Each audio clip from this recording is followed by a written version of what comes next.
In the southern part of the city, the private club was enveloped in a hazy glow. Zhiqiao took a photograph of the sky. A young man, who had ascended the steps, turned back with an air of impatience. Are you coming or not? If you get abducted, don't come crying to my father.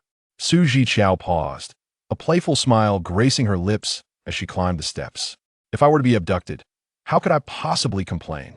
The sight of her smile irked Ji Huailuo. Your brother Zhou Cong will be arriving soon, he warned. He can't stand girls trying to get close to him, so refrain from smiling at him like that. Brother, Zhiqiao inquired softly, are you worried about me? After all, Zhou Cong, the heir of the Zhou family, possessed a roguish visage, coupled with a capricious and cunning nature. Without Ji Huailuo's admonitions, Zhiqiao would instinctively keep her distance. Damn it, it was precisely this sentiment that vexed him. He loathed her, yet she always interpreted his feelings as concern. Were it not for his father Zhishou's casual suggestion, take your little sister out for some fun on your birthday, and he'll promote you to the core department, Ji Huailuo would rather perish than accompany this burden. No matter what you see or hear today, he warned fiercely, if you dare to repeat a word, I shall rearrange your face. Zhiqiao paused, cupping her cheeks with her hands, her eyes sparkling with amusement, completely unconvinced by his threats. Ji Huailuo grew increasingly agitated. A group of friends awaited him in the private room, eager to surprise him. Knowing these friends all too well, Ji Huailuo suppressed his irritation and reiterated, and no over-the-top reactions.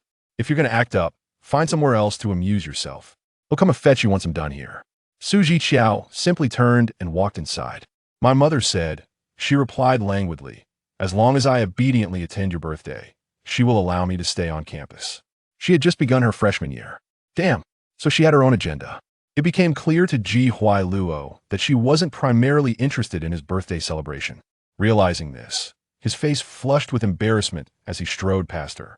With his long legs, Zhiqiao was quickly left behind. The private room was on the second floor, and Ji Huailuo pushed the door open with a scowl surprise. Confetti cannons erupted, showering the room in a cascade of vibrant sequins like falling snow. Ji Huailuo was instantly enveloped in a colorful haze. Zhiqiao lagged behind, only managing to catch a few stray sequins on her hair and the tips of her shoes. What the hell? Ji Huailuo gritted his teeth. Who organized this? Is it not tacky? Oh dear, Master Ji finds it tacky. Brothers, let's give him something less kitsch, a smooth-talking voice chimed in. As soon as the words left his mouth, a dozen people inside quickly parted, revealing a long table that had been concealed. The timber-long table was adorned with flowers. Under the dim, sultry light, a woman reclined among the blossoms. She extended a hand, painted in a vivid crimson, and sweetly called out. Master Zhiqiao shivered, his expression unmistakably darker. Just as he uttered a word, as if suddenly recalling something, he abruptly turned, his tall and upright figure shifting to the right, entirely concealing the woman at the table. Zhiqiao heard the sultry voice, but did not see its source, and curiously stretched her neck to peer inside. Her gaze was unexpectedly interrupted. She looked up, brother, and not startled. Yet he, on the other hand, appeared increasingly agitated. Ji Hua endured yet another moment before turning again, directing his attention towards the person inside. Hurry and tidy up, Akon despises such scenes. Akon, the crown prince is coming too? Hualo said he would come, and among us, only Hualo has connections with the crown prince. This remark inevitably carried a hint of bitterness. Ji Hua, displeased, retorted, are we tidying up or not? Yes, yes, yes. Someone elongated their tone. The crown prince is raised with such refinement, and with a strict upbringing. If the elders discover we allowed him to witness such filth, we would be in grave trouble. Ji Huailuo frowned. The waitstaff entered in succession, efficiently tidying up. Jiang Bin, Ji Huailuo inquired, what do you mean by that? Jiang Bin maintained his characteristic sardonic tone. We are all brothers, but aside from Huailuo, the crown prince does not attend anyone else's birthday. His insinuation was clear, yet unspoken, laced with ridicule. Surely you don't have a crush on your stepsister? Zhiqiao was merely 18 and had only just moved into the Ji family this summer. Not only was she young, but she was also unfamiliar with these people. Dragging her into this was merely a veiled mockery of Ji Huailuo's attempts to curry favor with Zhou Cong. Ji Weiluo's expression hardened, and he immediately rolled up his sleeves. Su Zhiqiao felt a rush of anxiety and instinctively grasped the hem of his shirt. Brother, Uncle said we mustn't fight. Exactly, it's a birthday, let it go. Jiangbin, have you had too much to drink? The people in the private room quickly urged. Amidst the rising clamor, a voice suddenly pierced through. What do you mean? Too much to drink? Su Zhiqiao, still standing by the door, turned at the sound. In the bright corridor, a young man appeared to have hurried over from the banquet, one hand holding his suit jacket while the other adjusted his tie with deliberate care. His steps were slow and languid, exuding an air of nonchalance. The sharp glint of his ear bones added a touch of wild defiance to his strikingly handsome visage. The previously raucous crowd fell silent. The tie had been loosened and was now held in his hand as he paused beside Su Zhiqiao, seemingly indifferent to the frozen tableau, and teased, "Oh, our little sister is here too." Su Zhiqiao was not well acquainted with him, only aware that his family was involved in the military industry, with all matters related to it bearing the Zhou family name. Zhou Cong, the sole heir to the next generation, is also a friend of Ji Huailuo. "Hello, brother Zhou Cong," she greeted politely. The man lowered his gaze, glanced at her for a moment, and then lifted the suit he had dragged on the ground into the air. "Come, dear sister, help your brother with this, and I shall treat you to some candy." The fabric of the suit was exquisite, likely infused with fragrance, emanating a subtle, elusive chill. It mirrored the aura Zhou Cong projected, mysterious, understated, yet unmistakably luxurious. Ji Huailuo remained irked. "What do you intend to do, Song?" Zhou Cong leisurely twisted the tie in his palm, loosening it and wrapping it around his fingers, his eyelids lazily lifting. In a deep, melodious voice, he said, "Repeat what you just said." It was well known he referred to something Jiang Bin had uttered. Yet, no one dared to respond. Zhou Cong's gaze drifted coolly to Jiang Bin's face. "Speak for yourself." Jiang Bin had indeed said, "A tie is just a tie," to which Zhou Cong smiled softly, adding, "But if you choose not to speak, this tie becomes your noose." The atmosphere in the private room was thick with silence, the boundary between inside and outside distinctly drawn. Ji Huailuo cleared her throat, wishing to ease the tension among the brothers.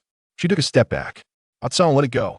I was merely following a chatterbox today. If it escalates, my father will punish me." Su Zhiqiao chimed in, Indeed. Let's forget it. Jiangbin simply drank too much." The birthday star spoke up, and others followed suit, attempting to smooth things over. Zhou Cong raised an eyebrow. "Forget it?" Ji Huailuo insisted. Yes, let it go." "Are you capable of letting it go?" Zhou Cong asked, a smile playing on his lips. "Your sister has been insulted, and you remain indifferent?" "Insulted? What had Jiangbin said?" "Something along the lines of Zhou Cong would never take a liking to his stepsister, right?" Ji Huailuo fell silent. How could that be considered an insult? Wasn't it merely a form of flattery? "It's all right, brother Zhou Cong," Su Zhiqiao interjected gently, sensing the awkwardness. "You misunderstood. The remark was directed at my brother, not me." Ji Huailuo retorted, "I didn't need your explanation." Su Zhiqiao replied, "I won't take the blame for you." "Who asked you to take the blame?" Ji Huailuo began to grind her teeth. Su Zhiqiao continued, "You shut off the main power last night, interrupting Uncle's international video conference, and then you told him. It was indeed her doing. Wasn't that taking the blame?" Ji Huailuo's face darkened, her eyelids taut. "Go to the front desk on the first floor and fetch the cake for me. Hurry up and leave." It was futile to remain here, seething with anger. Su Zhiqiao obediently nodded and returned the suit she had been holding. Zhou Cong nonchalantly tossed his jacket onto the sofa, hands casually tucked into his trouser pockets, and languidly remarked, "I shall accompany my sister." "What are you leaving for?" Ji Huailuo said irritably. "Don't be fooled by her seemingly foolish demeanor. She's merely pretending. Her mother can handle my father, so how could she be just a delicate flower?" The first two remarks elicited no reaction from Su Zhiqiao, but upon the mention of her mother, her gentle expression gradually faded. Today was Ji Weiluo's birthday, and all his friends were present. Su Zhiqiao exerted all her rationality to suppress her retort. She pressed her lips tightly together and turned to walk away in silence. Ji Huo blinked twice and then tossed his hand dismissively. "If you wander off, it's not my responsibility, so don't come looking for me." The girl ignored him, walking away with determination. Ji Huailuo was taken aback. She really left. Zhou Cong shot him a sidelong glance. You've provoked the little rabbit. Stop with the sarcasm, Zhiqiao said irritably. I was a perfectly content only child. And now suddenly, I have a sister, even a brother would suffice. He felt disgruntled enough to kick something. How was he supposed to deal with this sister? Zhou Cong chuckled. You have fun, I'm heading out now. Where to? Zhiqiao asked. Home, Zhou Cong replied, striding towards the exit. Shall I assist you in escorting your sister back? It was a question posed to Zhiqiao, who pondered it momentarily. That would be acceptable, certainly better than her wandering off alone. Zhou Cong walked at a leisurely pace, his long strides covering more ground than others, his swagger exuding an effortless charisma. Zhiqiao shifted his gaze and muttered, Has he taken modeling classes?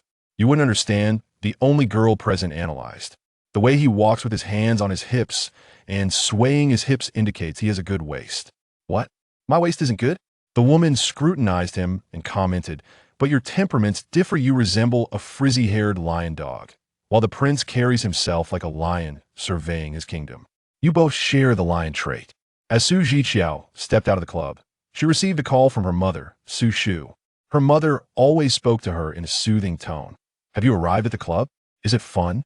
Brother Hualua is a good person. He just needs time to adjust to having 2 more people at home. This phase will be a bit tough for our baby. Zhiqiao pressed her lips together, initially intending to say she had just left the birthday party, but the words didn't escape her lips. It's enjoyable, she replied, maintaining her composure. Brother introduced me to some new friends. Su Shu was evidently pleased. Is that so? Just don't stay out too late, and remember to return with your brother. All right, Mom. The call ended. Zhiqiao looked up at the sky and sighed. She wondered what time Zhiqiao would be finished. Returning home now would surely reveal everything. A soft chuckle from behind startled her, prompting Zhiqiao to turn reflexively. Zhou Cong lounged casually on the steps, looking at her nonchalantly. Are you not having any candy? With several steps between them, Zhiqiao, distracted, contemplated where to pass the time. I don't want candy. Zhou Cong's smile deepened as he casually inquired. What do you wish for? Zhiqiao replied. I just want the school term to commence swiftly. She longed to move into the dormitory, to escape the daily burden of gauging Ji Weiluo's moods. Zhou Cong rose, stretching languidly, and ambled down the steps with a nonchalant gait. That is beyond my ability, he remarked. No matter his skills, he could not hasten the passage of time. However, I could impart a minor lesson to your brother. He raised an eyebrow. There are plenty of methods to achieve that. This statement surpassed Zhiqiao's comprehension. She paused for a few seconds before bluntly asking, Aren't you a friend of my brother? If that were the case, he should ally with Zhiqiao. Otherwise, what kind of friend was he? Zhou Cong toyed with the lustrous silk tie, evading her question, and abruptly asked, What is your full name? Zhiqiao was taken aback. What? Your full name? Zhou Cong reiterated, What is your surname? He stood close enough that their height difference was apparent. Zhiqiao had to tilt her head back to meet his gaze. Zhiqiao, she replied, maintaining her good temper, a name that conjures images of beauty amidst perilous cliffs and icy depths. Zhou Cong smirked slightly. Is that poetry? No, she corrected him. It is a lyric. Busuanzi is the name of a poetic form. As she spoke, she noticed Zhou Cong's irreverent expression break into amusement. Realizing she had been teased, Zhiqiao's demeanor darkened. Mr. Zhou, do as you please, I must return home. Where are you going? Zhou Cong asked nonchalantly. Your brother is bound to entertain until the early hours. He had overheard her earlier concealment regarding Su Shu. Zhiqiao, flustered and indignant, retorted, Aren't you supposed to be busy with your family's cannon making? How could you have a time to eavesdrop? Zhou Cong's previously unperturbed expression suddenly revealed traces of surprise. Who informed you that my family is involved in cannon production? Zhiqiao replied, Zhiqiao. He said there are numerous landmines buried in your backyard, and if I misbehave, he would toss me over to set them off. Zhou Cong's brow twitched at that. Hey, his voice turned cool. Zhiqiao responded, What? Zhou Cong asked, How old are you? I am of age, I suppose. Zhiqiao distanced herself slightly, yes. Lost in thought, Zhou Cong's lips curled upward. Have you ever been in a relationship? No. Zhou Cong raised an eyebrow, feigning ignorance. Then how about we embark on a romance together? Chapter 3. A grim encounter. Zhiqiao discovered that the clouds drifting in the sky were not the ominous earthquake cloud she had suspected, but rather a bolt from the blue striking directly upon her brow. The heir of the Zhou family, with unabashed boldness, approached her with the intention of pursuing a romantic relationship. The company surrounding Ji Huailuo further bewildered her understanding of the world. With an impassive expression, Zhiqiao turned her head away and uttered a firm no. Zhou Cong, positioning his hands upon his hips and leaning forward to seek her gaze, retorted, "Am I at a loss here?" Zhiqiao found herself ensnared by his piercing aura, a sensation of entrapment enveloping her. "My mother always said, every radish has its hole. Though if I may be a fine radish, you are certainly not my designated hole."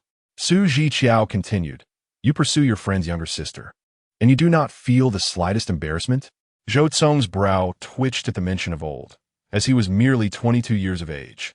"Hello, brother," Zhiqiao exclaimed, retracting her neck and sprinting away. "Goodbye, brother." Zhou Cong reached out to grasp her, but the girl was too swift and agile, his hand grasping only air. The sultry summer breeze flowed through his elegant fingers. Unbeknownst to him, two men had appeared nearby. One of them licked his lips in curiosity. "I say, was that just now the younger sister of Huailuo?" Zhou Cong seemed to grind his teeth in response. "Qingyang," the other man laughed. "Is this Art Song's first setback?" Hu Qingyang thoughtfully rested his finger on his chin. Indeed. The sole heir of the Zhou family, the cherished golden nugget of the old Master Zhou, effortlessly navigated any situation. Countless young ladies yearned for his contact information, yet found themselves at a loss. "You pursue Huailuo's sister. Does your friend Jin Chuang know?" Zhou Cong averted his gaze, letting out an ambiguous snort. Zhan Chuang scrutinized him. "That girl hasn't even come into her own yet. Do not be too predatory." Zhou Cong forced a smile. "Am I not also just a recent university graduate?" Zhan Chuang remarked. "She just entered university. When you were in university, she was still in middle school." Upon this realization, Zhou Cong felt a twinge of discomfort. Zhan Chuang concluded, "So, you prefer to take care of children?" Zhou Cong scoffed, dismissing his jest, and proceeded towards the parking area. "Hey, why are you driving the Cullinan today?" Hu Qingyang inquired. "What happened to your black knight?" Zhou Cong, with a tone of indifference, replied, "The old master said it was too ostentatious, so I should keep it low-key." Hu Qingyang retorted, "The Cullinan. Low-key?" Zhan Chuang, puzzled, asked, "Are you going to Huailuo's birthday party or not?"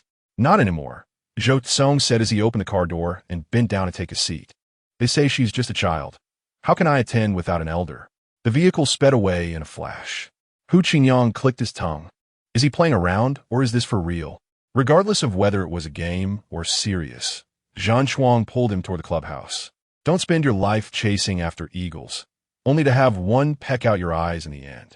Zhiqiao scoured her phone contacts from beginning to end. She had only arrived in the city after the college entrance examination this year, having never set foot here before. Naturally, she had no friends.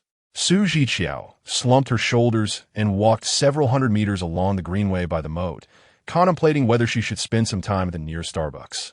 A black car slowly approached, and the window rolled down to reveal a man with an impassive expression. "Get in," Zhou Cong said indifferently. Had he not uttered those words, Zhiqiao would have regarded him as a friend of Ji Huailuo. However, after he spoke, all she wanted was to distance herself from him by 800 miles. The girl quickened her pace instead of stopping, prompting Zhou Cong to chuckle. "Zhiqiao, are you deaf?" She hastened her steps even more. Zhou Cong slowed the car down, gliding alongside her with patience. "Your brother asked me to take you home." Zhiqiao halted in her tracks. "Really?" Sensing her disbelief, Zhou Cong turned his phone screen toward her, revealing an ongoing call. It was with Ji Huailuo. Zhou Cong activated the speakerphone. "Can anyone hear me? If you can, give a shout." Ji Huailuo's temper flared as he continued. "I've already arranged with Annie at home. Tell that chatterbox to go straight home and not to wander around." Zhou Cong kept his eyes on Zhiqiao while replying to the person on the phone. Ji Huailuo asked, "Where are you now?" "By the moat." "Why are you by the moat?"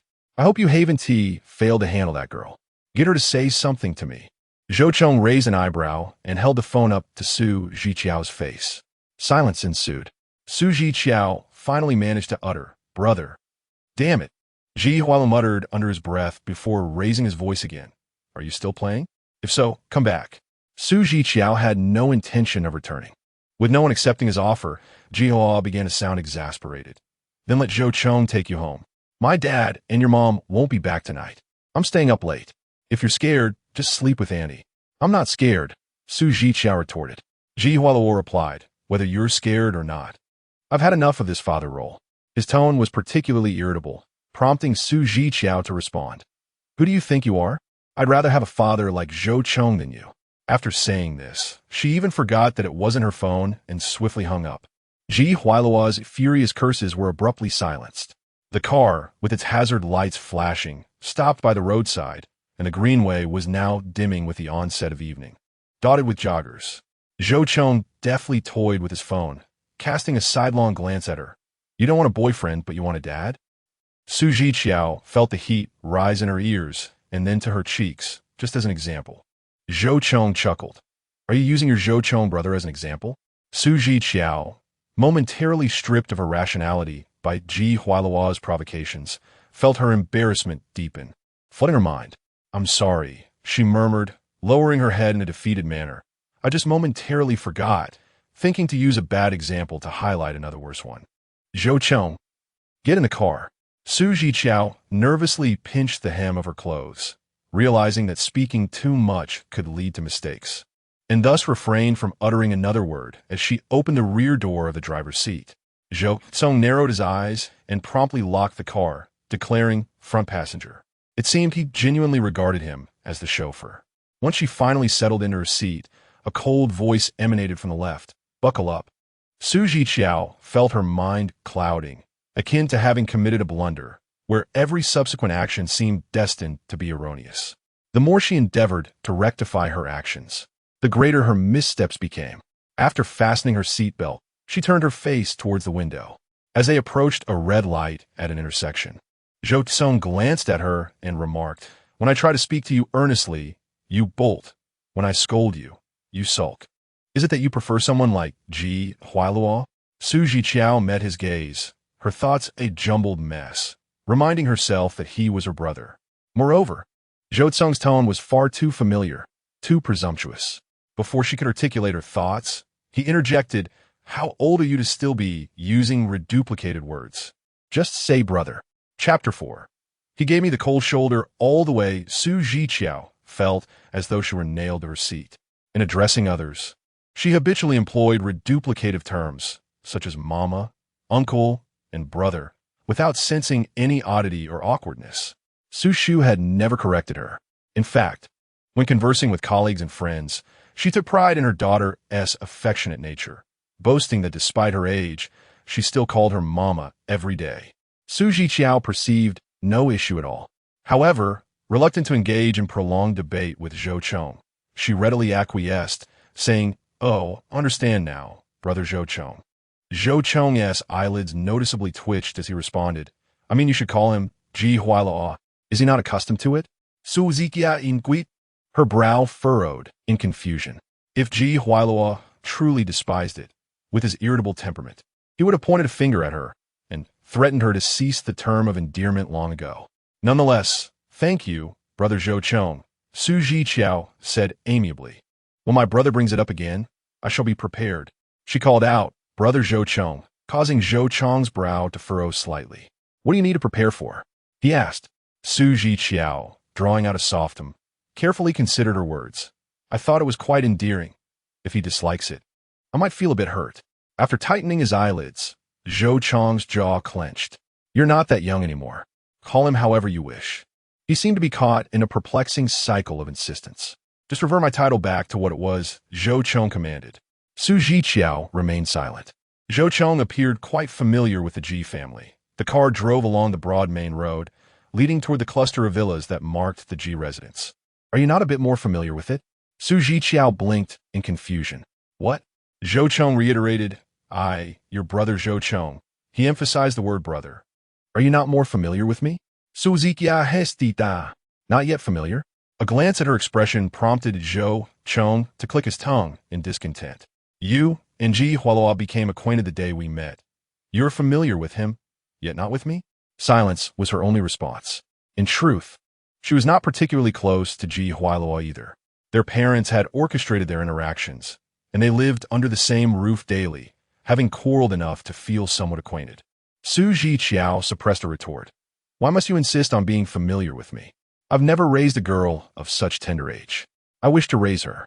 Zhou Cong's words were abruptly cut off, yet Zhiqiao understood. She gazed at the audacious man across from her, feeling that all the flattering rumors about him were mere fabrications. I have never encountered someone your age before, she said, her earlobes flushing crimson. You shall not raise her. Zhou Cong cleared his throat, his once sharp features softening slightly. Next week is my brother's birthday. Have Huilo, I'll bring you over to my place to play, shall we? No, Zhiqiao replied defiantly. The car halted before the G residence, where the villa glowed warmly and the lawn appeared dark under the cloak of night. A housekeeper hurried to open the door, evidently recognizing Zhou Cong. Ah, it is young Master Zhou who has returned. Xiao, she exclaimed. Shall we drive the car in?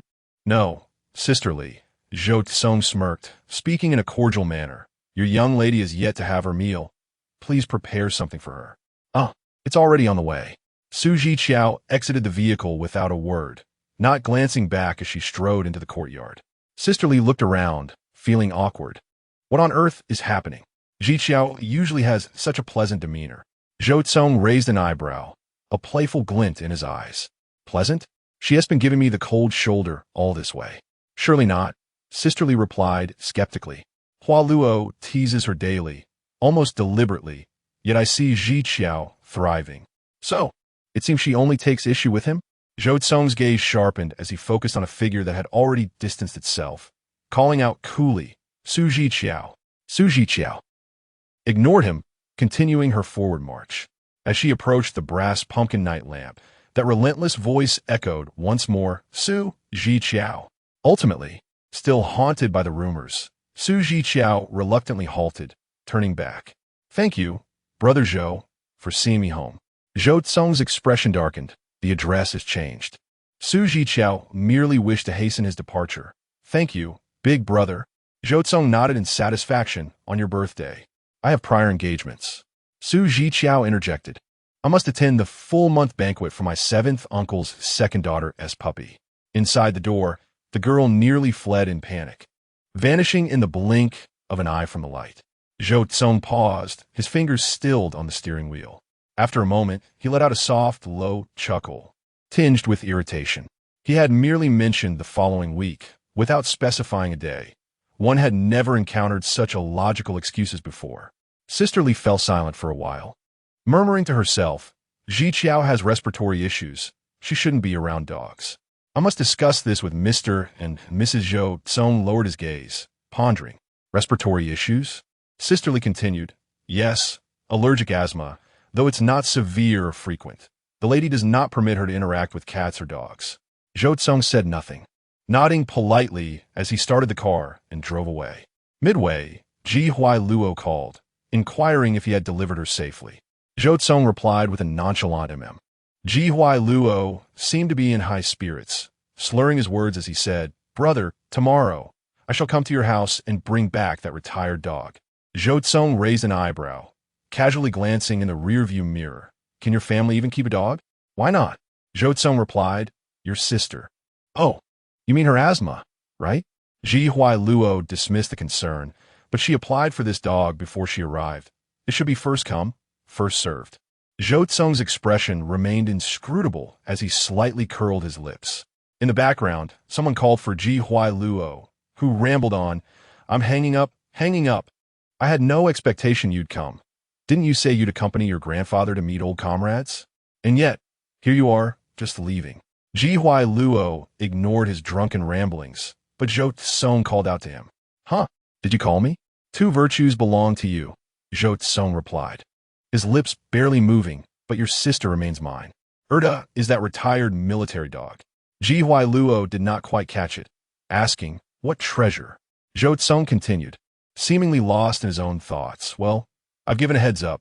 What? What are you talking about? Ji Huiluo raised his voice. What heads up? What treasure? Erda is undoubtedly my treasure. Today, I turn 22, and tomorrow it will rightfully be by my side. One of the conditions for applying for a retired military dog is that the applicant must be at least 22 years old. He had calculated the timing perfectly. Amidst the cacophony surrounding Zhiqiao Luo, Zhou Cong lowered his voice, saying, "I'll also be turning 22 next week." "I know," Zhiqiao Luo exclaimed. "My brother hasn't forgotten. Just tell me what gift you want." Zhou Cong lifted his gaze, fixating on the road illuminated by car lights. "Bring Zhiqiao here." Chapter 5.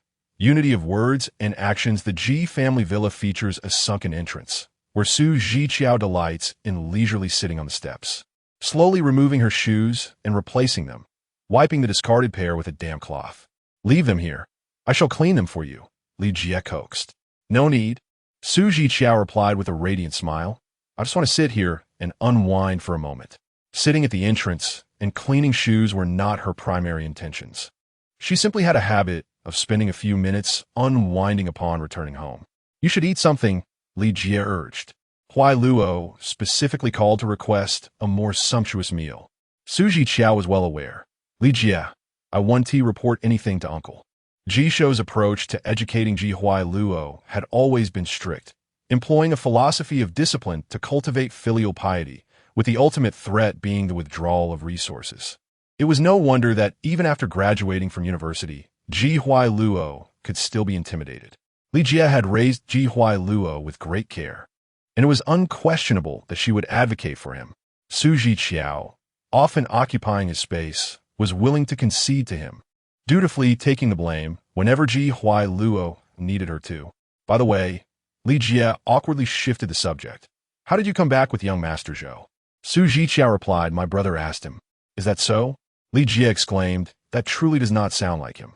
Zhiqiao casually remarked, "Perhaps he feared I would complain." Upon realizing her misunderstanding, Li Jie chuckled. "I meant young Master Zhou. It's not in his nature to send someone back." Zhiqiao sensed her plans for a peaceful moment of reflection were slipping away, as Li Jie was now quite animated. She placed her shoes in the cabinet and stood up. "Please continue. It's just what I need to accompany my meal." The dining room, illuminated by bright ceiling-mounted fixtures, presented several exquisite small dishes surrounding a pot of warm porridge. To the left lay 2 or 3 desserts, while to the right was a plate of soft, molten buns. In this home, where someone was willing to listen to her, Li Jie was particularly enthusiastic, serving her meal while chattering away. "Young Master Zhou is a bit of a neat freak. Everyone knows this," Li Jie remarked. "When we go out together, none of us dares sit in his car, fearing he might make a fuss over a stray hair left behind." Zhiqiao halted her action of biting into a bun, her gaze lifting in surprise. "That's it," she thought. Today, not only had she ridden in Zhou Cong's car, but she had also retaliated by kicking the car door upon exiting. The stark white shoe print was glaringly evident. "Li Jie," Zhiqiao ventured hesitantly, "is he vengeful?"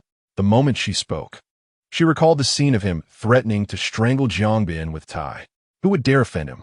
Unaware of Zhiqiao's distraction, Li Jie continued. "Young Master Zhou has been raised by old Master Zhou since birth. The old man has seen battle, and young Master Zhou's temperament mirrors his, unyielding and resolute." At this point, Li Jie recalled an amusing anecdote. "I heard that the old master disapproves of the current trends, believing that men should embody strength, decisiveness, and a commanding presence." Zhiqiao's brows furrowed slightly. Decisive? Commanding? He certainly was a man of his word and actions. Directly, he intended to engage her in a serious discourse. In order to cultivate such a character, Sisterly mentioned that the elder gentleman had specifically arranged for young Master Zhou to practice, for instance, requiring him to select his favorite pet among 100 within a stipulated time. Should he fail to do so, he would lose the opportunity altogether. Zhiqiao inquired, "What if he chooses one he doesn't like? What if he regrets it?" It was said that this exercise aimed to teach him the importance of making choices swiftly and not to squander time in hesitation. The more Sisterly elaborated, the more animated she became, emphasizing that their family bore the cost of trial and error, leaving little room for regret. Zhiqiao slowly sipped her porridge. Sisterly continued. Young Master Zhou was thrust into the company at the tender age of 10, making numerous decisions under the elder's guidance. There was a year when one of his decisions nearly toppled the entire Zhou family business. The elder, unfazed, boldly told him in front of the family elders that to achieve great things, one must learn to endure failure.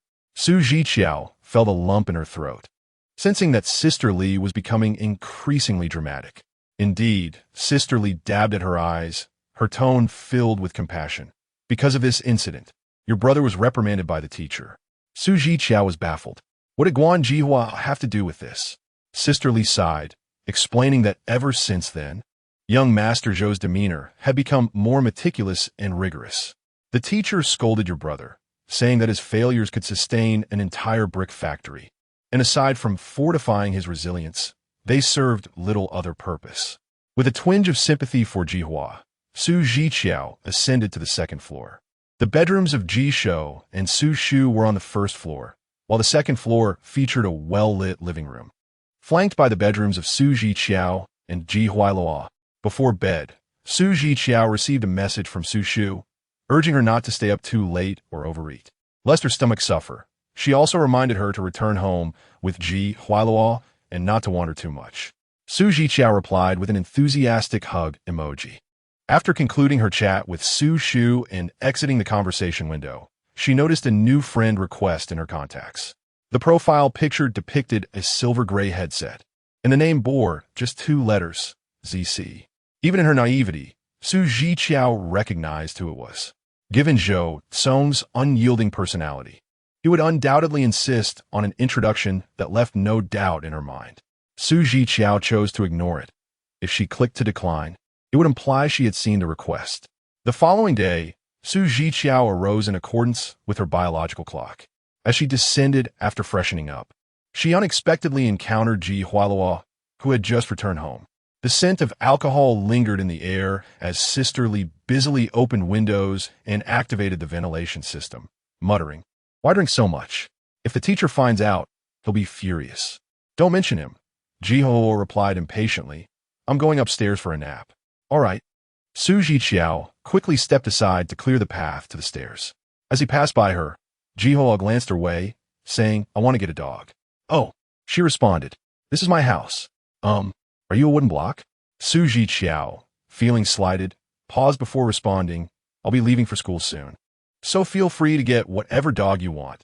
You needn't concern yourself with me, brother." For reasons unbeknownst to her, she felt a sudden unease. Upon uttering the first syllable of brother, Zhiqiao found herself unexpectedly reminded of Zhou Cong's words. It seemed that the term brother indeed carried a certain intimacy.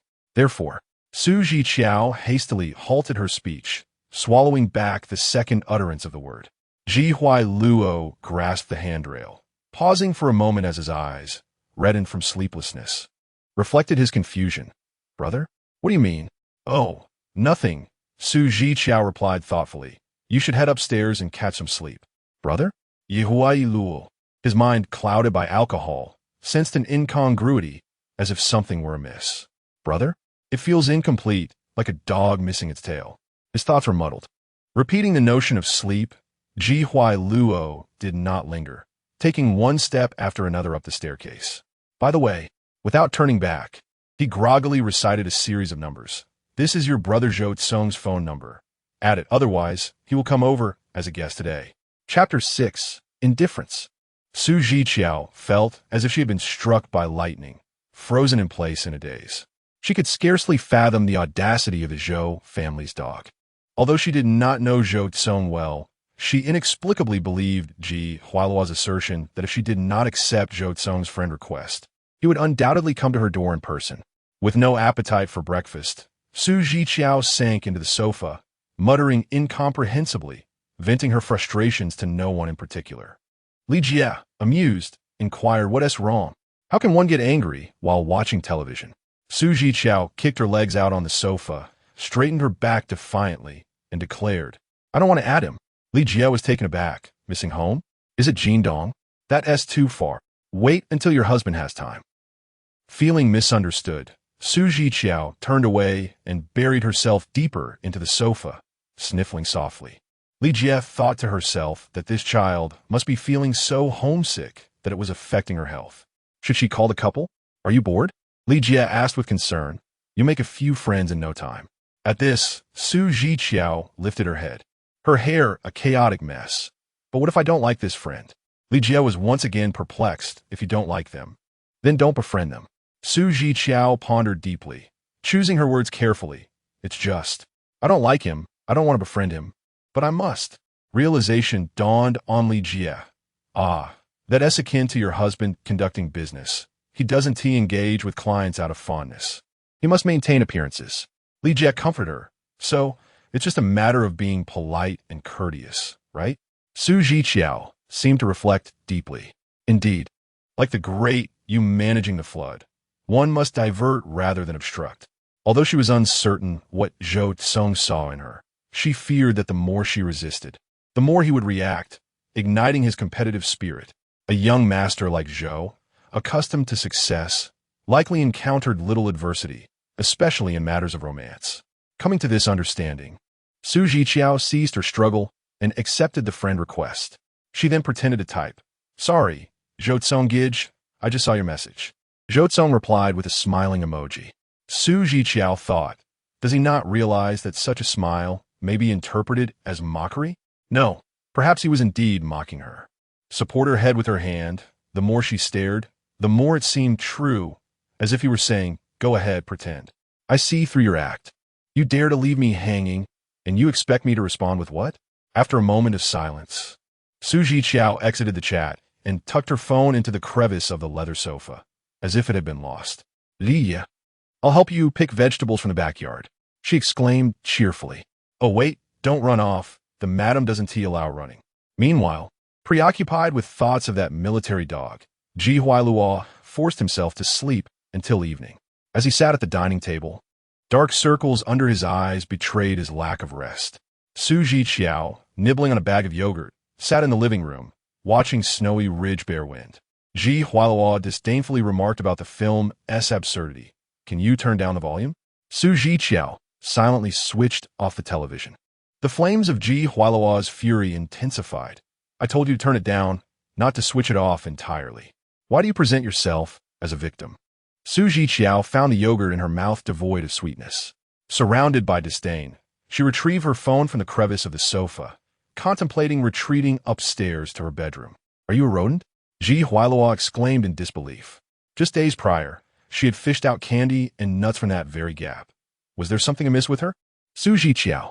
This sensation was akin to striking a fist against cotton, leaving one breathless. Zhiqiao abruptly stood. Have you lost your voice? Zhiqiao glanced at her phone, finding no new messages. Pressing her lips together, she sauntered to the opposite side of the dining table, fixing her gaze on her irritable step-brother. Brother, I wish to apologize. Zhiqiao narrowed his eyes. What trouble have you gotten into with your mother now? It's about me, not my mother. Zhiqiao suppressed her prickling feelings and spoke calmly. Yesterday, I mentioned I would rather have Zhou Cong as my father than you. As soon as she uttered those words, Zhiqiao's anger flared anew. You shouldn't have brought that up. Zhiqiao looked at him apologetically. I'm sorry. I shouldn't have compared you with him. Zhiqiao's life had been shaped in the shadow of Zhou Cong, constantly overshadowed. Zhiqiao had been oblivious to this until yesterday, when, following a conversation with Sister Li about Zhou Cong's amusing anecdotes, she stumbled upon this realization. Yet, Zhiqiao misconstrued her intentions, his expression darkening. Are you implying that I lack the qualifications to be compared to him? Brother, Zhiqiao's gaze fell to his weary, dark-circled eyes. You need not compare yourself to him. I stand by you unconditionally. After delivering her apology, Zhiqiao ascended the stairs, clutching her phone. The first floor was eerily quiet, amplifying Zhiqiao's agitation. He would have preferred her to continue her raucous antics with that foolish bear. Observing her crying and laughing over two plush toys was more entertaining than the film itself. Just as Zhiqiao reached her bedroom door, Zhiqiao's sudden roar echoed from below. Zhiqiao. She flinched, bewildered. Was her apology not sincere enough? Like a startled bird, she cautiously peeked from the second floor. The distance between them only fueled Zhiqiao's sardonic laughter. You call me brother, yet refer to Zhou Cong as brother too. Do you take me for a fool, believing I am easily placated? Destruction loomed. Why were these young masters so difficult to appease? How should she address him? In that critical moment, a phone call from Su Shu salvaged her. Su Zhiqiao darted into her bedroom, took a moment to compose herself and answer the call. Su Shu's gentle voice inquired, "What is my little one up to?" Su Zhiqiao, accustomed to her tone meant for soothing children, replied, "Watching a movie. My brother thinks I've been watching too long and that it's bad for my eyes, so he told me to rest upstairs." Su Shu's voice was filled with evident surprise. "Really? Mom wasn't mistaken, was she? My brother is quite nice." Su Zhiqiao lied, without changing her expression. Su Shu instructed her to return tomorrow and reminded her to eat and sleep on time. After a few exchanges, the call ended. Suddenly, 2 messages appeared on her chat application. They were from Zhou Cong. Su Zhiqiao almost thought he had forgotten about her, considering he hadn't messaged her all day. Yet, fate did not favor her. One message contained a photograph, a screenshot from her moments from 2 years ago. Su Zhiqiao suddenly understood the significance of the 3-day visibility setting for her moments. The other message was a voice note. Zhou Cong's tone was languid, as if he had just awoken, dragging out his words. "You can post dozens of times in a day. When will you let me see them?" It seemed he had been observing her moments all day. Su Zhiqiao bit her lip, an inexplicable sense of shame flooding her mind, and she instinctively deleted and blocked him. To deal with this shameless individual, Su Zhiqiao adjusted her moment settings to 3-day visibility. Fortunately, she hadn't posted anything during those 3 days. Chapter 7. The privileges of a little sister. The following evening, Zhiqiao and Su Shu returned. At that moment, Zhiqiao was amusing himself with a dog on the lawn, while Su Zhiqiao peered longingly from the second-floor window, hesitating to join in. Zhiqiao glanced at her, saying, "It's not that I don't want you to play, but if something were to happen to you, my parents would hold me accountable." Su Zhiqiao felt compelled to defend herself, insisting it wasn't that serious. Zhiqiao shrugged, a sardonic smile gracing his lips. "The gravity of the situation is not for you to determine." Before he could finish his thought, a startled exclamation from Su Shu pierced the air. "How is there a dog in our home?" Zhiqiao slammed the car door shut, his intentions clear, and shouted, "Zhiqiao, I mentioned before that your sister has asthma, right?" Feeling a sense of foreboding, Su Zhiqiao rushed down the stairs. The father and son had already begun to argue. Realizing the owner of the dog, Su Shu felt a twinge of embarrassment for her earlier alarm and intervened. "Old G, please speak to him calmly. There's no need to berate the child. You think I owe you something? Who do you think you are?" Zhiqiao's eyes glistened with anger. "This is my home, and this dog is named Ji-erda. What gives you the right to question me? Is your sickly daughter even one of us?" The words grew increasingly harsh, and Zhiqiao, unable to tolerate any longer, struck Zhiqiao across the face. Su Zhiqiao froze in her tracks, and Su Shu fell silent. Zhiqiao lowered his head, fresh red marks blooming on his cheek. After a moment's pause, he wiped his mouth with his thumb and scoffed, "Then I shall move out, so I do not intrude upon your blissful family of 3. Zhiqiao's chest heaved with frustration. Ji-erda passed him, and Su Zhiqiao timidly called out, "Brother, get lost. Yehuailuo snept. Who the hell do you think you are? I'm my mother's only child." Su Zhiqiao stood frozen, too afraid to move. Zhiqiao took the dog upstairs, and the scene hung in the air for a moment. Su Shu embraced her daughter, studying her closely. "Do not be afraid. Mommy is here. I'm not scared." Su Zhiqiao's eyes brimmed with tears. "Uncle, you've wronged my brother. This dog is mine. I asked him to help me take care of it. He is already 22, and you struck him. If his mother were here." Her tears flowed uncontrollably, accompanied by fragmented sentences that fell like raindrops. Su Shu was taken aback. Zhiqiao's hand trembled, either from exertion or perhaps regret. "Darling, how can you keep a dog?" Su Shu's tone turned stern. "Didn't I tell you?" Su Zhiqiao sobbed. "I know, that is why I asked my brother for help. He just reminded me not to come downstairs and to only watch from the second floor." Both Zhiqiao and Su Shu fell silent. Yisik, a staunch patriarch, adhered to the belief that parents were infallible, even in light of Su Zhiqiao's explanations, and despite recognizing his own fault. There was no way he would apologize to his son. A cacophony of engine noise erupted as Zhiqiao grabbed a suitcase, placed Ji-erda in the passenger seat, and drove away without a backward glance. Su Shu attempted to intervene, but Zhiqiao blocked her path. "Let him go. He'll return once we cut off his credit card." The The Ji residents had fallen into silence for 3 days. Ji Hualua had not returned, nor had he shown up at work. On the evening of the 4th day, Zhiqiao sat alone on the steps, lost in thought. Ji Hualua had blocked her, and she had no idea where he had gone, while Zhiqiao remained obstinately unwilling to yield. The once harmonious atmosphere of the Ji family appeared to have been shattered by her presence. Zhiqiao hugged her knees, burying her face within them. Suddenly, a hand began to tousle her hair, and she looked up abruptly, her initial surprise fading upon recognizing the visitor. "Oh, I thought it was your brother," said Zhou Cong, who stood with one foot on the step, slightly bent over. Zhiqiao brushed his hand away and turned her face aside, unwilling to speak. Zhou Cong tilted his head, following her gaze, a casual grin on his lips. "Your brother has left. You are the sole child in this family now. Why are you still crying? Mind your own business," Zhiqiao retorted, not appreciating his words. "Are you here to mock me?" Zhou Cong smirked. "Why such a temper? Or is it that you only act this way around me?" Zhiqiao maintained a blank expression and replied, "Please go away." Zhou Cong clicked his tongue, standing upright in the glow of the setting sun, extending his hand towards her. "Let me help you bring him back, shall I?" His features were obscured by the light, his hand glimmering like gold in the softened rays, long and slender, exuding an aura of control, the tension palpable. Zhiqiao raised her chin. "Do you know where he is?" "Of course." Zhou Cong seemed to chuckle. "We are childhood friends." "Have you forgotten?" Zhiqiao nodded, evading his outstretched hand as she rose from the ground. "Then, thank you, brother Zhou Cong."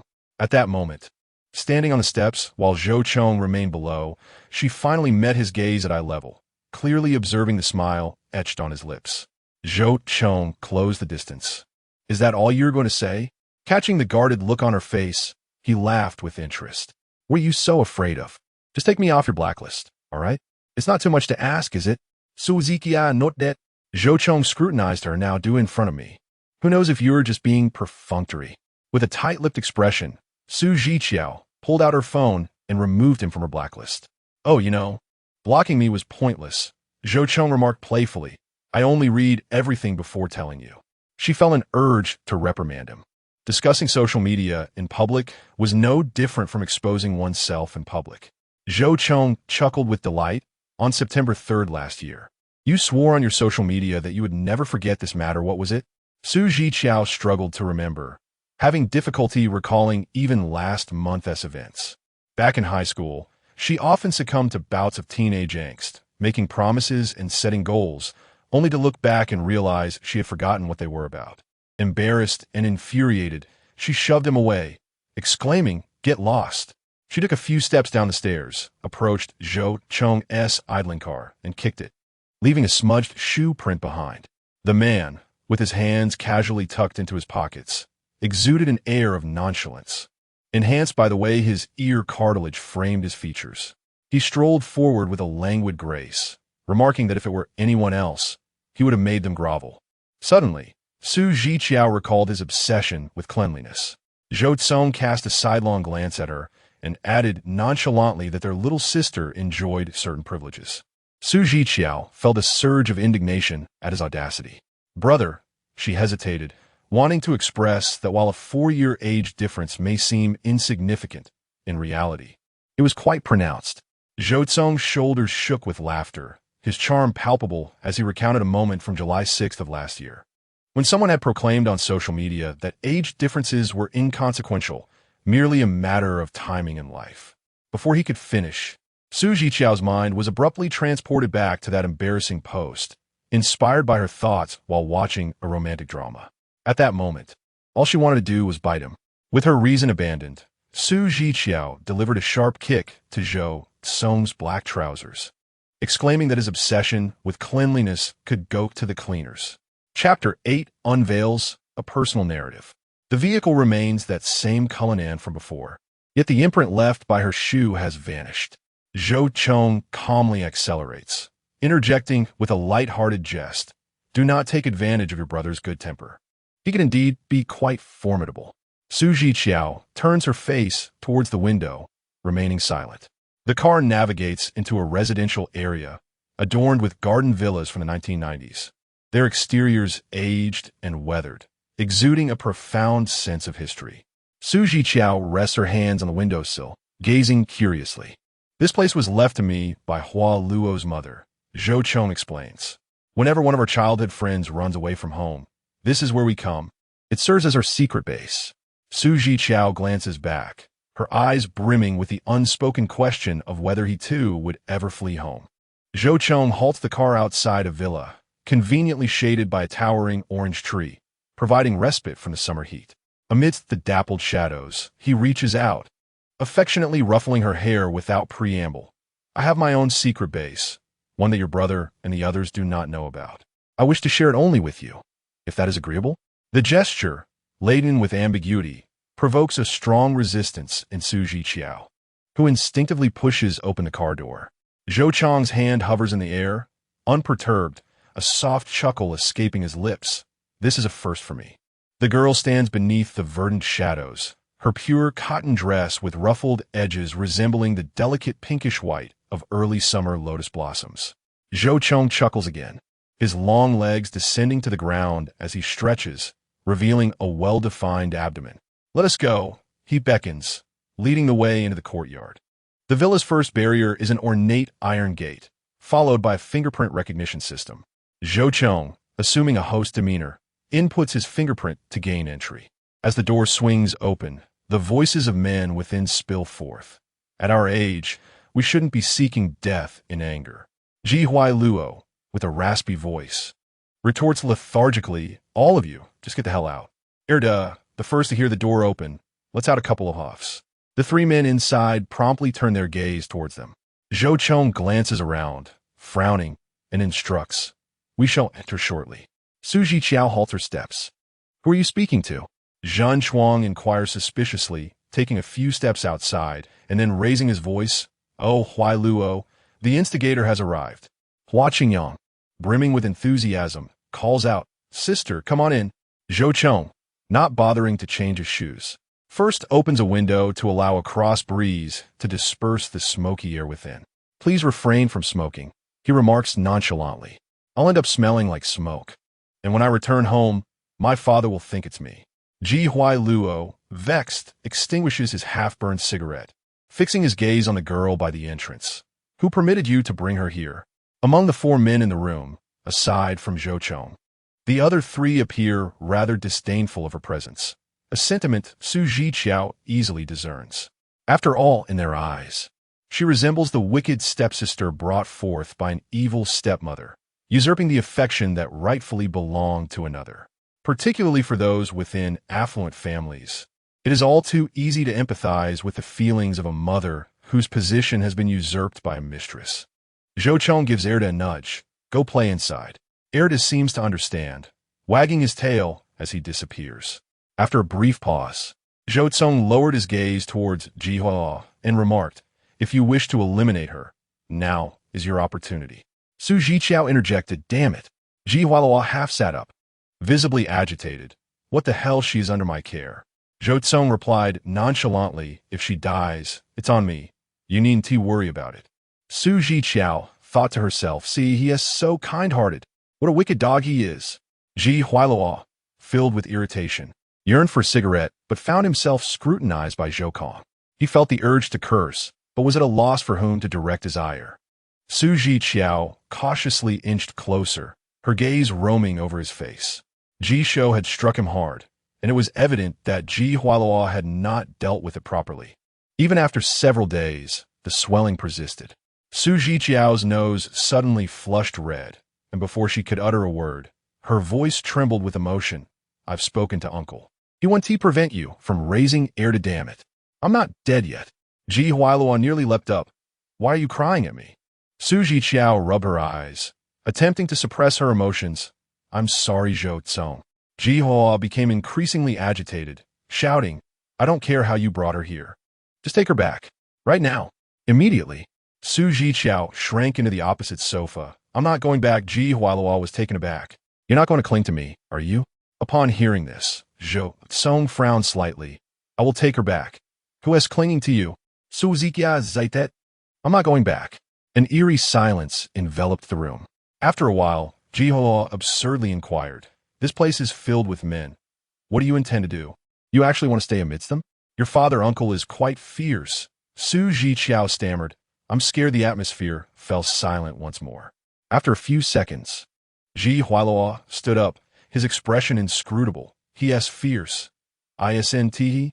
You think so too? Zhiqiao not that. I told you he was fierce. Zhi Hualuo slammed his thigh. Yet everyone else claims he is good. As if I were lying. Zhiqiao continued to nod. Zhi Hualuo grew animated. Your mother follows him, and isn't afraid of being beaten. Zhiqiao struggled to speak. I'm a bit worried too. Right? Zhihua's pupils widened. Damn. It's rare to find someone who understands me. The three men exchanged glances. Your understanding means someone joins you in speaking ill of your father? Zhi Hualuo continued. Just these three dogs. After berating Zhiqiao, he pointed at the three men present. One ignores me, another scolds me, and one makes me reflect. Not a single one of them believes my father is in the wrong. The three men remained silent. Zhiqiao wiped her eyes again. They must be jealous of you. They can't stand seeing you well. The three men were speechless. Zhihuao let out a loud cry, as if he had discovered evidence. Damn. I knew why they only said things I didn't want to hear. They must want to take my life while I'm down. Unable to withstand the gazes of the three men, Zhiqiao retracted her neck. Brother, let us go home. Zhihuao, still in the throes of his rant, declared. I'm telling you, my sister is here today. Zhiqiao, give your thoughts on these three brothers. Zhiqiao felt a profound despair, yet she hesitated, grappling with her understanding of them. How had the conversation veered into such an extraordinary corner? Clearly, they were criticizing Zhiqiao. How could one speak ill of others in their presence?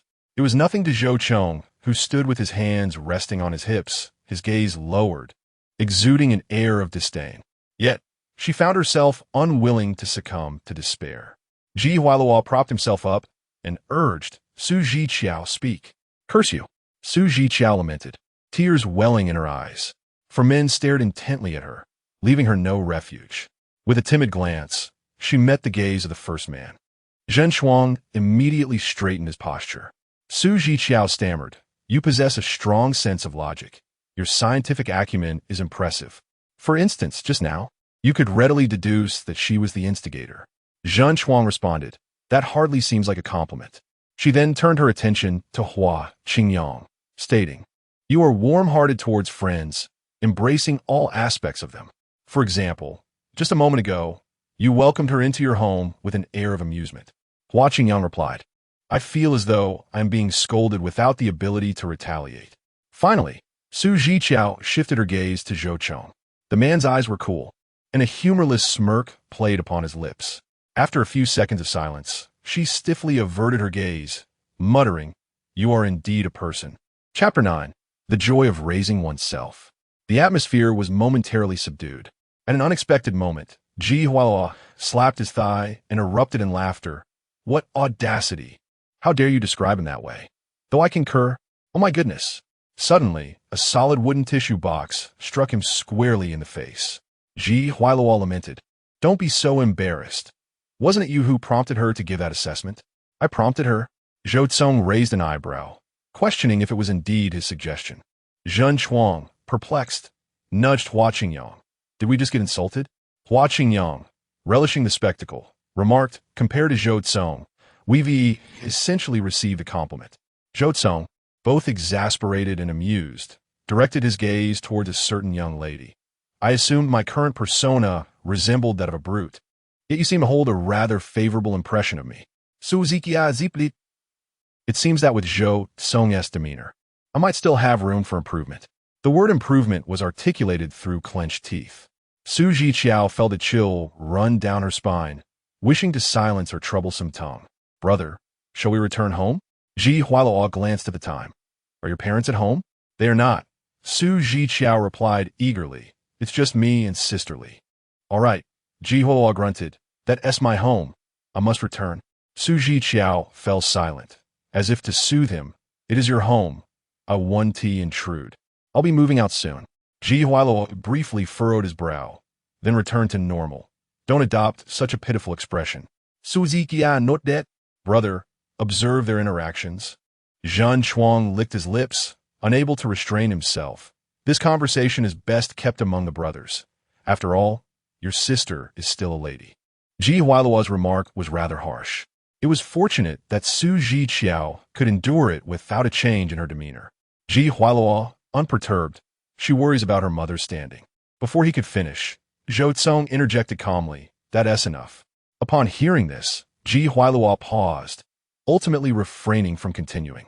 Zhiqiao swallowed the discomfort rising in her throat and awkwardly said, "I'll help you with air, duh." Zhiqiao, Zhou Cong frowned. "You need not bother. Do you understand? There's no need to go out of your way to please him, nor to endure this treatment. She owes Zhiqiao nothing.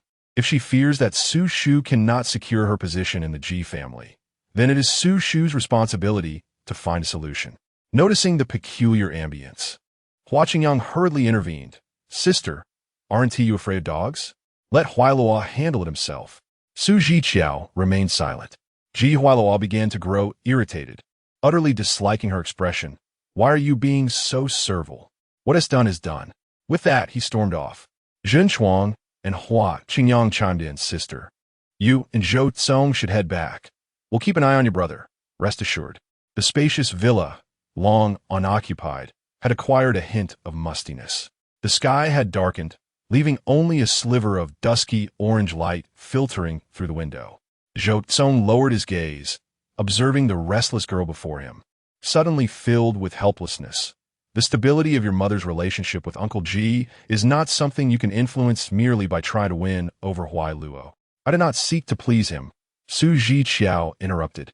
She lifted her eyes to meet his. I simply understand his feelings. I have been in my father's family and witnessed how he treats another child better than me. I handle my potted plants with utmost care, for I do not wish to become the reason that Ji Huai Luo transforms into another version of myself. I am not weeping for him. Zhiqiao spoke calmly. I am crying for myself. In front of my father, I dare not express myself. But seeing Uncle's treatment of Ji Huai Luo reminded me of my own struggles. Zhou Cong's Adam's apple lightly bobbed. He found it somewhat incomprehensible. In her father's household, she must endure. In her mother's household, she continues to endure. Hey, Zhou Cong's voice was low and somber.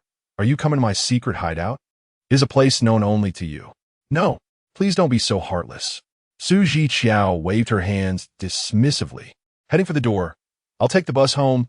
Thank you, Brother Zhou Cong. Zhou Cong chuckled in exasperation, retreating to his car. Otherwise, you will regret it.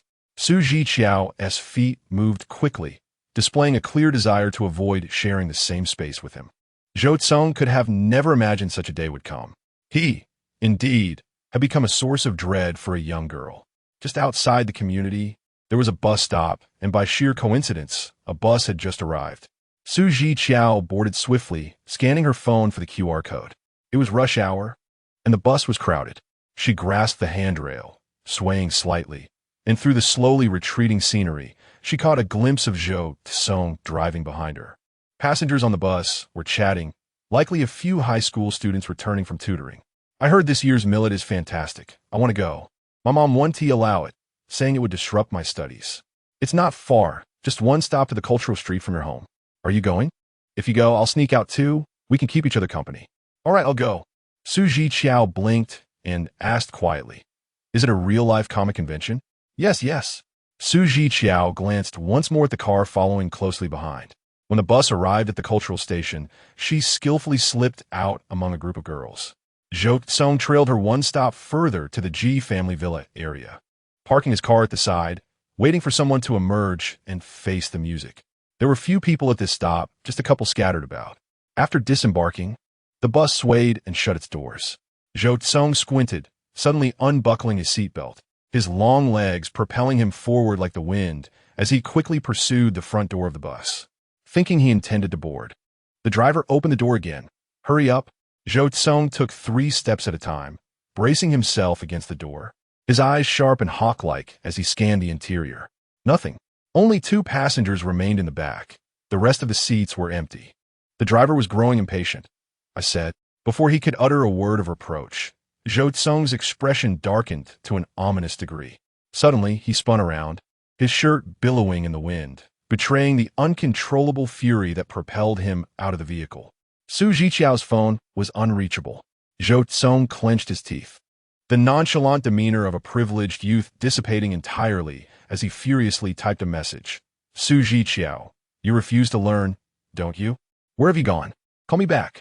If something happens to you, how am I supposed to explain it to your family? Zhiqiao.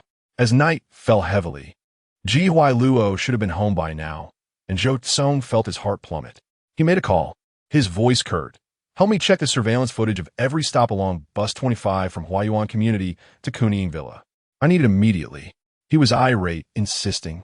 Don't ask too many questions. I've misplaced someone else's child. The other party must have said something, but Zhou Cong, rarely losing his composure, retorted. How the hell was I supposed to know that children were so difficult to manage? He added through gritted teeth. It's far more enjoyable when they're raised by themselves. Chapter 10. Truly no internal strife. Zhiqiao merely wished to avoid returning to the Ji family.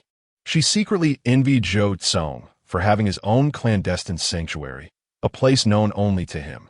She yearned for such a refuge, a haven where she could retreat in moments of suffocating despair. In her earlier days in Jindong, she had a few friends with whom she could share her thoughts, albeit cautiously. However, upon arriving in Deep City, she found herself utterly alone, unable to confide her troubles to Su Shu. These negative emotions built up within her, reaching a breaking point, compelling her to shed her obedient persona and seek relief. The event of the real-life comic exhibition brought a vibrant atmosphere to the cultural street, where numerous characters from anime appeared before her. Zhiqiao stood transfixed, contemplating capturing the moment with her camera, yet hesitating to turn it on. A cosplayer approached her, bending slightly to greet her and offering a packet of homemade treats. Gradually, Zhiqiao relaxed, activating her phone and setting it to airplane mode. After wandering around for a while, she purchased a cup of taro milk tea from a nearby shop, carrying a large bag of gifts, her eyes sparkling with delight as she made her way outside. Not only had she received presents, but she also garnered several friend requests from cosplayers. Determined to find a less crowded spot to hail a taxi, Zhiqiao was suddenly taken aback by a man striding towards her. Her scalp prickled with tension as she turned away, clutching her milk tea cup nervously. Zhou Cong, his hair tousled yet still strikingly handsome, stood out amidst the myriad of elaborately dressed individuals on the cultural street. Upon spotting the girl attempting to evade him, Zhou Cong felt a surge of frustration. Do you believe I would break your legs? Zhiqiao, after a moment of contemplation, resolved not to hide any longer. Turning back, she exclaimed, Why did you come here? I will return once I am done having fun. Who was he to her, after all? They were hardly acquainted. Zhou Cong moved swiftly, his fitted shirt accentuating his athletic physique, the sleeves carelessly rolled up to his elbows, contrasting with his usual meticulous attire. You should play on your own next time, Zhou Cong admonished, clearly irritated. You cannot slip away from me. Do you understand? Zhiqiao retorted, I am nearly 19. Zhou Cong dismissed her protest entirely. What difference is there between your behavior and that of a 9-year-old? Her previously elevated spirits began to shatter, and she declared, No one will take responsibility for you. You should just go home. Zhou Cong closed his eyes briefly, fingers rubbing his brow. I will escort you home. I will not go. Zhiqiao snapped, her sudden outburst revealing her unraveling composure. That is not even my home. I haven't even unpacked my suitcase. I am leaving when school begins. Passers-by continued to glance their way, uncertain whether their interest lay in the exceptionally handsome man or the girl on the verge of tears. Amidst the bustling crowd, Zhou Cong sighed deeply, mocking himself for allowing a child to provoke him. He bent down slightly, softening his gaze, and patiently offered, Shall I take you for a spin? No. To my secret hideaway? No. Zhou Cong could not suppress a chuckle, a blend of frustration and resignation evident in his tone. Little ancestor, where do you wish to go? Zhiqiao replied, You may leave. I shall wander alone. Zhou Cong countered firmly, No, choose another. This was clearly a deliberate attempt to vex him. It was apparent that he had no experience in placating children. Such affairs were foreign to him. He was far more unrestrained than Ji Huailuo. Suddenly confronted with the disinterested girl before him, he felt an overwhelming sense of defeat, as if shackled. After a quick glance around, Zhou Cong relented. Look, there's a row of claw machines. Do you see them? Zhiqiao noted. Capturing the direction that might soften her mood, Zhou Cong gently coaxed. Which one do you fancy? Patrick Star. Any others? Peapod. Any more? Let us see if you can actually catch one first. Zhou Cong couldn't help but laugh. What if I managed to catch one? Zhiqiao retorted. Then you'd be impressive. Zhou Cong chuckled again, this time out of irritation. Could you perhaps reward your brother? Zhiqiao quickly stepped back, eyes filled with suspicion. No. Zhou Cong sighed in exasperation. How about this? Let me take you home. Is that acceptable?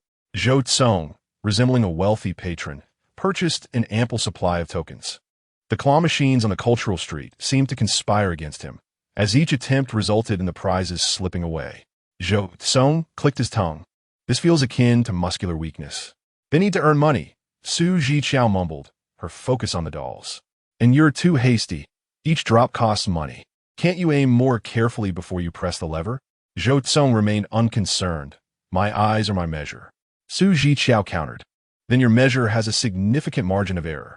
After several more minutes, she could no longer contain herself. Brother, if you hadn't pursued that doll, I would already be home. Zhou Cong's shoulders shook, laughter bubbling low in his throat. Who told you, little ancestor, to be so difficult to please? Zhiqiao, uninterested in correcting his choice of words, suggested, let us go home. No, Zhou Cong replied defiantly. I want to leave until I catch those two. Who's trying to placate whom here? After exhausting his tokens, Zhou Cong rubbed the back of his neck, his expression neutral as he declared, I shall file a complaint against them for fraud. Zhiqiao could no longer stifle her laughter. How can you be so inept? Hundreds of tokens, and not a single doll caught. Zhou Cong's gaze fell upon her lips, exhaling softly. At last, you've smiled. If you hadn't, I might have considered calling for help. Zhiqiao reminded him, brother, you haven't caught any. I'm going home now. Goodbye. Zhou Cong muttered. I almost forgot that. After a brief silence, his expression grew stern. Wait here. I shall purchase 2 more batches. Zhiqiao felt tears welling. It's already 11 o'clock. Rest assured. Zhou Cong assured her, no matter the hour, your brother will ensure you catch one. Zhiqiao expressed her regret, saying, I no longer wish for this. Let us return. Brother, please escort me back. Zhou Cong glanced at her, questioning, really? She nodded affirmatively. Yes. He inquired further. Are you not going to cause any more trouble? She replied again, yes. He then teased, will you dare to do it again next time? Feeling annoyed, Zhiqiao suggested, why don't you just capture me then? Zhou Cong chuckled, ruffling her hair with a rough hand, disregarding her objections and pinching her chubby cheeks. Be a little nicer to your brother, and I will comply with your every wish. All right? Zhiqiao retorted, you might as well call the police. Forget it, he sighed, realizing that despite her seemingly foolish demeanor, she was exceptionally guarded, leaving him no room to maneuver. Let us go, Zhou Cong said, playfully coaxing her. It was his first time accompanying a girl, and he felt somewhat adept at it. As they spoke, a staff member with a blue tag approached respectfully, asking, what would young Master Zhou like? Zhiqiao pauset. Zhou Cong raised his chin, signaling, I'd like a stereo, a pea pod, and a big-eared dog, please. The staff member unlocked the claw machine and retrieved the 3 toys he requested. After some fiddling with the claw, Zhou Cong triumphantly held the 3 dolls, remarking, I've successfully swindled these from the machine. Zhiqiao pouted, blaming others for your own lack of skill is truly counterproductive. Zhou Cong was taken aback by her bluntness. He waved the staff member away and lifted the 3 dolls, asking, do you want any? After a moment of hesitation, Zhiqiao nodded. Say something nice. Zhou Cong urged from his elevated position. Zhiqiao paused, straining her mind for compliments. Brother Zhou Cong, although your skills are lacking, your aim is not precise, and you have a penchant for threats. Stop right there. Zhou Cong's expression darkened. How can you possibly balance those insults with praise? Zhiqiao continued, and you could be a bit petty, but I believe that growing up under the red flag and basking in the spring breeze, Brother Zhou Cong will undoubtedly become an upright, kind-hearted, and ambitious individual. Zhou Cong, unable to contain his frustration, playfully tapped her forehead, exclaiming, what on earth do I need ambition for? He chuckled bitterly, pondering the notions of integrity and kindness. Suddenly, he halted mid-sentence, realizing that her roundabout way of speaking was merely a ploy to persuade him to let her off the hook. Frustrated, he questioned, "What exactly is wrong with me?" Zhiqiao replied straightforwardly, "You're a bit oily." Zhou Cong's brow twitched in disbelief. What have I done to be considered oily? He felt that he was far less slick than her various social circles. She clarified, I prefer classmates, not societal individuals. Damn it, societal individuals? Chapter 11. Not quarreling with children on the way back. Zhiqiao clutched her cup of taro milk tea tightly, curling up in the corner of the front passenger seat, feigning a serene gaze out the window. The taro was blended with crushed ice, and, as the ice melted, the paper cup exuded a chilling mist. Zhiqiao felt discomfort in her palms, yet Zhou Cong's car was devoid of even a single tissue, save for the 3 dolls he had given her, truly bare. It was just as Sisterly had remarked. He had a severe cleanliness obsession. Zhiqiao discreetly wiped her damp hands on her skirt. To be honest, she hadn't dared to drink the milk tea since getting into the car, but the sweet aroma of milk still permeated the air within. While waiting at a red light, Zhou Cong glanced to the right and couldn't help but click his tongue. Is it really necessary to wipe your hands on your skirt? Zhiqiao had no intention of engaging with him. After all, she hadn't touched his car. Zhou Cong slapped the central armrest. There are tissues inside. Help yourself. No need. Zhiqiao replied, too wary to soil his car with her wet and sticky hands. I'll wash when I get home. Zhou Cong retorted. Have I ever been harsh on you? Why do you have to be so cautious? Zhiqiao instinctively bit down on her straw, mumbling, really, it's unnecessary. Zhou Cong was left speechless. This girl was taut and resilient in his presence, neither yielding nor soft, making her quite a challenge to deal with. After a while, he sighed, relax, I'm not going to eat you. Zhiqiao remained silent, inhaling the sweet scent that filled the car. Zhou Cong couldn't help but chuckle. After all, we, as members of society, do not quarrel with children. The car halted outside the G residence, and Zhiqiao, clutching the grain she had collected from her comic exhibition, politely yet distantly said, "Thank you, Brother Zhou. Goodbye." As she took the dolls, Zhou Cong did not exit the vehicle, but looked toward the passenger seat. You don't think I would still play with these, do you? Zhiqiao hesitated for a moment, only taking the one she desired, Patrick Star and the pea pod. Zhou Cong frowned. What about the big-eared dog? I didn't want that, she replied. Take it back. Zhou Cong's tone turned cold. Are you suggesting I should clean up after you? Zhiqiao was not the type to be overly sentimental or difficult. But to her, Zhou Cong was merely a stranger, and she could not accept his unsolicited gifts. Not wishing to create further discord, she retrieved a 100 yuan bill from her pocket, flattened it carefully, and placed it on the passenger seat. Only then did she gather all 3 dolls in her arms. Zhou Cong stared at her, his expression darkening. Zhiqiao stole a few glances at him before placing the last 20 yuan note alongside the 100. Zhou Cong suddenly burst into laughter. Now there is more. Zhiqiao et lai. This 20 is for the fare. Goodbye, brother. The girl darted inside, leaving Zhou Cong under the illumination of the car's overhead light, fixated on the 2 notes. As the sound of the G residence door opening reached his ears, Zhou Cong reached out, leisurely pinching the bills between his fingers. The 2 notes, one more crumpled than the other. Zhou Cong had not encountered cash in quite some time, and opportunities to pay for himself were scarce. Yet, regardless of whether others sought to curry favor or extend a courtesy, none would casually toss a couple of bills his way. Even acts of kindness were veiled, contingent upon his mood and willingness to grant such recognition. In the nearly sealed confines of the car, Zhou Cong wore an enigmatic smile, truly commendable. The G residence was aglow, with Sisterly waiting for her return.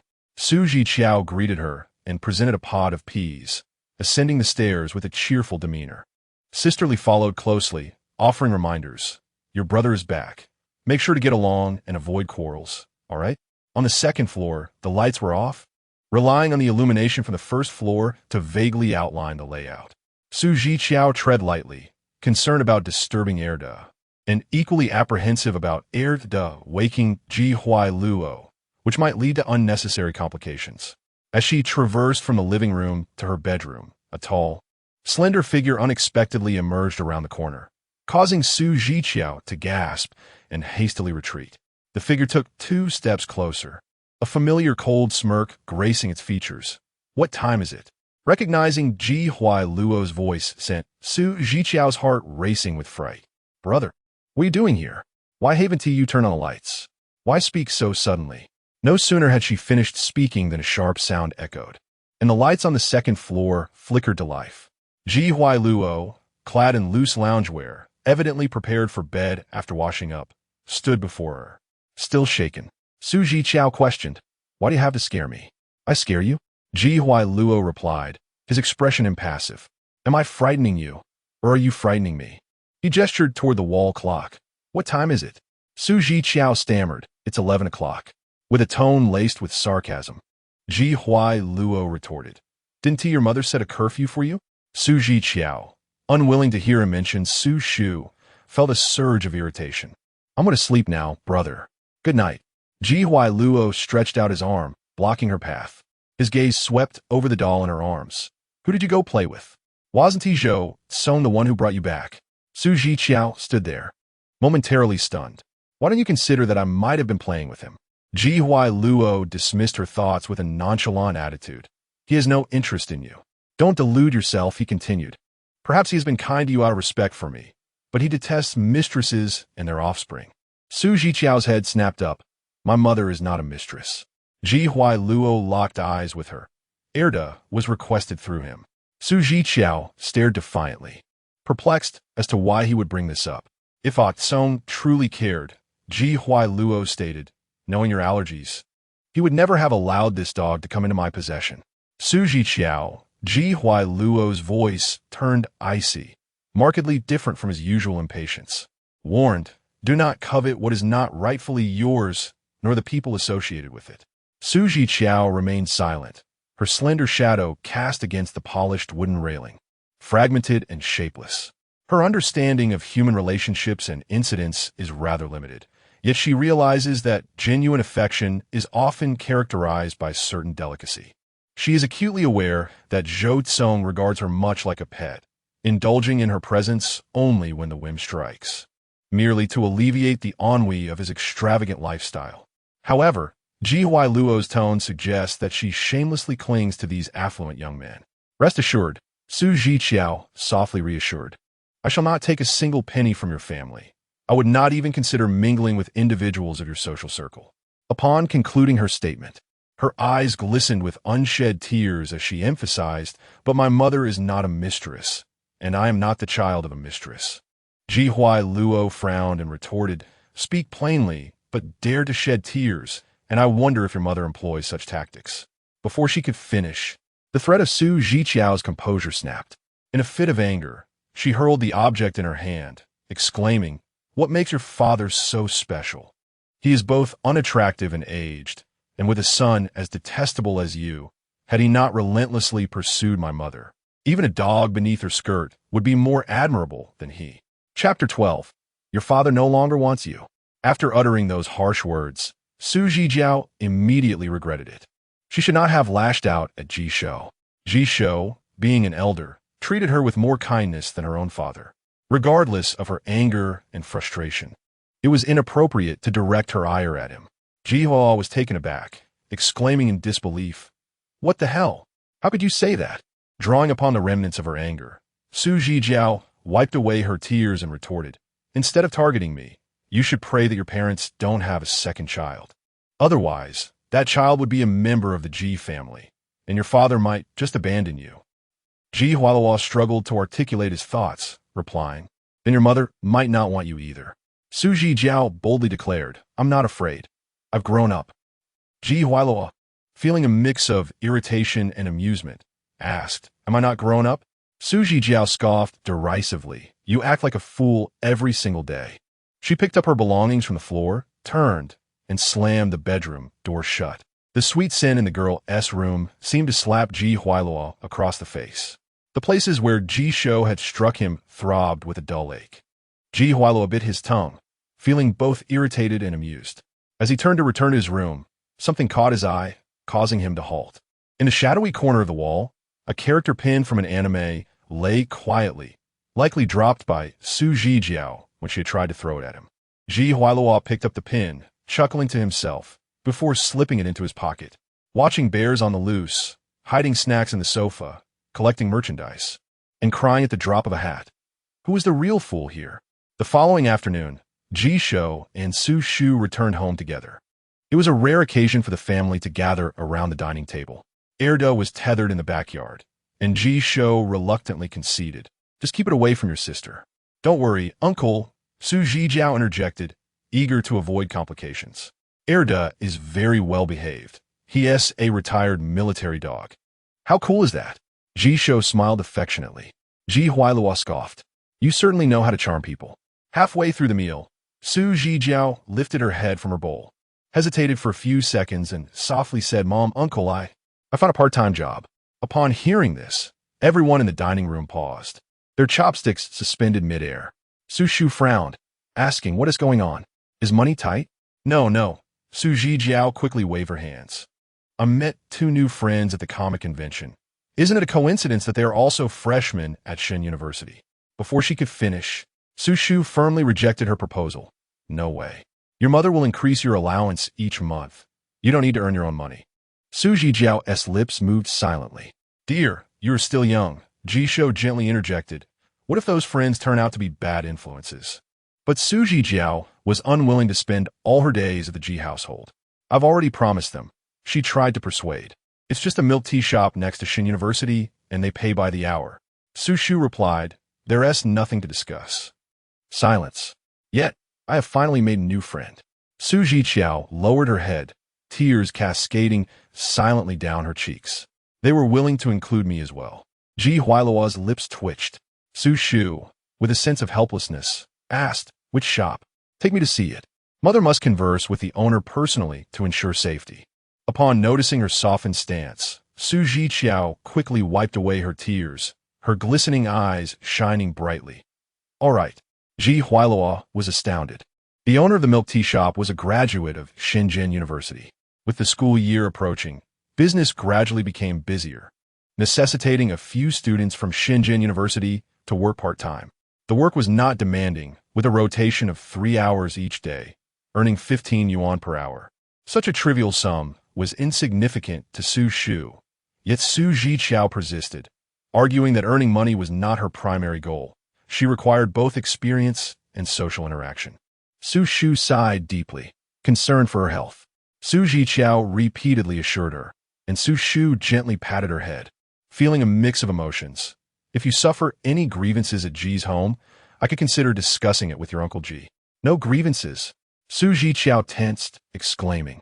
I am perfectly fine. Su Shu gazed at her with a hint of melancholy. Then why is your suitcase still sprawled out there, with clothes being taken out one by one, washed, and then put back? Su Zhiqiao bit her lip. School starts soon. I'm too lazy to tidy up. Zhiqiao treated her well, and even better towards Su Shu. Su Shu had endured hardships for half her life, remaining single for her sake. Now that Su Zhiqiao had finally encountered someone who was sincere and shared a common language, she did not wish to become an obstacle to her happiness. Su Shu remained silent.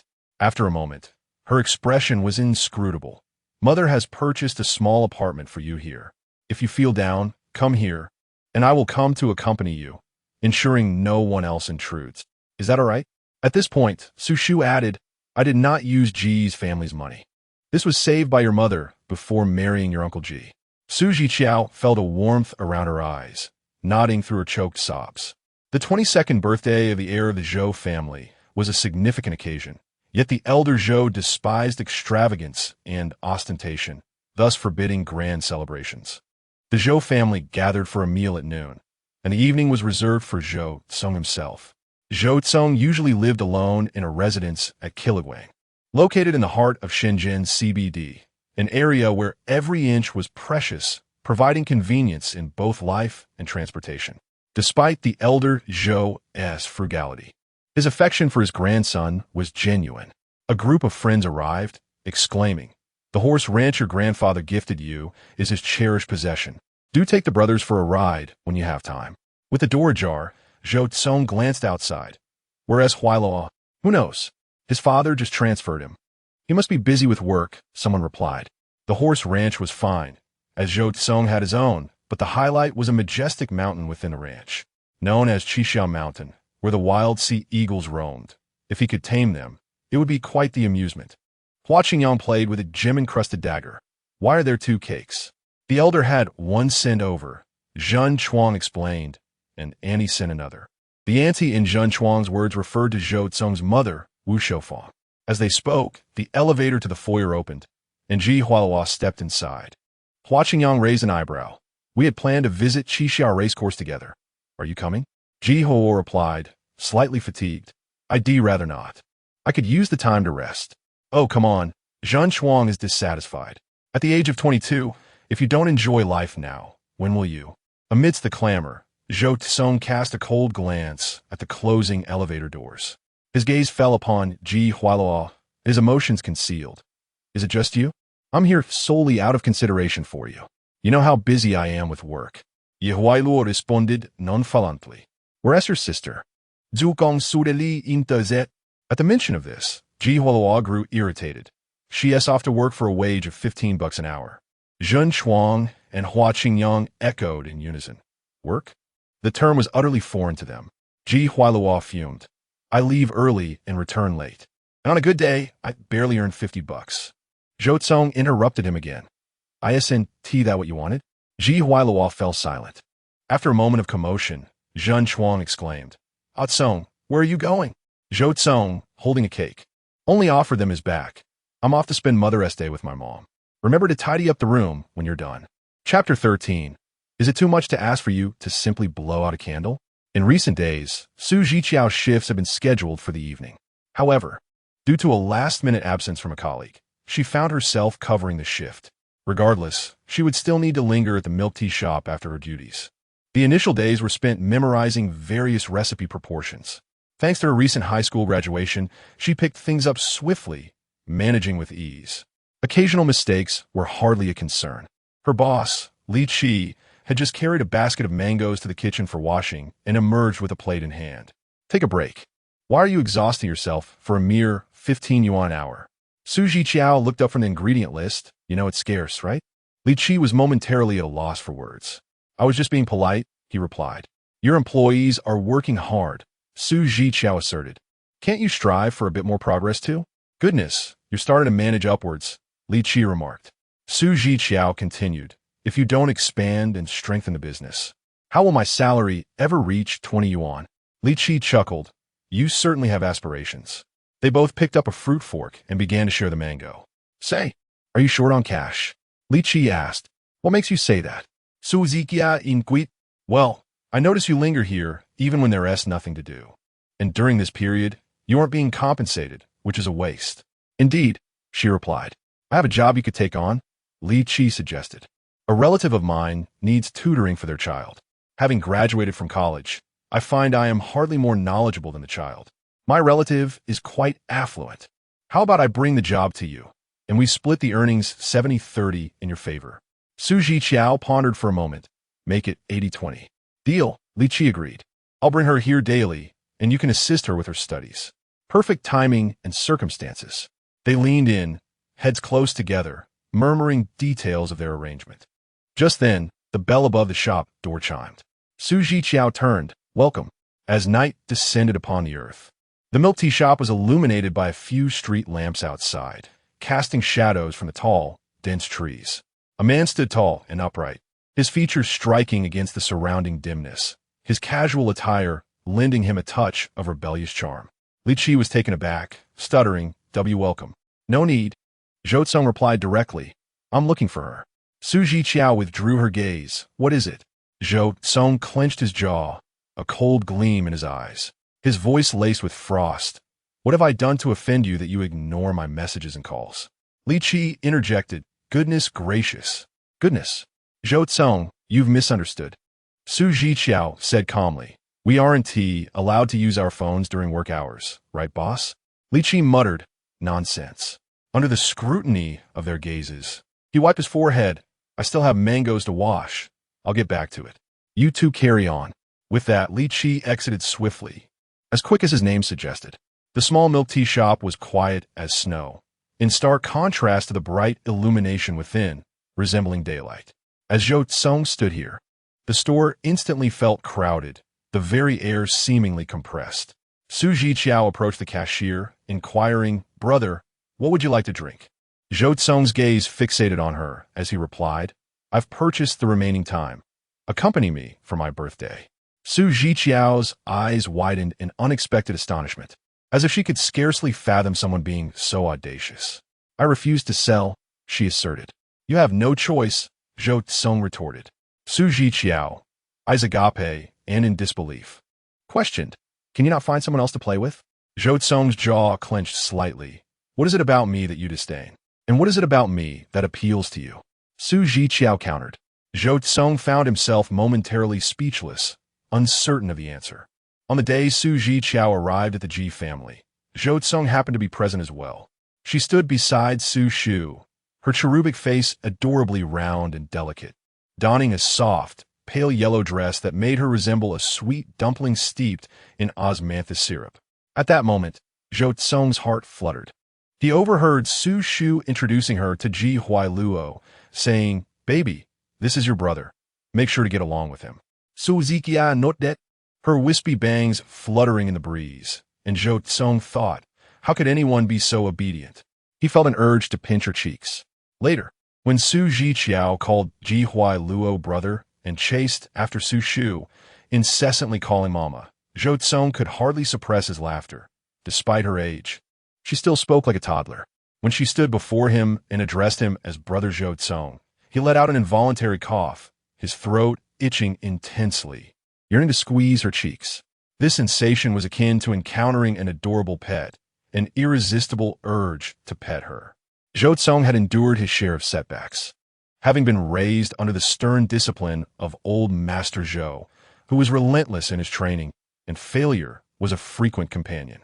Yet, nothing left him feeling more defeated than Su Zhiqiao. Surely he was not lacking in worth. A bell chimed in the milk tea shop, announcing the arrival of new customers. Su Zhiqiao left him to attend to them, taking orders, issuing receipts, and preparing drinks with her own hands. One customer ordered a hand-squeezed lemon drink, a task that required considerable physical effort. Su Zhiqiao's slender arms worked diligently, vigorously striking the lemon in the bottle with a rolling pin-like stick. Zhou Cong frowned at the sight. In just a few days, she had grown visibly weary. He observed Su Zhiqiao, while two new customers gawked at him, their heads huddled together, struggling to suppress their astonishment. After receiving their milk tea, the two young women hesitated for a moment, and one, summoning her courage, boldly asked, "Handsome, could we exchange contact information?" Zhou Cong's mood soured significantly, and he dismissed her with indifference. "No." The girl, embarrassed, murmured, "That handsome guy must have a girlfriend." Zhou Cong shot a cold glare in her direction, exuding an air of disdain that conveyed, "The previous comment should have prompted you to gracefully retreat." A brief silence ensued. The girl who had initiated the conversation felt tears welling in her eyes, and her friend tugged at her arm, leading her out the door. Su Zhiqiao's demeanor was equally unyielding as she said, "Could you refrain from lingering here?" She perceived in Zhou Cong the very same qualities that resided in Ji Huailuo, an air of disdain from the elite towards the ordinary, a condescending nonchalance that comes from viewing mere ants from the heights of superiority. They undoubtedly inhabited the same circle. It is no wonder that Ji Huailuo harbored such animosity towards her. To Ji Huailuo, she must have represented a level of squalor the likes of which he had never encountered in his lifetime. "Please, do leave," Su Zhiqiao stated increasingly bluntly, "for fear that the aroma of our establishment might offend your sensibilities." Zhou Cong coldly lifted his lashes. "Do you believe I could have this place razed?" "Indeed, I believe it." She had no doubt. The prowess of young Master Zhou was formidable. He need not lift a finger himself. One mere word from him would send others scurrying to carry out his bidding. Su Zhiqiao bit her lip, suddenly comprehending the magnitude of the individual she was confronting. This person was unlike anyone she had previously interacted with, neither a classmate, nor a friend, nor a relative. He possessed the power to manipulate the world around him with ease, to demand and seize without opposition. And Su Zhiqiao found herself utterly defenseless. What exactly do you intend to do? Her eyes began to redden. Zhou Cong's dark gaze deepened. Is it too much to ask for you to simply help me blow out a candle? Chapter 14. The understanding older brother. The car halted beneath the trees at the entrance of Shenzhen University, where the glow of the streetlight was obscured by the branches, plunging everything into near darkness. The cake was modest in size, knowing that this group of men had little fondness for sweets. It was merely for the sake of ceremony. The round cake, adorned with white cream and delicate purple forget-me-not patterns, bore the inscription in soft blue, "Happy Birthday, Akon." The car's interior light was off, casting fragmented silhouettes. Zhou Cong's expression was somber as he placed the cake in the center console and inserted the candles himself. Zhiqiao remained entirely unresponsive. Zhou Cong rubbed the flint of the lighter with his thumb, and a flicker of light suddenly ignited. He glanced at the girl in the passenger seat, who radiated resistance, and said softly, "Help me light it." Zhiqiao fell silent, accepting the lighter and bowing her head to ignite the candles. Zhou Cong added, "Help me sing the birthday song." Zhiqiao threw the lighter into his lap, retorting, "I won't." "Don't deceive me," Zhou Cong replied coldly, fixing her with a gaze that warned of consequences should he discover her dishonesty. The flickering candlelight reflected in Zhiqiao's eyes, mingling with an uncontainable anger. As she recited stiffly, "Happy birthday to you," Zhou Cong understood that, were it not for her fear of his domineering nature, her words might have transformed into a far more malevolent wish. As the final notes of the song lingered, Zhou Cong lowered his lashes, concealing his emotions. "I'll make a wish." Zhiqiao paid him no heed. The candle's flame flickered as it burned down halfway, wavering and momentarily flaring before quickly diminishing. After 5 seconds, Zhou Cong lifted his gaze. "Help me blow it out." Zhiqiao replied, "You must do it yourself. You blow." Without a moment's thought, she huffed and extinguished the candle. Within the dimly lit car, silence enveloped them, allowing the sound of their breathing to resonate. Zhiqiao declared, "It's over, I'm leaving." Without a moment's pause, she exited the vehicle. The car door swung open, allowing the sweltering summer breeze to rush in, brushing against Zhou Cong's face. He cast his eyes downward, fixating on the exquisite cake as if it were mere refuse, a tumult of unarticulated emotions layering upon one another, brewing a tempest of fury within him. With a swift motion, Zhou Cong flung the cake violently into the passenger seat, cream splattering everywhere, coating the leather seats, the console, the floor mats, the dashboard, and the vents with a layer of greasy white. Upon returning to the mansion, Hua Qingyang had not yet departed. He was directing the cleaning staff to tidy the living room. "Yes, right there. Not a speck of dust must remain. You have no idea how severe this young master's obsessive cleanliness is." The sound of the front door caught Hua Qingyang's attention, and he looked up, momentarily stunned. "Oh, back so early?" Zhou Cong, with a dejected demeanor akin to a frostbitten eggplant, silently slumped onto the sofa. Hua Qingyang scrutinized him, his eyes widening. "Is that cream on your clothes? What happened?" His expression turned anxious.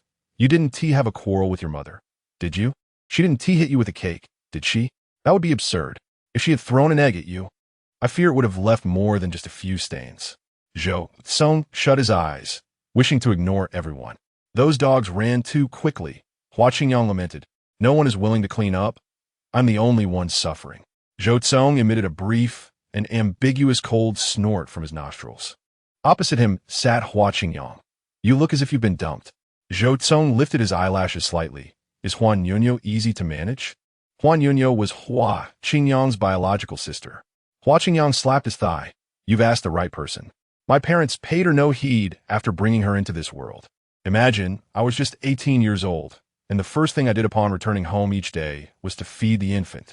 People assumed she was my daughter, which made it impossible for me to find a girlfriend. It's a tale of bittersweet sorrow." Zhou Cong, growing impatient, interjected, "Just tell me how you coax her when she throws a tantrum." "That's simple," Hua Qingyang replied. "Am I not a 22-year-old man capable of soothing a 4-year-old girl?" Indeed, there was no comparison. Zhou Cong closed his eyes once more. "Get lost." "Fine. I was already planning to leave," Hua Qingyang retorted without reservation. "Can I borrow your car? Mine was taken by Zhan Chuang." Zhou Cong replied, "It's at the car wash." Hua Qingyang, skeptical, questioned, "Didn't you just wash it this morning?" Zhou Cong explained, "The cake got overturned." This incident paled in comparison to his 4-year-old sister wetting his bed, and Hua Qingyang wore an expression as if struck by lightning. "How could you allow a cake in the car? Was it on a box? Who knocked it over? Did you not deal with that person?" Zhou Cong, irritated, hurled a cushion at him. "Get lost." Observing the young master's mood deteriorating into madness, Hua Qingyang chuckled softly as he stood up with a trash bag in hand. "Brother," he said in a tone of someone with experience, "don't underestimate my sister. Even at just over a year old, she dares to get angry with me, crossing her arms and ignoring me. No matter how I try to coax her, she remains unresponsive, but if you dare not to coax her, you're doomed." Hua Qingyang, brimming with pride, continued, "In such moments you must not rush. The more you coax, the softer and more spoiled she becomes, like a little figurine, quite entertaining." Upon hearing a particular statement, Zhou Cong closed his eyes, sensing impending doom. According to Hua Qingyang's experience, every step he had taken tonight, from the very first word to the cake incident, had been erroneous. Each step had triggered a minefield. If he not only failed to coax her, Zhou Cong pressed his lips together, suppressing a remark, but also threatened her. Hua Qingyang exaggeratedly opened his mouth wide. "My parents would immediately engage in a mixed-gender double team against me. Even if they didn't tea, I wouldn't dare. She is my sister." Hua Qingyang shot him a sidelong glance. "Whom did you threaten?" He hesitated to specify, as aside from Ji Huailuo's little sister, there was no one else. "You sleep here." Zhou Cong sighed in resignation. "Tell me everything about you and your sister in meticulous detail." Hua Qingyang replied, "You don't mind my dirtiness?" Zhou Cong's eyelids fluttered. "Why don't you sleep on the floor?" Hua Qingyang promptly turned to leave. Realizing he needed something from him, Zhou Cong reluctantly took a step back. "Why don't you disinfect yourself in the bathroom?" Hua Qingyang chuckled in exasperation. "You'll find it troublesome when looking for a wife. You can't expect her to disinfect herself as well, can you?" Zhou Cong maintained a stoic expression.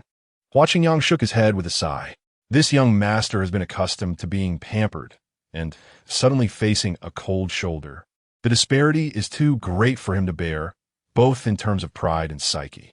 Perhaps it is true what Jin Chuang said. Someone has spent a lifetime playing the role of the eagle, only to be pecked in the eye by one in the end. Out of brotherly affection, Hua Qingyang sincerely shares his wisdom. "Brother, raising a child is a process of mutual tugging, testing each other's limits. You cannot simply come in with a heavy hand." Zhou Cong's eyelids droop, caught in a state of despair and confusion. "My sister wants candy. If she asks 3 times, I give once," Hua Qingyang explains. "If she demands each time, or even 2 pieces at once, you will see whether she takes it as a habit or praises me as a good brother. It is essential to hold back." Zhou Cong scoffs coldly. "Are you sure it isn't fear of your parents' reprimand that keeps you from giving each time? Let this caring older brother do as he pleases." Chapter 15. Boomerang. When Ji Huailuo returned to the Ji residence, it was just before 9 o'clock. The birthday celebrant had fled. He was still acclimating to his new job and felt utterly fatigued. After indulging in a couple of games, he decided to return home. As he approached the entrance, he heard voices emanating from inside the open door. Suddenly, Ji Huailuo felt averse to entering. Leaning against the wall, he pulled out a cigarette from his pocket and took a few half-hearted puffs. Inside, the conversation continued. It was Su Shu and sisterly. Su Shu glanced at the clock on the wall and murmured, "Why hasn't Xiao Xiao returned yet?" "She is probably on her way," sisterly replied, bending down to tidy the living room. "Please don't worry just yet. I suggested going to pick her up, but she insisted otherwise," Su Shu remarked. Sisterly arranged the cushions on the sofa, saying, "Xiao Xiao is considerate. She wants you to rest." She casually reached into the crevice of the sofa and pulled out some candy, chuckling, "Madam, why does Xiao Xiao always love to hide things in the gaps?" Su Shu initially laughed, but then her demeanor turned somber. After a moment of silence, she confessed, "When I divorced her father, I failed to secure custody of her." Sisterly stood upright, her expression shifting. Su Shu continued, her voice heavy with sorrow. "Once, when I went to see her, she was barely 1 meter 40 tall, struggling to mop the floor with a mop taller than herself. while her stepmother scolded her, saying if she didn't stop hiding snacks, all the household chores would fall to her. Sister Li's mouth opened in disbelief. I quietly inquired, and Su Shu continued. Qiao Qiao told me she was always hungry. When she took a few extra bites, her stepmother would glare at her. She would wake up in the middle of the night to drink water, secretly stashing away the milk and snacks from school and the ones I sent her. Su Shu bowed her head, tears streaming down her face. Her father and his son loved watching bears on the run. When Xiao Xiao was mopping, she would deliberately slow down to catch glimpses of the show. But that little brat, like his parents, would intentionally turn off the television whenever she was around. Sister Li was left speechless. What does her father want from her? He is not after Qiao Qiao. Su Shu's voice turned bitter. He is merely exerting his influence over me. Sister Li asked, then, how did you manage to regain custody of Qiao Qiao? At this, Su Shu felt a pang of bitterness. That spring, the willow fluff was particularly abundant. That woman took Qiao Qiao out to play, and as a result, Qiao Qiao had an asthma attack and nearly died. At the time, my job had just stabilized, and I was already gathering evidence. Because of this incident, along with the previous neglect and abuse, I easily regained custody of Su Zhiqiao. But I can't shake the feeling that Qiao Qiao orchestrated this on purpose. Su Shu wept. She intentionally helped me gather evidence. She wanted to come back to me. Sister Li felt a wave of sympathy wash over her. Please don't be too heartbroken. I see that Qiao Qiao is being well cared for by you. Su Shu wiped her tears. She is very well behaved. She received a lot of scolding from her father and is afraid of loud voices. Sister Li's expression hardened as she was suddenly reminded of how Ji Huailuo often raised his voice. Indeed, Qiao Zhiqiao seemed to freeze in place whenever he shouted. When I brought her back, Su Shu said she felt no emotion anymore, having meticulously nurtured her feelings for years only to realize the essence of laughter and tears. Li Jie, you have no idea, she confided. When she first cried in front of me, I was so overwhelmed that I cried too. Li Jie sighed, sharing in her sorrow. The individuals inside continued their conversations, while the man by the wall had become a statue, oblivious as the smoke neared his hand. In the stillness of the night, the chirping of insects in the grass resonated, carrying an air of unnoticed solitude. Ji Huailuo swallowed hard. The nicotine that once stimulated his nerves had lost its effect, leaving a bitter taste in his mouth. It was the very cigarette he was accustomed to, yet it now felt both harsh and unpalatable. Amidst the tranquil atmosphere, a rustling sound of footsteps approached, culminating in the creak of the iron gate as a slender figure entered, burdened with a bag. Ji Huailuo stood upright, inexplicably extinguishing his cigarette. Su Zhiqiao drew closer and, upon noticing him, exchanged glances in the dim light for half a second, before she timidly uttered, "Brother." Ji Huailuo remained impatient. "Can you please stop with this nonsense?" Su Zhiqiao, with a hint of suppressed joy, replied softly, "I got paid, even though I've only worked for a week. The boss said I was lucky to be here during payday. After 7 days and covering for others, I earned 600 yuan. Ji Huailuo fell into an eerie silence. 600 yuan. He could easily spend that on a single lighter, and it was merely a consumable. Perhaps hearing the commotion outside, Su Shu and Li Jie stepped out together. Su Zhiqiao, brimming with excitement, bounded up the steps and retrieved 6 crisp bills from her bag. "Mom, Li Jie, look. I specifically asked the boss for cash. It was her first earnings. You should save it." Su Shu ruffled her hair. "Put it all away." Su Zhiqiao shook her head, swiftly handing 2 bills to Li Jie. "Here, Li Jie." She stuffed 200 into Li Jie's pocket, then pulled out another 2 bills, beaming, "Mom, this is for you." "No, keep it." Su Shu nearly shed tears. "Save it for snacks.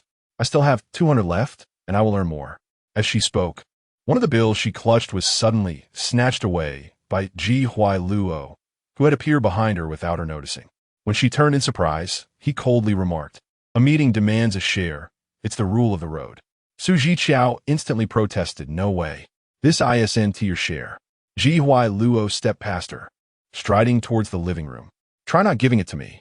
Su Zhiqiao, filled with fury, clung to his shirt. "Give it back. This is my hard-earned money." The two of them, one walking away and the other tugging, created a comical scene as they entered the living room. Su Shu was left speechless, Wali Jie chuckled. They really do resemble siblings. After Ji Huai Luo took one of the 200 yuan bills meant for herself, Su Zhiqiao was so incensed that she had nightmares that night and remained upset the following morning. During breakfast, as she was halfway through her meal, Ji Huai Luo descended the stairs, his hair in disarray, yawning widely. Su Zhiqiao quickly stuffed the remaining bread into her mouth, wishing to avoid sharing the same space with him. Jehu Ilu shuffled into the room in his slippers, appearing as though he had just awakened from slumber, and abruptly tossed a bundle of pink banknotes onto the dining table. XZHGO and XSH were momentarily taken aback. He drowsily declared, I received my salary yesterday, 20,000. I'll share half with you. There happened to be exactly 10,000 on the table. XZHGO was left speechless. Noticing her lack of response, Jehu Ilu's patience waned, and he began to grow irritable. If you don't believe me, ask your mother. My salary is only 20,000. Do you think I have more? XSH coughed lightly, affirming, yes, he currently has only 20,000. Jehu Ilu regarded her with disdain, retorting, can you not pursue that wretched job of yours? If one did not know better, they might think Jehu Ilu cannot support a single sister. XZHGO stammered, brother. Firtelmo, Ji Ilu, in a fit of frustration, continued, from now on, you shall call me brother and Zhou Ching brother, since I have already shared my salary with you. What right does he have to receive the same treatment as me? Is this a boomerang? Chapter 16. Do you not adore collecting trinkets? In a single night, Hua Qingyang became the center of attention. He burst into laughter, slamming his hand on the table. You ask how I managed to bring my sister? Ji Hua, with a displeased expression, hurled an apple at him. You love to chatter, don't you? Hua Qingyang deftly caught the apple and took a substantial bite. I always blamed my mother for depriving me of my only child status. Yet who would have thought I'd have my moment of redemption? Ji Hualuo, feeling irritated, rubbed the back of his neck. Are you going to spill or not? Let me take a breather, Hua Qingyang replied, biting into the apple again. Last night, Akon had me talking nonstop. My throat is sore now. Ji Hualuo paused. What did Akon want you to talk about? Hua Qingyang shot him a sidelong glance. A sly smile dancing on his lips, he asked me how to take care of children. Who is he taking care of? Ji Hualuo inquired. My sister, Hua Qingyang mumbled. I took care of her for a whole summer, and now I'm asking him to help for just half a day. Ji Hualuo retorted. I'll take her tomorrow. Hua Qingyang nearly choked on his apple. You've never shown such kindness before. Ji Hualuo, munching and gathering, pressed. Tell me what you told him. I need it for tomorrow when I take your sister. Spare me, please. Hua Qingyang lamented. My throat is in agony. Ji Hualuo scrutinized him. Did you talk all night or yell all night? Damn it, Hua Qingyang exclaimed, tumbling into a playful scuffle with him. If you're so brave, say it in front of Akon. Hua Qingyang's sister, Huan Yonyo, is merely 4 years old. Zhou Cong first brought her back to the Zhou family, attracting a crowd of curious relatives. Zhou Zheng, someone mischievous, remarked, is Akon urging you and Shou Fong to have another daughter? Zhou Hezheng, unable to watch, responded, what sort of mischief is this? Bringing Yonyo along. Zhou Cong, legs crossed, scrutinized the little girl with short legs. Suddenly, he realized something profound. What he wished to nurture was not merely a child, but one who was small and charming, resembling a certain girl who nearly drove him to despair. Old Master Zhou, filled with concern, insisted, quickly return her to the Hua family. They have only this one little princess. Let me play a bit longer, Zhou Cong replied nonchalantly. I'll send her back this afternoon. Old Master Zhou, fuming, exclaimed, how can you use the wordplay? Put away your usual antics. What antics? Zhou Cong pondered, worried that this little sprite might burst into tears. He was nearly of the same age as her. This rascal, so accustomed to his own ways. Old Master Zhou remarked to his son, had never interacted with girls and was rather clumsy. He might frighten her into tears. Zhou Hezheng respectfully said, yes. I will teach him alongside Shou Fong. Hey, Zhou Cong interjected coolly. Do you want some milk tea? Huan Yunyo's eyes lit up. Yes. What milk tea? You're still a child. Old Master Zhou scolded. You can only drink milk.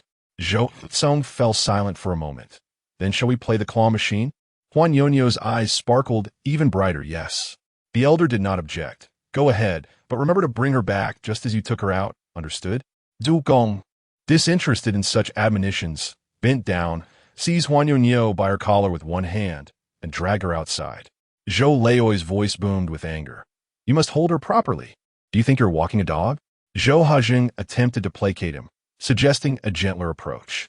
As the commotion faded behind them, Zhou Cong tossed Huan Yunyo into the back seat of the car, warning her, don't kick around, and keep your saliva off my car.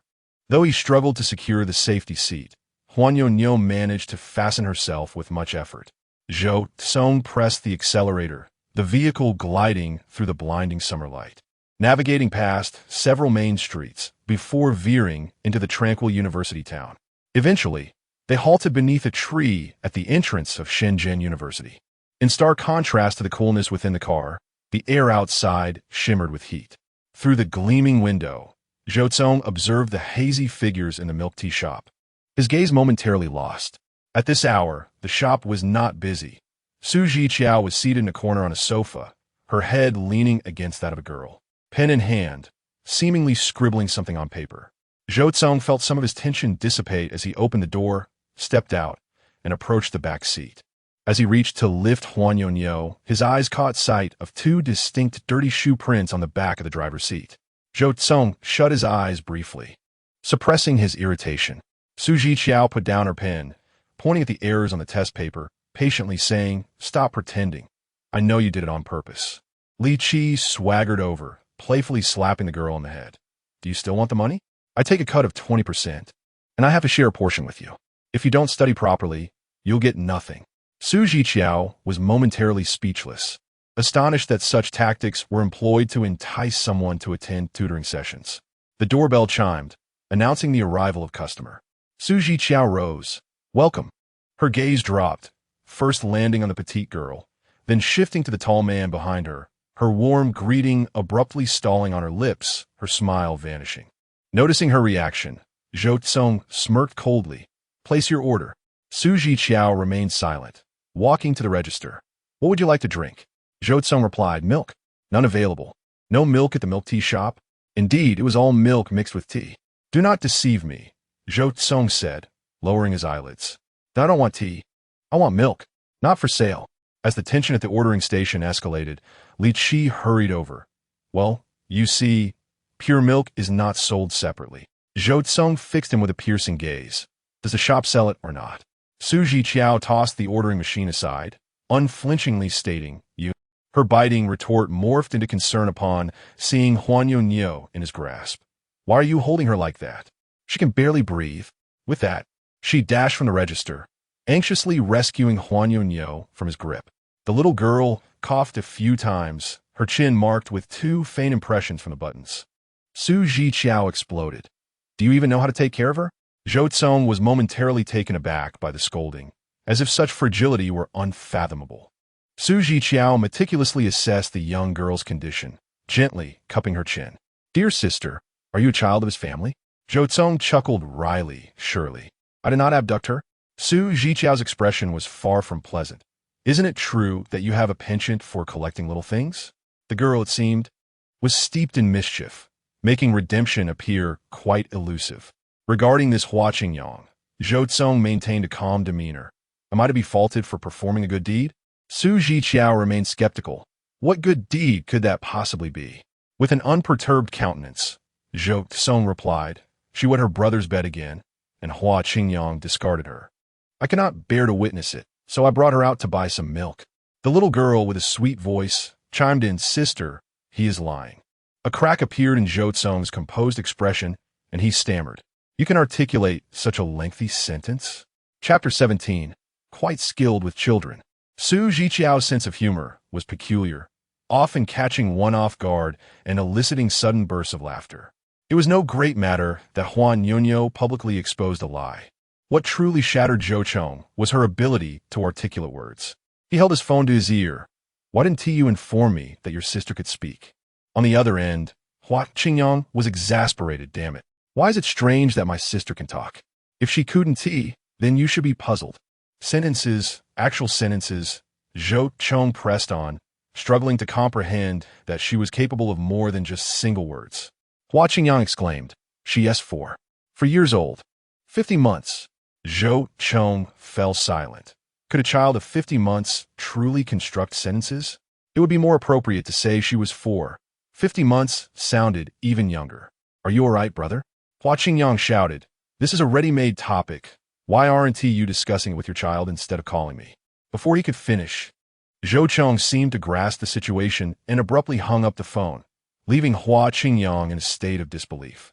Inside the milk tea shop, Zhiqiao retrieved a box of children's milk from her bag, coaxing Huan Niunyou to drink slowly. After a moment of contemplation, Zhou Cong crouched down. She can actually speak. Zhiqiao couldn't contain her laughter, her slender shoulders trembling. She is already in kindergarten. Zhou Cong fixed his gaze on the curve of her lips. How do you know? She told me herself. Zhou Cong appeared utterly shattered again. She could articulate such complex phrases? Zhiqiao pinched Huan Niunyou's cheek. Niunyou, repeat what you said to him. Huan Niunyou adeptly replied, Brother, I'm in the little class of kindergarten. Zhou Cong's forehead twitched slightly. Niunyou, he said coolly. Then why were you bouncing around with each word I said? Huan Niunyou replied, Brother thinks it's funny to treat me like a fool. Who, in fact, was treating whom like a fool? Zhiqiao lauget un gon tolang. Who is Zhou Cong? He was the young master Zhiqiao, known for his fiery temper, yet even he would yield a modicum of tolerance. He was the unreasonable, domineering figure of the underworld, often threatening to demolish the milk tea shop. And yet, here he was, outsmarted by a 4-year-old child. The shop fell into a tranquil hush, broken only by her uncontrollable laughter. Zhou Cong wore a grim expression, staring at her as she laughed. But the stormy clouds in his eyes seemed to have been gently brushed by a spring breeze, turning dark yet translucent. She finished her milk, he said, desperately seeking conversation. What are you drinking? Zhiqiao replied, I'm not drinking. The owner, Li Qi, ran the shop loosely, with an abundance of fresh, clean fruits. Anything that didn't sell was given away, replaced with new stock the following day. What was the significance of missing a box of milk? Huan Niunyou stood holding her milk, while Zhiqiao squatted before her, with Zhou Cong following suit, effectively blocking the narrow aisle of the shop. Zhiqiao, let me treat you to lunch. Zhou Cong softened his tone, recalling Hua Qingyang's words, and respectfully added 3 more words. Is that all right? Zhiqiao shook her head, stating she had matters to attend to at noon. Indeed, she had pressing issues. As she felt the weight of the 10,000 yuan that Ji Huailuo had thrown at her that morning, too hot to handle.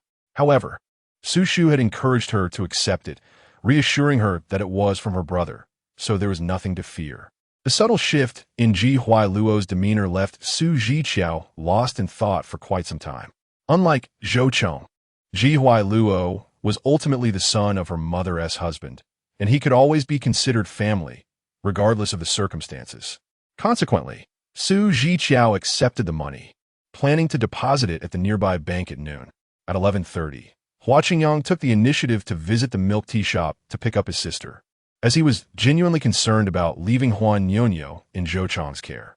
Under normal circumstances, Zhou Cong could transform a mediocre task into something extraordinary.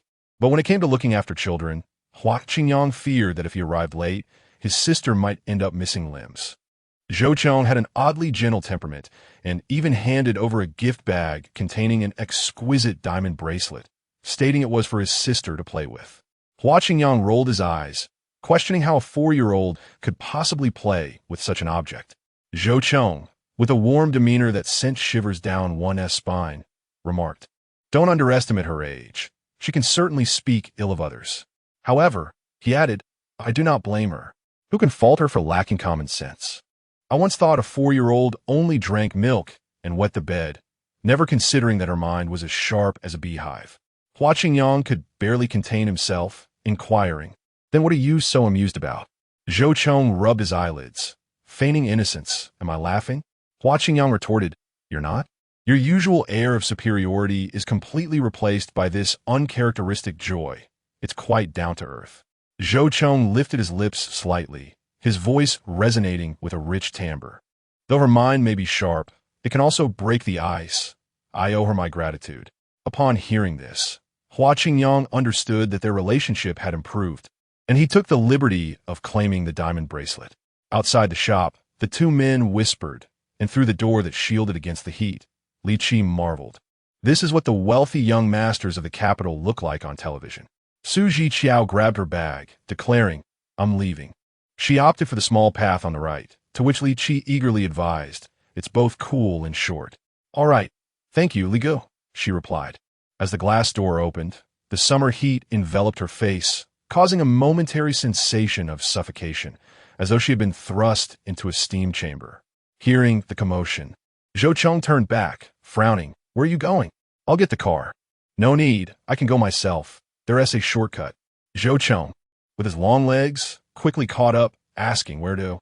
Zhiqiao answered honestly, "To the bank." "For what purpose?" "To deposit money." "How much?" 10,000. Zhou Cong turned away, clicking his tongue.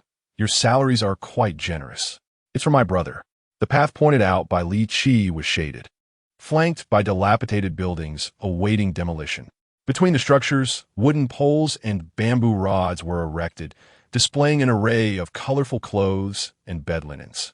The air was infused with the scent of laundry detergent, and the protruding balconies occasionally showcased a few potted flowers, creating a vibrant atmosphere of daily life. Zhou Cong's emotions were inscrutable. He did not delve deeper into the topic. Instead, he shifted the conversation and asked in a subdued tone, "How old are you?" "You seem quite adept at caring for children." Zhiqiao stepped over a puddle and replied, "I took care of my younger brother from my father's side for 5 years." Zhou Cong's sharp brows knitted together in curiosity. "At what age did you start and end?" Zhiqiao calculated, "From 8 years old until I was 13. After that, my mother took me away, and I no longer cared for him." 8 years old?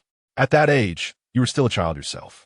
Zhou Cong's lips pressed together lightly as he inquired, "Why did your mother not come for you sooner?" Zhiqiao candidly explained at that time, "She was unemployed and stayed at home to care for me. The court awarded custody to my father. To reclaim me, my mother worked in sales and ventured into business. Only after securing a foothold in a large company could she qualify to fight for my custody." At this point, Zhiqiao hesitated and said, "Zhou Cong, what did you just call me?" Zhou Cong questioned coldly. Zhiqiao fell silent for a moment and suggested, "Perhaps you could discuss with my brother how I should address you." Chapter 18.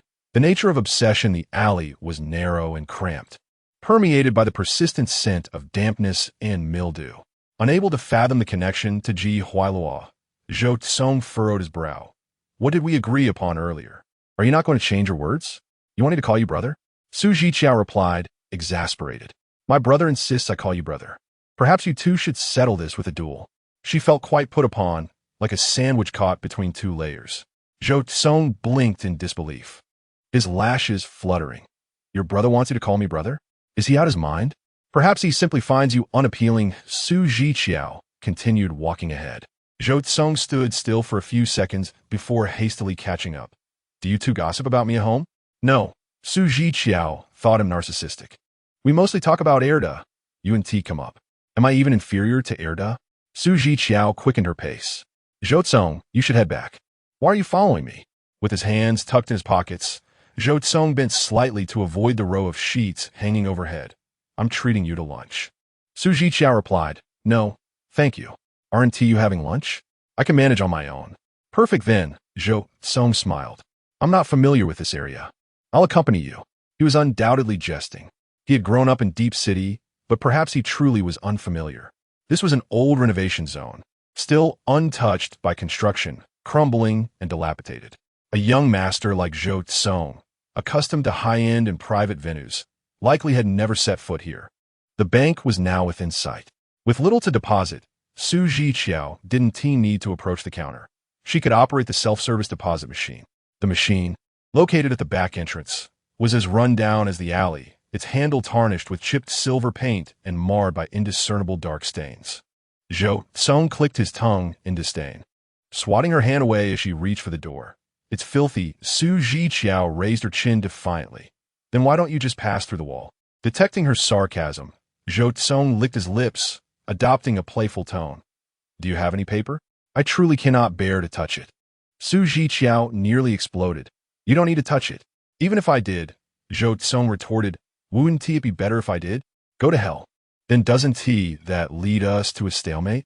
Zhiqiao found him utterly irritating, her temper flaring as she rummaged through her backpack, recalling that it contained a small pack of tissues and disinfecting wipes. However, as she unzipped the bag, her actions faltered, and a look of sudden panic crossed her face. Zhou Cong's playful demeanor shifted to seriousness. What's wrong? Zhiqiao crouched down, turning her bag upside down and emptying its contents. The money is gone, she muttered, sifting through the jumble of items, her voice trembling involuntarily. I distinctly placed it in the bag. It was such a thick bundle, how could it have vanished? A full 10,000. Brand new, untouched. Even the banknote strap was still intact. How could it just disappear? Do not panic, Zhou Cong said as he crouched down, his large hand grasping hers as she fumbled. With his other hand, he picked up her bag, his demeanor calm. Are you certain you placed it in the bag? Zhiqiao's mind was in disarray. She merely followed his train of thought. I'm sure. Zhou Cong's eyes, as pale as ash, fixed upon her. Has the bag been opened in the middle? No, Zhiqiao replied, her nose tinged with pink. I put the money in the bag and took the bus. When I arrived at the store, there were customers present, and I tossed the bag into the cabinet without opening it at all. Zhou Cong inquired, can others access the cabinet? Zhiqiao hesitated. That is impossible. Even if they could, they wouldn't. Only Brotherly and I, along with the student I tutor, were there in the morning. They are not lacking in money, and besides, Zhiqiao, Zhou Cong's voice was cool and thin. Do not blindly trust anyone before establishing their character. Zhiqiao's heated thoughts gradually calmed. She swallowed hard. It could never be them. It must be that I lost it, she said, lowering her head. She withdrew her hand and began tossing the dust-covered items scattered on the ground into her bag. You mustn't recklessly suspect my friends. Zhou Cong frowned. I am not doubting them. I am merely eliminating possibilities. Zhiqiao's gaze was clear. Suspicion breeds accusation. I mentally filtered through them. What difference does that make from once considering them thieves? Zhou Cong felt a pang in his heart. Are you accusing me? He found it hard to trust people, never offering his faith indiscriminately, regardless of who it might be. Yet, such is the nature of the world. In a realm rife with deception, everyone could potentially be an adversary or an enemy. The foundation of the Zhou family's future heir must never be discerned by others. Zhiqiao lowered her head, clutching the last tangle of earphone wires in her palm, tears dropping to the ground one by one. 10,000. I've only earned 600, and now I've lost 10,000. Zhou Cong's brow twitched. How significant is this? Brother will compensate you double. 100-fold, how does that sound? Zhiqiao looked up, her eyelashes laden with tears, hanging on the brink of falling. You would give me 1 million? Zhou Cong's fingers itched to brush away that tear. It's not a big deal. It's merely the cost of a meal for brother. Zhiqiao paused for half a second. Then her sobs grew more sorrowful. How can you boast of wealth when I have lost all my money?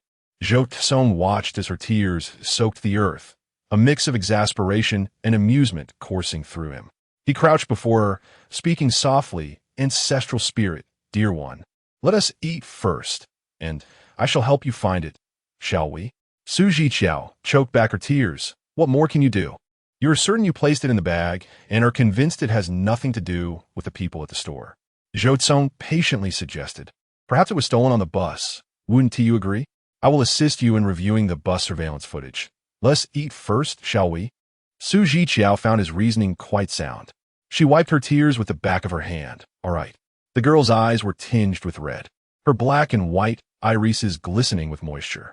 Her cheeks were reminiscent of rosy apples, and her nose tip seemed to have been touched by the blossoms of spring. A delicate pinkish hue, yet she rarely exhibited such endearing compliance towards him.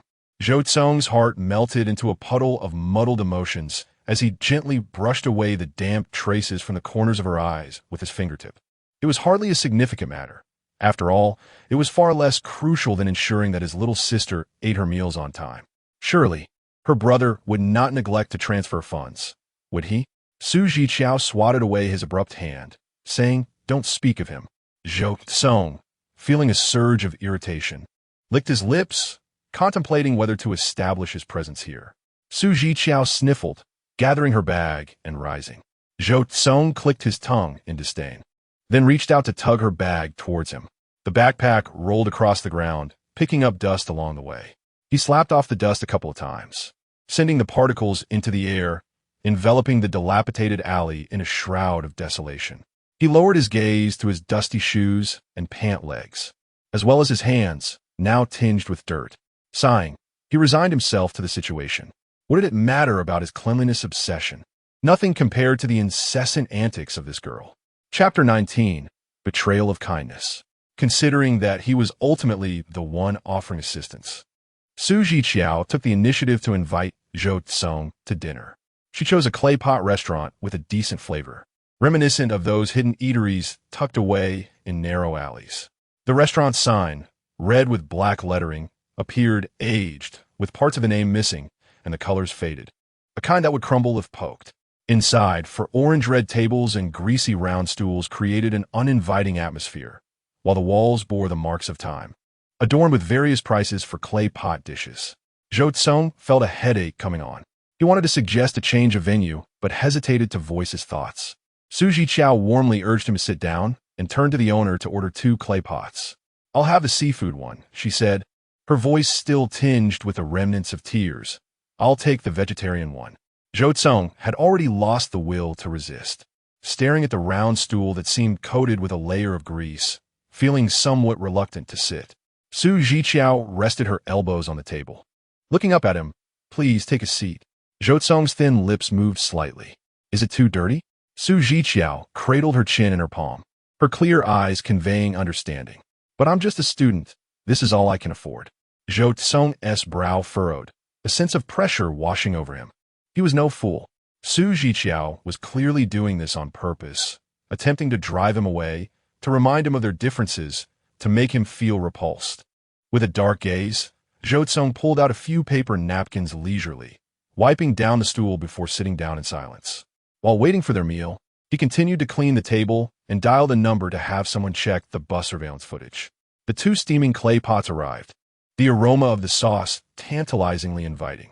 What was labeled as a seafood clay pot turned out to contain merely a couple of freshwater shrimp, several clams, and a handful of small shrimp in the broth. Zhiqiao's bowl contained only 2 leaves of fresh green lettuce. Zhou Cong lowered his gaze and swapped their bowls. Zhiqiao's hand froze midair with her chopsticks. "I don't want that." Zhou Cong lifted his eyelids. "Is it snowing outside?" In the sweltering heat of August, what did snow have to do with their situation? Zhou Cong's throat curled into a cold laugh with your demeanor. "It makes me think we've fallen to the point of only being able to share a clay pot, with you pushing me, and me pushing you, as we prepare to freeze to death in the snow after finishing." After a moment of silence, Zhiqiao couldn't help but speak. "I'm allergic to seafood." "Zhou Cong." Zhiqiao glanced at him. "Really? It's not severe, but she has little interest in seafood. And Su Shu has outright banned it for her, to prevent any unforeseen incidents." Silence ensued. A thin mist hung in the air as Zhou Cong wore a sullen expression and swapped the bowls back once more. This girl seemed difficult to care for. A collection of little quirks and a propensity to cry stirred a dull ache in his heart. "Brother," Zhiqiao instinctively called out, a habit ingrained in her.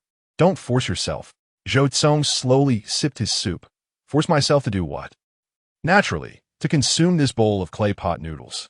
Just don't throw up after going back." Observing her inarticulate expression, Zhou Cong chuckled. "Who do you look down upon? If you can, why can't I?" Zhiqiao remained silent. She had a fondness for clay pots, and she didn't harbor any disdain. After consuming half a bowl of noodles, Zhou Cong's phone rang. With an impassive demeanor, he answered, merely responding with a quiet HM before ending the call. Preoccupied with the thought of her 1,000 yuan, Zhiqiao raised her head. Gazing at him through the faint mist, her eyes filled with anticipation. Zhou Cong looked down, twirling a few strands of noodles with his chopsticks. "I found it. On the bus, there was a man standing behind you." He continued, somewhat irritated. "Doesn't he know to wear his bag in front?" Zhiqiao instinctively disregarded the latter remark, her delight bubbling forth as she inquired, "Did you find it? The money?" During the meal, Zhou Cong reprimanded her. "It has already been confiscated. Once the interrogation is complete, the money will be returned." "Really?" She was utterly surprised that the lost money could be recovered, her eyes sparkling with joy, which she expressed openly. Zhou Cong studied her for a few seconds before suddenly smirking. So, you cried for nothing? The exhilaration of regained possession prompted Zhiqiao to wave her delicate hand. Boss, please add another serving of noodles for my brother. Zhou Cong was momentarily speechless. How could this be?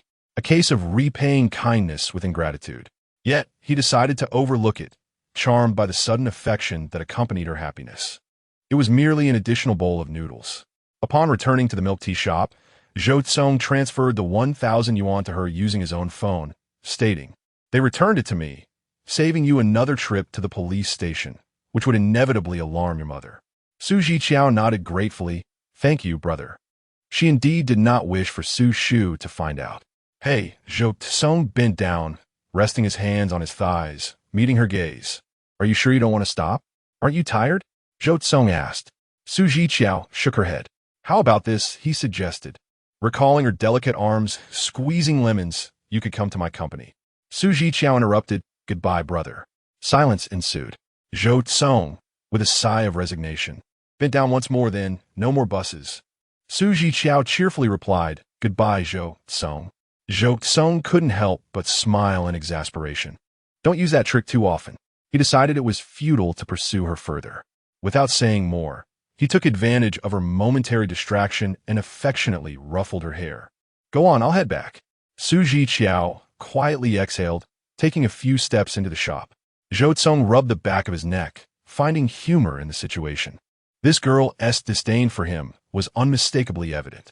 After departing the milk tea shop, he cranked the car's air conditioning to its maximum, connecting his Bluetooth to call Zhiqiao Luo. "I'll check on Air tonight." "You're insane," Zhiqiao Luo retorted. "What is there to see about a dog?" Zhou Cong replied, "I enjoy watching." "Then keep enjoying. Tell Sister Lee to set an extra pair of chopsticks. I'll arrive on time. You can wait for leftovers." That day, the milk tea shop closed early, and Li Qi stretched lazily. The school year starts, and it's peak season. Go home and rest well. You'll have plenty of work ahead. Zhiqiao, with her backpack slung over her shoulder, nodded in acknowledgement. The resplendent hues of the setting sun cast a warm glow upon her cheeks, as if igniting them with fire. Li Qi, tapping his head in sudden realization, called out to her, "Qiao Qiao, this money must belong to you, right?" Zhiqiao turned her head, and Li Qi retrieved a stack of pristine cash from the drawer. Neatly bound with a bank strap, her pupils widened in surprise. "Li Gu, it's not mine," she replied, recalling that her money had been stolen by a petty thief. Zhou Cong had already transferred the funds to her. "It is yours," Li Qi insisted with unwavering certainty. "I specifically checked the surveillance footage. When you placed your bag down, the zipper was partly open. It likely slipped into the seam like that. I noticed your bag was about to fall, so I helped you zip it up to prevent you from losing anything. I didn't realize that some money had slipped out in the process. It was only when I was cleaning that I discovered it." Li Qi scratched his head, puzzled. "But how could you not notice losing such a large sum of money?" Zhiqiao's lips parted, yet she refrained from uttering a word. What about the money Zhou Cong had given her? Chapter 20. An Unexpected Encounter. On this day, Zhiqiao finished work early. Upon alighting from the bus, she fortuitously caught sight of Zhiqiao Luo's car as it was entering the community gate. Distracted by the mysteriously acquired 10,000 yuan, she ambled in at her own pace. The car, unbeknownst to her, had halted. The window slid down, revealing Zhiqiao Luo's narrowed eyes scanning her with his characteristic impatience. "Why are you dawdling?" Zhiqiao, lacking the energy to engage with him, replied, "Brother, you can go ahead." Inside the vehicle, Zhiqiao Luo grumbled, "It's still a few hundred meters." Zhiqiao hesitated, wanting to decline the ride. But before she could utter a word, Zhiqiao Luo had already unlocked the door with a crisp sound. The entrance did not permit prolonged parking, and fearing he might lash out at any moment, Zhiqiao hurriedly opened the door and climbed in. As the car started, Zhiqiao Luo's exasperated voice filled the air. "Your mother has already told you not to run. Why are you running?" Zhiqiao panted, "It's fine. And I notice traffic is building up behind us. What if someone scolds me?" Ultimately, her primary concern was Zhiqiao Luo's potential reprimand. He retorted with a loud boast, "Who dares to curse at me?" Who doesn't know I'm the tyrant of this community? After this proclamation, he seemed to remember something, lowering his voice awkwardly. Let us see who dares. Su Zhiqiao responded with a nonchalant "Oh." Ji Huai-luo pressed further. You don't believe me? I do.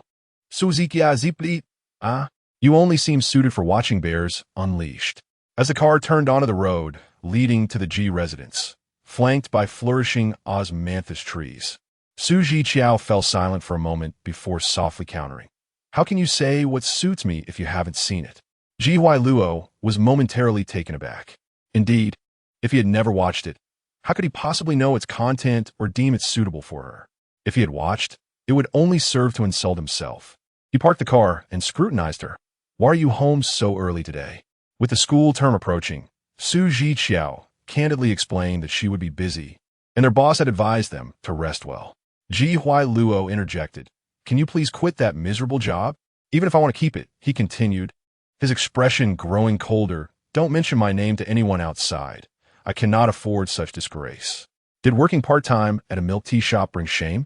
Su Zhiqiao bit her lip at the condescension in his tone and replied, I haven't told anyone, and I want tea in the future. Yet, Ji Huai-luo's pent-up frustration surged back. You go in and out of the Ji family. Su Zhiqiao abruptly opened the door, declaring, I'm moving out tomorrow.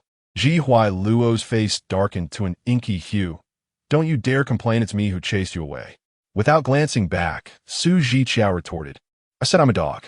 The momentary comfort she had felt dissipated in the wake of their exchange, replaced by a mounting layer of irritation and gloom. Ji Huai-luo slammed the door with a resounding bang and strode towards the backyard. As she entered and changed her shoes, Su Zhiqiao heard Ji Huai-luo shouting at Erda. With her head bowed, she neatly arranged her shoes. Ji Shou and Su Shu were both present. One was reading the newspaper in the living room, while the other had just emerged from the kitchen. Su Shu, holding a plate of fruit, smiled and said, Baby, young Master Zhou is coming over for dinner today. You should have some fruit to tide you over. Which young Master Zhou? Su Zhiqiao in Guit, Zhou Cong. Su Shu replied, He has a good relationship with your brother and used to visit often, so there's no need to be nervous. After a moment's hesitation, Su Zhiqiao nodded. Since he was coming, she would return the 10,000 yuan to him in person. However, Zhou Cong did not arrive. Ji Huai-luo kicked off his shoes as he entered the kitchen and only informed sisterly, Cong isn't coming. Let's eat. Why isn't he coming? Sisterly asked with concern. He said he wasn't feeling well, and the doctor advised against having dinner. Ji Huai-luo replied, his mood sour. Oh, he's being overly delicate. Let's eat, sisterly responded. All right. At the dining table, Su Zhiqiao brought up the suggestion of moving out. To prevent Ji Shou from being overly concerned, she emphasized, the school dormitory assignments have been made. I can choose a bed that I like. Ji Shou hesitated, saying, but your roommates haven't arrived yet. You'll be all alone. I'm not afraid, Su Zhiqiao replied with a smile. Besides, I'll be busy during the day and can enjoy a good night's sleep. Su Shu did not oppose, and Ji Shou had no further objections. It seemed they had come to an agreement. The dining room was filled only with the faint sounds of eating. Suddenly, Ji Huai stood up abruptly, causing his chair to screech backward with a piercing sound. As Ji Shou prepared to erupt in anger, Su Shu quickly intervened. Why haven't you touched your food? Ji Huai, with a stern countenance, tossed his chopsticks onto the table and coldly declared, I'm not eating. Then don't eat. Ji Shou shouted. Who are you throwing a tantrum for? Ji Huai-luo retorted, for those who are blind to the truth. Ji Shou hurled his chopsticks back at him, shouting, You, who can't even hide a couple of drops of oil in your gut. What business are you running? Go back to logistics. The two had begun another quarrel. Su Zhiqiao was genuinely afraid of others arguing, especially the thunderous shouts of men, which instinctively made her want to hide. Trembling, she stood up and mustered her courage to intervene. Uncle. Ji Huai-luo abruptly turned to her. Su Zhiqiao tensed, bracing herself for his impending wrath. However, after a tense silence of several seconds, she was met not with harsh words, but with Ji Huai-luo's terse command, just eat your meal.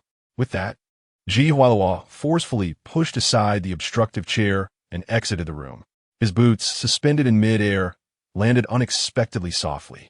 The anticipated explosive confrontation dissipated like damp firecrackers, emitting only a puff of smoke before scattering into the wind. Zhiqiao stood there, bewildered, muttering, "That rascal! I'd already loosened my belt halfway." Su Shu ladled out the soup, saying, "Stop using work to threaten him. It's annoying just to hear." Su Zhiqiao held her bowl and expressed, "I want to eat while watching television." "Go ahead," Su Shu replied calmly. "Your brother has downloaded the entire Boonie Bear series." Su Zhiqiao was taken aback. "What?" Su Shu chuckled. "Your brother was up all night last night, sneaking around downloading Boonie Bears by himself." Su Zhiqiao's eyes widened in astonishment at this revelation. The living room was spacious, and she nestled into the sofa with a bowl in her hands, as two bears frolicked on a large custom television screen. Amidst the flickering lights, Su Zhiqiao pressed her lips together and typed on her phone, "Brother, please be careful when you go out tonight." She hit send. After a few moments of silence, Su Zhiqiao opened the chat with Zhou Cong and transferred back the 10,000 yuan he had sent her, accompanied by a message. "Thank you, Brother Zhou Cong. I have found the money." Chapter 21. Enough with the facades. Deep City Hospital. A group of men gathered in a VIP ward, scrutinizing a man as though he were a panda in a zoo. Zhou Cong lay with his eyes closed, his lips devoid of color as he muttered, "Get the hell out." "No way," replied Jin Chuang, plopping down onto the sofa. "Did you drink poison? Food poisoning?" Hua Qingyang scratched his head, speculating. "What did you eat that caused the food poisoning?" The man in the hospital bed appeared utterly drained, his striped patient gown accentuating his pallid face, slumped against the pillow in a state of lethargy. Ji Hualo burst through the door, exclaiming, "I heard the old man yelling," berating Uncle Zhou and Aunt Zhou for being too preoccupied with work to ensure the children's food safety. Zhou Cong felt a headache coming on. He was old enough to be responsible for himself, even in the hospital. "Hey," Ji Hualo peered down at him, "what on earth did you do?" Zhou Cong's tone was dismissive. "Just leave me alone." "No," Ji Hualo insisted, relishing the spectacle. "My sisterly was right. You've been spoiled rotten." Zhen Chuang and Hua Qingyang chimed in, their voices a chorus of mockery. Zhou Cong resolutely shut his ears to them, feeling for his phone instead. He opened it to find a transfer notification accompanied by a message. Damn it, his stomach ached even more. With a snap, he tossed the phone aside, preferring to endure the ridicule of these three dogs. As the subject of their banter seemed uninterested, Hua Qingyang lost interest and turned to Ji Hualo. "What brings you here? Why shouldn't I be here?" Ji Hualo snapped, clearly agitated. "I don't want to be at home." Zhen Chuang asked, "Did you have another argument with your dad?" As if I could ever win an argument with him, Ji Hualo scoffed. "My so-called sister is just as dramatic. The moment I raise my voice, she shrinks back, as if I might hit her. It's nauseating." Hua Qingyang discreetly shifted his gaze to the hospital bed. "And just keep your voice down. If not, why not consider a vocal cord surgery to tone it down?" "I'll strangle your ancestors," Ji Hualo retorted vehemently. "Tomorrow, I'll take it out on your sister." Hua Qingyang rolled his eyes. "Forget it. I'd rather not have my sister suffer nightmares because of your temper." The hospital room door swung open, revealing old Master Zhou. The three men quickly stood up. "Grandfather." The old man's face was a mask of fury. "From now on, you better come home for every meal." Zhou Cong furrowed his brow. "Am I a 3-year-old?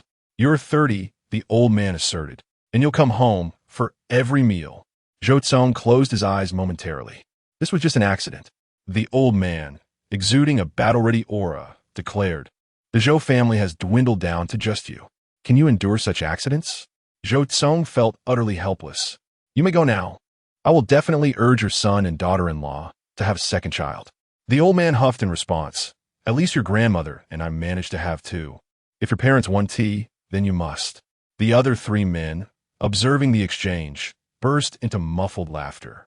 Thus it is settled. In a display of great concern over dwindling connections, the elder Mr. Zhou decisively declared that upon his discharge from the hospital, I shall be sent on a blind date, with the aim of welcoming our first child by next year. Zhou Cong, am I merely a product on an assembly line? The old man, with his commanding demeanor, was swift in his actions. Zhen Chuang, relishing the unfolding drama, remarked that the fabled blind date saga was finally about to commence.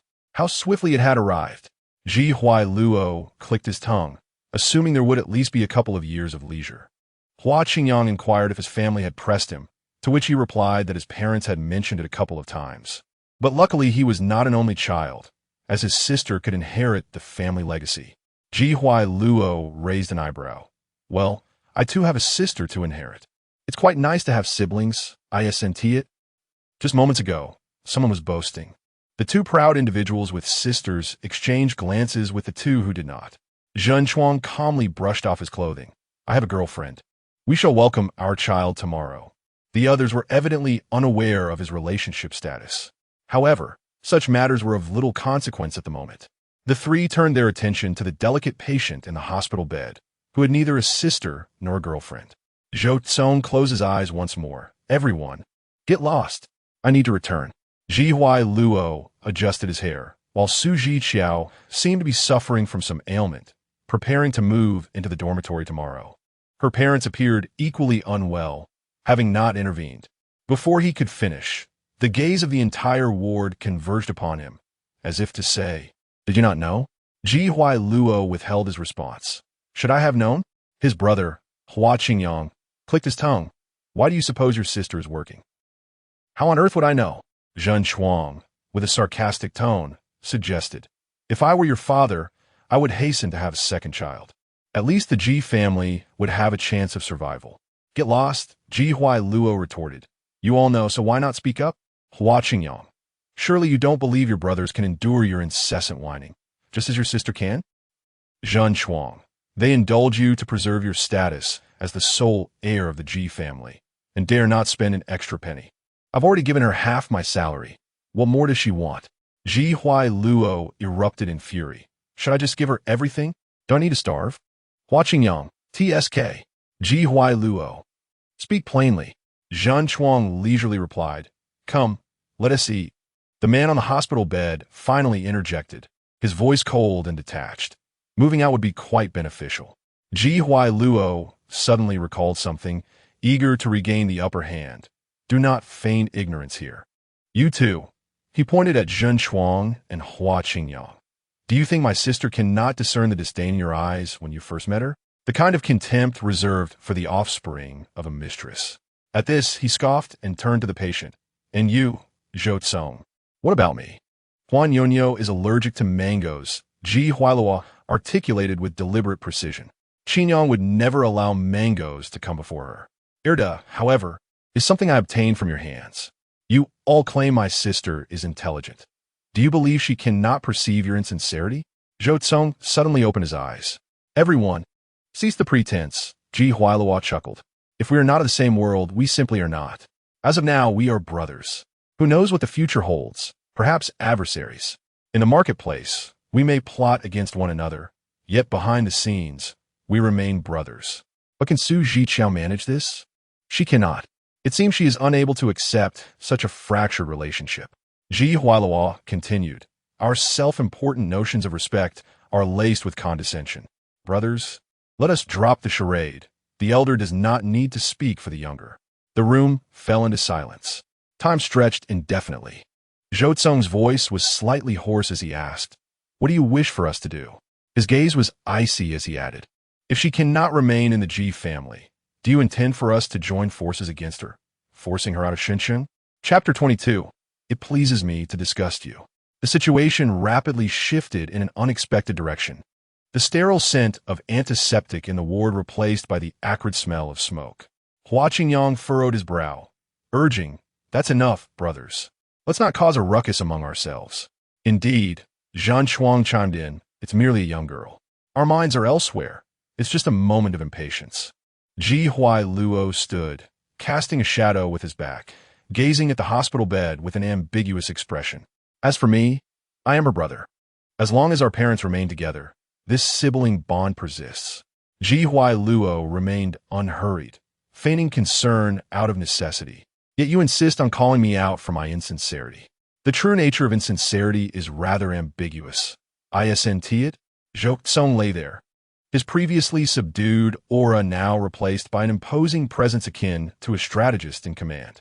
"Return Erda," he stated succinctly. Zhiqiao Luo's lips twitched. "How old are you to still be playing these games?" Zhou Cong replied calmly, "I can't." Zhiqiao Luo, exasperated, retorted, "No, you cannot." Zhou Cong then explained, One of the conditions for adopting a retired military dog is that no family member has allergies. Zhiqiao clenched his teeth. What are you pretending for? You were aware of her allergy before Erda was given to me. Now that you've given it to me, don't you think it's too late? Zhou Cong remarked. It's not too late. A faint smile curved his pale lips. If it can disgust you, I find great joy in that. As for Zhiqiao, she didn't possess many belongings, and Su Shu required her to return to the Ji family weekly. Thus, she needed little luggage. A suitcase remained by the bed, and after packing a few essentials, she zipped it up effortlessly. Su Shu sat silently at the bedside.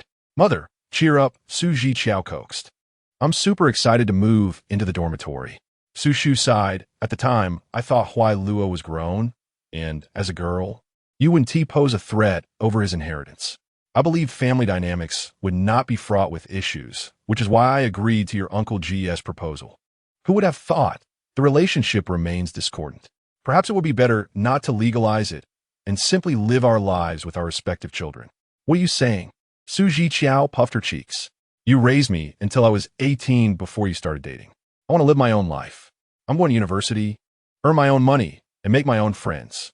Please don't become a burden, making me worry about you feeling lonely while I'm trying to manage my own life.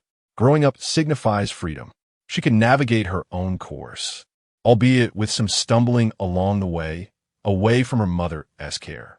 With someone to accompany and support Su Shu, she could confidently forge ahead. Su Shu ruffled her hair and placed a key in her palm. This is the apartment key. It's just 5 kilometers from Shenzhen University. Besides weekends here. If you prefer not to stay in the dormitory, you can go to the apartment. All right, mother. After a lengthy discussion about various trivial matters, Su Shu reluctantly descended the stairs.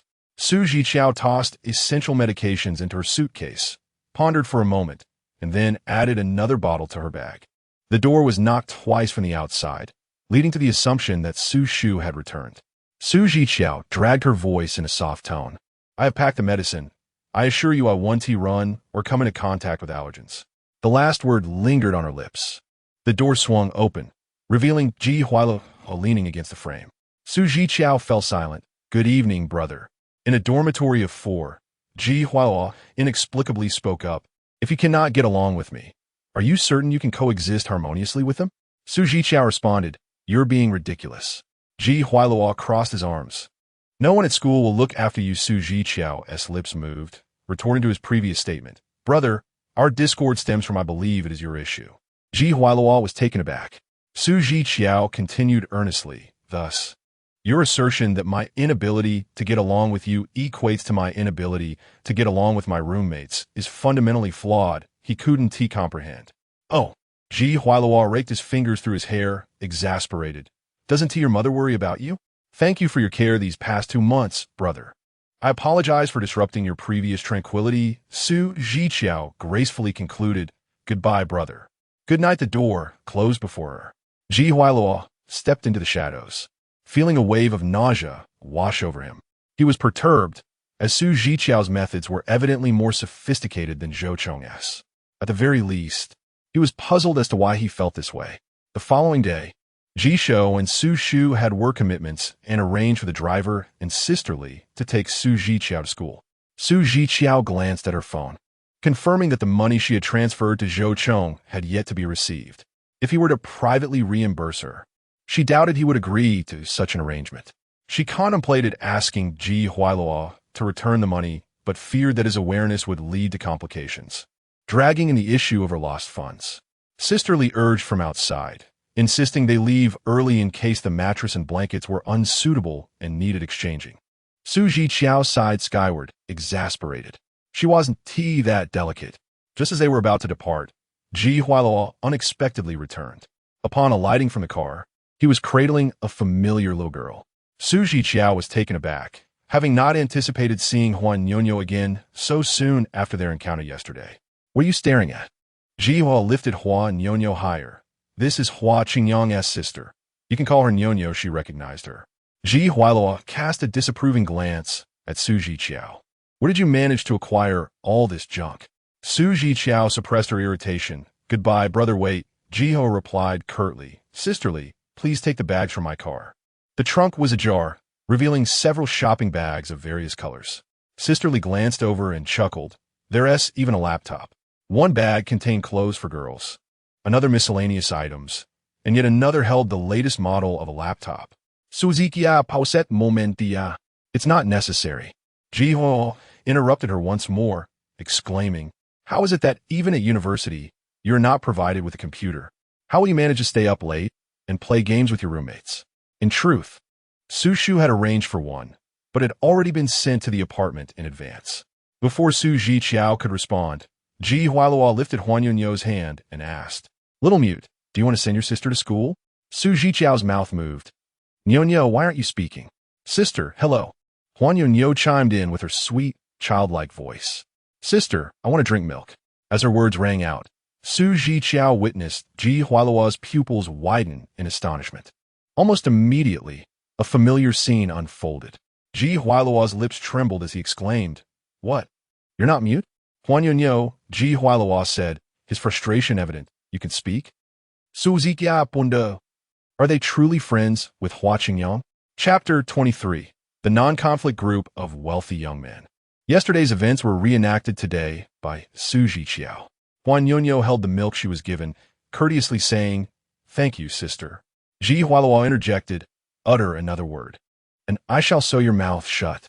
Su Zhiqiao found herself at a loss for words, realizing that within their circle, they would blame the heavens, the earth, or even a 4-year-old child, yet never themselves. "Brother, I wish to leave. I am pressed for time." Ji Hualua scratched his head. "Little mute, let us escort sister." Su Zhiqiao quickly replied, "No need, others might see us." "Aren't you afraid they will discover our relationship?" Noticing his expression darkening once more, Su Zhiqiao hastily added, "Brother, you haven't taken her out yet." Ji Hualua replied, "It's gone."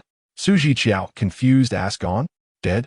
Ji Hualua, a chill ran down her spine. Her courage surged, for that was a life. "Did you kick it to death last night? No wonder there was such a ruckus in the backyard." Ji Hualua's face hardened. "What did you call me?" "Ji Hualuo?"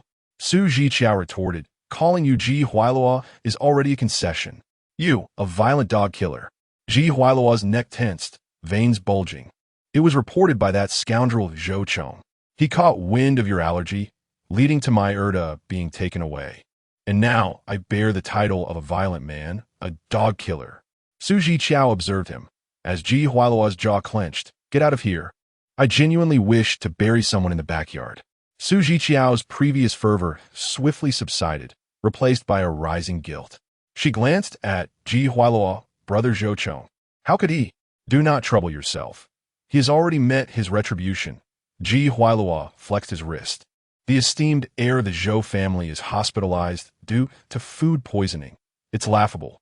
Su Zhiqiao's mind struggled to comprehend the situation. Food poisoning? Last night, Ji Hualua mentioned the doctor forbidding Zhou Cong from having dinner. They had shared a casserole for lunch, and he had consumed 2 portions. Could the casserole be the cause?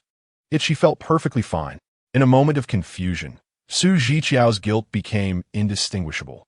She could not discern whether to feel remorse for Ji Hualua regarding Erda's departure or for Zhou Cong concerning the food poisoning incident. "Brother, who the hell is your brother?" "I am Ji Hualua." Su Zhiqiao, embarrassed, timidly reached out, tugging at his shirt. "Brother, I was wrong." Ji Hualua looked down, then raised his gaze. "Am I receiving your respect now?" Su Zhiqiao, flustered, replied, "To call you brother is a favor you grant me." Ji Hualua scoffed. Su Zhiqiao patted Huan Yunyo's head and nearly retreated into the car. As the vehicle drove away, Ji Hualua cast his gaze downward, meeting Huan Yunyo's eyes, contemplating, "What purpose do I serve in bringing you here? Not to mention, I've lost a box of milk." Huan Yunyo sighed softly. "Brother, you seem rather stingy." "Yesterday, that brother gifted her a diamond bracelet." Ji Hualua exhaled in resignation. "Well, knowing that a 4-year-old can articulate her thoughts is a rather peculiar and useless piece of knowledge." Huan Yunyo replied, "This brother is beyond saving." Su Zhiqiao was consumed with anxiety over Zhou Cong's food poisoning incident. As their vehicle approached the vicinity of the clay pot restaurant, she suddenly instructed the driver to pull over. Outside the dilapidated eatery, a group of individuals clamored, with the owner cornered amidst them, while a police car had just arrived. Through the partially open window, Zhiqiao's keen ears caught snippets of conversation regarding food poisoning, mentioning that the seafood was spoiled and foul. Her heart sank. Was her immunity to the poisoning due to her avoidance of seafood? How could Zhou Cong, with his discerning palate, not have detected any issues? Regardless of the reasoning, the burden of this would fall squarely on Zhiqiao, especially since she had allowed him to consume 2 bowls. After a moment of hesitation, she opened Zhou Cong's chat and cautiously typed, "Brother Zhou Cong, is it because of yesterday?" Not satisfied, she deleted it. After a while, she typed again, "Brother Zhou Cong, have you been discharged?" and hit send. Old Master Zhou opposed Zhou Cong's early discharge. The two engaged in a lengthy confrontation in the hospital room, ultimately resulting in Zhou Cong's victory. Once the discharge formalities were completed, Zhou Cong smirked repeatedly. "Are you certain you want me to dine with you at every meal?" "What, Old Master," feeling sprightly. "Do you wish to meddle in your grandson's affairs?" Zhou Cong scrutinized him. "You're quite formidable. Shall I find you a grandmother?" The old man retaliated with his cane. "You little rascal." To prevent him from stumbling, Zhou Cong supported him. "Watch your step on the stairs. Steady now." The old man shrugged him off and gazed at the gradually autumnal sky, a hint of nostalgia clouding his eyes. "Hurry and marry. Your grandfather can help with the children." Zhou Cong remained silent. His phone buzzed in his pocket, and Zhou Cong glanced at it. A brief silence ensued. "Grandfather, what now?" "Perhaps I should stay a couple more days. I still feel a bit unwell." Zhou Cong pressed his hand against his abdomen, his tall frame slightly hunched, an inadvertent air of fragility emanating from him. "You were right, grandfather. I ought to stay in the hospital a bit longer." Zhiqiao chose the innermost bed against the wall. At this hour, her roommates had yet to arrive, and the air was thick with the musty scent of dust from 2 months of disuse. Sisterly lamented that the dormitory conditions were inferior to home, swiftly and adeptly making the bed and hanging up the curtains. Zhiqiao tidied up the space. Just as she discarded the trash, she received a message from Zhou Cong. "No, the doctor does not permit it." Zhiqiao pondered that the situation must be quite serious, given the delay in his reply. Perhaps he was undergoing treatment. Her phone buzzed again. Zhou Cong texted, "Now that you are aware, you should also understand the reasons, right? You should come visit your brother Zhou Cong, shouldn't you?" After hesitating for a few minutes, Zhiqiao resolved to visit the hospital, intending to return the money as well. Having never visited a patient before, she was uncertain about what to bring, and after the recent incident, she felt even more hesitant to offer anything to Zhou Cong. Yet, going empty-handed felt rather awkward. After much contemplation, Zhiqiao respectfully sent a message to the concerned party. "Brother, are you allergic to flowers?" Zhou Cong replied with a puzzled expression. Zhiqiao continued, "If you're not allergic, I will bring you a bouquet." Zhou Cong responded and then added, "Take a closer look at what you just sent." Zhiqiao focused her gaze and was struck by a bolt of lightning. She had inadvertently written, "if you are allergic" instead of "if you're not allergic," omitting the crucial word "not." Zhou Cong quipped, "Do you wish for me to be more grievously injured? Are you coming to deliver another blow?" Zhiqiao felt utterly foolish. Zhou Cong concluded, "Bring nothing. It is quite challenging for us sisters to earn a few coins." Chapter 24. A little flirtation would suffice. Zhiqiao took the bus to the hospital. Beautiful fruit baskets adorned the stalls flanking the entrance, while elegantly packaged nutritional products spilled out onto the sidewalk. She made her way to a nearby flower shop and emerged with a single carnation in hand. It felt necessary to present at least one flower. Arriving empty-handed seemed impractical. After inquiring about directions from a nurse, Zhiqiao effortlessly found Zhou Cong's hospital room. Through the transparent glass of the door, she beheld Zhou Cong lying in bed, clad in a striped hospital gown, his condition frail and his pale lips nearly blending into the bedding. The room was devoid of other visitors, permeated by the unpleasant scent of medication. Treading lightly, she approached him. "Brother Zhou Cong." The man stirred slightly, his eyelids fluttering open. Zhou Cong's eyelashes were long and thick, straight rather than curled, imparting a stubborn and somewhat aloof demeanor.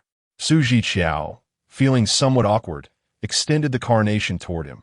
"This is for you." Perhaps due to his discomfort, the light in Zhou Cong's eyes appeared dim. but the pink hue of the carnation lent him a touch of color. "Do you know the meaning of this flower?" he rasped. Zhiqiao bit her lip and obediently replied, "It signifies respect and concern for elders." "May you recover swiftly," she added. At that moment, Zhou Cong was not suffering from stomach pain, but rather from a throbbing headache and a heavy heart. You, he noted, realizing that he was merely 4 years her senior, thus relegating him to the status of an equal. The girl stood there, somewhat constrained, likely aware that her previous actions had led to this predicament, akin to a child caught in wrongdoing, feeling guilty and anxious.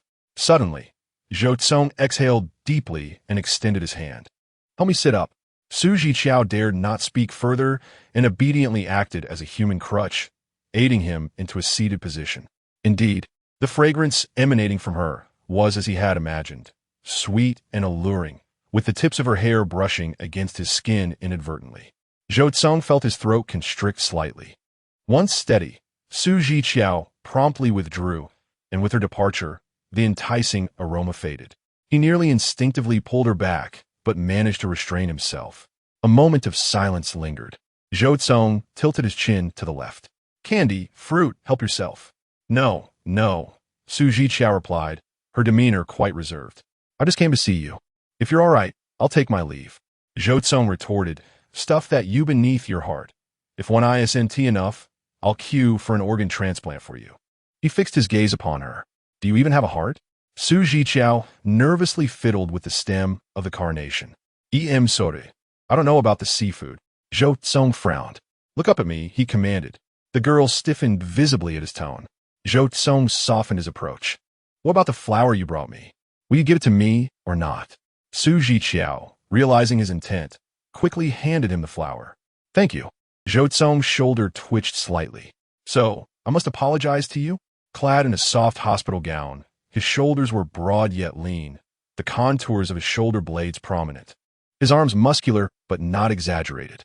In the eyes of girls, he is the epitome of delicate charm. You and your brother can exchange words both softly and sharply, which leaves Zhou Cong feeling dissatisfied, pondering why his brother is so cautious. Zhiqiao lightly purses her lips and candidly states, "He is merely formidable in words." This assertion feels somewhat strange. Zhou Cong's gaze lowers. "Oh, am I not only sharp-tongued, but also quite malicious?" Zhiqiao glances at him. "No, it's just that you are more consistent in your words and actions. For instance, when he threatens to flatten the milk tea shop, Zhiqiao believes he would follow through. Isn't that essentially the same thing?" Feeling suffocated in the moment, Zhiqiao decides to leave. After sitting awkwardly for a few seconds, she opens her bag and gently places a stack of cash on the side table, saying, "I found the money. You may take it in cash. Thank you, brother." Zhou Cong feels he would rather be discharged from the hospital than endure this series of soul-crushing encounters. "Brother," he muses again, and Zhiqiao earnestly states, "I will reimburse you for the medical expenses." Zhou Cong clenches his jaw, his facial contours tightening, unsure of how to handle her. "All right, you know my standards, right? My needs are all top tier. You probably can't afford to reimburse me." Zhiqiao indeed appears anxious. Zhou Cong's once dim gaze grows colder. She treats Ji Huailuo and him with such clear distinction. "How much is it?" Zhiqiao timidly inquires. "If it's too much, I will ask my mother." Zhou Cong stares blankly. "Then your mother will ask why you owe money, and you will tell her it's because I was hospitalized. She will then question why I am hospitalized, and you will say it's because you took me to eat hot pot, and she will ask again. Then I won't say anything." Zhiqiao exclaims, her scalp prickling. "I will borrow from my brother. You might as well ask your mother." This statement highlights Ji Huailuo's status. Zhou Cong's eyes turn icy. "Kiss me, and this matter will be settled." Before he could finish, the chair screeched loudly, causing Zhiqiao's face to turn crimson. Her bag clutched tightly to her chest as she accidentally knocked over the trash can, retreating to the door. "Zhou Cong Vaowen, did that hurt? I left the money there." Zhiqiao felt as if she were being toyed with. "Send me a photo of the medical bill, no matter the amount. I will pay you back in full." She swallowed her anger. "Go play with someone else. I am unwell and possess a terrible character. I am utterly worthless. So go find someone else." Zhou Cong's furrowed brow gradually relaxed, an unprecedented sense of absurdity washing over him. He was unaware that he was perceived as so lacking that she preferred to belittle herself rather than stay near him. Zhiqiao, Zhou Cong's voice dripped with frost. I have my ways to make you come over willingly. Zhiqiao's nose flushed crimson. Then it would be quite easy for me to die. A cat, a dog. A flurry of pollen and willow fluff. Before she could finish, Zhou Cong's deep eyes narrowed sharply. Suddenly raising his voice, Zhiqiao. The girl flinched, instinctively curling into herself. Zhou Cong closed his eyes, his chest heaving violently. The hospital room was enveloped in silence, and he could hear the sound of his own blood coursing through his veins, alongside the labored breaths he was desperately trying to control. It seemed as though an eternity had passed. Are you asking for a beating? Zhou Cong's voice was low and hoarse. You could have simply acted a little spoiled with me. Old Master Zhou often remarked that his grandson's personality was stubborn and domineering, suggesting he needed a gentle girl of the water element to temper him. Zhou Cong had assumed that Zhiqiao, with her delicate demeanor, would be the kind of girl who loved to act cute and playful. To his surprise, she stood her ground like a stubborn nail. Wherever he was soft, she would pierce.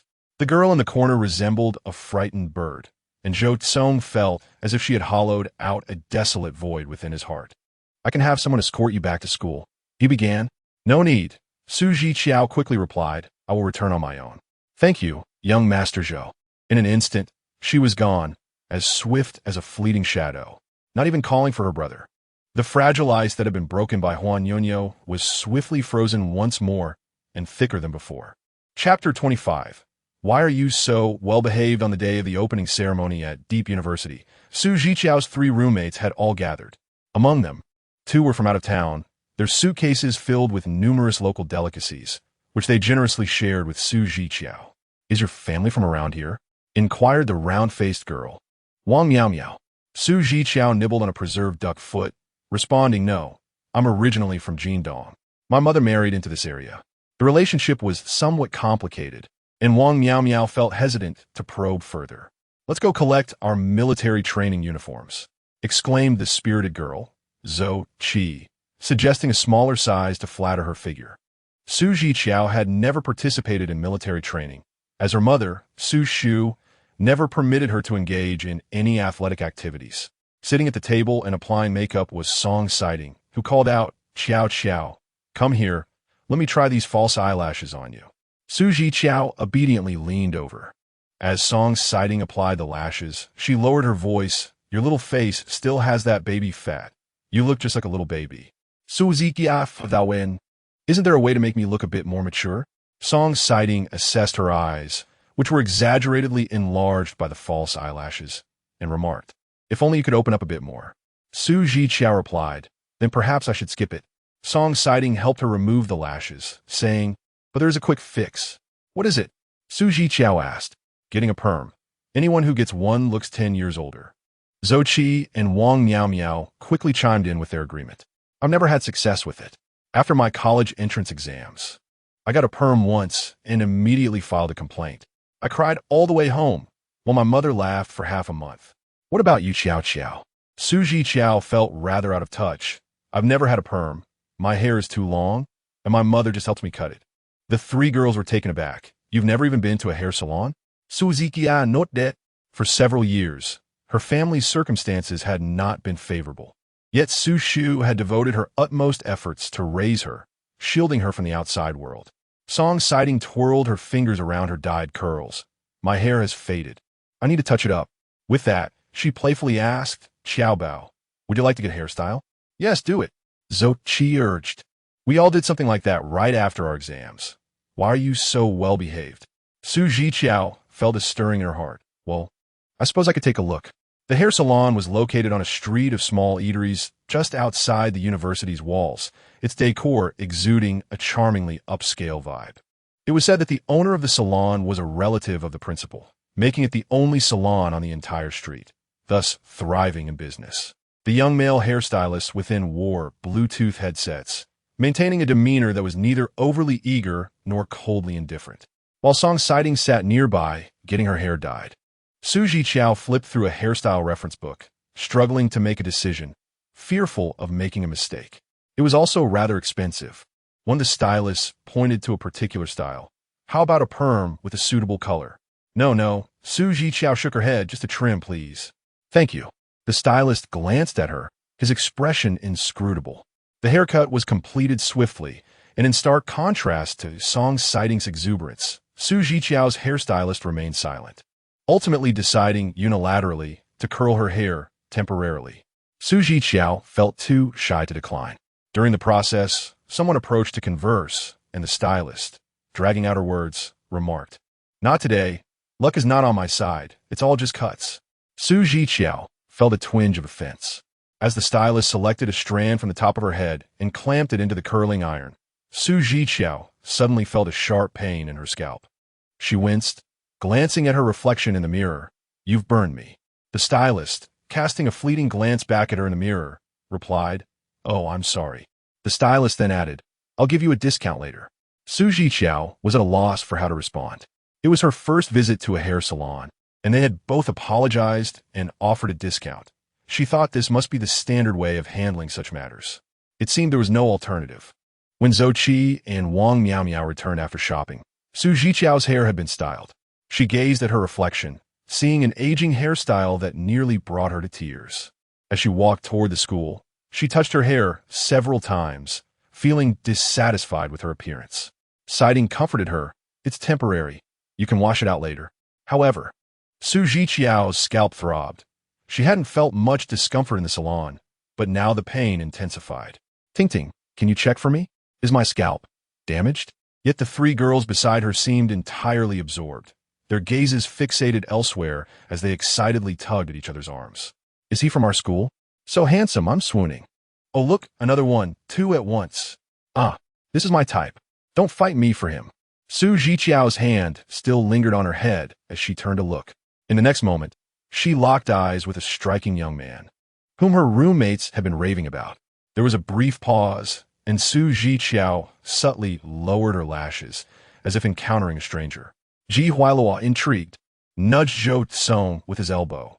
"Did she just see me? Did we make eye contact?" Zhou Cong, indifferent, leaned against the car door with his hands in his pockets, appearing listless and devoid of energy. Jihua dismissed his lethargy as a consequence of just being discharged from the hospital, and he called out to the group of girls. "Su Zhiqiao." Song Sighting and the others were caught off guard and halted. Yet Su Zhiqiao did not turn to look, seemingly deaf to the call. "Qiao." Zhou Qi was the first to react. "Isn't that you they're calling?" Su Zhiqiao feigned confusion. "Were they calling me? I must have misheard. It can't be." Ji Huailuo frowned and called out again. "Su Zhiqiao. Qiao. They're definitely calling you." Song Sighting affirmed with certainty. Su Zhiqiao dared not misidentify the situation. After all, Ji Huailuo had expressed a desire to keep their connection discreet. Impatient, Ji Huailuo, seeing her remain as still as a statue, approached in 2 strides, exasperated. "Are you deaf? Or just blind?" Su Zhiqiao lifted her gaze. "Who are you?" "Ji Huailuo." The moment froze. The two individuals locked eyes for a few seconds, and it became apparent to him what she meant. Ji Huailuo felt a tingling sensation at the back of his teeth and could not resist tugging at her curly hair, exclaiming, "How hideous! I almost thought I saw my grandmother. Do you possess any taste?" Su Zhiqiao forcefully swatted his hand away, her expression pained as she rubbed her scalp. Ji Huailuo, momentarily taken aback, inquired, "What is the matter?" Several onlookers turned their attention towards them. Zhou Cong, with his hands hanging by his sides, observed with an increasingly profound gaze, a hint of shrewdness subtly emerging. "Are you hurt?" he asked in a low voice. Upon hearing this, Ji Huailuo parted her hair to inspect. Suddenly, he exclaimed, "Damn it! There's blood." "Su Zhiqiao, you foolish girl." Zhou Cong pulled him aside, his tone cold. "How did this happen?" Only then did Song Sighting and the others realize. "Qiao Bao, you're injured? Did you get burned? Why didn't you mention it?" The person responsible had apologized, and Su Zhiqiao was in considerable pain, having endured a discount. Song Sighting expressed disbelief. "Just for that $5 change?" Zhou Cong's brows furrowed deeply. a displeased expression concealing a fierce intensity. "Which shop was it?" "I encountered it just ahead," Zhou Qi replied. Zhiqiao rolled up his sleeves, gritting his teeth. "Zhiqiao, you silly girl, today I shall show you that your brother is not only the tyrant of the neighborhood, but also a local overlord in the city. Lead the way, and watch as I demolish their establishment." Chapter 26. A surprisingly appetizing encounter. The barbershop, aptly named Encounter, had its transparent glass door firmly shut to prevent the cold air from escaping. Ji Huailuo, known for his impulsive and volatile temperament, had gained notoriety for his brawling during school days. Coupled with the fact that Zhiqiao often resorted to using sticks and belts for discipline, this had cultivated a reckless disposition in him. Zhiqiao's attempts to intervene were resolutely disregarded. Brother, Zhou Cong, with one hand casually tucked in his pocket, firmly grasped hers, squeezing gently to prevent her from approaching. "The door will shatter. Don't get hurt." No sooner had he spoken than Ji Huailuo unleashed a powerful kick, causing the glass door to shatter with a resounding crash. Other patrons in the shop gasped and hurriedly moved away. Ji Huailuo stepped onto the shards of glass, his tone dark and menacing. "Who the hell is the owner? Get the hell out here." Zhiqiao struggled to step forward, and Zhou Cong, caught off guard by her force, was drawn a few steps closer to the area littered with glass before he regained control, halting her advance. "What are you doing?" Zhiqiao exclaimed anxiously, fearing that if he caused trouble, her uncle would surely punish him severely. Zhou Cong silently squeezed her soft hand. "If you push me into it, I'll take the blame for this mess, all right?" The man had just been discharged from the hospital, dressed in casual attire, his lean frame neither frail nor unappealing, standing tall like a pine. Suddenly realizing that he was holding her hand, Zhiqiao panicked and pulled away, exclaiming, "You old lecher." Zhou Cong, feeling drained of resistance, thought to himself, "Remove the old from that description. How old am I? I'm in the prime of youth, the very age for romance." Zhiqiao had no time to entertain his thoughts. Like a startled rabbit, she darted to Ji Huailuo's side. "Brother, please don't act rashly." Several barbers had gathered around them. Ignoring their presence, Ji Huailuo, brimming with rage, declared, "This is my sister." "Who cut her hair?" The barbers exchanged glances. One, presumably the owner, puffed up with pride, retorted, "Let us discuss this calmly. Your sister merely had a haircut. It was a 30 yuan service. Your mother is worth 30. Ji Huailuo countered, even more arrogant. "I'll give you 2 30s to buy her a coffin." The owner's demeanor shifted drastically. "Please, let us talk this out." Ji Huailuo pressed on. "I demand to know who cut my sister's hair. Step forward, or I will give him a perm identical to hers." A heavy silence fell over the room. The commotion was significant, especially with the school year commencing, drawing a crowd outside the shop. Zhiqiao felt her hand gripped once more. She turned apprehensively, only to find Zhou Cong's expression unchanged as he casually held her hand. "Which one?" Instinctively, Zhiqiao pointed to one of the barbers. Zhou Cong smiled with satisfaction. "Good." Before he could make a move, Ji Huailuo had already seized a barber named Xiao Wu, dragging him out. In a heartbeat, Ji Huailuo grasped a curling iron plugged in nearby, poised to inflict a severe perm on him. Zhiqiao let out an uncontrollable scream, and a large hand suddenly clamped over her head, pressing it into a warm chest. The curling iron was but inches away from Xiao Wu, who could even feel its searing heat. "What are you trembling for?" Ji Huailuo's laugh was disturbingly sinister. "Are you afraid?" he exclaimed, striking Xiao Wu's head with a curling iron in a rhythmic manner. This brief and rapid contact was not scalding, but it certainly frightened Xiao Wu, causing tears and snot to flow. As the situation escalated and it became evident that it was a mistake made by his own people, the boss softened his tone somewhat. "Brother, let us sit down and discuss this properly. Would you prefer compensation or something else?" "Money? My family lacks for nothing," Ji Huailuo replied, raising his chin defiantly. "However, I must set an example for my sister, teaching her that in life, one can consume everything except for losses." Zhiqiao remained silent. The boss pondered for a moment before asking, "What do you want?" Ji Huailuo responded, "Shut down the store. Don't push your luck." The boss was furious, reminding them that the store's presence here was not to be taken lightly. Ji Huailuo turned to Zhou Cong and mocked. He claims he is not to be trifled with. Zhou Cong smirked subtly. Close the store, or have our sister's treasure kneel before us. Choose one. Zhiqiao did not wish to witness anyone kneeling before her. Call her cowardly or weak, but she simply could not endure it. Brother, she pleaded with Ji Huailuo. Yet, Ji Huailuo was in a furious state, unwilling to relent without avenging this grievance. Zhiqiao, anxious, tilted her head and turned to Zhou Cong, softly pleading, Brother Zhou Cong, could you persuade my brother? Let it suffice with an apology. Zhou Cong lowered his gaze and studied her quietly for a few seconds, saying, Has your brother never endured such humiliation? I have. Zhiqiao was at a loss. Clutching his sleeve, I beg you, Brother Zhou Cong, let us leave. Zhou Cong reached out, gently brushing her injured hair, murmuring almost inaudibly, Can you remain this obedient? Zhiqiao did not quite catch his words, as her fear of Ji Huailuo actually harming someone loomed large. They could end up in jail. Before she could voice her concerns, Zhou Cong raised his indifferent gaze, devoid of emotion. Huailuo, let's go. Damn it, Ji Huailuo shouted. I need to show Zhiqiao this foolishness. Zhou Cong emphasized, let us go. After bidding farewell to her roommates, Zhiqiao hung her head, having been scolded by Ji Huailuo and forced into Zhou Cong's car. $5 can also count as an apology. Ji Huailuo was so infuriated he felt dizzy. Have you truly lost your mind from working? Zhiqiao whispered, I thought it was a standard rate. Ji Huailuo was momentarily speechless. Who the hell has a standard rate for apologies? That just shows how bold you are and how much you can afford. Zhiqiao, I thought that once an apology was given, one could no longer seek compensation. I feared he might say, I've already apologized. What more do you want from me? Ji Huailuo paused for 2 seconds before commanding, You will return home with me. I must teach you a lesson. Just then, the car door swung open, and Zhou Cong entered, carrying a bag from the pharmacy. Sit tight. Let your brother Zhou Cong tend to your wounds, Ji Huailuo murmured. Do not be deceived by his occasional silence. When it comes to a fight, he is even fiercer than I am, and his experience in treating injuries is quite extensive.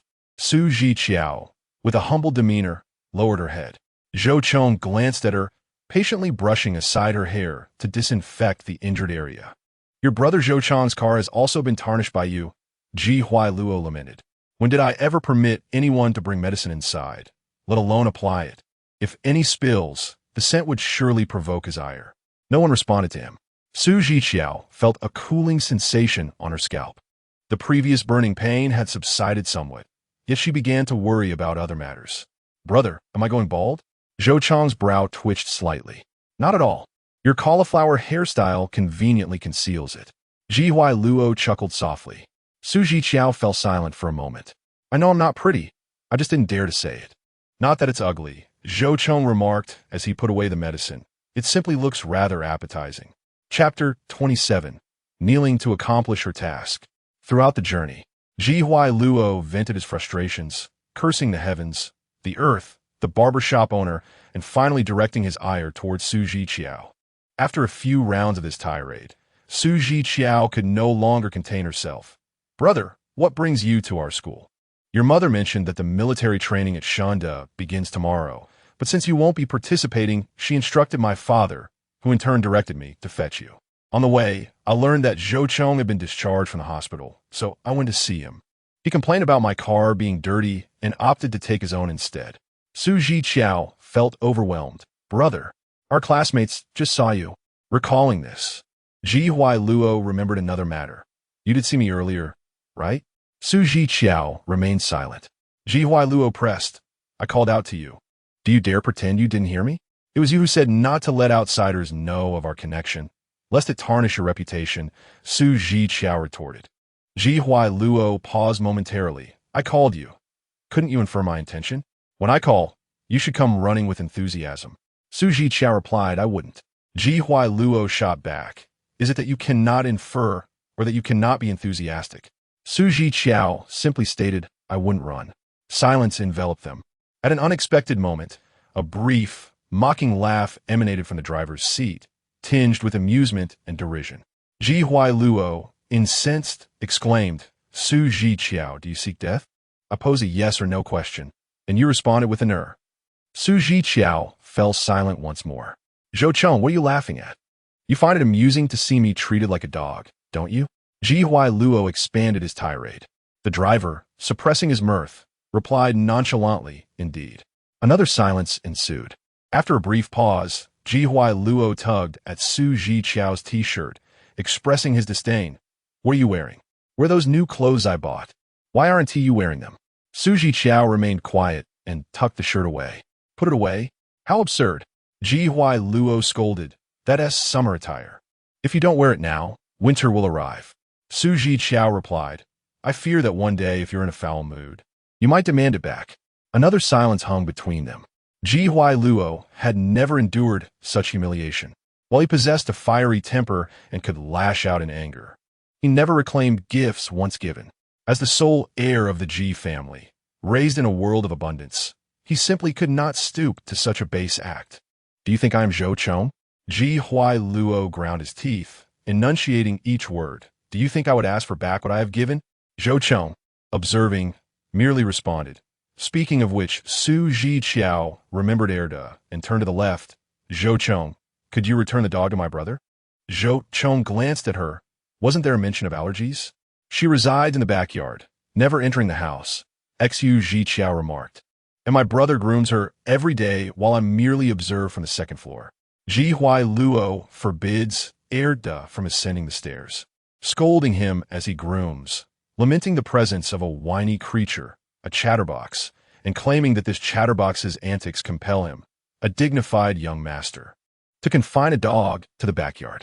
Luo, in a fit of exasperation, retorted, I'm not doing this for you, so do not misinterpret my intentions.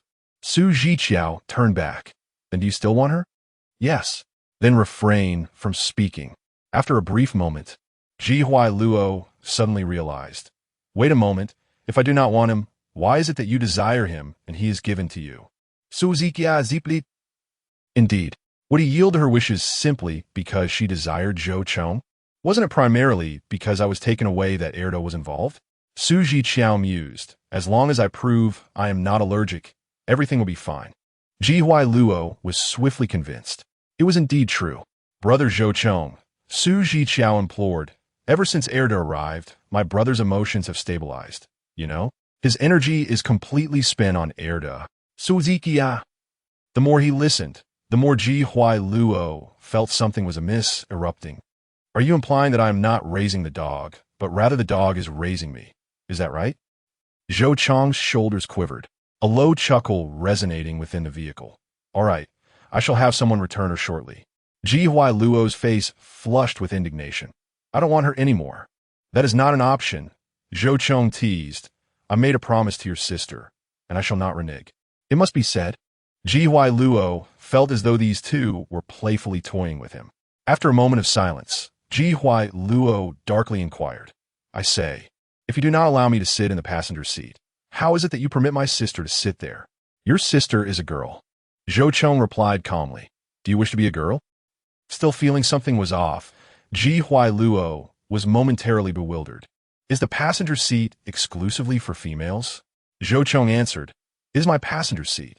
When did this dog acquire such peculiarities? Since you are so adamant, Luo declared, then tomorrow I shall adopt the same stance. My passenger seat shall only accommodate females. Zhiqiao gazed out of the window in silence. She was even tempted to advise Zhiqiao to have another child. The three returned to the Ji residence.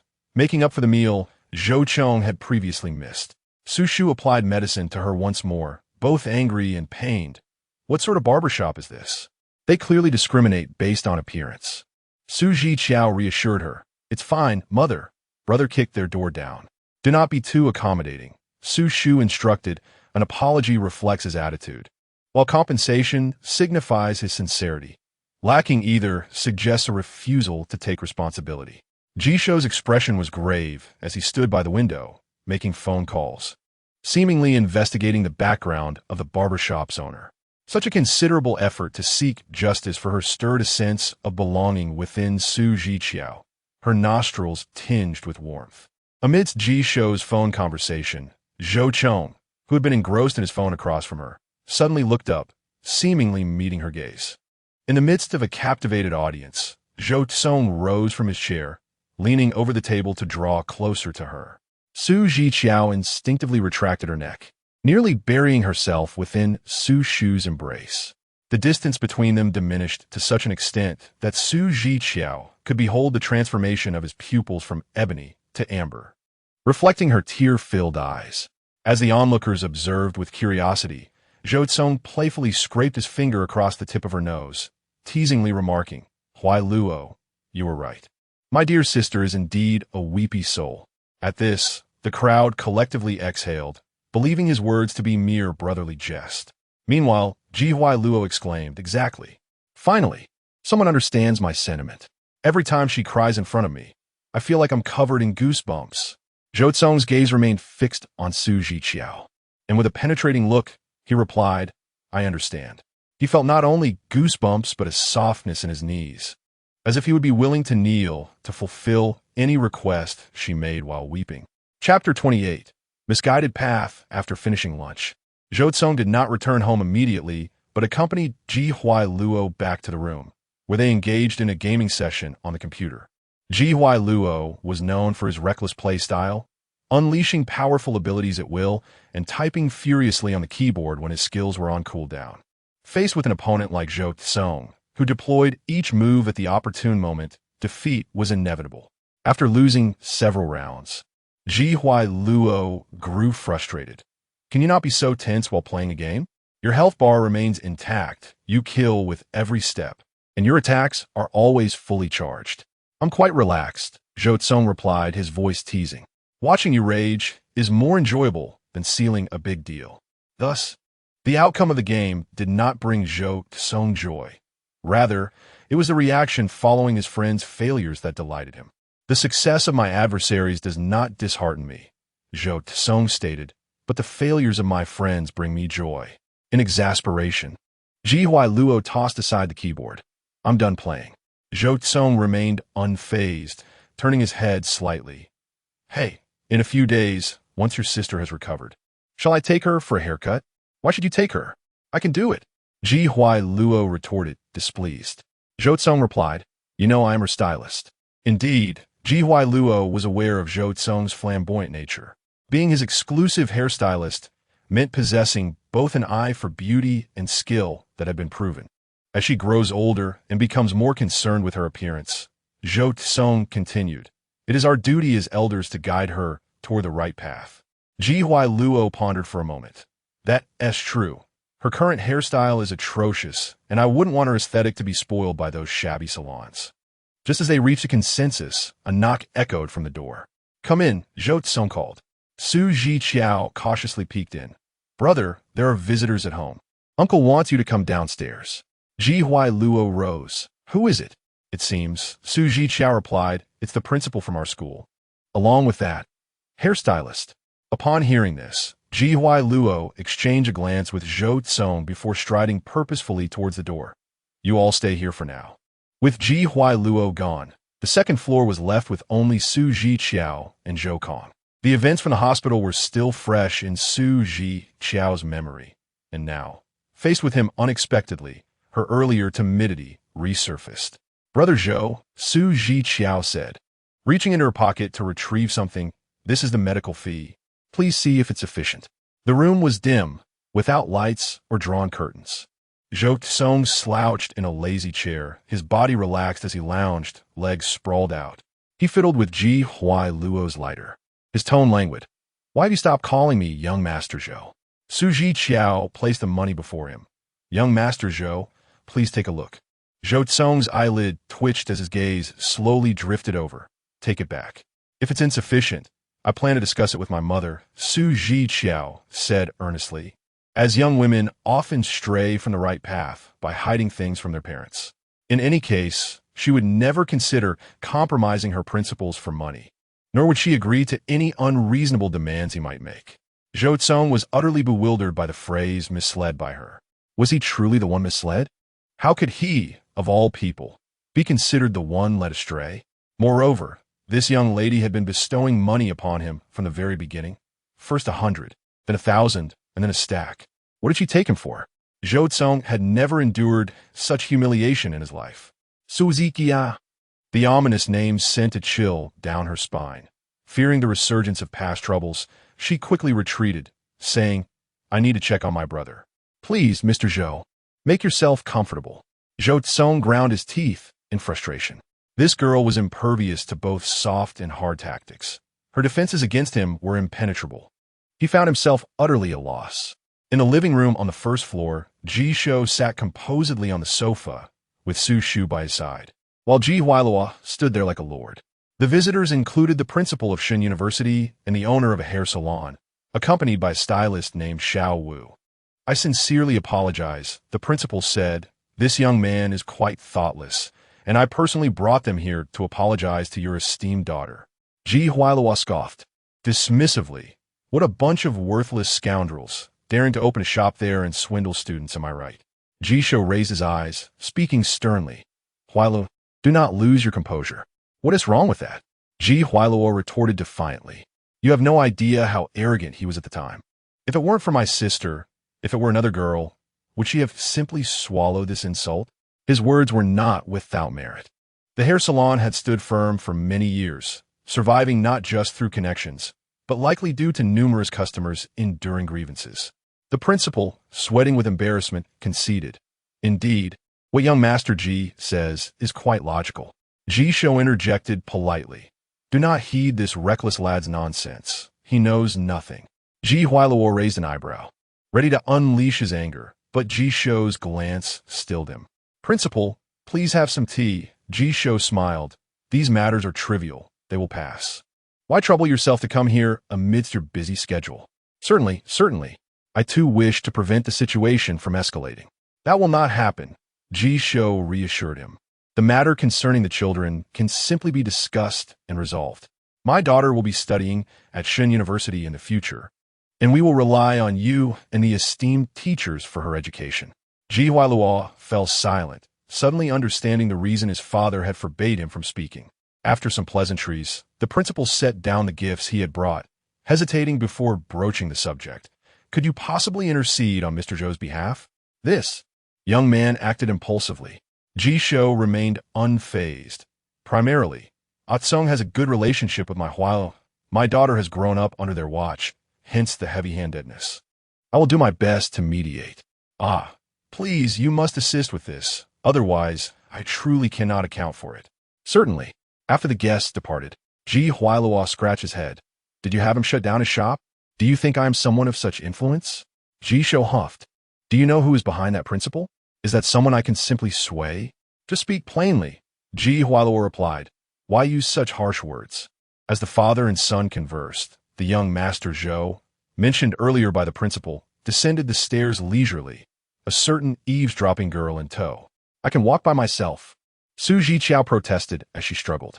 Zhou Cong released her collar, then gently smoothed her clothing, saying, Brother will let you listen openly. Learn from Zhou Cong. Zhiqiao remarked to Ji Huailua, irritation evident in his tone. When undertaking a task, one must ensure thoroughness without leaving any flaws. Ji Huailua retorted. I accept that there were flaws. Did he not act with the same thoroughness? He demanded that the shop be closed, just as Zhou Cong did. What merits comparison is there? Fearing another quarrel between the two, Su Zhiqiao anxiously interjected. Brother, Zhou Cong is here. You should wait until he leaves before you scold. Ji Huailua scoffed. You have not spared him either. Zhou Cong simply remarked that the two siblings tended to conspire against him at home. Chapter 29. The Blind Day Tomorrow. I have agreed. There were matters to attend to at the company, so Zhiqiao and Su Shu left together. Ji Huailua, having been reprimanded by Zhiqiao, found himself being compared to Zhou Cong, that exemplary child from another family, which only fueled desire. Su Zhiqiao, come closer to me. Su Zhiqiao moved to his side. Ji Huailua raised his chin. His eyes filled with pride as he gazed at the solitary man across from him. You have lost. Su Zhiqiao. Really? If so, Zhiqiao should hasten to have a second child. Zhou Cong, with his hands casually tucked into his pockets, his gaze lowered, responded languidly. The opponent concession was too swift for Ji Huailuo's satisfaction, further igniting his frustration. I added Hua, Qingyang, and Jin Chuang, yet you didn't concede. Now, with just Su Zhiqiao you yield? Brother, you cannot compare by size. Su Zhiqiao is quite significant. Perhaps I'm a weighty counterbalance. Though small, I could still be worth a fortune. Ji Huailuo was momentarily speechless. Zhou Cong let out a faint, natural chuckle, gracefully extending his hand. Su Chang Ta? Allow me to escort you to the milk tea shop. Ji Huailuo paused, questioning. How do you know she intends to go to the milk tea shop this afternoon? Zhou Cong subtly halted, then calmly stated she mentioned it in the car. Did she say that? Ji Huailuo doubted himself. I don't recall. Zhou Cong assured him. She did. Ji Huailuo's self-doubt deepened. Su Zhiqiao ain't that? She didn't say anything. Yet, she wondered if revealing this would provoke Ji Huailuo to the point of explosion. Zhou Cong's hand lingered in the air. Possessing an exquisite elegance, slender and long, with well-defined knuckles that displayed a subtle strength, exuding the confidence and allure of a mature man. I shall leave shortly. Su Zhiqiao preferred not to accompany him. I will take the bus. Zhou Cong slowly withdrew his hand, placing it back in his pocket, nonchalantly stating, Isn't work time at 2:30? There are still 20 minutes left. Do you wish to be late by taking the bus? Su Zhiqiao was taken aback. How did he know such details? Ji Huailuo rubbed the back of his neck. Go ahead. My car is still at the hospital. Had I known, I would have driven. At this point, Ji Huailuo added, Next week, let your brother Zhou Cong take you to get a haircut. Su Zhiqiao's pupils trembled. Why? What other reason could there be? Ji Huailuo replied impatiently. I'm worried someone might abduct you to sell you. Sometimes, she too longed to emulate Ji Shou and give Ji Huailuo a good thrashing with a belt. Su Zhiqiao found herself compelled to share the same space as Zhou Cong. Fortunately, this time he refrained from making any peculiar requests, dutifully escorting her to the milk tea shop. Having received his assistance today, Su Zhiqiao felt she could not remain silent, mustering the courage to ask, Brother, are you feeling better? Quite well, Zhou Cong replied, his tone dancing between seriousness and jest, just waiting for you to settle the medical expenses. Su Zhiqiao felt a twinge of regret. At times, her sense of morality was overly strong. It was quite trivial, yet she felt compelled to speak up. Is it not sufficient? She inquired. Zhou Cong, it's quite an amount, 15,120 yuan, precisely the total sum she had ever given him. Su Zhiqiao resolutely decided to remain silent. Zhou Cong glanced at her with a questioning gaze. Where did the 5,000 come from? Su Zhiqiao paused momentarily. I took half of what my brother gave me. Once I save up a bit more, I'll return it. To avoid any future disputes with Ji Huailuo regarding my spending of the Ji family's money. Therefore, Zhou Cong remarked, if you can use your brother's, why can't you use mine? Su Zhiqiao remained silent for a moment, then earnestly replied, Brother Zhou Cong, Ji Hua is my stepbrother, unless absolutely necessary. I would never use his money. You are a friend of my stepbrother, separated by considerable distance. Even a single penny I cannot accept from you. Zhou Cong pulled the car over to the side, his cool gaze fixed upon her. Su Zhiqiao summoned her courage and continued. The money I can spend comes either from my mother or from my own earnings. And what about a boyfriend's? Zhou Cong in Guit? And a husbandess? Zhou Cong, if you agree to be with me, wouldn't he that entitle you to freely spend my money? Su Zhiqiao's cheeks flared with color. I will not agree to you. She grasped the door handle, but the car was locked. Zhou Cong, if you dare to play the rogue again, I will fight you. Zhou Cong raised an eyebrow in amusement, teasingly asking, How will you fight? Bite me? Su Zhiqiao retorted. I can curse quite harshly. Don't believe me? Just ask Ji Huailuo. Zhou Cong became even more intrigued. Then go ahead and curse. Su Zhiqiao's delicate, fair neck flushed with embarrassment as she stammered. You scoundrel. What is so harsh about that? Hey, Su Zhiqiao, Zhou Cong said, his teasing demeanor fading into earnestness. I promise to treat you well. If you say one, I want to say two. I'm not bad-looking, am I? Upon hearing a particular phrase, Su Zhiqiao interrupted. Fine, fine. Zhou Cong's expression grew increasingly serious, seemingly in disbelief. You agreed? Su Zhiqiao not that. Zhou Cong was no fool. Such a transformation in someone could not occur overnight.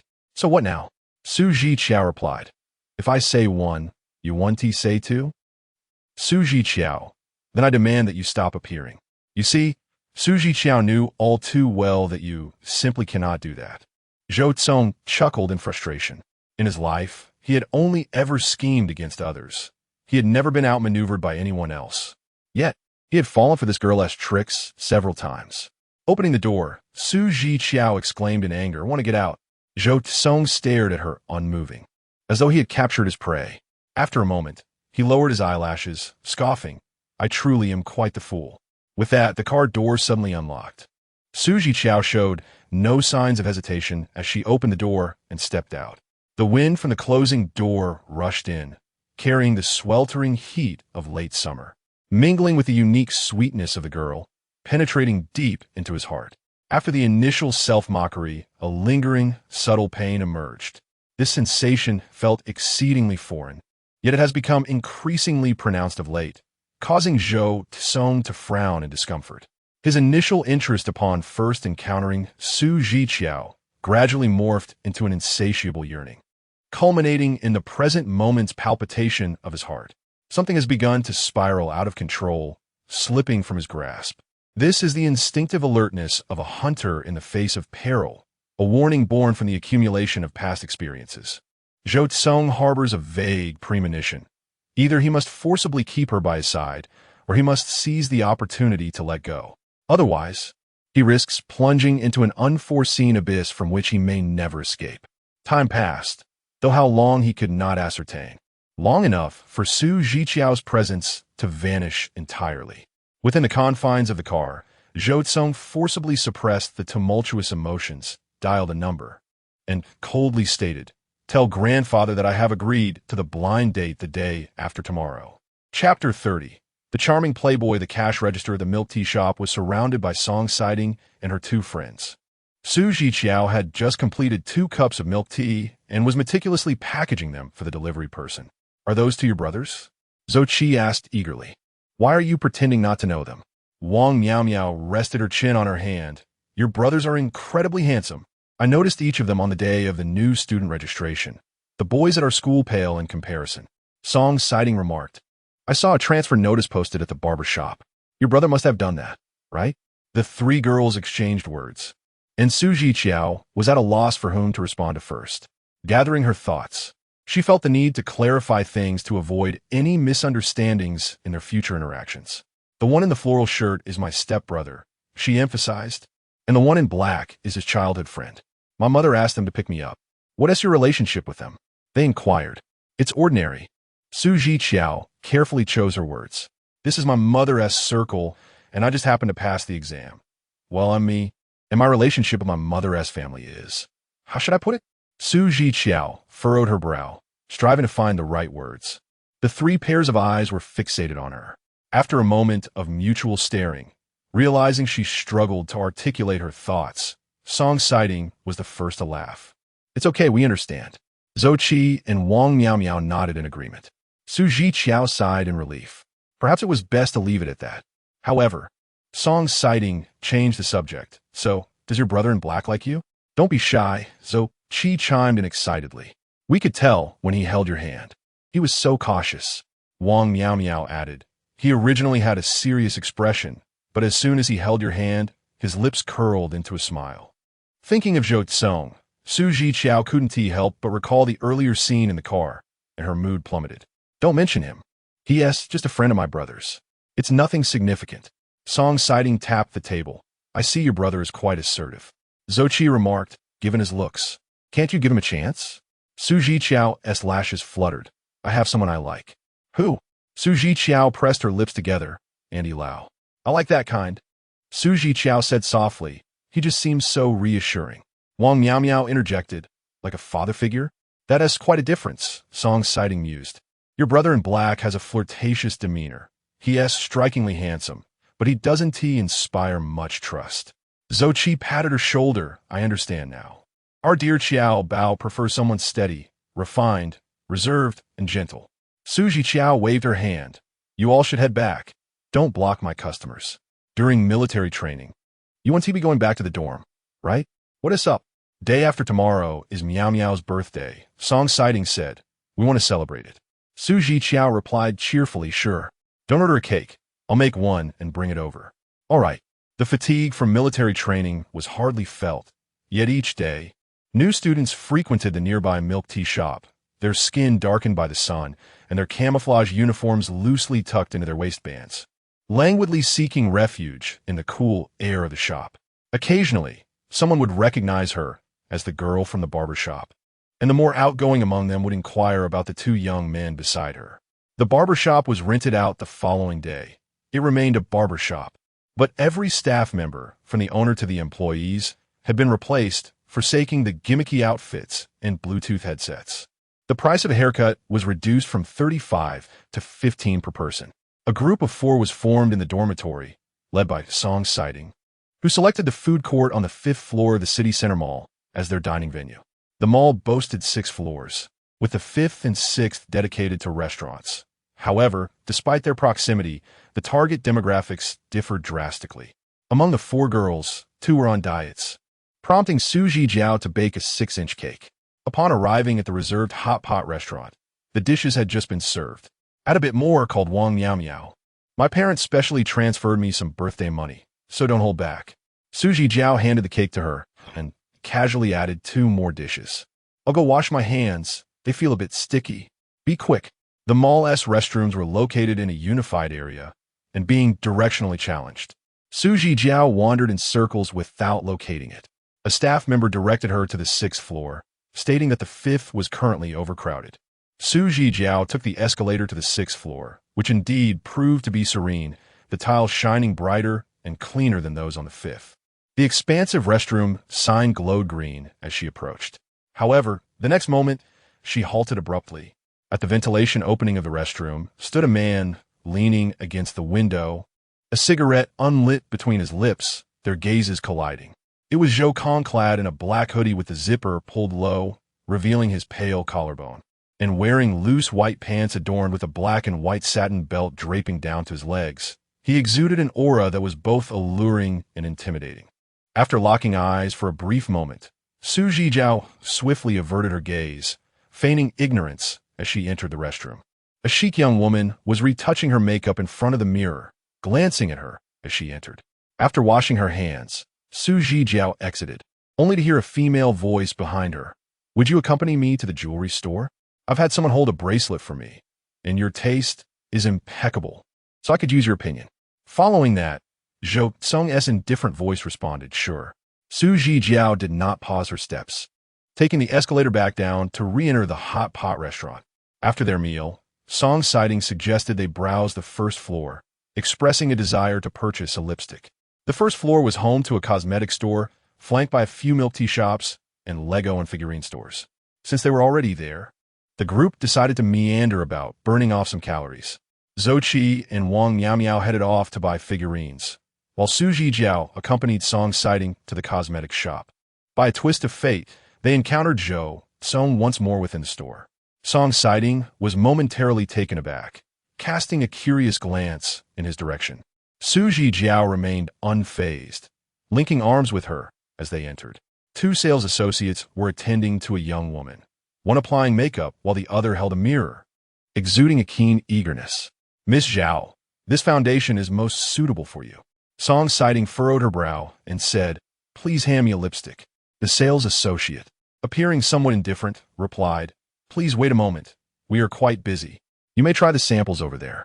Miss Zhao, mentioned by the sales associate, glanced in their direction and remarked with a smile, I can manage on my own.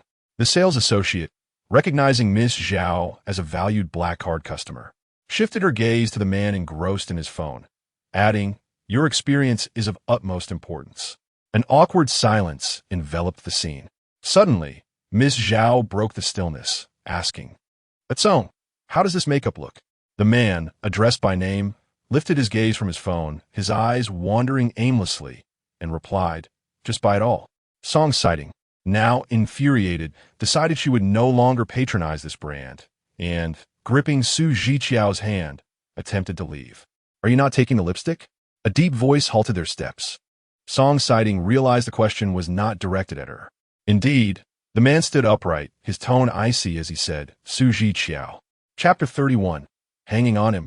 The cosmetic store fell into an uneasy silence.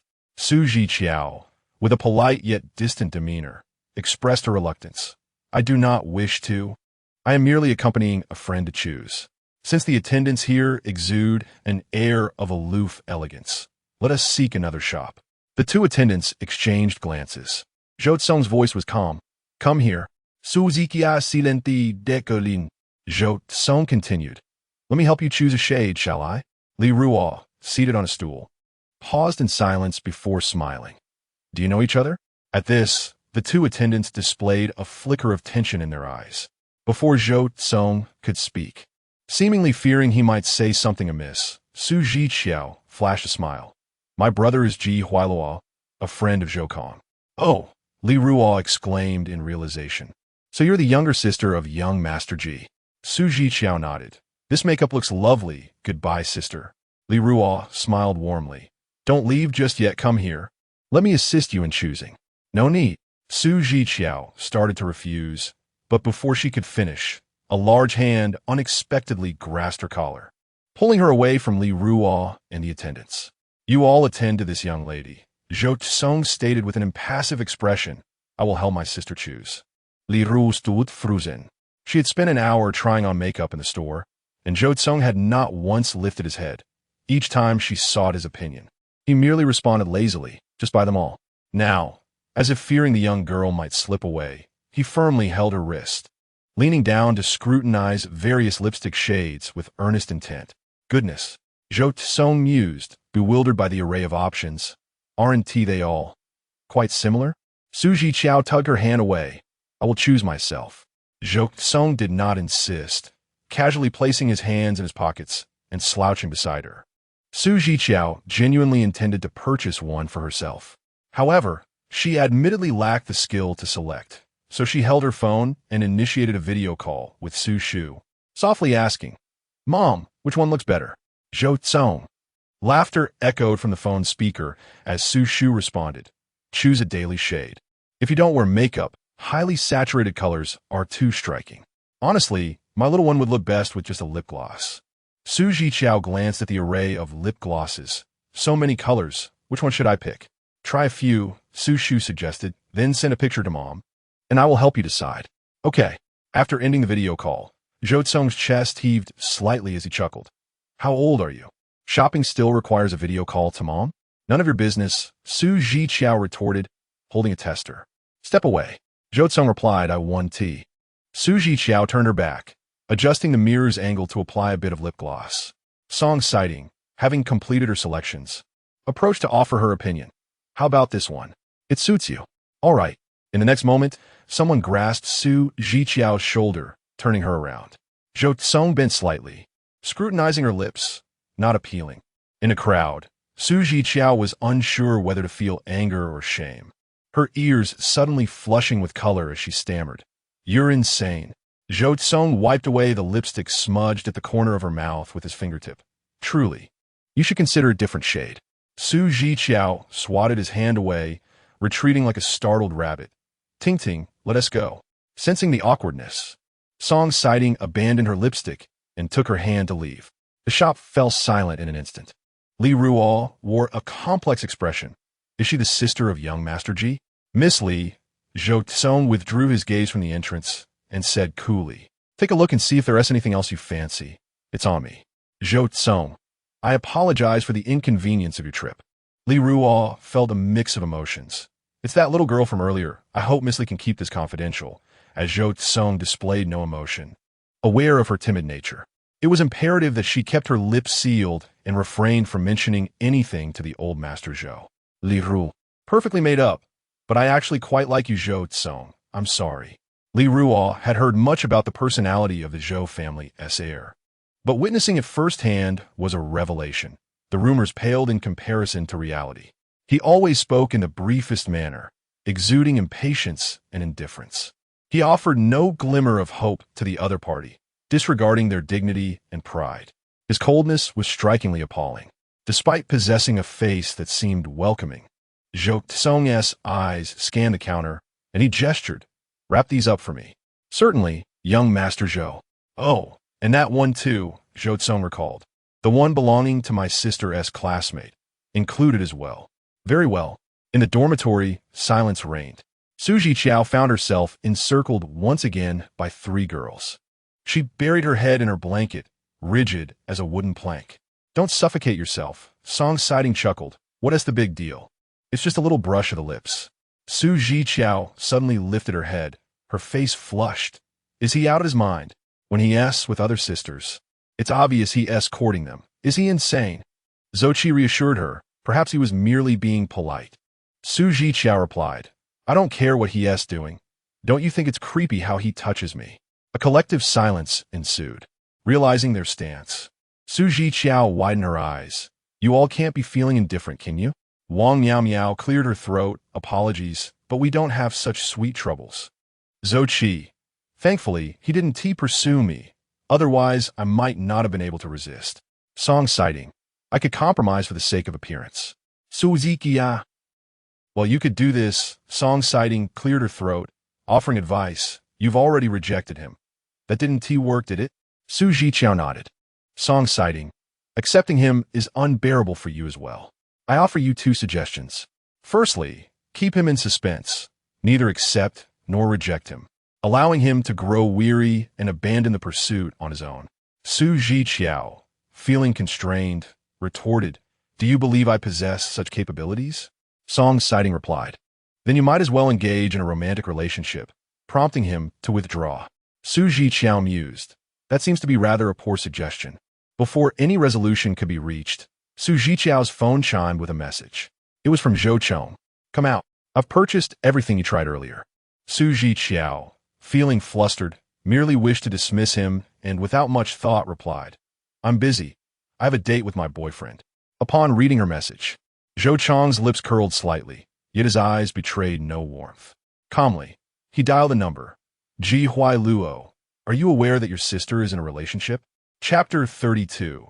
The charming yet unattractive monkey boyfriend, Zhiqiao, could hardly fathom that Zhou Cong would resort to such a tactic.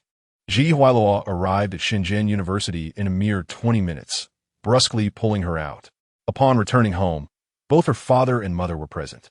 Ji Huailuo uttered ominous words, demanding that she honestly disclose the identity of her boyfriend, his origins, and the professions of his parents. Zhiqiao felt a surge of despair. How could her uncle and mother possibly know? I informed them, Ji Huailuo replied with a scowl. I'm not a father. How am I supposed to know how to handle a girl in love?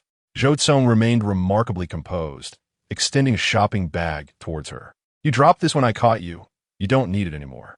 Zhiqiao yearned to confront him, but what could she say? A single falsehood had spiraled into a convoluted truth, as if he had indeed fortuitously encountered her on a shopping expedition with her supposed boyfriend, inadvertently uncovering her romantic involvement. Ironically, it was a tale she had fabricated herself. Ji Huailuo crossed his arms, narrowing his eyes. If you hadn't been caught, when did you plan to reveal this? Zhiqiao found herself at a loss for words, unwilling to deny the truth before Zhou Cong. I'm of age now. Is this merely a matter of age? Huailuo retorted, displeased.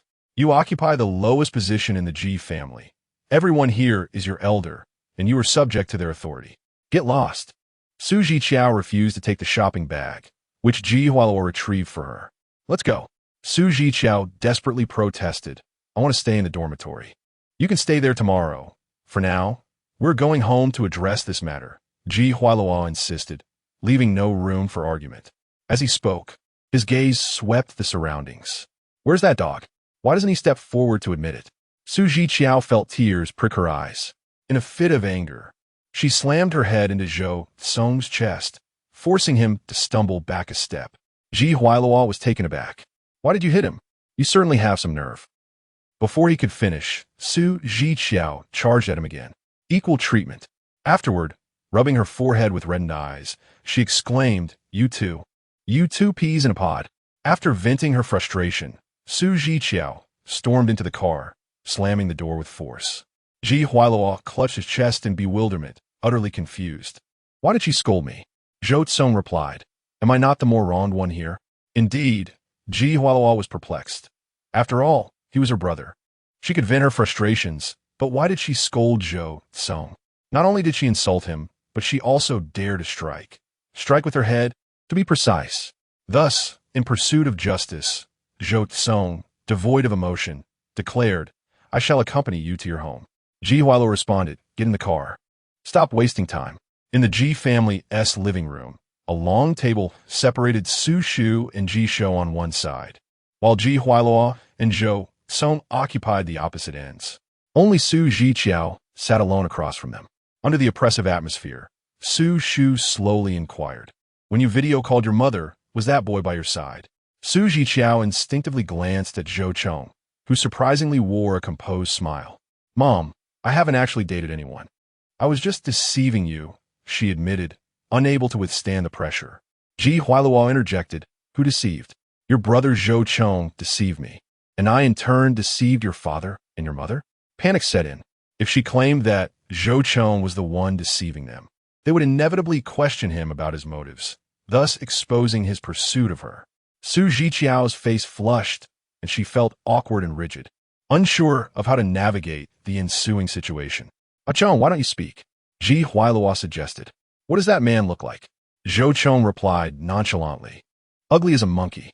Ji Huailua was taken aback, exclaiming, with your brother and Zhou Cong's good looks around, how could you possibly be interested in a monkey?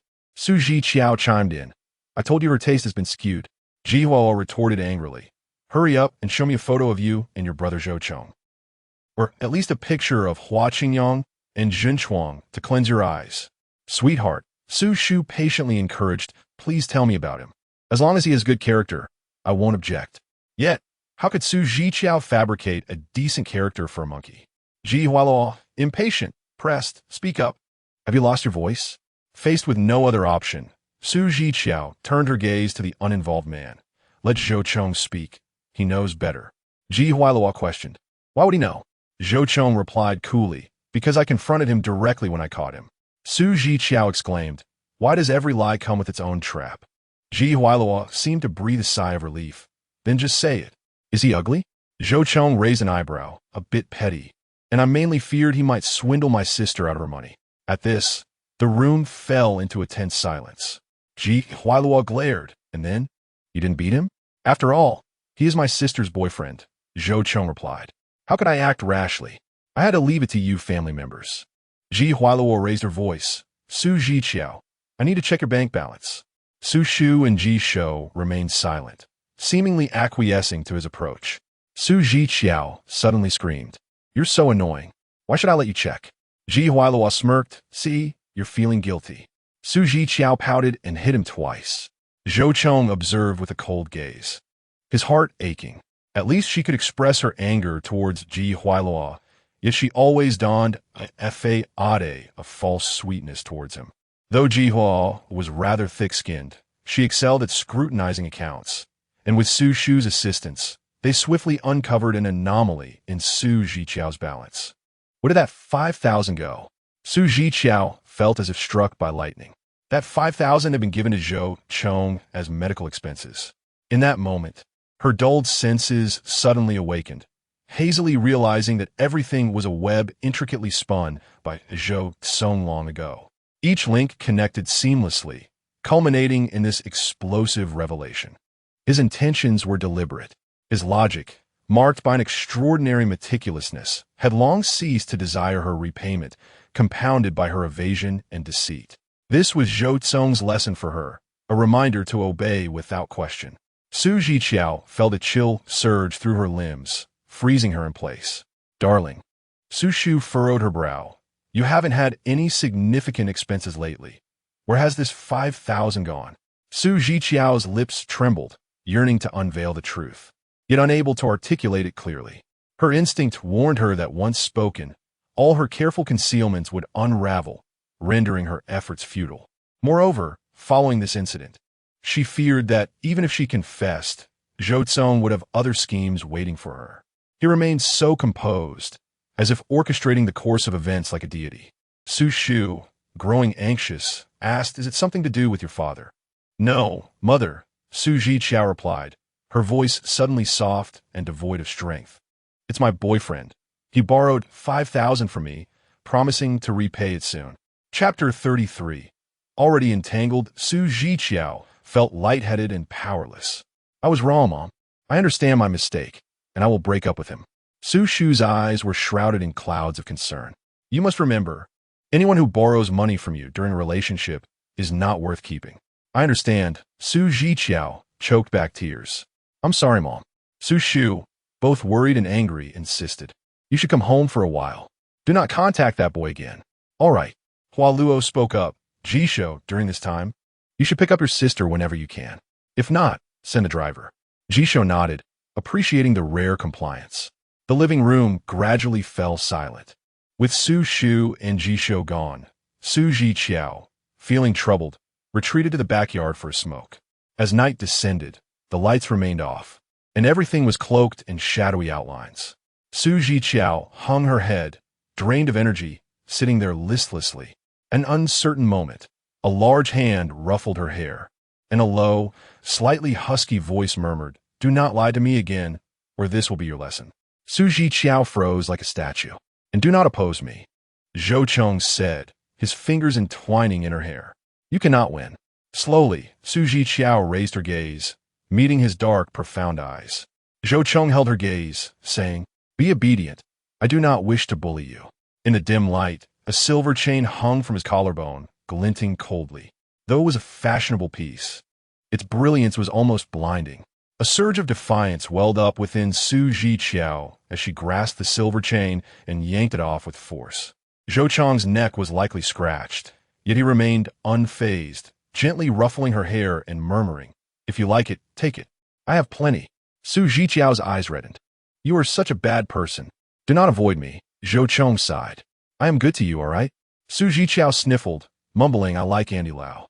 "I do not like you." Zhou Cong chuckled lightly. "Then shall I change my name to Zhou Dehua?" "Get lost," Su Zhiqiao retorted. "Will you text me later?" Zhou Cong asked, but she radiated resistance. He continued, "Remember to reply. Do not make your brother angry." Su Zhiqiao was furious, but felt utterly helpless. This man was terrifying, entirely unlike his appearance. Beneath his charming and youthful exterior lay a cunning mind that few could rival. After finishing a cigarette, Jisho lightly kicked Erda's leg, grumbling, "It's infuriating. I don't even have a partner, and that crybaby has managed to find one." Erda shook his head in response. Hearing footsteps, Jisho looked up. "Whenever I say a few words to her, she nearly explodes. She even dared to lay hands on me." Zhou Cong remained expressionless. So what did you say?" Jisho inquired. "Did she listen?" Zhou Cong leaned against the wall, gazing into the night.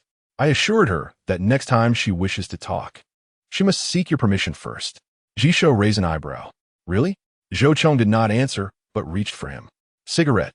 How did you start smoking?" Jisho tossed him a cigarette along with a lighter. "If the old man finds out, you'll be in trouble." Zhou Cong replied, "I am just frustrated. The night breeze whispers, and autumn reveals its traces." Zhou Cong clenches a cigarette, but between his lips, gathering fire with one hand, leisurely igniting the smoke. "What is the matter?" Hua Luo scrutinizes him. "How'd the blind date go?"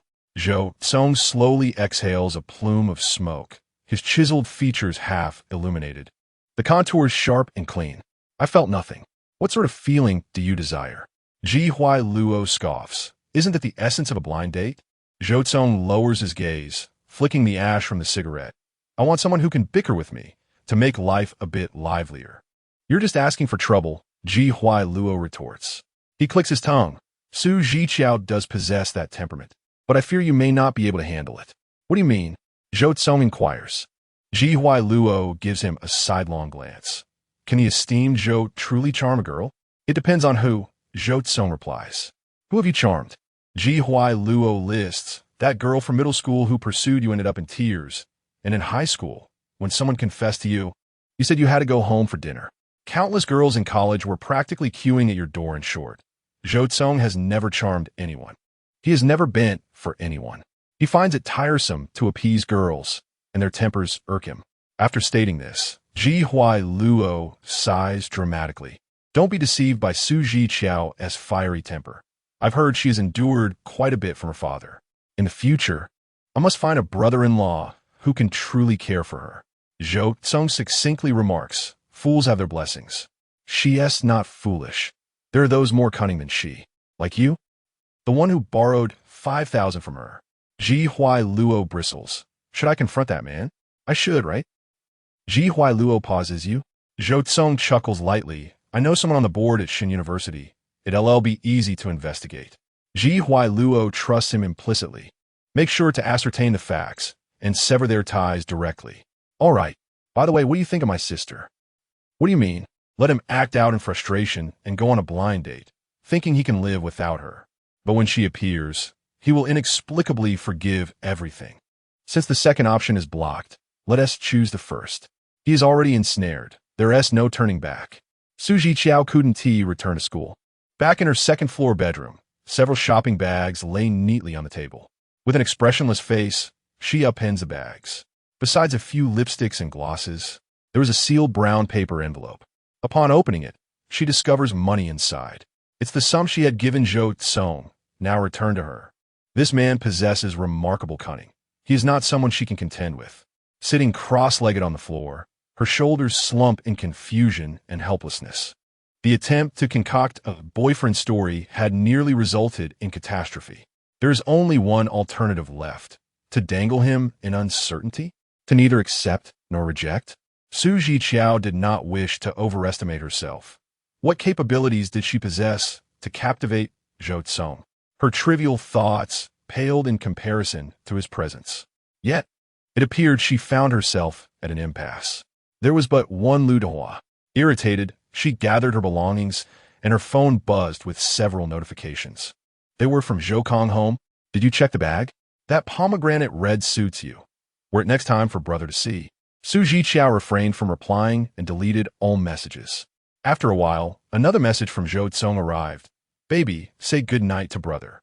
Zhiqiao typed each word with care. Old rogue. Let a rat crawl onto your bed and gnaw your ears off. Zhou Cong replied instantly. Have you ever been bitten?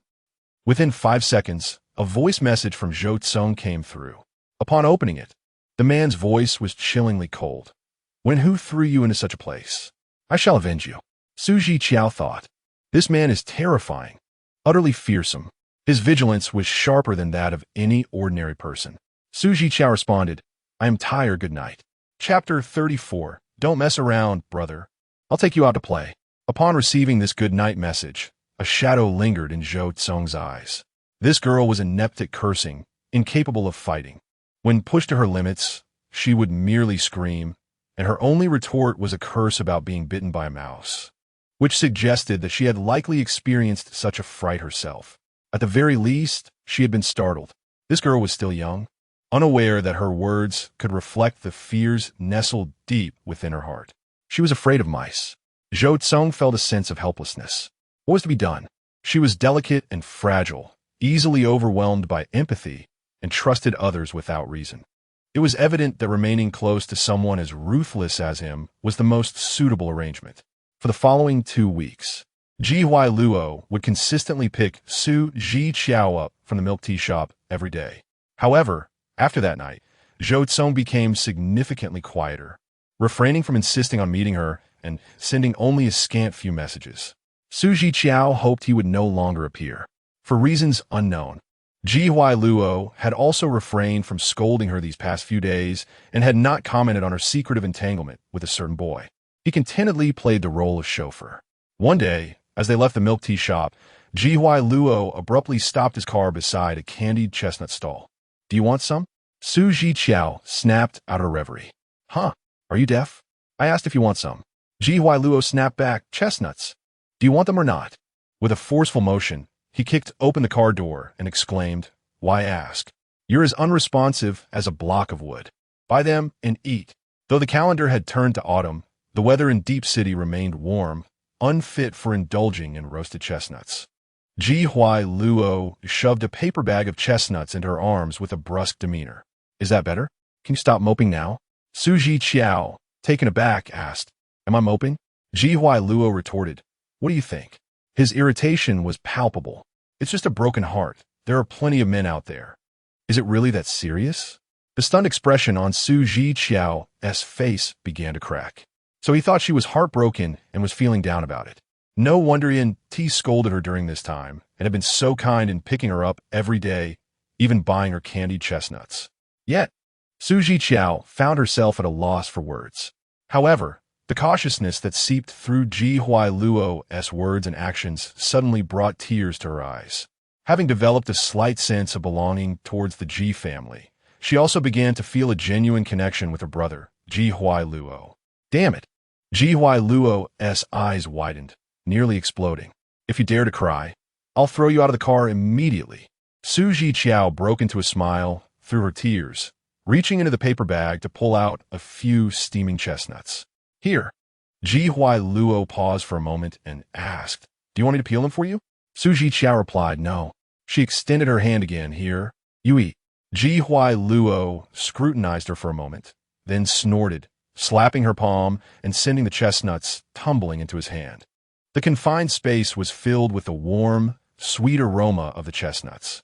"You need to raise your standards when looking for a man," Ji Huailuo remarked, tossing a peeled chestnut into his mouth, speaking with his mouth full. "It's you girls who end up suffering. Don't settle for just any trash." Su Zhiqiao obediently replied, "All right." "Ji Huailuo, do you know what makes a good man?" Su Zhiqiao replied without a moment's hesitation, "Andy Lau."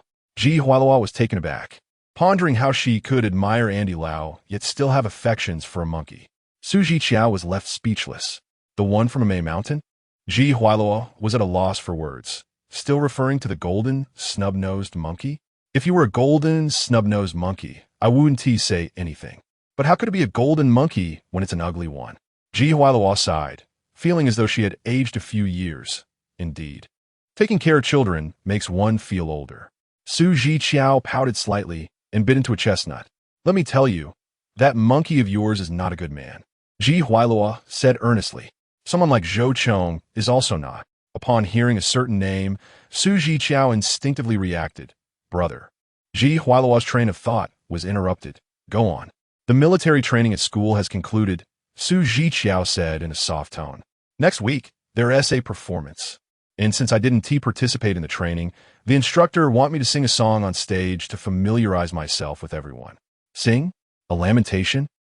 All right. Ji Huailuo raised an eyebrow. "What is up? Are you asking your brother for money to buy equipment?" Su Zhiqiao shook her head. "Very serious. I want to invite you to come watch." Silence ensued. Ji Huailuo's expression was ambiguous, a bit awkward, and stiff. "Can you sing? Don't ruin my hearing. Is it just me you invited?" "Yes," Su Zhiqiao replied. "I didn't even tell my mom." Ji Huailuo cleared his throat, instantly taking on a serious demeanor. "Fine. Send me the time and place on my phone, and I shall attend in grand style." Su Zhiqiao was speechless. "I live at home every day. You should come with me." The next day, Su Zhiqiao saw a gigantic banner at home, the kind that glows in the dark, featuring a photo of Andy Lau. Su Zhiqiao, like a marionette, looked up in confusion. "What is this?" "It's a show of support," Ji Huailuo said, crossing his legs. "Your idol is cheering for you. Your brother wants you to be the brightest star of the evening." A bolt from the blue. Su Zhiqiao never imagined Ji Huailuo would engage in such juvenile antics at the age of 22. "Is there more?" she asked hopefully. "Oh."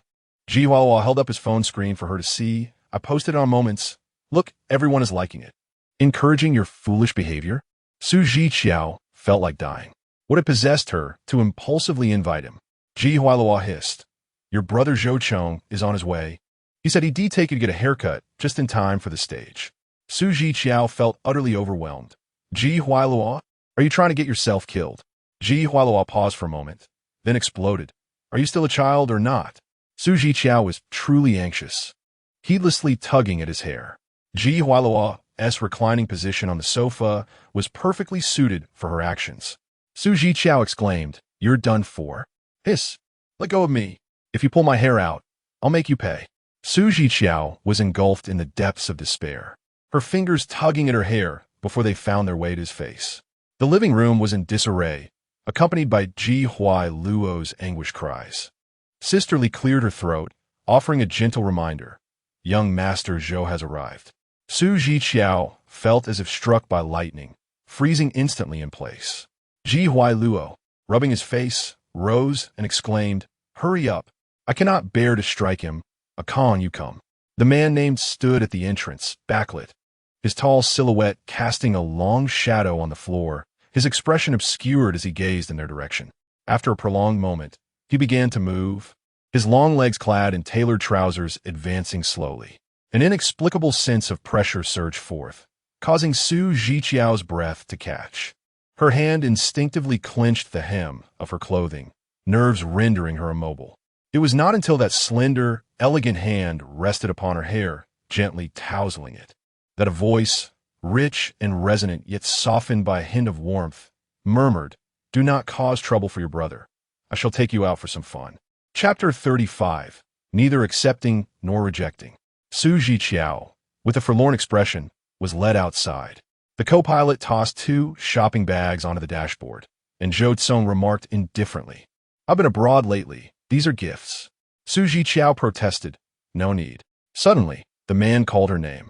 Zhou Cong's brow was stern, sharp as a drawn blade. With a piercing tone, "I do not wish for our relationship to be marred by such disputes." Zhiqiao turned her face away, gazing out the window. A rustling sound reached her ears as the gift bags were discarded onto the floor mat, and then Zhou Cong's hand gently cupped her face, bringing her gaze back to his. Their eyes locked. Zhou Cong's eyes were dark as night as he murmured, "How can you be so heartless? You can argue with Ji Huailua, yet not with me. Is it simply because he likes you and wishes to court you?" Zhiqiao retorted, unable to restrain herself. "I replied to your messages. I haven't been avoiding you. What more do you want from me?" Zhou Cong smirked slightly. "Not enough. You're being greedy." He had developed an insatiable desire. After witnessing her playful interactions with Ji Huailua, he found himself dissatisfied with the dynamic of her responding to him. Zhou Cong yearned for her to take the initiative, to be unrestrained with him. He would always acquiesce, as long as she was willing to soften towards him. Zhiqiao was taken to an exclusive private club. The venue was secluded, nestled amidst a bamboo grove, shrouded in verdant shadows. 2 attendants in matching attire approached. "Young Master Zhou, what style do you wish to create today?" Zhou Cong replied, his expression neutral, "Something suitable for my sister." "Understood. Please enjoy some tea inside." "No need. I will observe your work." "Very well." The club was expansive, operating on a membership reservation system, with each member assigned a personal stylist and private styling room, ensuring a high level of confidentiality to protect the guest's privacy. The vast room was lined with mirrors, adorned with a dazzling array of hair dyes and tools, creating a dizzying spectacle. Zhiqiao sat quietly in a chair as the stylist sectioned off a couple of strands of her hair to assess its texture. "Sister, do you have any preferences?" she was asked. Zhiqiao answered, "Perhaps a shorter cut." Zhou Cong, with one hand in his pocket, tilted his head and scrutinized no bangs. "Add some curls." Zhiqiao looked up. "Aren't you the one who said to let them handle it?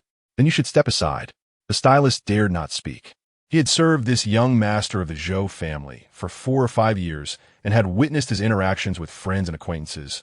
Yet he had never seen Zhou Cong offer suggestions to anyone, let alone allow someone to express irritation toward him.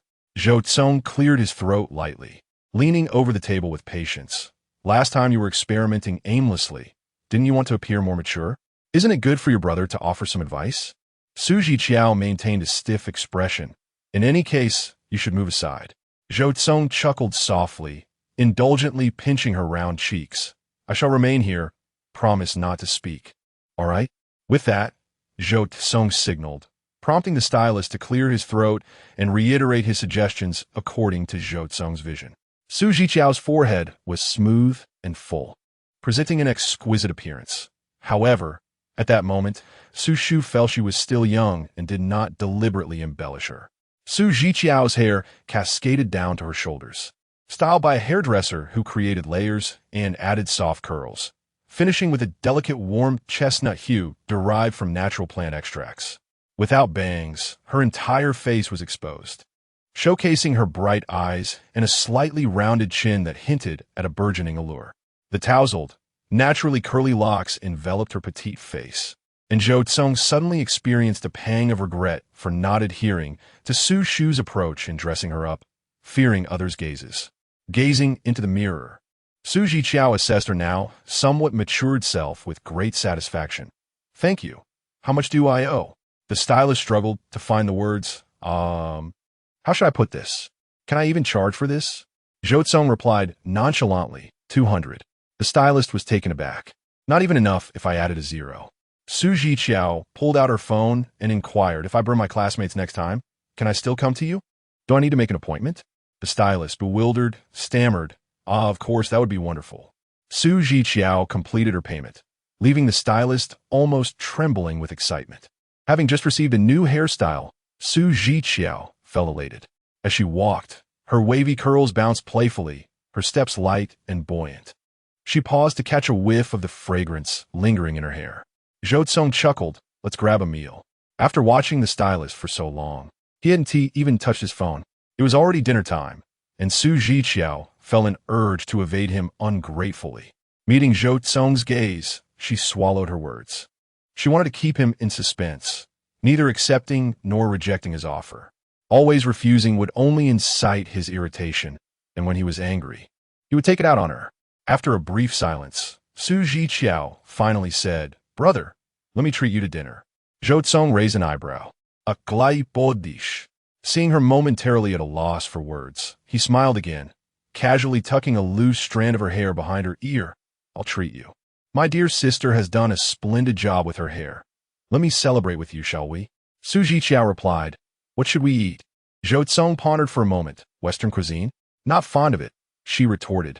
Japanese food? There are parasites and radiation. Barbecue? It would ruin my hair with the smell. Zhou Cong, hands on his hips, squinted at her Thai cuisine. Zhiqiao scoffed, it tastes like dung. Zhou Cong laughed in exasperation. Just tell me what you want to eat. Zhiqiao replied, a clay pot. Just say you want me to suffer, he conceded. All right, a clay pot it is. Zhiqiao suddenly turned. Actually, I don't want that anymore. Zhou Cong licked his lips, adopting a playful demeanor. Are you toying with me? Zhiqiao looked up. I have always been this pretentious and affected. Zhou Cong curled his lips slightly, comprehending her implication, and replied nonchalantly, then you must exert yourself. Ordinarily, such antics do not intimidate me. Zhiqiao stiffened her expression, let out a heavy hum, and strode towards the exit. In the interim, she posted a photo of her freshly styled hair on social media, the first since a month ago, indicating her genuine satisfaction. Once shared, it was not long before likes began to accumulate from former classmates from Jindong, her current roommates, and surprisingly, even Ji Huailuo. He even commented, your brother Zhou Cong's taste is flamboyant. You can trust him. Zhiqiao turned her face, maintaining her composure, and retorted, my brother says you are flamboyant. Zhou Cong felt a twitch in his eyelid, realizing that they were not only disparaging him at home, but also on their phones. Zhiqiao responded, I am rebuking you to your face. As she spoke, she watched as the man to her left smiled wider, the line of his jaw lifting in an upward arc, laughter escaping him softly. Zhiqiao pervert. Indeed, Zhou Cong replied, his smile lingering, I am a flamboyant pervert. Chapter 36. In truth, you are more compatible with my brother. Dinner was once again under the stewardship of Zhou Cong, who opted for a restaurant specializing in the subtly flavored Cantonese cuisine. As they awaited their dishes, Zhou Cong idly scrolled through his phone, lifting his gaze. Why Haven Tea, I seen your moments. Zhiqiao candidly replied, I blocked you. Zhou Cong's brow twitched slightly. Are you looking to be reprimanded? Zhiqiao, somewhat resigned, retorted, go ahead and reprimand me. Her impish demeanor left Zhou Cong momentarily at a loss. Unblock me. No, then I'll have your brother send them to me. The two engaged in a rather nonsensical contest of wills. After a while, Zhiqiao found herself suddenly added to a chat group. With her, there were only 5 members in total. Zhou Cong calmly renamed the group to a loving family. Before long, Ji Huailuo erupted in the chat. I want to leave this group. Who added me? Which bumpkin chose this ridiculous name? Hua Qingyang responded, welcome, sister, to the group. Zhen Chuang added, welcome, sister, to the group. Ji Huailuo replied. Hua Qingyang quipped, those who disrupt the formation can leave. Ji Huailuo shot back. Who added my sister? Brothers, we should be speaking in codes. Zhiqiao.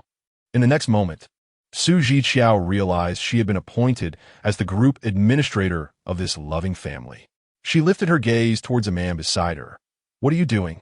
Zhou Cong replied, I've made you the leader. You can choose to kick your brother out. After a brief silence, Zhiqiao lowered her head. tapping her fingers on the screen. The group name was changed to Deep City, No Internal Strife Rich Youngsters, excluding Zhiqiao. The entire group was left speechless. Zhen Chuang remarked, "Sister, so your name is Zhiqiao? I thought it was Zhiqiao." Zhi Huailuo retorted, "Damn you, your name is Zhiqiao? You are the stinky feet of Zhi Huailuo." Thus, the two began hurling insults at each other in the chat. Zhou Cong tapped his fingers on the table, changed the group name. Zhiqiao, full of defiance, replied, "No." Zhou Cong gritted his teeth. "I can revoke your administrator status." Zhiqiao shot back, "I can leave the group." The young minds are indeed clever. Zhou Cong, gritting his teeth in frustration. Open Zhen Chuang's chat box. Add your girlfriend to the group. Zhen Chuang. Zhou Cong. What's wrong? Did you break up? Zhen Chuang. You're joking. I wouldn't break up, even if you set me up on 100 blind dates. Moments later, a new member joined. The girl with the nickname Zheng Yingying sent a voice message, her tone sweet. "Hello everyone, I am Chuang's girlfriend." Zhou Cong clicked his tongue, looking at Zhiqiao. "Who is Chuang? Zhiqiao replied, "Isn't he in the business of recycling secondhand phones?" "Ah, no." Zhiqiao corrected herself. "That's called Zhuan. Zhi Huailuo and Hua Qingyang had already collapsed in laughter privately, their messages to Zhen Chuang piling up to over 99. After a raucous exchange, the atmosphere was lively. It seems that Zheng Yingying noticed the group name and sent a message. Who came up with the group name? Can you remove me as well?" Zhiqiao replied with silence. Zhou Cong, with a hint of a smile, calmly asserted his control. "Change it." Zhiqiao lowered her head, realizing once again that she could never outplay this man. The group name was altered to Blossoms of Wealth and Prosperity. The group collectively reacted. Zhiqiao remarked, "Please forgive us. Our child is still young, at that awkward age, though rather pretentious and foolish. Let it slide for my sake." In the next moment, Zhi Huailuo was expelled from the group. Zhiqiao turned off her phone and began to eat. Midway through her meal, Zhi Huailuo's call came in. It was easy to guess he was venting his frustrations. Seeing she was unresponsive, he redirected his call to Zhou Cong. Zhou Cong answered, responding coolly, "Can't manage that. You handle it yourself. Are you afraid she will hit you? Why not me?" It seemed he was met with disbelief on the other end. Zhou Cong, his gaze fixed on the girl who was focused on her meal. "You handle it." He couldn't, nor dared to. When she shot him a glare, he felt slightly intimidated. Returning to the G residence, it was still early, so Zhou Cong parked the car outside the courtyard and swiftly grasped the wrist of the girl, attempting to exit. "Why didn't you invite me to sing?" Zhiqiao shot him a look that said, "You tell me." Zhou Cong sighed, illuminated by the car's roof light. "What is it about me that falls short?" He had asked this question numerous times. "You're just like my brother," Zhiqiao replied earnestly once more. "You can be a brother, but not a boyfriend." Zhou Cong frowned, wondering what was lacking. Zhiqiao felt exhausted. After a moment of contemplation, she asked, "Were you on a blind date with that sister at the mall?" Upon mentioning this, Zhou Cong's expression faltered, an unexpected sense of guilt washing over him, akin to being caught in the act of infidelity. "Wasn't that sister good enough?" Zhiqiao inquired. Zhou Cong. Zhiqiao pressed further. "Can you understand how I feel now?" At this point in his life, he found himself being schooled by a young girl. Zhou Cong licked his canine teeth, and when he met her gaze again, the earlier guilt and retreat vanished, replaced by a resurgence of dominance and assertiveness. "No love, is that it?" Actually, a little effort would suffice. Zhiqiao felt as if her veins had erupted with this statement. In the confined space of the car, she nearly lifted the roof. "You're insane. Perverted old man." "Yes, I admit," Zhou Cong said softly, "the moment I saw you, I wanted to be a rogue." Zhiqiao was taken aback, gripping the door handle, yet unable to turn it. "Open the door. Go find someone else. I don't want to be with you." She couldn't bring herself to finish that sentence. Zhou Cong replied, "But I don't want to be with anyone else." Zhiqiao, "I don't want to be with you. Give up, you old lecher." The man suddenly leaned in, and the space around Zhiqiao was instantly compressed. Her body pressed tightly against the car door, her eyes wide with fear as she gazed at him. "What are you doing?" The disparity in their physiques was evident. With a simple movement, Zhou Cong completely enveloped her upper body. The light was dim, and their breaths were uneven. The girl was clearly startled, and Zhou Cong gently pinched her soft earlobe, half coaxing, half teasing. How about I model myself after Andy Lau? Zhiqiao inhaled the refreshing scent of sandalwood emanating from him. It wasn't merely about her face. Zhou Cong tilted his head, his dark eyes appearing innocent in the shadows. So what should we do? His fingertips glided from her forehead to her cheek, finally tapping her nose. Your brother Zhou Cong is still a blank canvas. What do you like? Wouldn't you want to nurture it yourself? Zhiqiao felt tears welling up. The skin he had touched burned, a searing sensation layering upon itself. Brother, she trembled. You and my brother would make a better match. How about I help you connect with him? Chapter 37. Unruly. Indeed, Zhiqiao Luo was entirely unaware that he had been sold. He cast several impatient glances at the clock on the wall, exclaiming, "Does this wretched girl have no sense of propriety? It is already 7 o'clock, and she has yet to return." "It's merely 7, Li Jie interjected. "There is still time. With my father and mother absent, she is under my supervision," Zhiqiao Luo asserted. "My curfew is before 7. Then perhaps you should call her," came the suggestion. Zhiqiao Luo grumbled. "What is wrong with her?" He dialed the number, thinking, she can't possibly think she can compete with me for my sister. Just as he placed the call, the ringtone echoed from the entrance. Li Jie chuckled. "Look, she is back." Zhiqiao Luo rose, adopting a tone reminiscent of an elder reprimanding a child. "Do you have any sense of decorum?" Zhiqiao rushed in front of him, bowing deeply. "I'm so sorry, brother. Is it really that serious? You are merely a few minutes late." Zhiqiao Luo ran his fingers through his hair. "What have you been up to?" "Brother." Zhiqiao kept her head lowered, presenting the shopping bag in her hands. "Zhou Cong said he likes you, and this is a gift from him." Zhiqiao looked up. I was frightened, however. It was evident that Zhiqiao Luo was far more perturbed and appeared utterly stunned. Zhiqiao stealthily placed the shopping bag in his hands and, seizing the moment, dashed upstairs. At some unknown instant, a furious shout erupted from downstairs. Zhiqiao quickly recoiled, locking her bedroom door with haste. "Dam Zhou Cong, Yehuai Luorord." I knew his gaze toward me was anything but innocent. Li Jie remained silent. Zhiqiao Luo paced the living room anxiously, and after a while, he turned abruptly, placing one hand on his hip, and dialed Zhou Cong's number. As soon as the call connected, he smirked coldly. "I heard from my sister that you have feelings for me?" Zhou Cong's response was a mere silence. Zhiqiao Luo continued. "She also mentioned that you have not dated anyone in the past 22 years because you were waiting for me?" Zhou Cong's expression darkened, and he growled through clenched teeth, "Get lost, you brat." Zhiqiao Luo chuckled derisively, gesturing toward the 2 shopping bags. "Gifts for me? Am I supposed to wear a pink watch? Am I meant to put on makeup?" Zhou Cong, visibly irritated, retorted, "Those are for your sister." "Oh," Zhiqiao Luo said. "So in your attempt to win me over, you've started by trying to charm my sister. You truly are relentless." Zhou Cong remained speechless. Zhiqiao Luo declared, "From this day forward, I shall stand in opposition to you. I am a man you shall never possess. Let destruction ensue." Zhiqiao's phone buzzed with a multitude of missed calls and video messages, all from Zhou Cong anticipating she would not answer. Zhou Cong began to send messages. "Zhiqiao, are you a dog? Zhiqiao, you bit my arm and drew blood. Having scolded and bitten me, you dare slander me? Stay away from that foolish brother of yours. Do not let him taint you. Be cautious. You may inherit his foolishness." Zhiqiao swiftly deleted all the messages. The door was knocked twice, and Zhiqiao Luo stood outside, clutching a shopping bag with an air of defiance. "This is for you," he stated. "Take it without guilt just because your brother despises him." Zhiqiao, bewildered, asked, "Did you reject him?" Zhiqiao Luo snorted. "I'm a real man. Who resembles that queer?" Zhiqiao felt a chuckle rising within her. In such a tense and serious moment, she found herself wanting to laugh. "Brother," Zhiqiao proposed, "from now on, let us avoid encounters with brother Zhou Cong.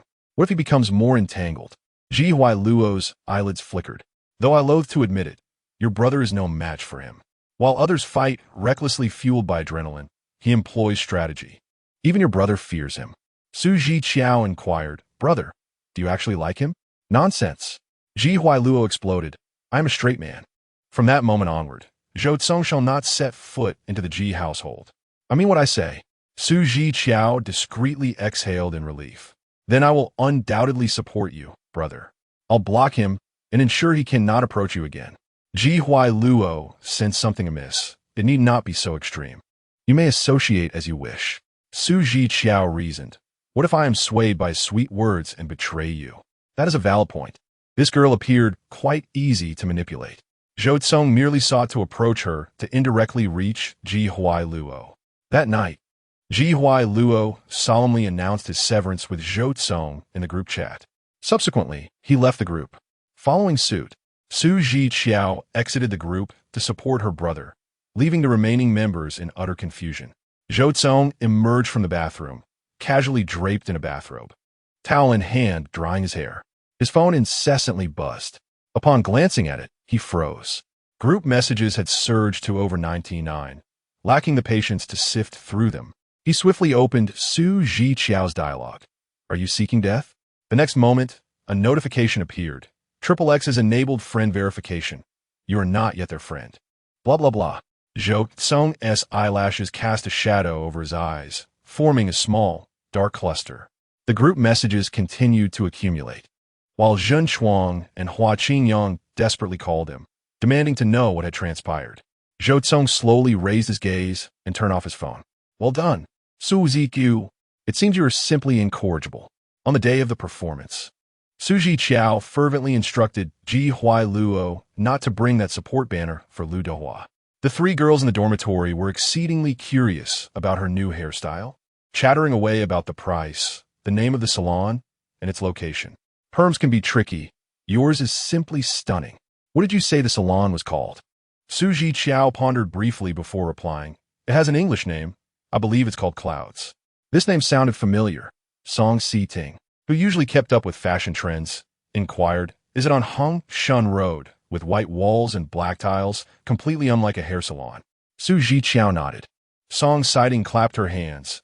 It is definitely that place. Zhou inquired, have you been there? Where have I been? I read about it in a fashion magazine.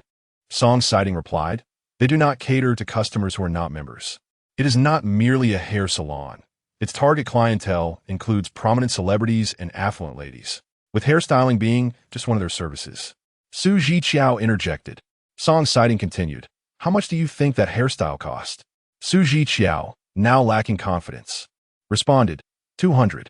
Last time I went to get my hair color refreshed, it cost me 380, Song Si-ting remarked.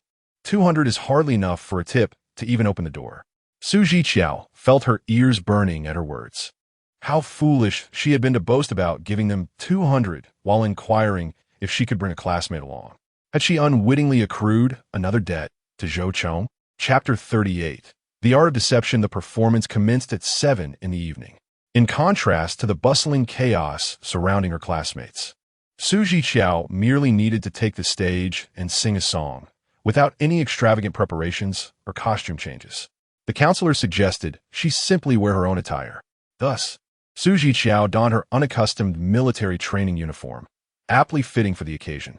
Her dialect from Jin province was notably soft, and while she considered her Mandarin to be quite standard, those around her unanimously agreed that her intonation had a tendency to rise, reminiscent of a playful pout. After much contemplation, she chose to perform Yang Yueing's I Am Waiting for You in Spring, a piece well suited to her vocal range.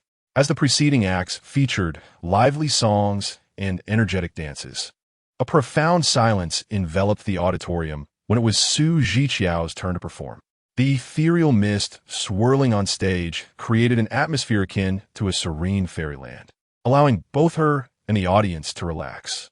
Under the enveloping surround sound, her first note resonated like the enchanting sounds of the rice-producing regions of Jiangnan, ethereal and melodic. Thousands of students clad in military uniforms below fell into a hushed reverence. Through the screens of phones recording from the audience, one could see the girl on stage, similarly attired in military garb, her porcelain complexion unadorned, and her hair styled in soft curls, her voice exceptionally sweet and tender. Whispers floated among the crowd.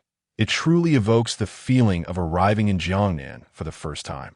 It felt as if a southern sister had come to our harbin. Look at our dorm's rough-and-tumble boys. Their expressions softened, fearful of startling her.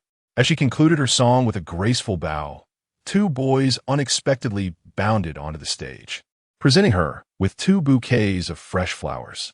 Zhiqiao noticed that the performers before her had also received such gestures, likely an arrangement by the event's organizers to enhance the atmosphere.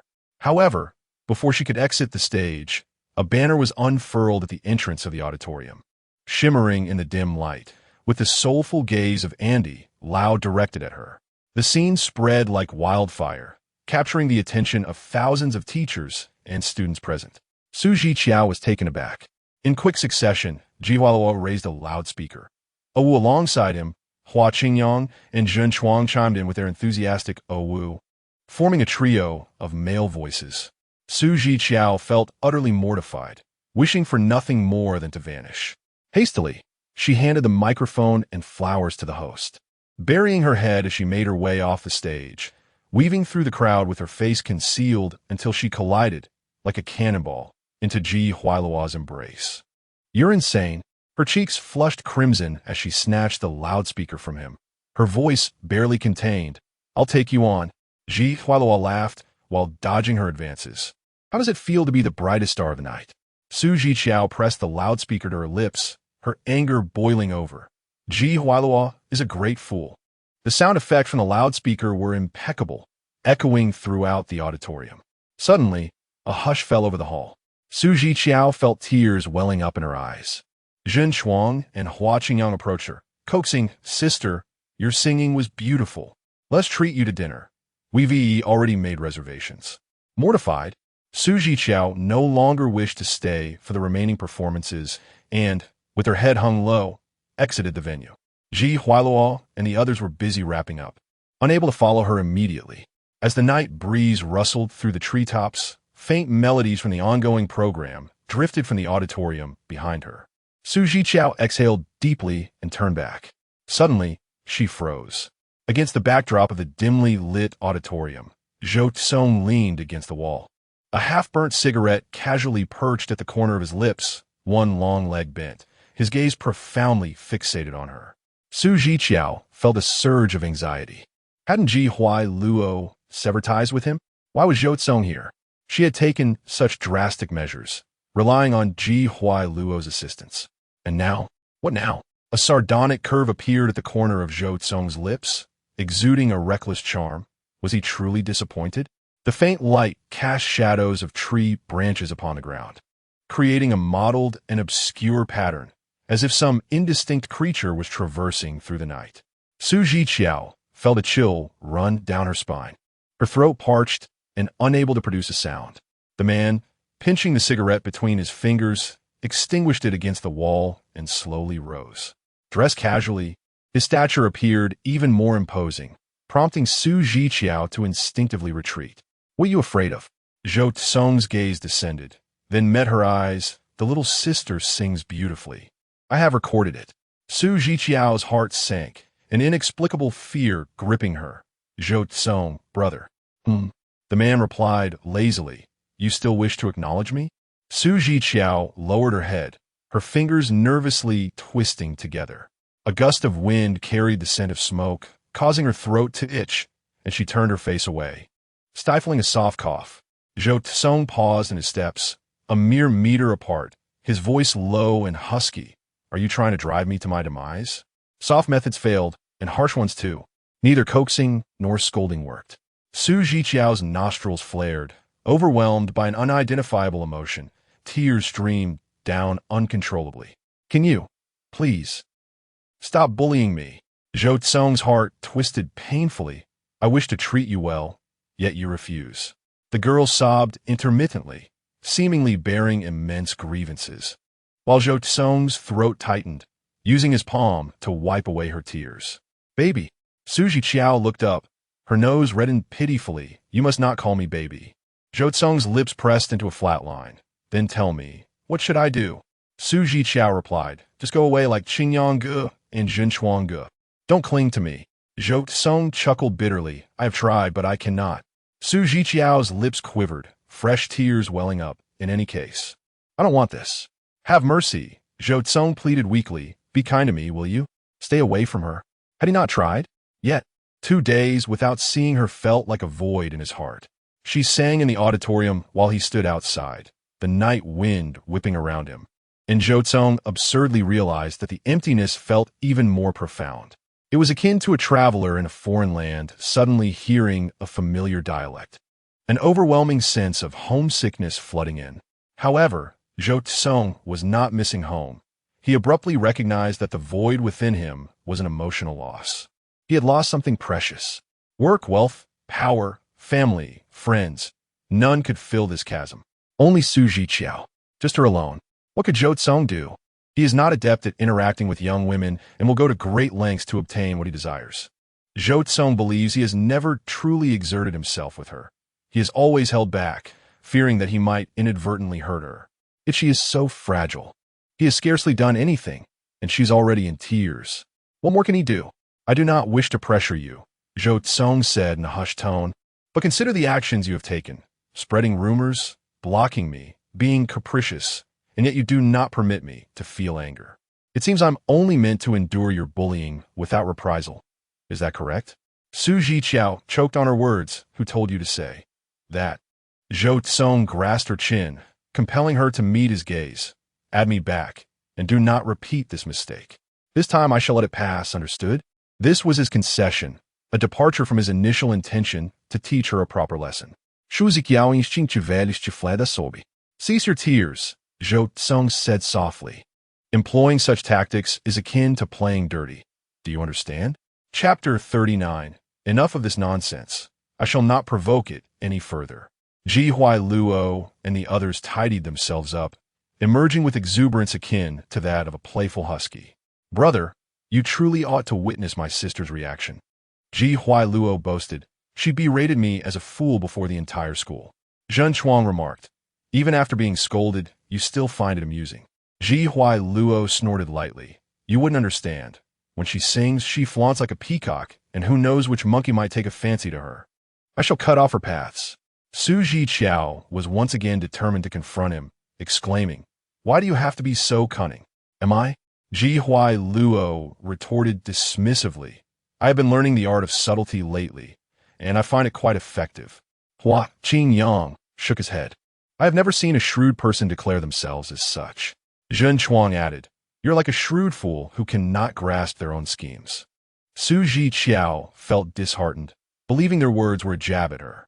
After several attempts to resist, she thought she had employed her most clever tactics. Yet the outcomes were disheartening, rendering her foolish. Ji Huai Luo was correct. She was indeed a fool. Hey, Zhiqiao, Ji Huai Luo approached, holding a banner. Is that monkey of yours around? Which one? I wish to meet them. Already on the verge of an emotional explosion, Zhiqiao was further provoked.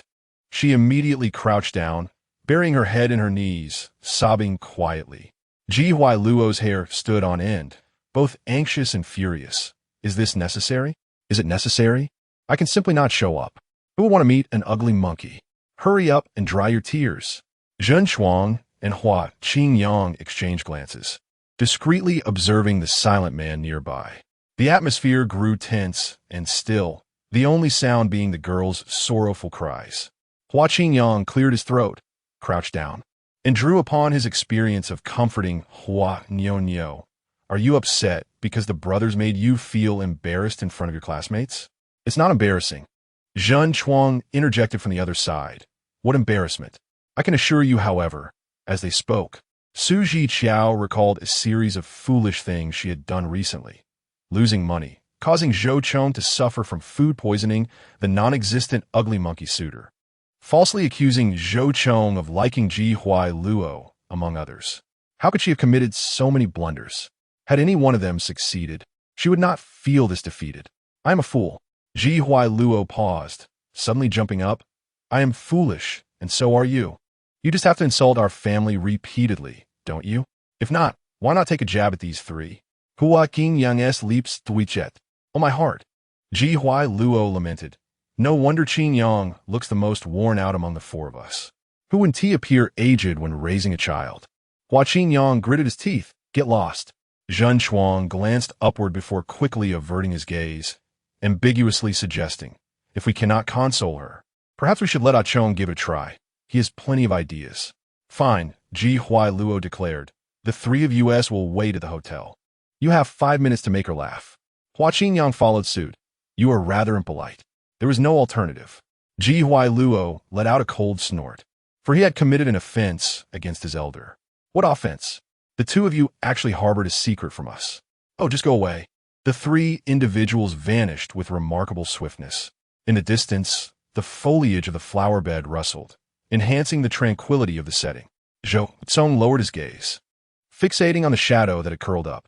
He understood quite well that Zhiqiao was not distressed because Ji Huai Luo intended to meet the ugly monkey. Throughout his life, Zhou Cong had never experienced a sense of confusion. Was he truly so inadequate? Was he truly so repulsive? Stop crying, Zhiqiao. Zhou Cong's voice was soft and low. The girl's shoulders trembled slightly. Zhou Cong slowly lifted his eyelashes, gazing into the distant night. If you do not want it, then so be it. His initiative, tenderness, and humility. If she did not desire them, then so be it. I shall not bother her again, he mused self-deprecatingly. Zhiqiao did not wish to join their dinner gathering. Yet Ji Huai Luo incessantly called, his urgency palpable, commanding her to arrive within 10 minutes. Even after splashing cold water on her face, her eyes remained as red as a rabbit's. Ji Huai Luo, vexed, declared, next month's salary will be 15,000. Consider it a token of apology from your brother. If that is still insufficient, then you may as well be rid of me. Zhiqiao sat beside him, her voice muffled with nasal tones. I want soup. Fine, Ji Huai Luo, feeling remorseful, acted like a subordinate. What else do you desire? Your brother shall serve you. I also want apple pie, Zhiqiao replied. You look like an apple, Ji Huai Luo remarked, rising to fetch it for her. Hua Qingyang and Zhen Chuang exchanged glances, their eyes shifting left and simultaneously spoke Ah Kong. Before abruptly halting, Ji Huai Luo cast a glance at them, his impatience evident. Are you out of your minds? Well, Hua Qingyang clicked his tongue. Ah Tsong, drink less. You still need to return to the old residence. What if Grandpa sees you and breaks your legs? The man to Zhiqiao's right held a wine glass, his pale, delicate hand displaying prominent veins as he sipped intermittently. This wine is quite good, Zhou Cong remarked lazily, not batting an eyelash. It was stored here last time. You should all try it. Zhen Chuang licked his lips, drawing his chair closer, and clinked glasses with him. If you truly have feelings for Huai Luo, we brothers will help you win him over. Yi Huai Luo exploded. Get lost, you scoundrels. Go charm your sister. Keep your mouths shut. Hua Qingyang shushed him. Let's drink among the three of us. Zhou Cong curled the corners of his lips. In this scenario, aside from Ji Huai Luo, who was oblivious, any normal person could perceive the strangeness.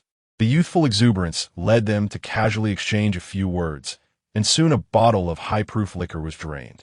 Zhou Cong waved his hand, instructing the manager to bring the remainder for aeration. While we wait for the liquor to breathe, Hua Qingyang, seeking conversation, inquired, what did Grandpa say about your last blind date? Zhou Cong's eyelids drooped slightly, his voice tinted with the warmth of alcohol. Give me 6 months. If I do not present a granddaughter-in-law before him, then he may arrange the marriage. That is not too bad, Zhen Chuang commented. At least he agreed to let you pursue your own relationship first. Hua Qingyang, it is not difficult at all. As he spoke, he seemed to recall something, his voice dwindling until it faded into silence. I tell you, Ji Huai Luo suddenly interjected. Just now in the auditorium, a girl added me on WeChat. Did you see that? I'm more popular than this dog. Zhiqiao had a piece of apple pie lodged in her mouth. Do not pursue my classmate. Ji Huai Luo, just eat your food. Let us not discuss this for now. Zhen Chuang shook his head during the National Day holiday. Let us go play at Song S. Zhiqiao Horse Ranch and bring your sister along. Suzy Qiu Dekolin. Hua Qingyang, come on, let us have some fun. Your brother Chuang's girlfriend will be there too, and that ranch has eagles. Zhiqiao firmly refused. My classmate from Jingdong is coming to visit me. Zhen Chuang paused, with a significant look. What classmate? Male or female? Ji Huai Luo waved his hand dismissively, speaking without a filter. I've already checked. 1 male and 1 female. And that boy pursued her for 3 years. As the words fell, the air around them inexplicably froze. Zhou Cong's hand, holding the wine decanter, remained suspended in midair. 3 years of pursuit. They could still be friends. Not a hint of awkwardness. When it came to him, it felt like seeing refuse. Chapter 40. A duel with you. After consuming several bottles of alcohol, Zhen Chuang and Hua Qingyang were visibly inebriated, their steps unsteady. Yi Huai Luo, the sole sober individual among them, regarded them with evident disdain and instructed the designated driver to escort them home. After sending off the raucous pair who clamored to visit the racetrack, Ji Huai Luo shifted his gaze to the side. Hey, you're not planning to hitch a ride with me, are you? We ought to avoid unnecessary speculation. Zhou Cong leaned against a Roman column. His eyes lowered as he typed on his phone, his voice hoarse from the effects of alcohol. Don't tarnish my reputation. I'm still a real man. Attracted to women. Ji Huai Luo let out a sigh of relief. All right then, summon your own designated driver. The cold glow of the screen illuminated Zhou Cong's eyes, chilling him slightly. He turned off his phone, narrowing his long eyes as if contemplating the evening sky. Mei Bao, he suddenly called out. Zhiqiao tensed. He wouldn't dare to go back on his word, would he? Zhou Cong smirked, his gaze devoid of warmth. Bring your classmates along for some fun. They've traveled a long way, and you ought to treat them well. Indeed, Ji Huai Luo had acted unilaterally. He couldn't afford to lose face as the kingpin of Deep City, letting others return with tales of their lackluster entertainment. Zhiqiao replied, no need. We prefer staying at home and watching television. That was when you were young, Ji Huai Luo retorted. Now that we're in college, leave this to your brother. He'll arrange everything. Zhiqiao grew anxious. What makes you think I want you to arrange anything? Ji Huai Luo waved his hand dismissively. Enough with the nonsense, Zhiqiao. On tiptoe, began to pinch him. I'm going to fight you.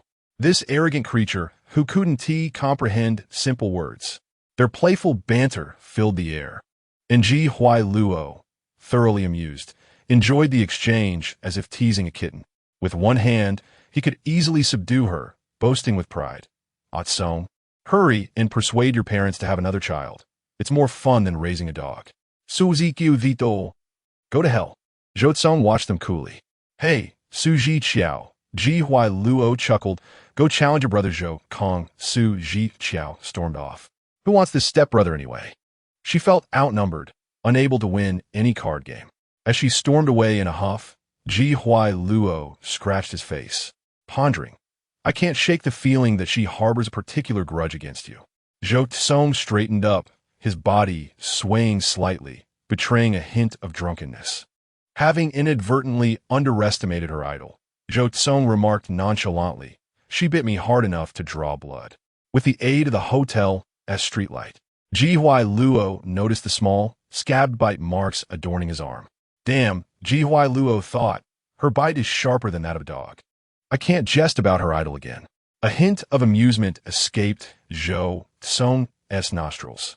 Ji Huai Luo waved for the designated driver and turned back, instructing, brother, even if you're gay, it's all good. Our friendship since childhood won't be severed just because you have a crush on me. Zhou Cong raised an eyebrow, exuding a roguish charm. Get lost. After the weekend, classes resumed normally at Deep University. Zhiqiao officially moved from the G residence to the dormitory. On Monday, there were only 2 classes in the morning. After class, Zhiqiao walked back to the dormitory with 3 girls from her dorm. Those who won 3rd prize in the solo singing competition must go on stage for a group photo, said Zhou Qi, but you ran away too quickly. Wang Miao Miao added. I almost died laughing at her scolding her brother. Zhiqiao responded, a shameful humiliation in life that cannot be revisited. Upon returning to the dormitory, Zhiqiao found a bouquet of flowers on her desk. Song's sighting reminded her, if you put them in a vase, they will last a few more days. Zhiqiao recalled, aren't these the flowers from the ambience team? How do they come back with me? Song's sighting replied, no, they're S1 bunch from the ambience team. But this is a gift just for you. Zhou Qi helped her unwrap the bouquet, and a slightly wilted rose revealed a card that fluttered to the ground. Oh, there were words on it. The girls gathered around. On a white sticky note, written in black ink were the words, let us be friends. followed by a string of phone numbers. Ciao Bao, Wang Miao Miao envied. That sweet song that night has granted you priority in choosing a partner for the next 4 years. Go for it, dear. Song citing encouraged. Go ahead, embark on your sweet romance. Zhiqiao felt her ears burn. Should I really return it? The three girls were taken aback. Why return it? Zhiqiao insisted, I don't want to. After a pause, Song citing suggested, why not just call a number on top? She then sincerely advised, but I would recommend against it. If you don't call, it's as if nothing happened. Song citing reasoned, but if you do call, one T that let him know your number, that could lead to more complications. Zhiqiao nodded, finding her perspective reasonable. Song citing couldn't T help but chuckle. Relax. Why do you act like a startled bird when someone pursues you? Zhiqiao twisted the hem of her clothes. That is all because of someone. By the way, Zhou Cong nudged her. With your brothers as examples, you probably one T settle for just any boy. Zhiqiao corrected her. It's with Andy Lau as an example. However, that evening, the news reached Zhiqiao. Just like last time, Zhiqiao found herself reluctantly seated at a table, her head bowed under scrutiny. I've noticed you attract attention, Zhiqiao said irritably. Why don't you just go home? Zhiqiao wished she could strangle him. Zhiqiao continued. How about we see if there's anyone suitable around us to reserve for you? Zhiqiao was at a loss for words. Does that mean I should account for anyone pursuing me? Still daring to talk back, Zhiqiao placed his hands on his hips, sighing dramatically. Oh, raising a girl is truly challenging. At your age, it's like walking on eggshells, fearing that one misstep might lead you astray. Zhiqiao moved her lips, and Zhiqiao observed her.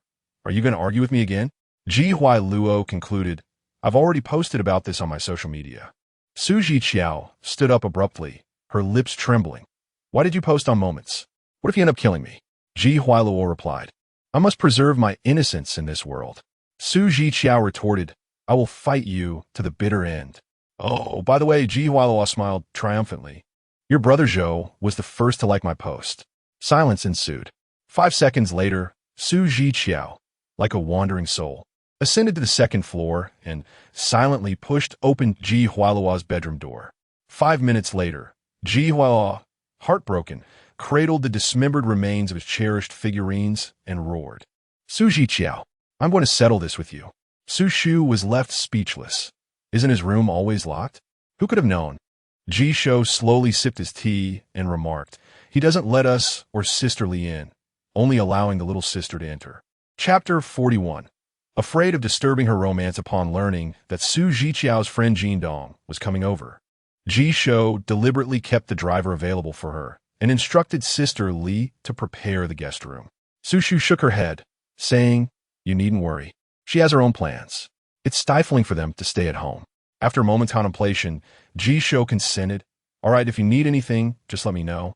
Your mother and I will be away for the next couple of days. You can reach out to your brother directly. Zhiqiao obedini note that Jindong had two friends, Wei Long and Chu Xiuxiu, who were Zhiqiao's classmates throughout high school, and their bond was exceptionally strong. Zhiqiao had no intention of having them stay at the Ji residence. Instead, she took them to the apartment her mother had purchased for her. The apartment was a duplex, fully equipped with utilities and furnishings, and Zhiqiao had cleaned it in advance, making it ready for immediate occupancy. Chu Xiuxiu grumbled throughout the journey. I told him not to dress like that. We're in college now, yet he still wears a whole outfit covered in logos. It's just so tasteless. Wei Long retorted, I like it. What's wrong with logos? My dad bought them for me with his hard-earned money. The Wei family had risen to affluence during Wei Long's high school years, experiencing a sudden windfall, quite different from the established wealthy families like Zhiqiao and Zhou Cong. Wei's father adored showcasing designer bags under his arm, proudly sporting his rotund belly, and during holidays, he would generously distribute pocket money to the younger generation. Zhiqiao often received the largest red envelope. For a time, Zhiqiao envisioned her ideal father as someone like Wei's dad. Since you came here, my dad keeps mentioning you, Wei Long murmured. He was just asking if you're coming home for the new year. He wants to give you a big red envelope. Zhiqiao handed him a box of yogurt, saying, I'll call Wei dad tonight to check in. Chu Xiuxiu sighed. Look at how tan I've gotten. The military training was brutal. The two friends then inquired about her life, asking how she was adjusting and whether her stepfather treated her well. The three old friends had an endless array of topics to discuss, feeling completely at ease with one another. Zhiqiao asked, "Do you want to go to my mother's house for dinner, or should we?" "It must be just us," Wei Long interrupted decisively. "I feel awkward going to someone else's house." Chu Xiuxiu agreed. "Let's find a hot pot restaurant nearby. I'm craving it." "All right." With the National Day holiday bustling with crowds, Zhiqiao first reserved a table on her phone, planning to walk over once the time was right.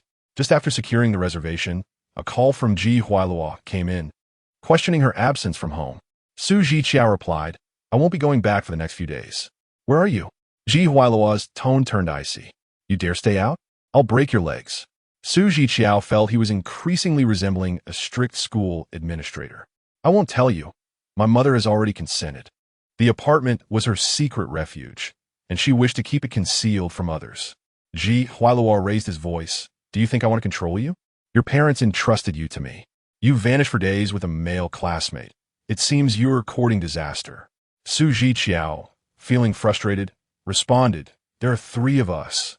We won't act recklessly." Ji Huailuo simply demanded address. Silence. Jie Huailu's demeanor was reminiscent of a wayward girl sneaking away with her boyfriend.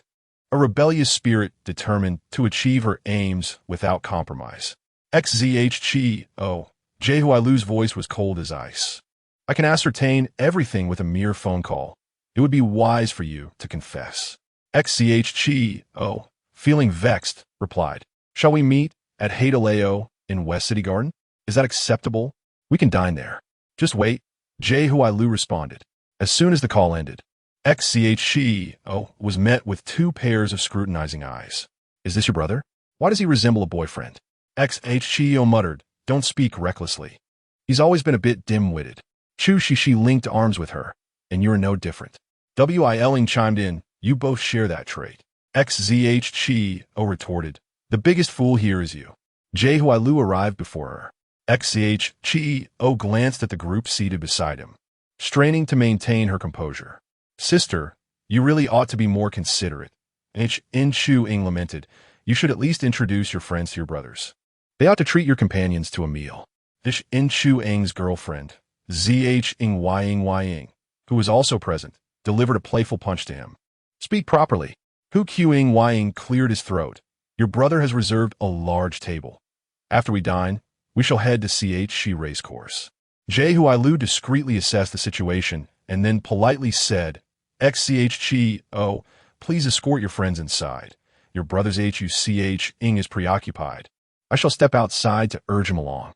Xzhqiao felt a knot in her heart, unwilling for Chu Shishi and Wiling to notice. She feigned nonchalance as she led them inside. An indescribable sensation enveloped her. It was as if two disparate worlds were colliding, particularly with Wiling.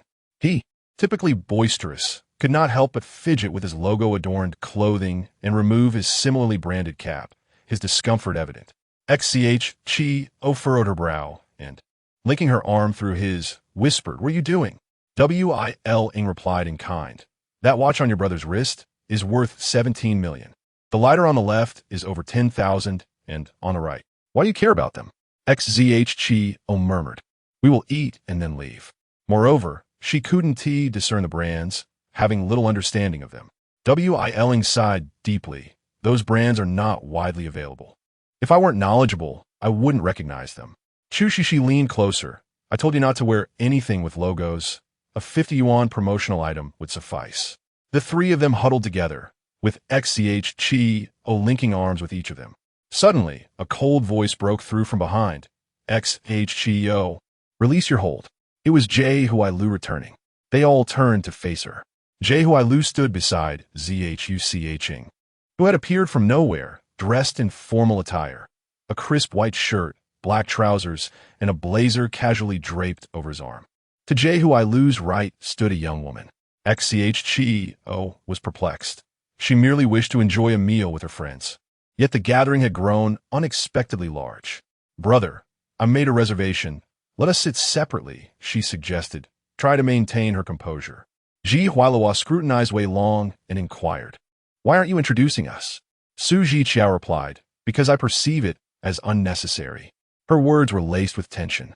Just then, our number was called, and with a rare display of assertiveness, she said, "Goodbye, brother," as she took hold of Chu Xiuxiu and Wei Long, leading them to the other side. Ji Hualuo was left bewildered, pondering whether she was indeed upset with him. Zhou Cong's gaze remained fixed on her retreating figure until it vanished from sight. "Perhaps you are merely a distraction in her romantic pursuits," he remarked nonchalantly. Ji Hualuo retorted, "Given her foul temper, she certainly won't accompany us to the racetrack." Zhou Cong replied coolly, "Aren't you concerned that if you leave, she might spend the night out with someone else?" Ji Huo shivered at the thought. "You make a valid point, but what if she refuses to leave with me?" Zhou Cong shrugged his suit jacket over his shoulder and suggested, "Encourage her friend to join. If you care so much, her friend will naturally follow." Chapter 42. She competes with Ji Hualuo. The reserve table was nestled in a corner, flanked by walls, ensuring a commendable degree of privacy. Su Zhiqiao tugged at Chu Xiuxiu, utilizing a tablet to select the dishes. "What should we choose for the hot pot base?" Silence enveloped the group. Su Zhiqiao raised her head. "Why are you two so quiet?" Wei Long, looking rather disheartened, muttered, "I've suffered quite a blow." Su Zhiqiao turned her face away. "Xiuxiu, why are you silent as well?" Chu Xiuxiu, blushing, whispered, "The one who just arrived at the back. He is so handsome." Su Zhiqiao. Chu Xiuxiu grasped her arm, feeling despondent. "Alas, the disparity is overwhelming. I loathe it. Stop rambling." Su Zhiqiao lowered her head, selecting the hot pot base. Just as her voice trailed off, a figure obscured the light at their table, and then that shadow calmly sat beside Wei Long. Upon recognizing the newcomer, Su Zhiqiao restrained herself. "I see you have no intention of keeping any figurines." Ji Hualuo leaned back, smirking. "I've already locked them away." Su Zhiqiao retorted, "I'll have my mother give your father a second child." The moment those words escaped her lips, the other three choked in unison. "What the heck?" Ji Hualuo was at a loss for words. "Can you be a bit more creative?"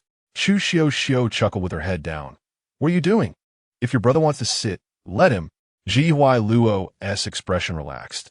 "Exactly. Look how understanding your friend is." Watching Wei Long shrink into a mere line beside him, Su Zhiqiao could no longer tolerate it. Xiuxiu switched seats with him. Chu Xiuxiu stood up and promptly swapped places. As Ji Hualuo settled down, Su Zhiqiao immediately pressed on. "Are you out of your mind? Are you seriously unwell?" "Don't be ungrateful," Ji Hualuo evaded. "I'm inviting your friend to the horse ranch." Su Zhiqiao were not going. "The horse ranch?" Chu Xiuxiu and Wei Long chorused. "Yes, at Zhiqiao Horse Ranch." Seeing their interest, Ji Hualuo became animated. "It has mountains and grasslands. We can catch wild rabbits and pick wild fruits, and even stay for 2 days." Upon hearing this, Wei Long remarked, "I've only ridden the horses at the zoo." Chu Xiuxiu added, "I've never seen a real horse ranch." Su Zhiqiao. "Your friends all want to go," Ji Hualuo chuckled. "Don't dampen the mood." Su Zhiqiao resigned. "Let us eat first." To her surprise, things proceeded smoothly. Ji Hualuo eagerly wanted to boast. "Order whatever you like. Your brother will cover the bill." Once he departed, Su Zhiqiao wore a blank expression. "You were just complaining about the awkwardness and now you feel nothing?" Chu Xiuxiu, with longing, "I want to broaden my horizons." Wei Long, "I want to see how the truly affluent live, so I can learn to imitate them next time." When Ji Hualuo returned with a victorious expression, Zhang Chuang inquired curiously, "How did you persuade them?" Ji Hualuo replied, "With my brother's intervention, it was merely a matter of a few words." "You're hardly a brother." Ji Hualuo, "Compared to you lot, I am indeed the brother." As he spoke, he lightly tapped the table with his fingertips, remarking, "This girl must have a hideout outside and is keeping it from me. Who doesn't have a secret lair?" Zhou Cong lowered his gaze, urging not to delve into the matter. "I don't have one," Ji Hualuo declared with conviction. "Do you?" His eyes then shifted ambiguously towards the woman beside him. "Miss Yi, have you been one?" Yi Shuanglu covered her mouth and laughed. "I wonder if I have the honor." Ji Hualuo responded, "I'm asking you." Kong Zhou Cong, distracted by his phone, replied no. Ji Hualuo was momentarily bewildered. Was it that there was no lair or no honor? Zhou Cong interjected, neither. This unambiguous refusal immediately cast an awkward pall over the gathering. Well then, Miss Yi, Hua Qingyang attempted to ease the tension. Song is just straightforward. Someone will eventually put him in his place, so please don't take offense. Yi Xuanlu graciously replied, I shall strive to be that person. The group resumed their chatter. Some coughing, others engaging in forced conversation as the servers began to bring out dishes. Noticing one particular dish, Zhou Cong slightly bent a finger, pointing at it. This looks appealing. Yi Xuanlu offered, let me help you with that. Before she could finish, Zhou Cong, maintaining a neutral expression, interjected. Aren't you afraid your sister might sneak away? Ji Huailuo, momentarily taken aback, felt a surge of anxiety and decided to stand up. I'll go take a look. As he departed, in an attempt to avoid provoking Su Zhiqiao's ire, he casually took the appealing dish with him. After a few steps, Ji Huailuo assertively declared, I find this dish quite delightful and have brought it for you. Thank you. Thank you. Chu Xiuxiu accepted it. Xiao Xiao loves this. You truly know her well. Ji Huailuo paused briefly, then chuckled, well, she is my sister. Enjoy it. And if it's not enough, feel free to order more. Su Zhiqiao urged, brother. You should hurry back. Ji Huailuo sighed. You wouldn't understand. That table was rather uncomfortable. Old Master Zhou forced the girl onto Song, insisting he take her to the racetrack. He is quite upset and is giving everyone the cold shoulder. Oh, Su Zhiqiao nodded. Then you should return quickly. As they observed, the atmosphere grew increasingly tense. Feeling unwelcome at that table, Ji Huailuo had no choice but to return. Once the meal concluded, the group gathered themselves and headed towards the racetrack. Su Zhiqiao, accompanied by Chu Xiuxiu and Wei Long, squeezed into Ji Huailuo's car, with the three of them chattering excitedly about their new school from the back seat. At one point, Ji Huailuo glanced in the rearview mirror and interjected, Hey, you there? Is it Xiaolong? Come sit in the front. No, wait, Su Zhiqiao, you should move to the front. Su Zhiqiao was reluctant. No. Ji Huailuo insisted. Your brother wants to follow Zhou Cong's example. The passenger seat is reserved for girls. But since I'm not familiar with your classmates, you'll have to sit there. No. Hurry up. No. Ji Huailuo, growing frustrated, exclaimed, You're only sitting in the passenger seat because of Zhou Cong. It's reserved for you. I assenti it? Su Zhiqiao was momentarily stunned. Miss Yi, whom his grandfather had chosen as a match, was subjected to the scorn of Ji Huailuo. With only the two of them in the car, he maintained a stern expression, insisting that Miss Yi occupy the back seat. Who was the front passenger seat for? Su Zhiqiao pondered silently. Perhaps for you? Stop your nonsense, Ji Huailuo retorted. Get out now and take the front seat. I want to see if he will allow you to sit there. Indeed, Ji Huailuo pulled the car over to the side of the road. Su Zhiqiao felt a surge of anxiety. Are you out of your mind? Drive away quickly. The cars trailing behind, unaware of the unfolding drama, began to halt as well. In a flurry of panic, Su Zhiqiao scrambled into the front passenger seat, exclaiming, You'll sit here, you'll sit here. However, Ji Huailuo had already swiftly dialed a number. Brother, let my sister sit in your car. It's too cramped for me. She was ready to confront Ji Huailuo. Chapter 43, The Co-Pilot. A group of individuals traveled in 3 vehicles, apart from Ji Huailuo's car. There was one belonging to Zhou Cong, and the remaining one was driven by Hua Qingyang, which accommodated Jin Chuang and his girlfriend. Thus, Zhou Cong's car remained the most spacious, and Su Zhiqiao moved over, ensuring that each vehicle contained 3 passengers. The 3 cars sequentially parked by the roadside with their hazard lights flashing.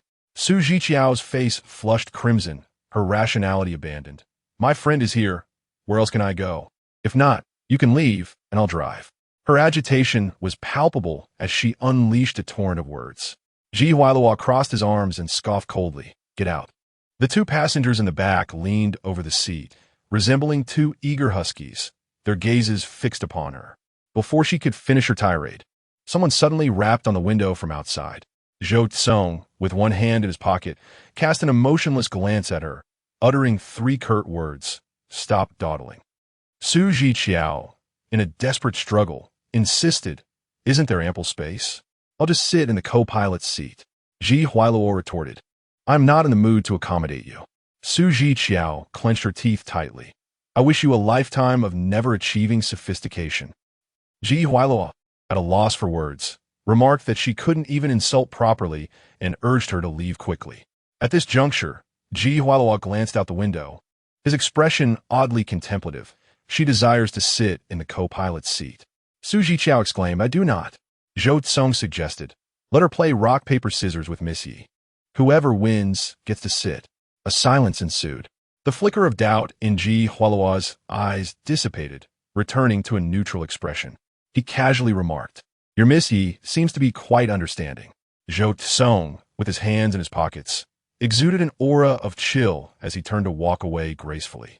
Su Zhiqiao felt tears welling up in her eyes. Ji Huailuo and Hua Qingyang's vehicles resumed their journey, stirring up a cloud of dust as they drove ahead. Su Zhiqiao made her way directly to the back seat. Just as her hand reached for the door handle, a sharp gaze from a man swept past her, co-pilot. No need, Su Zhiqiao replied awkwardly. I'll sit in the back with my sister. Zhou Cong's smile bore a hint of mockery. What are you afraid of? Your brother Zhou Cong is not insistent. Am I too generous? Are you feeling guilty? Su Zhiqiao lowered her head, resolutely stating, in any case, I will not sit in the front. Yi Shuanglu was the matchmaker's choice for Zhou Cong, and having her sit in the back would be rather inappropriate. Zhou Cong's pupils dimmed as he fixed his gaze on her for a few seconds before suddenly chuckling coldly. Suit yourself. Su Zhiqiao settled on the opposite side. Poititi gudi tink, Yi Shuanglu. You're quite adorable, Yi Shuanglu remarked, shifting closer to sit beside her. How old are you? I will turn 19 next year. What a wonderful age, Yi Shuanglu smiled. I remember that during my time, this was the most joyful stage of life. Sister, you are only a few years away from that age. Yi Shuanglu pressed her lips together in a smile. Once you enter society, it changes. You begin to consider interests and responsibilities. Zhou Cong frowned, changed the topic. Such a domineering and direct statement caused Yi Shuanglu to pause. Then she smiled gently. That was a bit heavy, wasn't it? Su Zhiqiao, no, she hasn't. Has my sister started dating? Yi Shuanglu asked kindly. Are there any boys pursuing her? Before Su Zhiqiao could respond, Zhou Cong's indifferent voice interjected. Let's change the subject. A heavy silence ensued.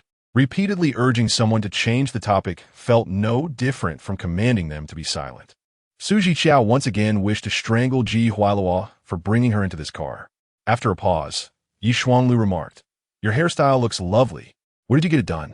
Zhou Cong changed the topic. Silence fell once more. Undeterred, Yi Shuanglu continued. It seems that young Master Ji is quite caring. Zhou Cong, change. Su Zhiqiao, exasperated, retorted. Can you just drive and keep your mouth shut? The silence persisted. Through the car window, the verdant silhouette of Zhiqiao Mountain was already visible. The vehicle turned a corner, entering a bumpy stretch of road. Zhou Cong's throat cleared lightly. Could you perhaps be a bit kinder to the driver? Su Zhiqiao, could you be a bit more polite? Zhou Cong pressed his lips together slightly. My apologies, Miss Yi, for my lack of decorum. Yi Shuanglu. Su Zhiqiao chose silence, turning her gaze to the window. As early autumn arrived, Zhiqiao Mountain lay in the outskirts, shrouded in a soft evening mist, with lantern-like red persimmons adorning the branches. Although referred to as a horse ranch, it resembled a luxurious resort. To better preserve the wilderness and forests, the vehicle halted at the entrance, leading to a quaint European-style villa nestled within. Beneath the wooden corridor, someone had prepared a barbecue, tendrils of smoke rising as the sun's hues thickened, nearly vanishing behind Zhiqiao Mountain. It was late in the day, and Hua Qingyang suggested resting first before riding tomorrow. Chu Xiuxiu tugged Su Zhiqiao to pick persimmons and, after ensuring no one was watching, whispered, if there's an affair, who is it? Su Zhiqiao looked up. I want the ripest one. Kuxiu, stop prétending. I can climb trees. Su Zhiqiao embraced the trunk of the persimmon tree. Which one do you want? Kuxiu. Be careful not to fall. Leaving Wei Long among the crowd made Su Zhiqiao uneasy, so she picked a few persimmons and returned. Wei Long, with a carefree disposition akin to Ji Huailuo, nonetheless felt a certain disconnect when faced with this group of genuine wealthy heirs. Even when they made an effort to engage him, The topics of conversation were ones he could not interject into. When Zhiqiao returned, Wei Long sighed in relief, quickly taking the basket of persimmons from her hands. Zhiqiao whispered, "If you're not feeling well, we can head back tomorrow." "No," Wei Long replied. "My brothers are taking care of me." Ji Huailua glanced over, clicking his tongue. "Ah Chong, did you see? What an ingrate, abandoning her brother for old friends." Zhou Cong, eyes downcast, leisurely tended to the barbecue. "Hey," Ji Huailua poked him. "Have you gone mute? I hardly recognize you, so refined." Zhou Cong lifted his eyelids slightly. "Be a polite person." Beside her, Yi Shuanglu wore a complex expression. "I'm a bit hungry. May I have a freshly grilled skewer?" Ji Huailua replied, Take it. There's no need for formality." Yet, before Yi Shuanglu's hand could grasp the bamboo skewer, Zhiqiao heard Zhou Cong's cold call. Zhiqiao turned around, puzzled. "What?" Zhou Cong averted his gaze. His eyes lowered, and without looking at her, he said, "Your brother is calling you to eat." Ji Huailua paused momentarily. "Ah, yes, everyone come over. Why is no one eager to eat?" 2 wooden tables were set up on the lawn, adorned with twinkling fairy lights. Yi Shuanglu watched in dismay as the skewer she had almost claimed was taken away by Zhou Cong and placed onto the grill. Subsequently, the grill was handed to Zhiqiao. The man was busy with his left hand, his gaze fixed on the grill, his expression devoid of emotion. His voice, rich with a hint of frost, commanded, "Stop thinking about playing. Do some work and take that over to eat." Zhiqiao remained silent. Chapter 44. Blaming my brother for being too handsome and trendy. Zhihua, inherently playful, along with a few companions who had grown up together, reveled in their wild antics.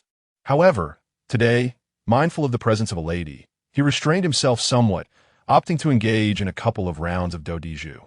Wei Long, having been the landlord several times in succession, lost each hand, resulting in his face being humorously adorned with drawings of turtles made with a marker. Zhiqiao, feeling suspicious, harbored a belief that the current players were deliberately underperforming. She patted Wei Long on the shoulder, declaring, "Let me take this round." Yi Huailua exclaimed, "Do you even know how to play? Don't come crying if you lose." "Mind your own business," Zhiqiao retorted, still nursing a grudge. "If I lose, I'll accept it." Hua Qingyang nudged Zhou Cong's foot.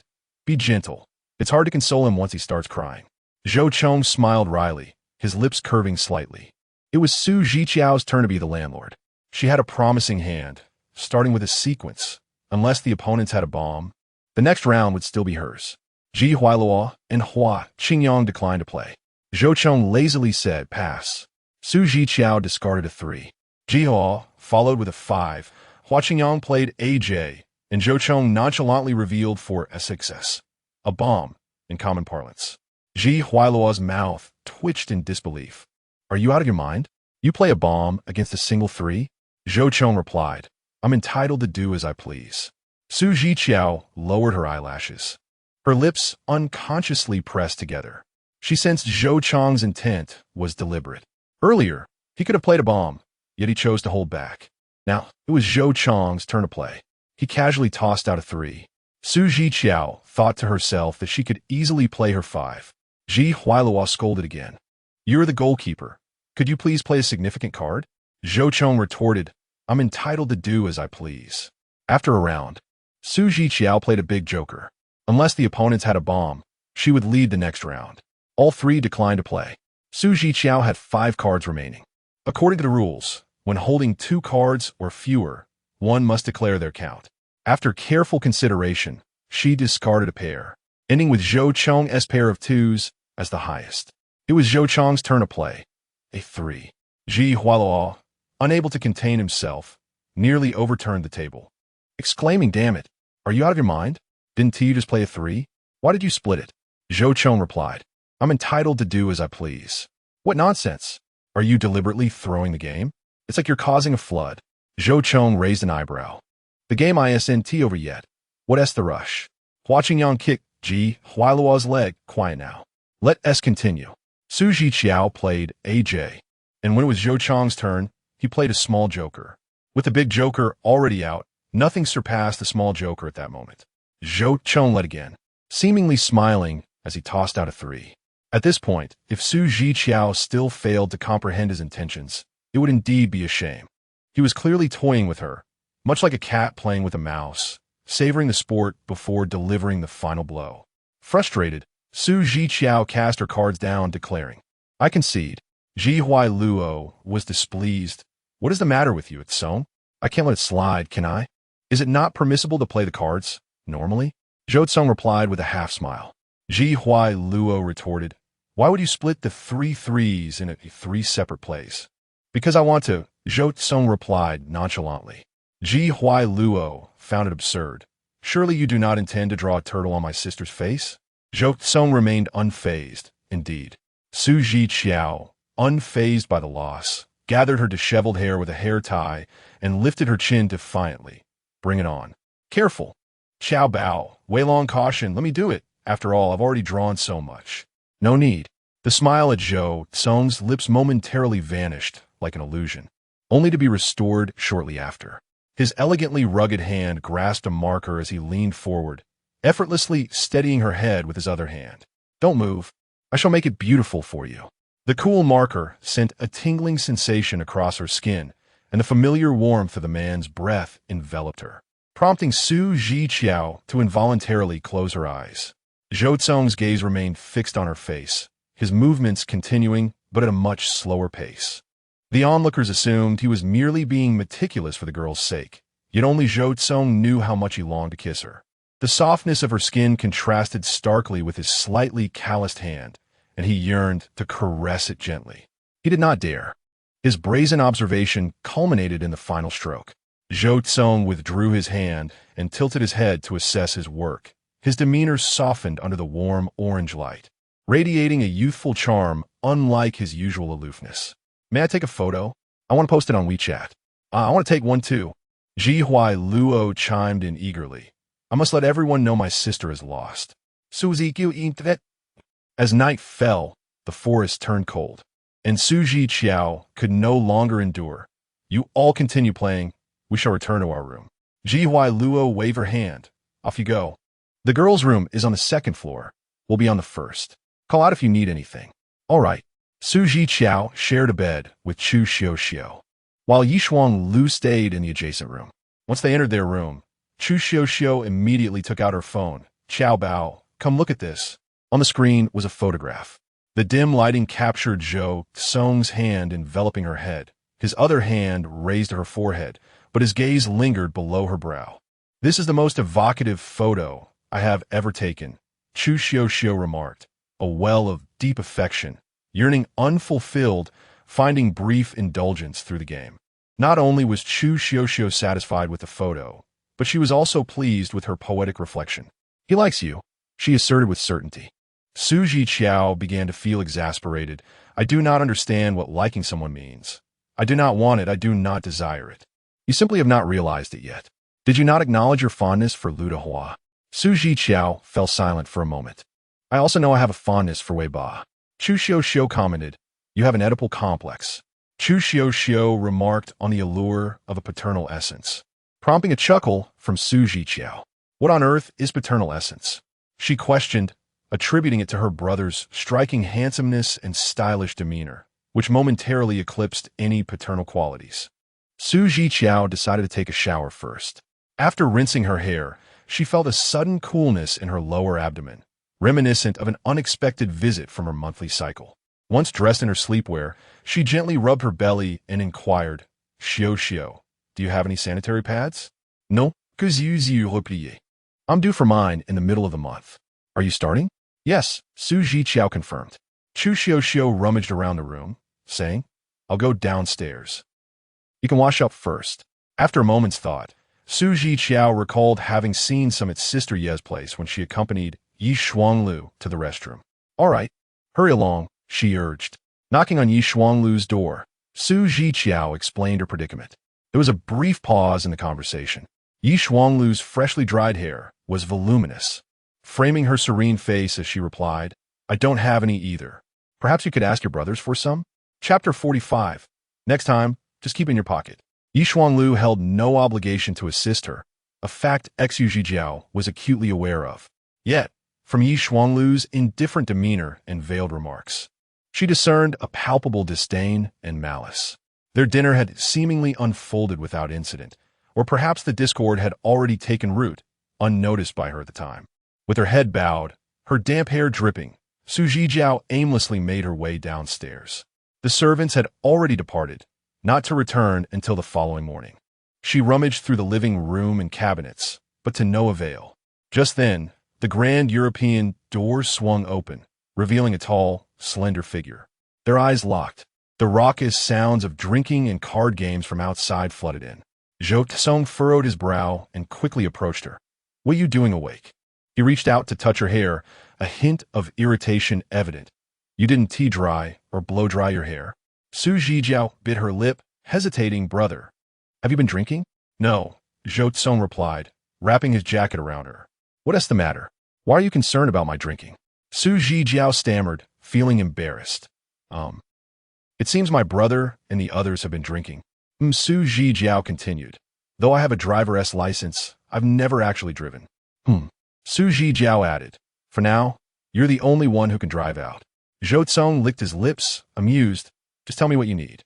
Zhiqiao's ears flushed. "Could you help me buy something?" "What is it?" Zhou Cong lifted her damp hair, speculating that they might have it here. To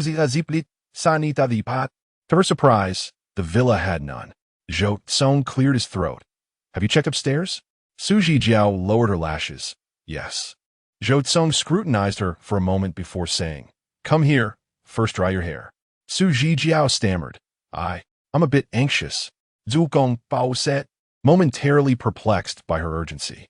Brother, Zhiqiao felt a wave of unease wash over her eye. "I might leak." Zhou Cong handed her the hairdryer. "Dry it yourself first." With that, he turned and entered one of the bedrooms. Zhiqiao held her breath, terrified that any movement might trigger an unwelcome situation. Standing rigidly for half a minute, Zhou Cong emerged, holding a folded piece of white fabric. "This is my shirt sterilized," he said, licking his lips. "You, make do with this for now." Zhiqiao felt her face flush crimson. "Hurry up."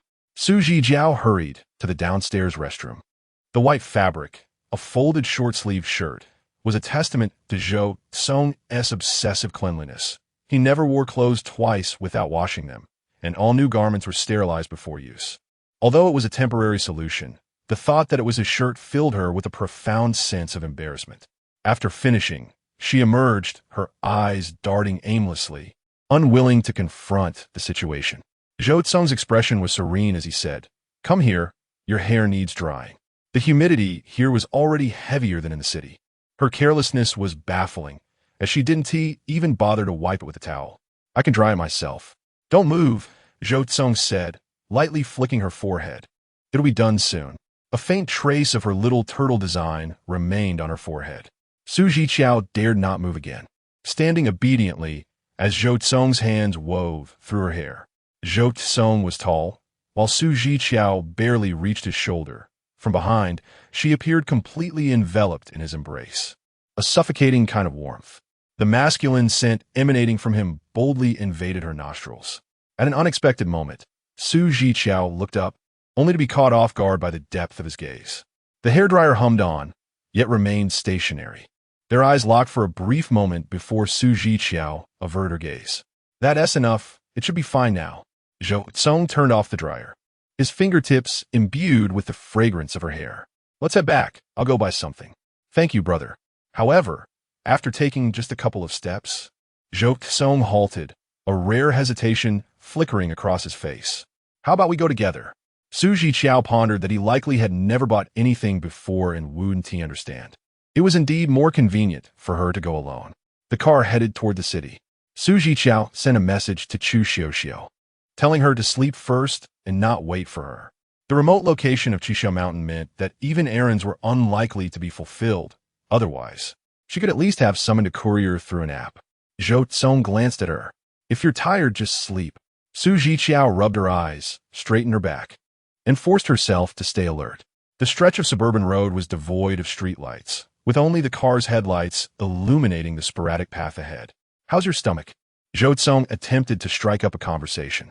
"It doesn't hurt. Is there any discomfort?" "No."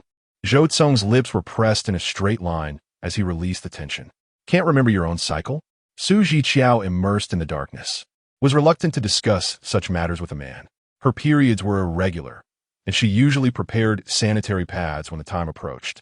But this time she had come from the apartment and had forgotten to bring any. Ahead, lights flickered, revealing a small shop in the suburbs that offered food and lodging. Zhou Cong pulled the car over and instructed, "Wait here, I'll go buy something." Zhiqiao hesitated. "Do you know what to buy?" "I want tea," asked.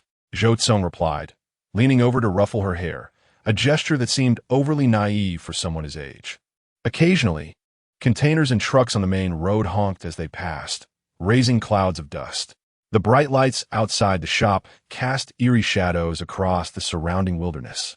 Zhiqiao pressed her hands against the car window, watching Zhou Cong stride confidently toward the entrance. A server emerged to greet him, and they exchanged a few words before Zhou Cong followed the server into the shop. In that fleeting moment, Zhiqiao felt an inexplicable, ephemeral sense of reliance, a desire for him to return quickly, as she felt a pang of fear sitting alone in the car. This feeling was so fleeting that she barely registered it before it vanished. Suddenly, 2 knocks echoed on the passenger side window, causing Zhiqiao to nearly leap from her seat, suppressing her alarm as she turned to look. A strange woman stood outside the car, bending down to meet her gaze. "Miss, would you care for a meal and lodging?" Perhaps she was the proprietor of a nearby establishment, mistaking them for passing travelers. Zhiqiao felt her heart race with fright. "No, thank you," the woman urged. "Come in and take a look. We serve home-style dishes, cured meats, and fresh wild vegetables."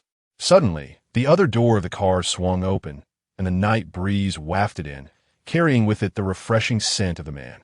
As he settled into his seat, the vehicle swayed slightly, causing Zhiqiao's startled heart, which had leaped in her throat, to plummet back in her abdomen. It was as if, with Zhou Cong's return, he could resolve all matters. Indeed, he cast a glance in her direction, his profound and piercing gaze landing squarely on the woman, soliciting them. "No, thank you." With that, he raised the window and pressed the accelerator, turning the car around. As they drove for a while, Zhiqiao felt drowsy, when suddenly she heard Zhou Cong call her name. "Zhiqiao." She replied, her voice barely coherent. After a brief pause, he murmured almost inaudibly, "Next time, I'll just keep you in my pocket." Leaving her alone would only tug at his heartstrings. Chapter 46. Amused by my own folly.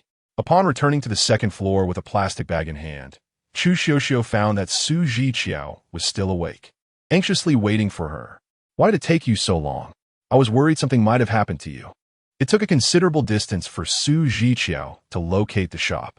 Only then did she glance at the contents of the plastic bag, which held not only 2 packets of sanitary pads, but also a bag of ginger and brown sugar. "You should get some rest." Chu Xiuxiu rummaged through the bag and, upon seeing the brown sugar, declared, "I'll boil you some hot water." Zhiqiao stood stunned for a few seconds, murmuring, "Thank you. Why are you being so polite? It's only been a few days since we parted. Don't treat me like a stranger," Chu Xiuxiu replied, slightly displeased. Zhiqiao rubbed her face, uncertain to whom her gratitude was directed. As she turned, Chu Xiuxiu caught her by the arm, her gaze dropping downwards. "You got something on your pants." Unable to resist, Zhiqiao touched her trousers and felt something sticky. Panic surged within her as a horrifying thought crossed her mind. The fabric was stained. What if there was a similar incident on Zhou Cong's car seat? The mere speculation nearly pushed her to the brink of despair. Yet, an even greater calamity loomed ahead. How was she to handle the white t-shirt Zhou Cong had mistakenly assumed was a sanitary pad? Zhou Cong lingered by the car, leaning against the door while smoking a cigarette. He regretted the harsh words he had spoken earlier, fully aware that he was being foolish. Yet, he found himself yearning to indulge in that folly once more, even hoping for an opportunity to persist in his misguided behavior with Zhiqiao. The realization of this thought made him chuckle at his own absurdity. After finishing the cigarette, Zhou Cong exhaled deeply, dispelling the lingering odor before retrieving his phone from the car. The overhead light illuminated the seat, and just as he was about to rise, a peculiar glint caught his peripheral vision. His car was outfitted with black leather seats, meticulously maintained, so any foreign reflection was glaringly apparent. Zhou Cong's lips pressed together as his fingertips brushed over the surface. It was a faint dark red stain, unable to suppress a cough from his throat. He could vividly imagine Zhiqiao's reaction upon discovering the mess. He pulled out a couple of wet wipes and bent over, meticulously cleaning, yet at some point, he found himself laughing oddly to himself. Once he had finished, Zhou Cong returned to the corridor. The barbecue grill had been reignited, and several men who had been playing cards had ceased their game, now gathered around the grill for a late-night snack. "What took you so long?" Ji Huailua shouted. "I think I heard the car. Did you go out?" Zhou Cong set a chair down and replied casually, "You just bought some things." Hua Qingyang sniffed the air. "You've been smoking." Zhou Cong ignored him. Ji Huailua squinted, making a jest at Zhen Chuang. "There are kids upstairs, so keep it down, or you'll scare my sister." "Get lost," Zhen Chuang retorted, clutching his girlfriend. "You're 22 and haven't even kissed yet, you weakling." The atmosphere turned somber. Ji Huailua maintained a deadpan expression. That one remark insults all the men present. Zhen Chuang faltered. "I underestimated that." "I'm not like that," Hua Qingyang interjected. "I kissed someone back in middle school." "Ji Huailuo, how could I not know? I am acutely aware of the color of your underwear." "Yet I had no inkling that you had kissed anyone." Hua Qingyang rolled up his sleeves and engaged him in a skirmish. "My brother, I do not wish to expose you," Ji Huailuo scolded. "Given your undue favoritism towards Huan Yonyo, it is a miracle you even found a girlfriend." Hua Qingyang, "Damn it, my sister is only 4 years old." Ji Huailuo raised his chin. "By the way, Xiaolong, have you kissed anyone?" Wei Long cleared his throat. The entire room fell into an eerie silence once more. Ji Huailuo squinted. "Who did you kiss?" "It couldn't possibly be Zhiqiao, could it?" Wei Long hesitated. Zhiqiao. The wind in the mountains was colder than that in the city. Yet I never expected it to be this frigid. Ji Huailuo's expression darkened. "Are you two dating?" No, Wei Long quickly clarified. "It was for a school performance. A reverse version of Snow White, where one must kiss the unconscious prince." Zhiqiao stumbled and lost her balance. "She ended up kissing me. I suppose that counts as a kiss. Though it was a bit painful, I didn't really feel much." Ji Huailuo's face turned an array of colors. "I told you Zhiqiao was a fool." Hua Qingyang and Zhen Chuang glanced at Zhou Cong. The man hung his head, his fingers fiddling with the bamboo skewers on the grill, his expression hidden from view. Ji Huailuo probed further. "I heard you pursued her for 3 years, and you can still maintain a good relationship without being together?" Wei Long blushed, bashfully admitting, "She has a crush on my dad." The room again fell silent. Ji Huailuo's lips trembled. "Your dad is 20? 45. Damn." Ji Huailuo erupted. "Does she want to latch onto a grandfather?" Wei Long, "My dad isn't old enough to be a grandfather." Ji Huailuo, "So she has feelings for your dad. Does she want to be your mother?" As soon as the words left his mouth, a flurry of miscellaneous items rained down upon him, accompanied by a chorus of male curses. "Brother, you've misunderstood." Wei Long's cheeks flushed crimson. "She wants my dad to be her father. Where did your mind wander off to?" Ji Huailuo stood in stunned silence, murmuring, "She must be lacking a father." Hua Qingyang cursed. "You're the one lacking sense." Zhen Chuang snickered. "With his lack of sense? If it weren't for Ji Uncle, who would tolerate him?" "Damn." Ji Huailuo was bewildered. "I said she was here to compete with me for a father." A group of people rose in unison, not even sparing him a glance. The next day, Zhiqiao was awakened by the sound of hooves clattering. Chu Xiuxiu was absent from her room, leaving her a note stating she had gone to the stable with Wei Long to observe the horses.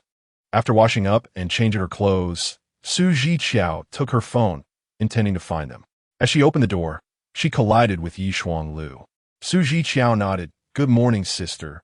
"Good morning." Yishuang Lu paused. "Would you like to join me for breakfast?" "Sure." The two walked in silence, an awkwardness hanging in the air. Upon arriving at the restaurant, Zhiqiao picked up a carton of milk and selected 2 steaming buns. Yishuang Lu glanced at her plate and chuckled. "Is that all you're having?" Zhiqiao, somewhat slow on the uptake, replied, "Oh, I'm not very hungry." With a pair of tongs in hand, Yishuang Lu leisurely remarked, Young ladies often enjoy portraying themselves as delicate eaters. In a few years, when you look back on this moment, you'll find it quite amusing. Zhiqiao paused, and, with a gentle smile, Yi Shuanglu inquired, "Sister, have you ever heard green tea?" Zhiqiao responded, "Do you want some tea, sister?" Yi Shuanglu shook her head with a smile and did not elaborate further as she gracefully made her way to the dining table. Yet, Zhiqiao felt as though she had been subtly chastised, the critique so artfully delivered that it left her feeling unsettled, without any clues to grasp or points to counter. In the vast and empty dining hall, Zhiqiao suddenly recalled Su Shu, having worked in business for many years. Even after rising to an executive position with considerable influence and the privilege to attend various high society banquets, Su Shu had never invited her to such gatherings. Su Shu had once said, "People in this circle excel at superficial charm. Their words and actions can feel like a gentle spring breeze. Yet sometimes, when that breeze brushes against you, it feels like a slap, leaving you pained without understanding the reason behind it." She added, "But do not doubt. If you feel pain, it is a sign that the other party is harboring malice." Chapter 47. I didn't say anything, yet she became upset. Zhiqiao had her period and decided against riding horses. She found a sunlit steppe and languidly gazed at the verdant meadow. When Zhiqiao returned after 2 laps, he sat atop his horse, looking down at her. "Are you coming or not? I'll take you." Zhiqiao shook her head. "Your 2 friends are having a blast." Zhiqiao remarked, "You look like a neglected little cabbage." Zhiqiao lifted her chin defiantly. "I have my period." After a moment, Zhiqiao blinked a few times, appearing both awkward and confused. "Well, what does that have to do with riding?" Zhiqiao replied, "It could lead to a river of blood." Zhiqiao was momentarily speechless. "Are you serious?" Zhiqiao challenged, "Why don't you come and see?" To be honest, when she said this with a straight face, devoid of any blush, even Zhiqiao, with his thick skin, sensed her discontent. A young girl, risking her dignity, Zhiqiao responded awkwardly, "If you don't want to play, then don't. Your brother will catch you a rabbit, all right?" "Thank you, brother," Zhiqiao replied, feeling somewhat reprimanded. Zhiqiao sensed that perhaps it was the autumn chill, making him more sensitive. The horses galloped away again. Upon their return, Zhiqiao was accompanied by Hua Qingyang, who had Yi Shuanglu seated upon his horse. The situation fell off, and Zhiqiao stood up to look back at them, concerned for Chu Xiuxiu and Wei Long. "It's nothing," Zhiqiao tossed her a snow-white rabbit, just as Missy tumbled from her horse, injuring her foot. Zhiqiao failed to catch it, and the rabbit scampered away. Zhiqiao remarked, "Your brother Zhou Cong caught that with great effort, and now it's gone after just a brief touch." A servant arrived with a medical kit. Hua Qingyang helped Yi Shuanglu sit on the steps, crouching down to examine her. "It's not serious, just a sprain, Missy. I'll apply some ointment for you."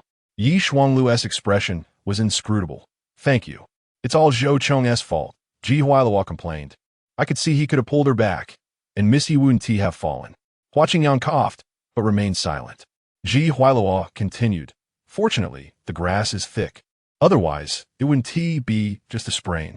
I wonder how he explained this to his grandfather.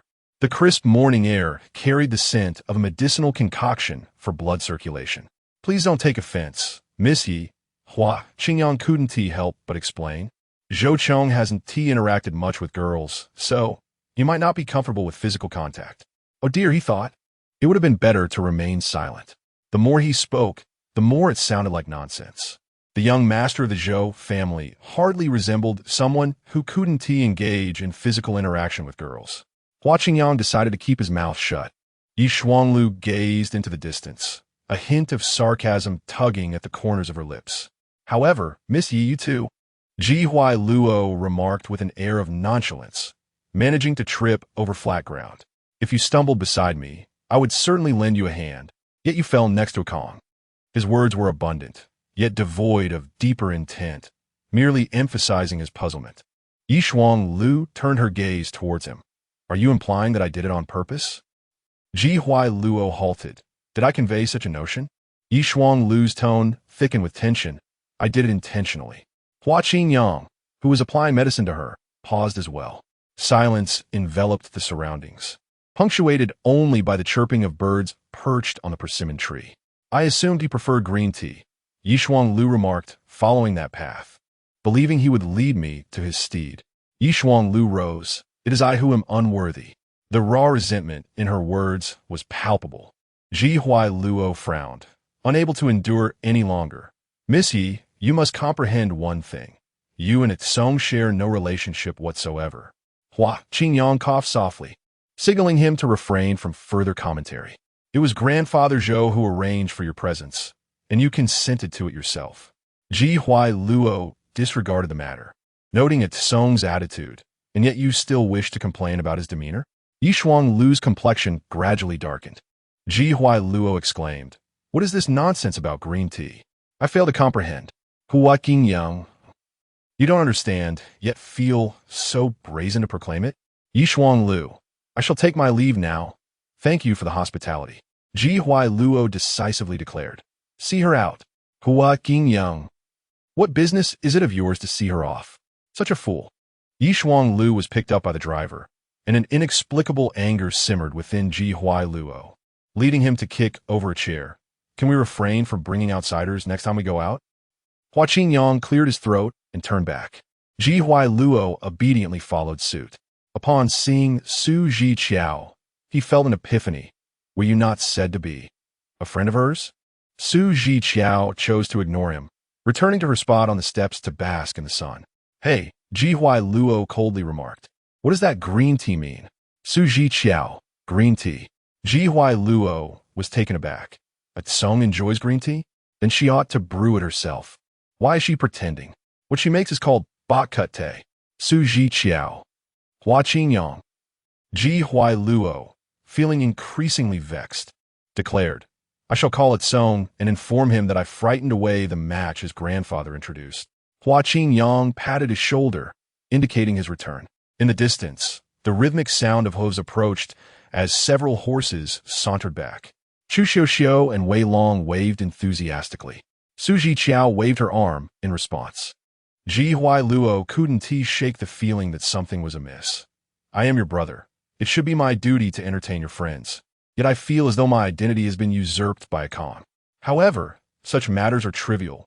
What truly matters is that I have, indeed, frightened away the match his grandfather introduced. Ji Huai Luo chattered incessantly, concluding with, I didn't say anything, yet she became angry. Zhou Cong did smile, his long legs tracing elegant lines in the air. Upon landing, he inquired softly, where is the rabbit? Ji Huai Luo felt a pang of discomfort, thinking, after all this time, you only remember the rabbit? Chu Xiao and Wei Long had gathered a plethora of wildflowers and fruits, surrounding Su Zhiqiao as the three engaged in conversation. Ji Huai Luo was unwilling to bear the blame. Su Zhiqiao, where's the rabbit? Su Zhiqiao, cradling two apples, looked at him and said, did it not run away? Why not ask your brother, Zhou Cong, why it fled? Su Zhiqiao bit her lip and timidly replied, I couldn't hold on. See, Ji Huai Luo gestured, it's not my fault, right? Zhou Cong disregarded him and, peering over several heads, directed his gaze towards the girl's face. Do you still want it? Su Zhiqiao, taken aback, asked what? Zhou Cong's gaze remained indifferent. Do you still want it? Waiting for her response, Zhou Cong decided to assist her in catching another one. Chapter 48. Who is stronger? Zhou Cong ventured out alone on horseback, and by noon, he had yet to return. Ji Huai Luo made several calls, but no one answered. The Zhiqiao horse ranch, while not entirely devoid of danger, was surrounded by grasslands, with vast, undeveloped areas deep within, should one inadvertently wander into such a place. They could lose all signal. Su Zhiqiao was restless, regretting that she hadn't refused when Zhou Cong had asked her earlier. Do not fret, Hu Qingyang reassured her. Song has accompanied Grandpa Zhou up the mountains and down to the seas since childhood. He can easily navigate our Zhiqiao mountain. Chu Xiao wrapped her arm around Su Zhiqiao's shoulder. Indeed, when we went out this morning, that brother reminded us of the marshes and animal traps. He seems quite familiar with this terrain. Unable to sit still, Su Zhiqiao was anxious, fearing that something might happen to Zhou Cong due to her. Just as Ji Huai and the others were contemplating a search, the familiar sound of hooves echoed in their ears. Su Zhiqiao sprang to her feet and hurriedly ran toward the sound. "Do not run. Your mother forbids it," Ji Huailuo exclaimed, displeased. The sound of hooves appeared to quicken, the rhythmic clattering growing more intense. Under the bright, high noon sun, a man emerged from the lush green mountains, his striking figure galloping toward them. Realizing it was Zhou Cong, Zhiqiao exhaled the breath she had been holding. How wonderful! She vowed never to be so capricious again. The man on horseback held the reins with one hand while the other slipped into his bosom, smoothly dismounting. "Did I just see you running?" Zhou Cong called as he approached. "Didn't your brother scold you?" Ji Huailuo scoffed. "He has scolding now, but what can we do? You vanished for so long, and everyone is worried." Zhou Cong patted the small rabbit nestled in his arms. "I want to catch a white one, but I only managed to get this little gray rabbit." Zhiqiao adored small creatures, but due to her health, Su Shu never permitted her to keep any. "Can it survive?" Zhiqiao's gaze was fixated on the rabbit. Zhou Cong suddenly grasped her wrist, guiding her hand to touch the rabbit's ear. "It can." In truth, wild rabbits were difficult to care for, with low survival rates. Yet Zhou Cong answered so readily. "Does it not need to go home?" Zhiqiao inquired. Zhou Cong hesitated. "You may find it hard to believe, but its burrow was dug up by wild dogs. I rescued it." The rabbit's ears felt slick beneath her fingers. But Zhiqiao looked up, hesitating. "My mother would not agree." "I'll take care of it," Zhou Cong insisted, gazing at her. "You can play with it." Ji Huailuo interjected. "Why not let me take care of it then?" Zhou Cong remained unfazed. "Can you keep it alive?" Ji Huailuo was unable to guarantee that. "If it dies," Zhou Cong warned, "are you prepared for your sister to cry at your bedside every day?" The thought of such a scene was quite dreadful. Ji Huailuo shrugged, deciding to leave it to them.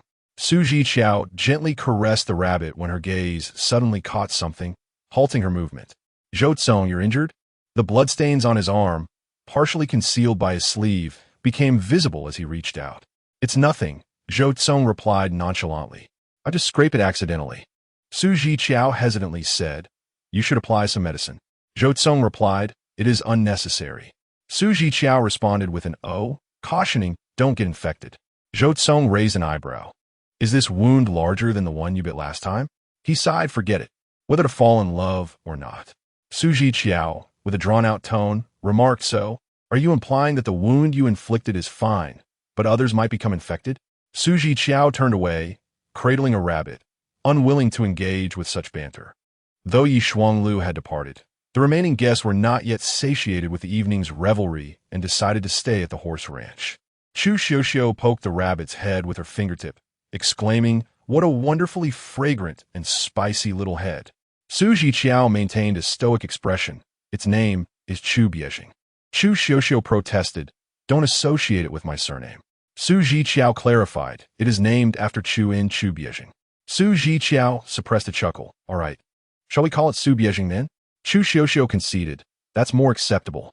After the name change, Chu Xiuxiu leaned in to whisper, "That brother seems unapproachable. Yet he is quite amiable. He even taught me in Wei Long how to identify mushrooms. How does he know so much?" Zhiqiao zet ponde. "I heard that his grandfather was quite stern with him, often taking him into the wilderness for survival training." Pausing thoughtfully, Zhiqiao added, "But are you certain he is amiable?" Chu Xiuxiu nodded vigorously. "Ah." He patiently answered all of Wei Long's questions and even recommended a few understated brands to him. He was nothing like the arrogant and disdainful figure I had imagined. Chu Xiuxiu continued, "He's a wealthy young master. I've encountered a few like him. When discussing private clothing, watches, and sports cars, they often exhibit a sense of superiority, looking down upon the newly wealthy." Zhiqiao ponde. "I maintain that Zhou Cong's character surpasses that of my brother." Chu Xiuxiu teased, "You should tell your brother that." Just then, there was a knock on the door, 3 sharp raps. It was the cleaning lady from the ranch, carrying a shopping bag. She inquired, "Miss Yi from next door has left something behind." Chu Xiuxiu, already aware of Yi Shuanglu's departure, replied, "Just return it to her." "We have no ties with Miss Yi." The lady responded, "Very well." She approached Zhou Cong, holding out the shopping bag. He asked indifferently, "What is it? If it's not valuable, just dispose of it." The lady explained, "It appears to be quite valuable. There are diamond earrings and, half a pack of used sanitary pads." Zhou Cong paused, his fingers stilling on his phone, Narrowing his eyes, sanitary pads? The lady confirmed. The earrings were in the sanitary pad bag. She might have absent-mindedly removed them while showering. I just packed everything together. Zhou Cong's gaze darkened momentarily. His expression inscrutable. The lady asked, should I throw it away? Zhou Cong lowered his eyelids, a faint smile gracing his lips. You may dispose of it. The Zhou family will compensate her with a new pair. All right, she replied, as night deepened. The remaining guests grew weary from the festivities and retired early for the evening.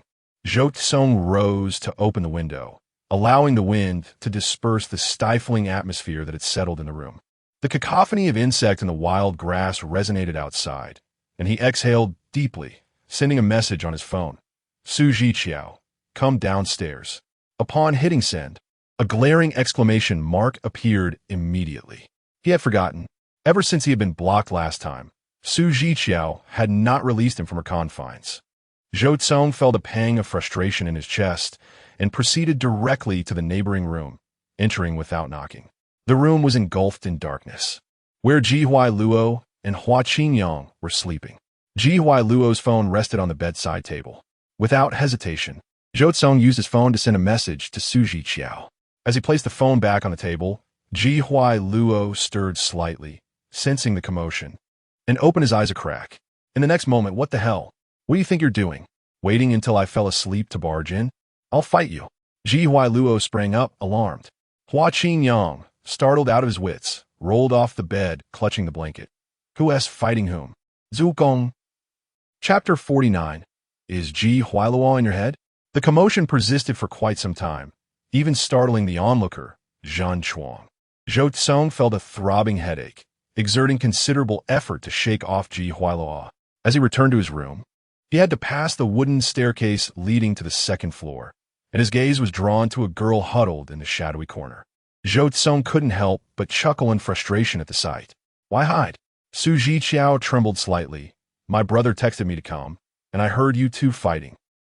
I was too afraid to enter. Silence ensued. After a moment, Zhou Cong beckoned her with a curl of his finger. Come to my room. Zhiqiao recoiled. What is it? Zhou Cong stated bluntly. That message was sent by me. You blocked me, remember? Zhou Cong explained patiently. I had no choice but to use your brother's phone to send it, and as a result, he found out. Thanks to your nonsense, he misunderstood. Was it her fault? Couldn't she have borrowed the phone more straightforwardly? Sneaking into someone's room in the dead of night without a word? Even a ghost would misunderstand, wouldn't they? Zhiqiao hesitated and asked, Can we discuss it here? Zhou Cong, irritated, licked his lips. No. The door is open. Zhou Cong sighed towards the heavens. If you have something to say, just shout. Have your brother come to beat me up, all right? Zhiqiao regarded him with a wary glance and reluctantly agreed. However, as soon as she entered the room, Zhou Cong swiftly locked the door behind her. Zhiqiao, are you scared? The man feigned ignorance, wearing a brazen and wicked expression. If one is afraid, yet lacks the wits to navigate the situation, they deserve to be bullied. Zhiqiao stepped back 2 paces, nearly against the window. What do you intend to do? Zhou Cong smirked. I want you to be more discerning, to be more assertive. Zhiqiao's mind was in a whirl. If you don't speak, I really will call for help. Zhou Cong let out a sound from his throat, gesturing towards the coffee table. Drink it. On the table sat a white porcelain cup, steam rising delicately from its rim. Zhiqiao asked, What is it? Zhou Cong replied, Sugar water. Zhiqiao responded with an O, walked over, and cradled the porcelain cup in her hands, bringing it to her lips for a sip. The brown sugar water was sweet and soothing, warming her slightly chill body. Zhou Cong crossed his arms, leaning against the wall. There's medicine in the water. Zhiqiao held the liquid in her mouth. Zhou Cong quipped, Is Zhiqiao Luo in your head? You foolish girl. So naive. Knowing she had been lured in by him, she still dared to drink the water he had prepared. The last time was one thing, but to fall for it a second time? Zhiqiao wore an impassive expression, her fluctuating courage adopting a reckless demeanor. No matter how clever or calculating she tried to be, she could never outsmart him. Deciding to embrace the situation, Zhiqiao sat on the sofa, sipping the brown sugar water with determination. If he had the ability to end her, then so be it. Zhou Cong found it amusing. squatting down in front of her. Were you bullied by Yi Shuanglu? Su Zhiqiao paused. When did that happen? Are you asking me? Zhou Cong, feeling exasperated, pondered over whom the green tea had insulted. Hadn't she lent her sanitary napkins? Zhou Cong. So I'm just to endure this? Why not hold me accountable? His brother, Su Zhiqiao, responded languidly. The sanitary napkins belong to her. She is not at fault for withholding them. On what grounds can you assert that the green tea was disparaging me? Zhou Cong was momentarily at a loss for words. Su Zhiqiao continued. When my brother complained to you today, he said, I didn't say anything. Yet she became upset. That sounds quite like the green tea. Perhaps she was criticizing my brother instead, considering the ambiguous nature of your relationship. Zhou Cong's eyelids twitched. How dare she say such things to his brother? Su Zhiqiao nodded in affirmation. Zhou Cong was speechless. Indeed, she had no qualms.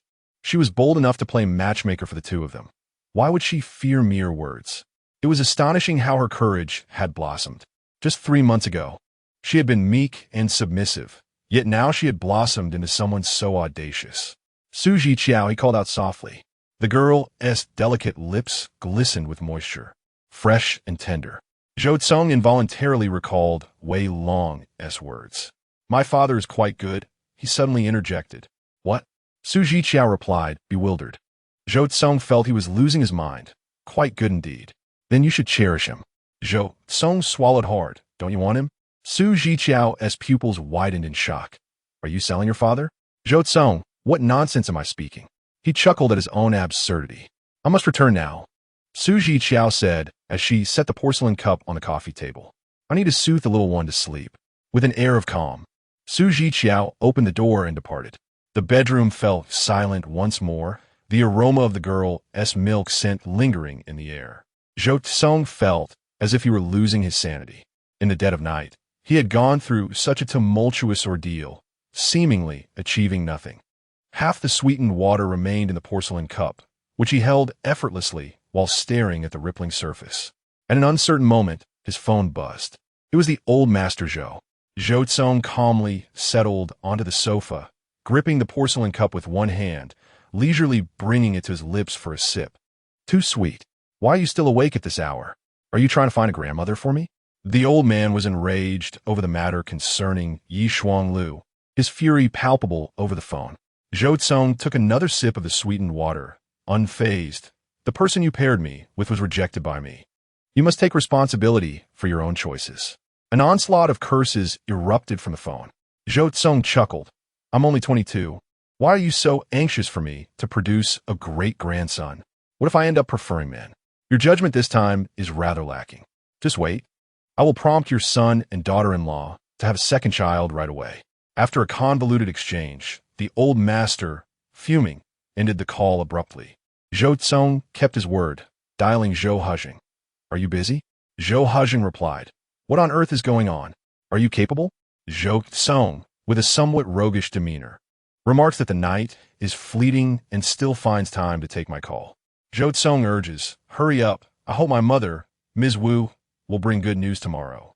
Zhou Huzheng retorts, just wait and see if I don't break your legs. Zhou Cong proposes, you give birth, and I will provide for them. How about that? Zhou Huzheng, feeling exasperated, responds, stop your nonsense. Your mother has been in a foul mood these days. Don't provoke her. Zhou Cong snorts dismissively. What's wrong with Ms. Wu? A call from a nursing home reveals that your aunt's condition is not good. Zhou Huzheng informs that your mother intends to pay a visit. Upon discussing serious matters, Zhou Cong's expression sobers. I will accompany her. Well, Zhou Huzheng agrees. It is indeed your place to accompany her during the car accident in your childhood. Had it not been for your aunt shielding you in her embrace, it would have been you who was disfigured. Chapter 50. If you have the ability, hide for a lifetime. Early the next morning, Zhou Cong departed from the horse ranch. To him, his little aunt was even more significant than his biological mother. Ji Huai Luo sighed, recalling how Aunt Wu was always busy with work. During his childhood, apart from being accompanied by Grandpa Zhou, he spent the rest of his time under the care of his aunt. Although they were technically aunt and nephew, their bond was akin to that of a mother and son. Zheng Shuang's girlfriend, Zheng Yingying, inquired with curiosity what happened to young Master Zhou's aunt. She suffers from dissociative identity disorder. Zhun Chuang responded, it's quite severe.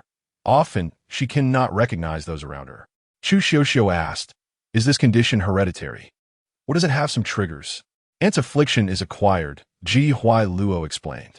While pregnant, her marriage was disrupted by an outsider, and unable to cope with the shock, she lost the child and subsequently lost her sanity. Su Zhiqiao fluttered her eyelashes lightly. It was no wonder Ji Huai Luo had expressed such disdain for mistresses and their offspring. The underlying circumstances were now clearer.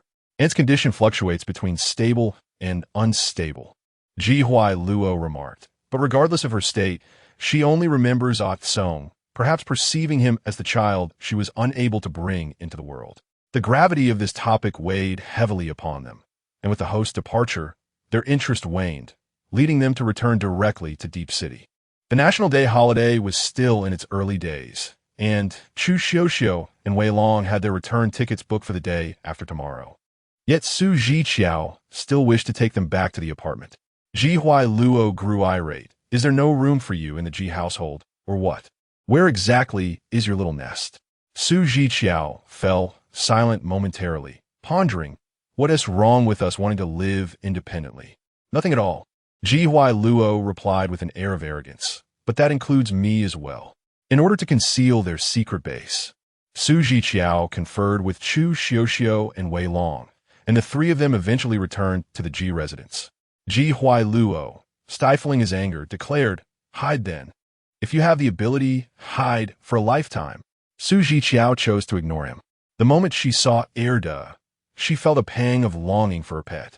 Su Biezhen wore a pink satin collar, adorned with a silver heart pendant that Su Zhiqiao had taken from her bracelet. Zhou Cong summoned the private physician of the elder Zhou, requesting assistance in evaluating Su Biezhen's health and how to care for a wild rabbit. The elder Zhou's expression darkened. A wild rabbit? Your grandfather would have devoured it at the edge of the ranch. Why bring it back to rear? Zhou Cong's forehead twitched slightly as he hurriedly attempted to cover the rabbit's ears, but was too late. Please be mindful of your words. You might frighten it. He was pressed for time, only managing to pat the rabbit's head. Su Biezhen, be good. Observing his grandson's brisk departure, the elder Zhou's eyes glimmered with shrewdness. Su Biezhen. Sir, the physician replied with a troubled expression, I am not a veterinarian. The elder Zhou poked at the silver pendant. This is quite cute. Did you acquire it for someone else? The physician reiterated, I truly am not a veterinarian. Regardless, ensure it survives, the elder Zhou proclaimed with confidence. Perhaps there is hope for my grandson's future wife. Doctor, the temperament of wild rabbits is rather volatile. They're difficult to care for. The old man squinted and glared at him. Is my temperament any worse? If I can survive, why can't it? In the special care unit of the Xiaoping Sanatorium, an elderly woman lay asleep on the bed, her frail form appearing somewhat aged. Zhou Cong bent down to carefully tuck in the blanket. What happened? Wu Shoufang inquired solemnly. Having previously cared for her quite well, why did she suddenly have an episode? The director of the sanatorium and the attending physician exchanged anxious glances. A sound of footsteps approached, intensifying the air of pressure. The director quickly turned to the newcomer. It is as follows. These past few days coincided with the National Day holiday, and the sanatorium organized an event to bring everyone together for some merriment. During mealtime, they all gathered to watch television, and I do not know what they saw. But suddenly, Mrs. Wu, Zhou Cong's gaze was indifferent. What television? Just current events, the director replied. I have thoroughly checked from start to finish, and there was nothing amiss. Zhou Cong, send me the video later. Director, certainly. Wu Shoufang reiterated several precautions, instructing the director and doctors to attend to their duties. Once they left, silence enveloped the ward. Wu Shoufang regarded her son. Perhaps it is merely a coincidental occurrence. Zhou Cong remained noncommittal. I have heard, Wu Shoufang shifted the topic, that you have been frequently visiting the Ji family lately? Zhou Cong slightly lifted his eyelids. Who told you that? Wu Shoufang. That is none of your concern. That won't do. Zhou Cong retorted with a hint of defiance. Who dares to report on me? Wu Shoufang sat in the chair. Has Huai Luo gone to handle business? Zhou Cong, you not only oversee me, but also him? Wu Shoufang frowned. Speak to me properly. Uncle G's intention is for him to rotate through every department. Zhou Cong dismissed the notion. What is wrong with him handling business? Wu Shoufeng. I have heard that the most crucial business division of the G family is currently managed by his stepmother, who brought in several major clients. If his stepmother were to bear a son, it is uncertain whether the G family would remain in Huai Luo's hands in the future. Zhou Cong was perplexed. Why are you concerned about this? I am an old friend of Huai Luo's mother, Wu Shoufeng stated. Now that she is no longer here, I certainly must look after her son. Zhou Cong. She has no intention of fighting for Huai Luo's inheritance. Wu Shoufeng. She has only one daughter, correct? Zhou Cong's expression faltered. The child your aunt did not give birth to, Wu Shoufeng sighed, was also a daughter. Had she been born, she would have been about the same age as this child. Zhou Cong's phone chimed. It was a news video sent by the director. The video indeed contained little of significance, merely financial updates, regarding which stock surged, shifts in the billionaire rankings, and so forth. At that moment, Wu Shoufeng suddenly exhibited a peculiar expression, which Zhou Cong keenly noticed. Is there something wrong? He asked in a low voice. Wu Shoufeng averted her gaze. Her meaning unclear. I merely feel that fate is blind. Your aunt was a skilled investor with sharp insight, yet she was too naive when it came to people. As the conversation shifted, Wu Shoufeng remarked, by the way, since you are friends with Huai Luo, you should bring his sister over to our home sometime for a visit. Zhou Cong remained silent, languidly toying with his phone. Meanwhile, at the G residence, Wei Long was sending a video to Wei Dad. Zhiqiao squeezed into the frame, beaming as she greeted him. Dear Qiao, I've missed you so much during this time, Wei Dad chuckled. I'll come and see you during the new year if I have the chance. Zhiqiao replied. Ah, splendid. Wei Dad exclaimed. Not long ago, your father visited and inquired about you. Zhiqiao's expression froze. My father? He returned to Jindong? Indeed, Wei Dad confirmed. We have a charity event here, and he is the initiator. You must have seen it. You can search for it online on the financial channel. Chapter 51. The sweet and obedient sister, Zhiqiao's biological father, Mu Qingwang, presents himself to the outside world as a cultured businessman. In his youth, he captivated many young women with his handsome and suave appearance, and having never neglected his fitness regimen, he now appears to be in his early 40s. Adorned with elegant gold-rimmed glasses that lend him an air of sophistication, albeit deceptively so. In a video, Mu Qingwang is seen distributing collected supplies with patience and tenderness to the children at a welfare institution. During a press interview, he effortlessly sheds tears, reflecting on his own role as a father and expressing guilt particularly towards his eldest daughter. Zhiqiao is indeed his firstborn. Wei Long, with a hint of cynicism, remarks inwardly about his father's pretentiousness, though he refrains from vocalizing his thoughts, recognizing that one should not judge the parents of others. Chu Xiuxiu gives him a playful slap. Are you coming or not? I'm going. Wei Long replies, somewhat displeased. Xiaobao, take care of yourself. If you're unhappy here, come back after graduation. By then, I will have inherited my father's company, and we can spend money together. Chu Xiuxiu interjects. No need for you. I will strive and support my Xiaobao. Zhiqiao, reluctant to part with them, feels as though the few days of the National Day holiday have slipped away like water. With reddened eyes, she bids them farewell as they board the vehicle, before being driven back to the Ji family residence. Upon entering the courtyard, she discovers that Ji Shou and Su Shu have returned. Ji Huailuo is also present. The atmosphere in the living room is tense and unsettling. After a moment of silence, Zhiqiao inquires, what's wrong? Ji Huailuo, brimming with sharpness, adopts a formerly antagonistic and caustic demeanor. As your mother Zhiqiao turns to Su Shu, Mom, what is going on? Su Shu's expression is inscrutable. It's an adult issue. Children should not interfere. Go upstairs. Ji Huailuo retorts. Afraid to confront the truth, aren't you? Scared your daughter will discover your true colors? Ji Shou slams his hand on the table. How can you speak to your aunt like that? What kind of attitude can I have? Ji Huailuo snaps back. Is it wrong to question my job? Just because one order fell through, I am to be reassigned? Everything you do is flawless. I assent it. Ji Shou insists. I have explained this to you. Besides, the finance department is a core sector. Oh, finance is merely a side task. Ji Huailuo raises his voice, Who doesn't he know that the G family is run by Sue? All significant clients are in her grasp. No matter how vital the finance department is, if she pulls her clients away, how can I conjure money out of thin air? Ji shows chest heaves, visibly agitated. Ji Huailua scoffs. Where there is a stepmother, there is a stepfather. Ji Shou delivers a stinging slap. The entire living room falls into silence. Ji Huailua's eyes blaze with fury, and the veins on his forehead throb ominously as he asks, "Since she came into our lives, how many times have you struck me? Have you kept count? If you want to remain in the finance department, then stay. If not, get out of the company." Yishou declares vehemently. Yehuailuo sarcastically replies, "Fine, I'll leave. Just wait for my vacancy." Without pausing, he strides away with resolute determination, leaving behind a dimly lit living room steeped in an inexplicable sense of solitude and desolation. Su Zhiqiao gazed at Su Shu and softly inquired, "Mother, are you truly excluding my brother?" At that moment, Ji Shou interjected, "Do not wrong your mother. This is entirely my idea." Su Zhiqiao asked why. Why target Ji Huailua in such a manner? She has only just found a new home and a brother who is sharp-tongued yet tender-hearted. Ji Shou glanced at Su Shu, who nodded in acknowledgement, indicating that he could speak.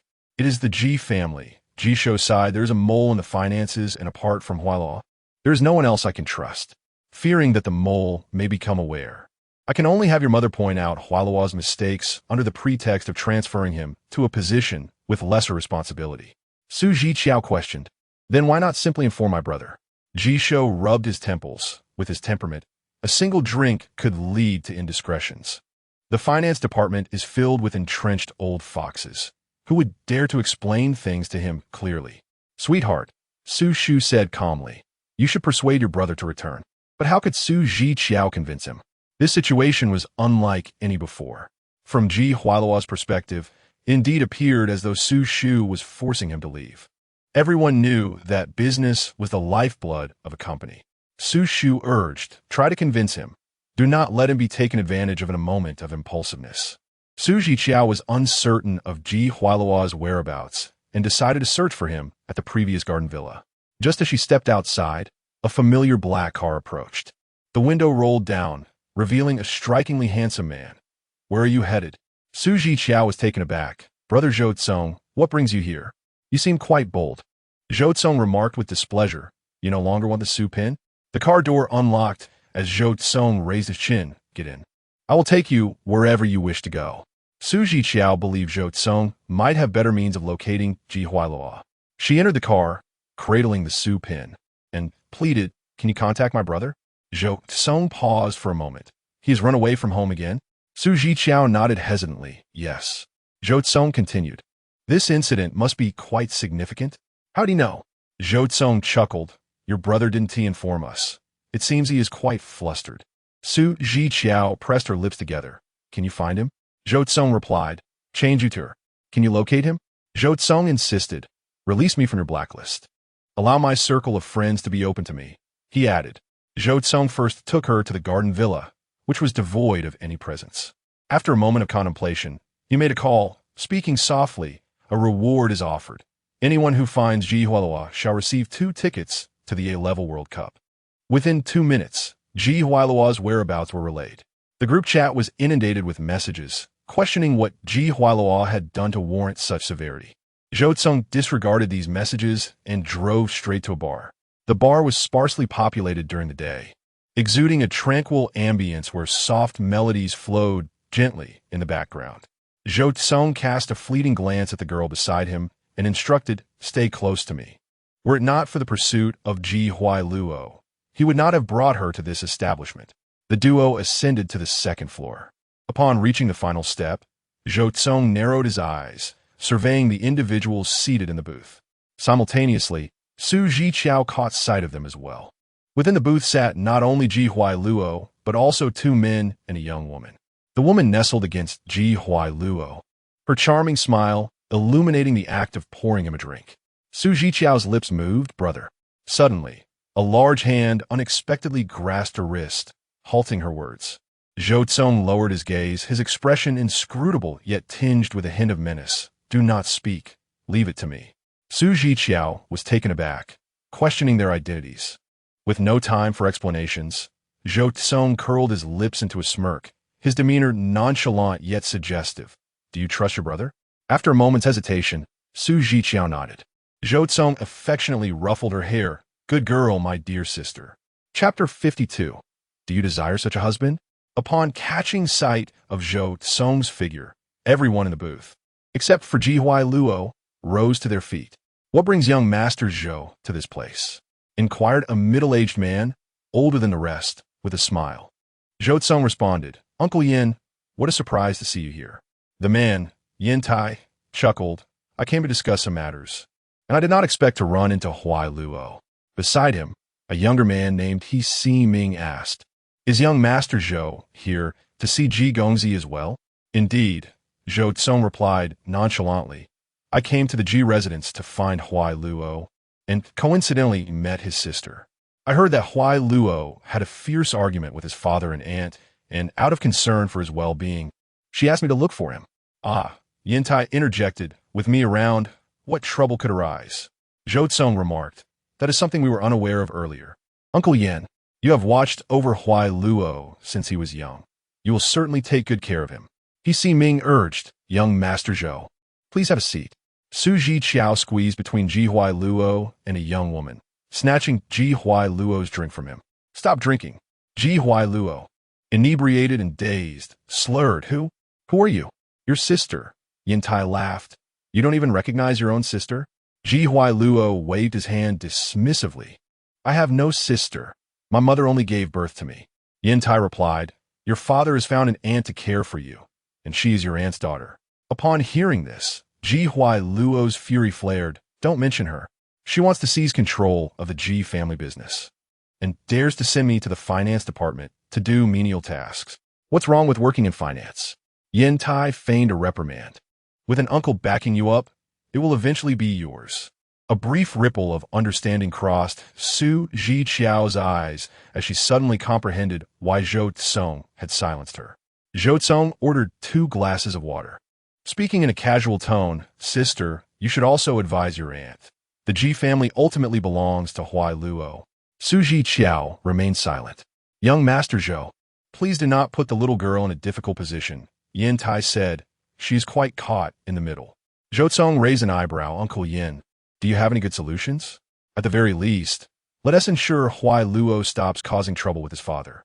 Yin Tai pretended to ponder for a moment before readily suggesting, Huai Luo is young and impetuous. It would be beneficial for him to gain some experience in the finance department. I haven't taken anyone under my wing for quite some time, but Huai Luo is an exception. What do you think? At this point, Yin Tai deliberately slowed his speech, however. I cannot intervene in the disputes between him and his aunt. You are too kind. Uncle, Zhou Cong replied ambiguously. Your willingness to mentor him will provide him with the confidence to establish himself in the company. You understand? Seemingly wanting to avoid Zhiqiao, he cast a meaningful glance at Yin Tai, who immediately comprehended. Rest assured, young Master Zhou. Then, Uncle, please do not let me keep you. I shall take him back. Zhou Cong said politely. Very well, very well. The trio rose to bid farewell. Once they departed, Zhou Cong turned his face away. Did you understand? Zhiqiao, somewhat bewildered, replied, Are you confirming the conflict between my mother and brother? Zhou Cong smirked. This is likely the intention of the uncle and aunt as well, isn't it? Zhiqiao was taken aback by his astuteness. How did you know? She said nothing, merely requesting him to assist in locating Jihua Luo. Zhou Cong leisurely sipped his water. Didn't Jihua Luo just mention that he was sent to the finance department to do menial tasks? Jihua Luo had stated that he had been forcibly transferred to finance by Su Shu, and Yin Tai had indicated that there were conflicts between Jihua Luo and Su Shu. This clearly suggested that Jihua Luo had been coerced into the finance department by Su Shu, whose intentions aligned with Zhiqiao's. It seemed that internal troubles were brewing within the Ji family. Zhiqiao's mouth opened and closed repeatedly, rendered speechless. What kind of eyes do you have? Zhou Cong snapped. Close your mouth. Zhiqiao silently prayed that Jihua Luo would not become an adversary to Zhou Cong. Otherwise, she would be utterly lost. What should we do now? Yin Tai, cunning as ever, Zhou Cong replied. The matter concerning your brother is evident, but the truth cannot be disclosed to him. Came the response.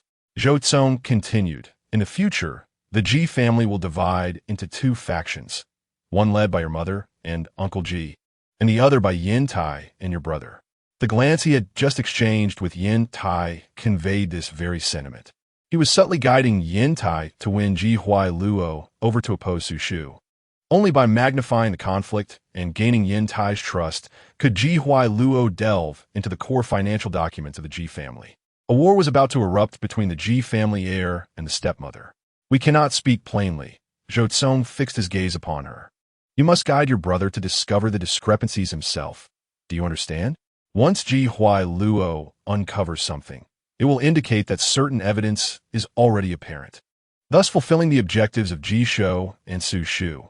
Su Zhiqiao fell silent. What about my mother? Your aunt is married to Uncle Ji, Zhou Cong replied slowly. He will protect her. You should be more concerned about your foolish brother. Su Zhiqiao, Zhou Cong called her. Huh? Is your brother clever? Zhou Cong queried. Do you desire a husband like him? Su Zhiqiao felt an inexplicable urge to laugh. I want a brother like mine, who isn't afraid of employing underhanded tactics. Zhou Cong's expression soured. Am I the one who employs underhanded tactics? Aren't you? Su Zhiqiao retorted. He does. Zhou Cong coldly reminded her. He is your brother. Oh, she replied. So you prefer fools? Zhou Cong observed. Su Zhiqiao turned her face away, tugging at Ji Huai Luo's sleeve. Brother, Zhou Cong is calling you a fool. Ji Huai Luo abruptly stood up, stumbling back into his seat. Who is calling me that? I can maintain my integrity under Zhou Cong's tyranny, and yet I am a fool? You have no idea. You don't know how terrifying he is. Su Zhiqiao, unable to contain herself, leaned her head against his shoulder, her body shaking with laughter. Zhou Cong. After a brief silence, he tugged at her collar. Is he really your brother? Su Zhiqiao struggled in his grip. Take my brother away. I want to go home. To avoid suspicion, Zhou Cong acted nonchalantly, pondering the possibility of him making unwelcome advances towards me. Su Zhiqiao remarked, my brother said he can overpower you. Zhou Cong leaned forward, his fingers suddenly pinching her cheek as he tilted his head to scrutinize her, casually commenting, have you lost weight? The posture was ambiguous, and the air was thick with the scent of alcohol. Su Zhiqiao quickly recoiled. Have I? Yes, Zhou Cong replied. My eyes serve as a scale. Weigh yourself when you get home. Su Zhiqiao zet punde aqua dili, ohat.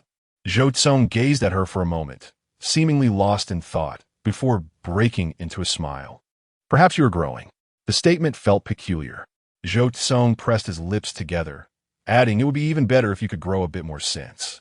At a loss for words, Su Zhiqiao grasped Ji Hualuo's arm, attempting to assist him in standing. Brother, let us head home. Zhou Cong called out to her again. Su Zhiqiao. A stable hand mentioned. Zhou Cong casually remarked, that white t-shirt, she has washed it. Su Zhiqiao's pores seemingly exploded in disbelief. I already threw it in the trash. Why did she pick it up? Zhou Cong replied, unfazed. Oh, that was my instruction. Chapter 53. Is this isolation? Su Zhiqiao felt as though her sanity had frayed. That blood-stained white t-shirt, once utilized in unspeakable circumstances, had been picked up, washed clean, and returned to Zhou Cong. Aren't you a clean freak? Su Zhiqiao's voice trembled, as if confronting a pervert. You must be insane, she exclaimed. Throw it away, or I swear I'll fight you. Zhou Cong raised an eyebrow. Who would disdain their own child? Can this world just be obliterated? Could he not create a world of his own? Su Zhiqiao, in a desperate struggle, implored, you wouldn't wear it, right? Before she could breathe a sigh of relief, Zhou Cong leisurely replied, I'm keeping it. Su Zhiqiao fled back to the Ji family as if for her life. She could hardly face this most humiliating ordeal. Ji Hualuo had been taken away by Zhou Cong and had not returned to the Ji family since the National Day holiday. A week into the new semester, Su Zhiqiao received a message from Zhou Cong, stating that Ji Hualuo had returned to work at Ji Corporation and urged her not to worry. Perhaps Zhou Cong had intervened in some way, for Ji Hualuo seemed to have heeded his words. Throughout October, both Ji Shou and Su Shu seldom returned home, leaving only Su Zhiqiao and sister Li in the G residence. By month end, the professional course instructor assigned a project to design a logo for a local radio station. This task arose because the instructor was an honorary consultant for a certain station in Deep City, which happened to need assistance, thereby providing the students with an opportunity to hone their skills. If selected, the instructor, Song Wan, promised a reward of 1,000 yuan, a modest sum. Yet the logos designed by the students would be displayed on the broadcasting tower for all of Deep City to see. This was a mark of honor. Song Wan cheerfully remarked, "I hope everyone puts in some effort." Eagerly, the students began sketching and coloring, drawing inspiration from renowned designers. After a flurry of activity, November arrived in the blink of an eye. Zhiqiao donned her toggle coat, intending to return to the Ji family over the weekend to fetch her winter coat for the dormitory, as she could not withstand the cold. That day, Zhiqiao received a message from Zhou Cong. "Your period has arrived. Take care." Zhiqiao. The matter she had gradually forgotten resurfaced with this message, causing her to bury herself under the blankets and scream, desperately wanting to confront him in a life-or-death struggle. Song sighting yanked her blanket away. "How is your project coming along?" Zhiqiao tidied her hair. "I've settled on the first draft. I'm quite confident in my design this time." Song sighting replied, "If mine is selected, I'll treat you." Zhiqiao responded, "I want to eat barbecue." "No problem." In mid-November, the selected logo designs were announced, but not by the professional course instructor, Song Wan. Rather, it was a fellow student who spotted them on the outer wall of the broadcasting building. The designer's name was listed in a very small font below the logo. The designer was none other than Song Wan. Most students remain indifferent, as the focus is primarily on participation. After all, they're only freshmen and lack a strong sense of competition. However, Song sighting was utterly distraught. "Look at her trembling fingers. This half of her work is identical to mine. She has plagiarized." Everyone indeed perceived the resemblance. Yet, who would dare assert that our professional course instructor amalgamated the students' ideas, dismantling Song sighting's creativity and making superficial revisions, ultimately claiming it as her own? Zhou Qi was equally furious. How could she act in such a manner? "Did you inquire about it?" "I did." Song sighting, with reddened eyes, retorted that she was still young and did not comprehend the concept of plagiarism, and, as a teacher, she would not hold it against me. And just like that, she dismissed me. Wang Miao asked, "What should we do?" Song sighting replied, "She wields power and influence, and my family is from out of town. If this escalates, they will accuse me of making a mountain out of a molehill over a mere trademark, a mere 1,000 yuan prize, and a chance to make an appearance seem insufficient to compel her to risk everything. Yet, the repugnance of this situation is akin to consuming excrement." "Ting Ting," Zhiqiao consoled, "I will treat you to barbecue. I just received my wages from the milk tea shop." Upon hearing her voice, Song sighting paused and suddenly said, "Qiao Bao, could you possibly assist me?" "Your family," Song sighting implored somewhat urgently. "Your brothers are quite formidable, aren't they? A mere word from them could restore my honor, right?" Zhiqiao pressed her lips together, explaining, "I'm not close enough to them for such matters. Even Ji Huai Luo has been ignoring her lately." The light in Song sighting's eyes dimmed. "So you are unwilling to help?" Zhiqiao replied, "It's not that she genuinely found it hard to voice such a request.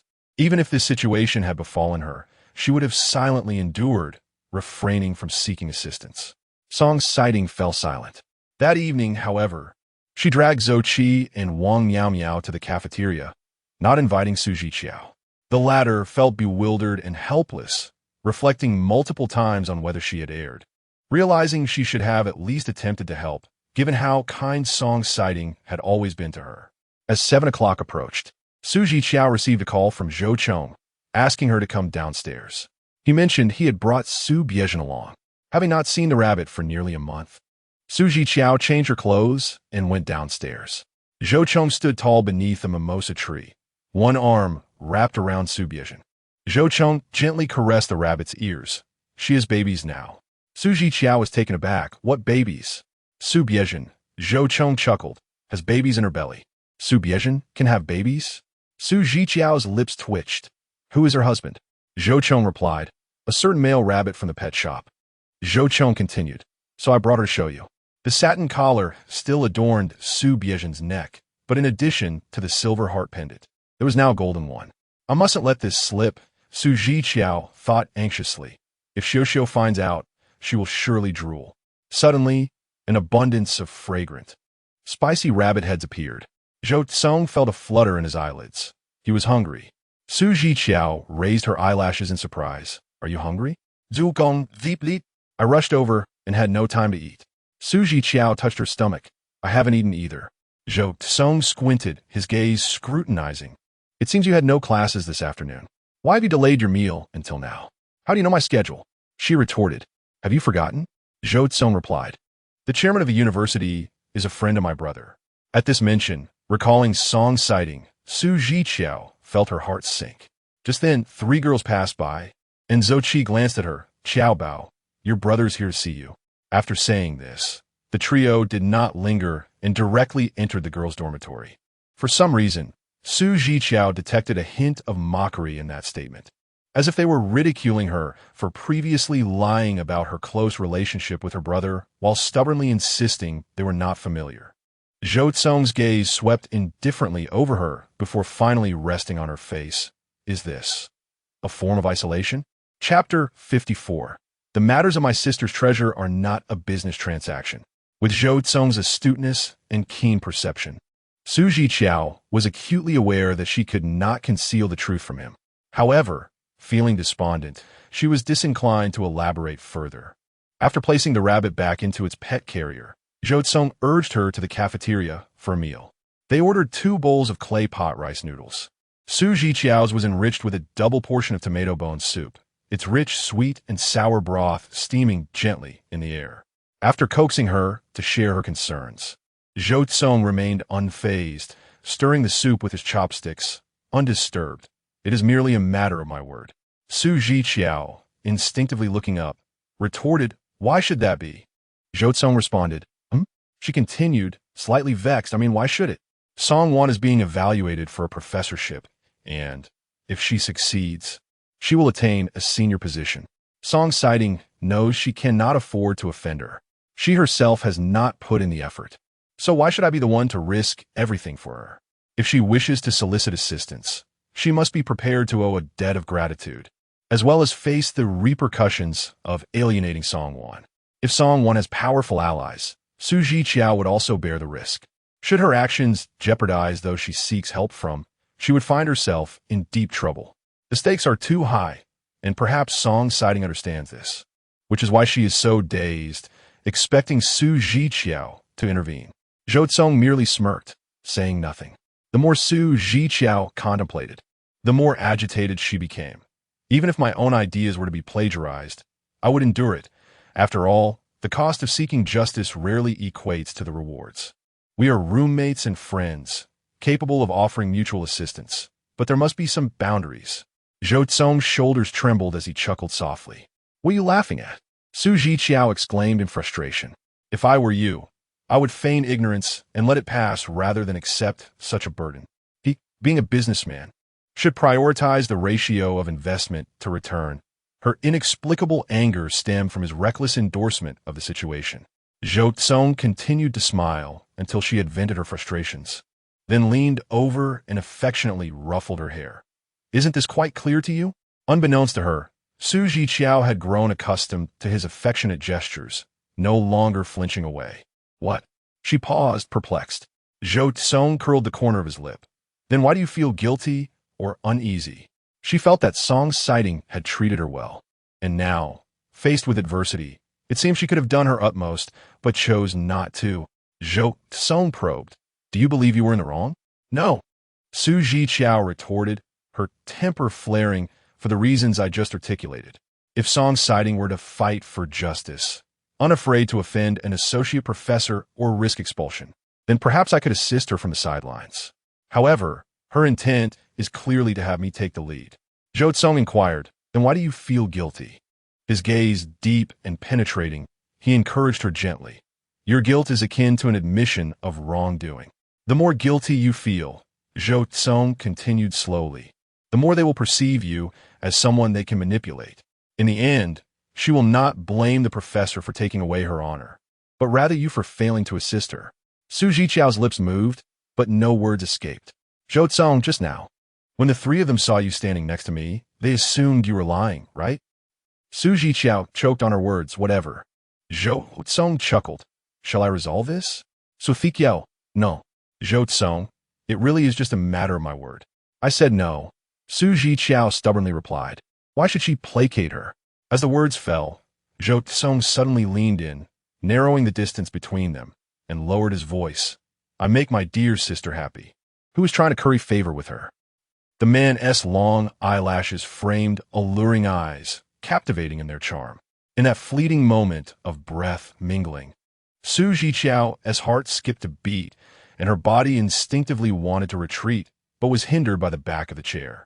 Zhou Cong pinched her earlobe, and then returned to his seat. What I mean to convey is that if you wish to help her, it's merely a matter of your brother's word. If you choose not to assist her, your brother can still support you. At this point, he smiled, the warmth of his expression deepening. Matters concerning my dear sister are not transactional. I do not require recompense, willingly serving you unconditionally.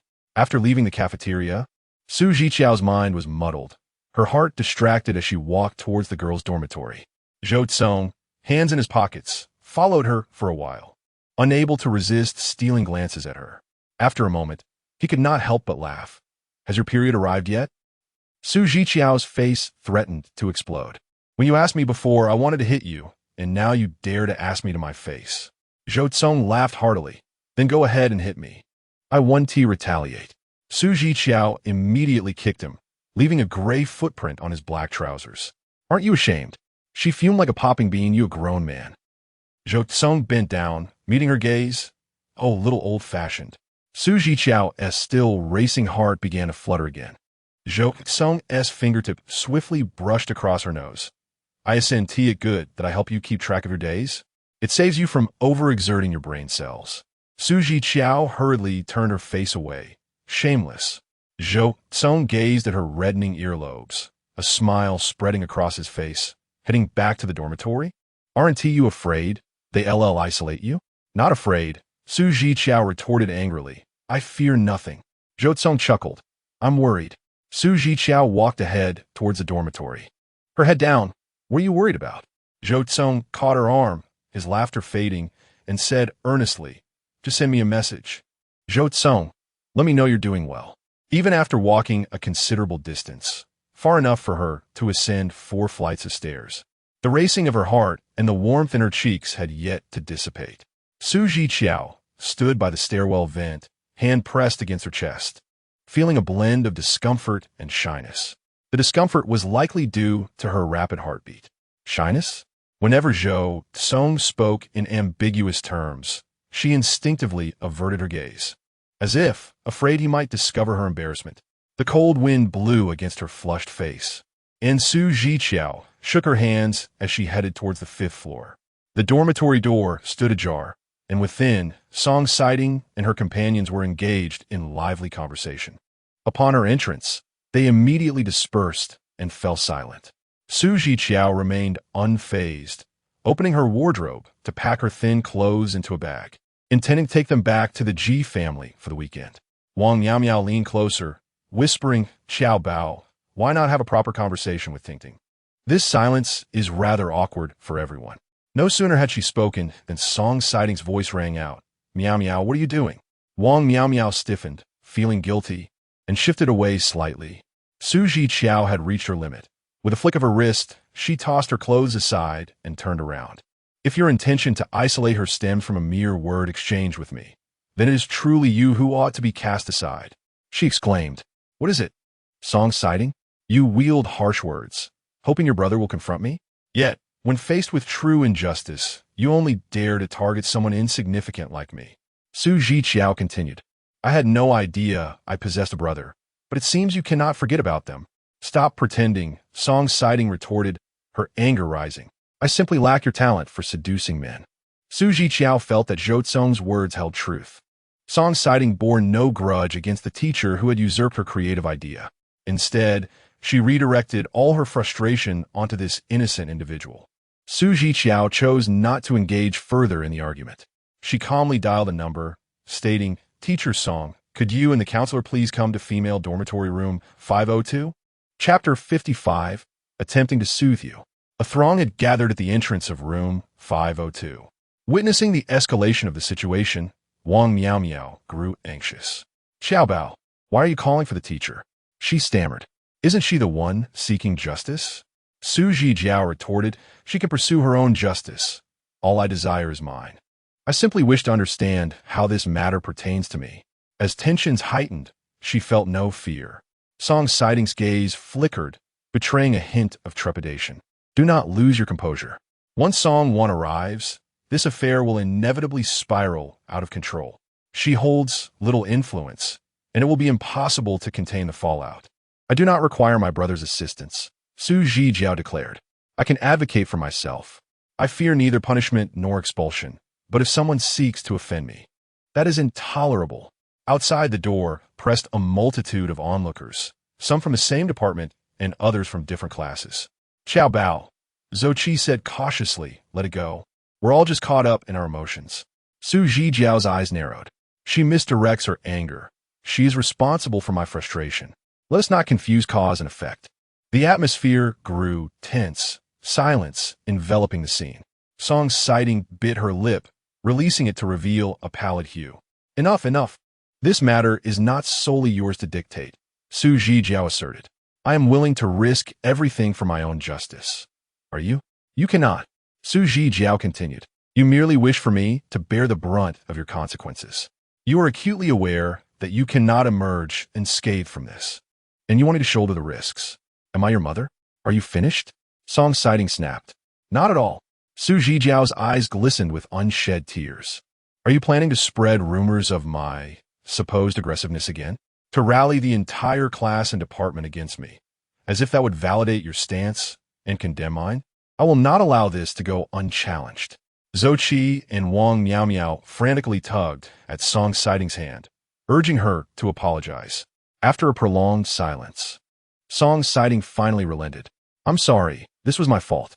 Please clarify what you are apologizing for, Zhiqiao demanded. Song Siding's face flushed crimson. I envied and resented you. I intentionally conspired with Zhou, Qi, and Miao Miao to isolate you, instructing them to disregard you. Among the onlookers from the same dormitory, frowns appeared. Isolation was tantamount to bullying. Indeed, Song Siding, we are in university now. Surely you didn't employ such tactics in middle or high school. In a fit of anger, Song Siding retorted, what nonsense are you spouting? Wang Miao Miao remained preoccupied with the teacher's involvement. Xiao Bao, about the teacher. Zhiqiao sniffled, gathered her laptop, and packed clothes. I was merely jesting. I did not strike anyone. Do not let me hear any further disparaging remarks about me, Zhiqiao warned. Otherwise, I shall pursue her to the ends of the earth until she stands before the world to apologize. She issued a fierce warning. I can be quite unhinged. The previously taut and awkward atmosphere suddenly took a humorous turn, becoming somewhat comical. As she prepared to leave, Wang Miao Miao quickly inquired, Xiao Bao, where are you going? Leaving the residence. Zhiqiao casually remarked, you all ought to reflect on your actions. Ting Ting, Wang Miao Miao asserted, Xiao Bao did nothing wrong, and she has shown mercy. She refrained from exposing the reason behind Song Siding's isolation in front of everyone. Otherwise, even if Song 1 were absent, the whispers would inevitably reach her ears, leading to Song Siding facing dire consequences. Zhou Qi sheepishly replied, I wonder if she will forgive us. Zhiqiao hailed a cab and headed to her apartment. After freshening up and retiring to bed, she received a call from Su Shu, who inquired if she was feeling cold and offered to bring her a couple of warm coats. Zhiqiao declined, playfully insisting, it's just 2 days until Saturday. I can manage on my own. All right, Su Shu conceded. Mother is simply concerned that you might struggle. It's been a bit chilly these past few days. I've bundled up in several layers myself. Su Shu chuckled and reminded her to take care of her health. After hanging up, a message from Zhou Cong appeared on her screen, consisting solely of a question mark. Zhiqiao suddenly recalled that Zhou Cong had requested her to send a message. But in her fury and confusion upon leaving the dormitory, she had completely forgotten. Just then, Zhou Cong called. Zhiqiao hesitated for a moment before answering. The man's voice was calm, neither warm nor cold. Where are you? Su Zhiqiao sensed something was amiss. She was in the dormitory, after all. Zhou Cong, with a hint of amusement, asked, "Who are you trying to fool?" How'd he know she was not in the dormitory? Your secret hideaway, right? Zhou Cong stated nonchalantly, location. Please don't come, Su Zhiqiao replied, displeased. I just want to stay here. West City apartment, is it? Zhou Cong shot back. Su Zhiqiao exploded. If you know everything, why ask? Zhou Cong unexpectedly chuckled. You're too clever. I wish it weren't the case. Su Zhiqiao retorted. You're not allowed to come. This is my private space. Well, Zhou Cong drawled. I have no intention of deceiving you.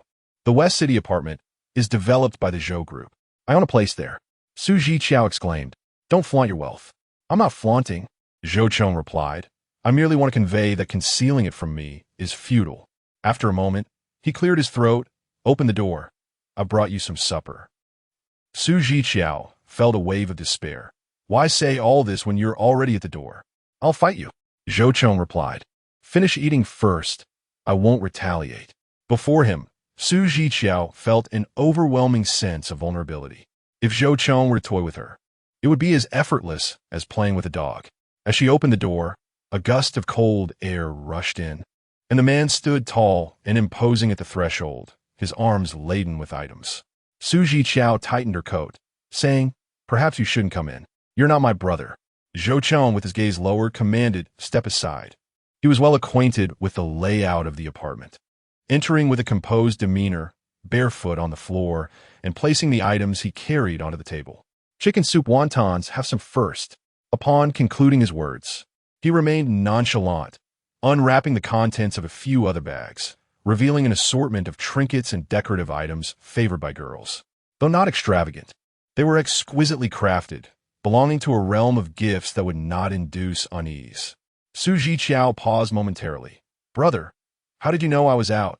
With a hint of concern, Zhou Cong placed a crystal rabbit on the bookshelf, then glanced back, having heard someone mention her departure. Su Zhiqiao fixed her gaze upon the rabbit. Why did you buy these? Zhou Cong turned back, a smirk playing on his lips. I surmised that you might be feeling a tad discontented, so I thought to cheer you up. And there it was again. The familiar sensation of anxiety and discomfort washed over Su Zhiqiao. Hey, Zhou Cong contemplatively observed. I've come to realize that you seem to hold quite a bias against me. What? Su Zhiqiao retorted, her mind momentarily blank. I feel nothing towards you.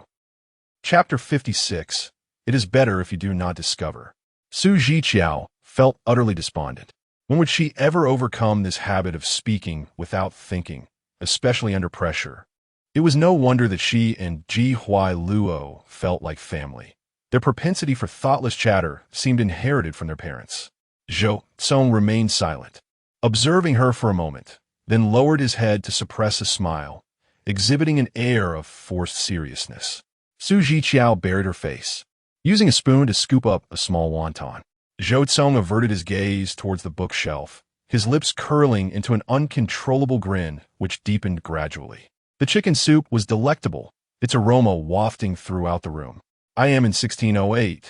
Zhou Cong managed to maintain a serious demeanor, wary of upsetting her. If you need anything, feel free to knock. Oh, is it delicious?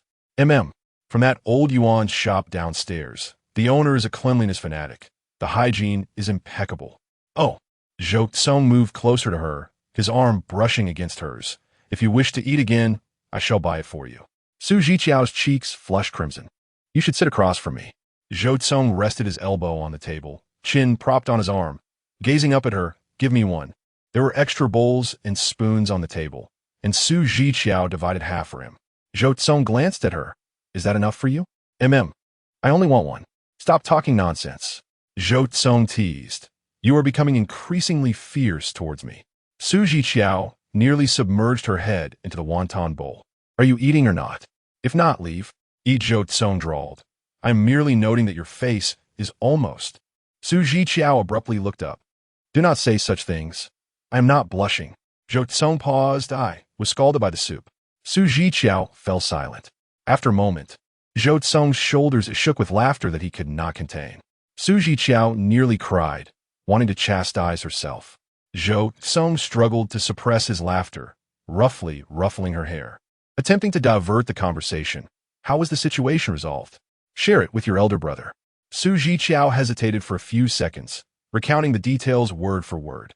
Zhou Cong remained unfazed, calmly listening as if attending a play, displaying an effortless demeanor without offering any commentary. This is ultimately my fault and your brother's. Zhou Cong remarked nonchalantly, we did not provide you with any benefits, only inconveniences.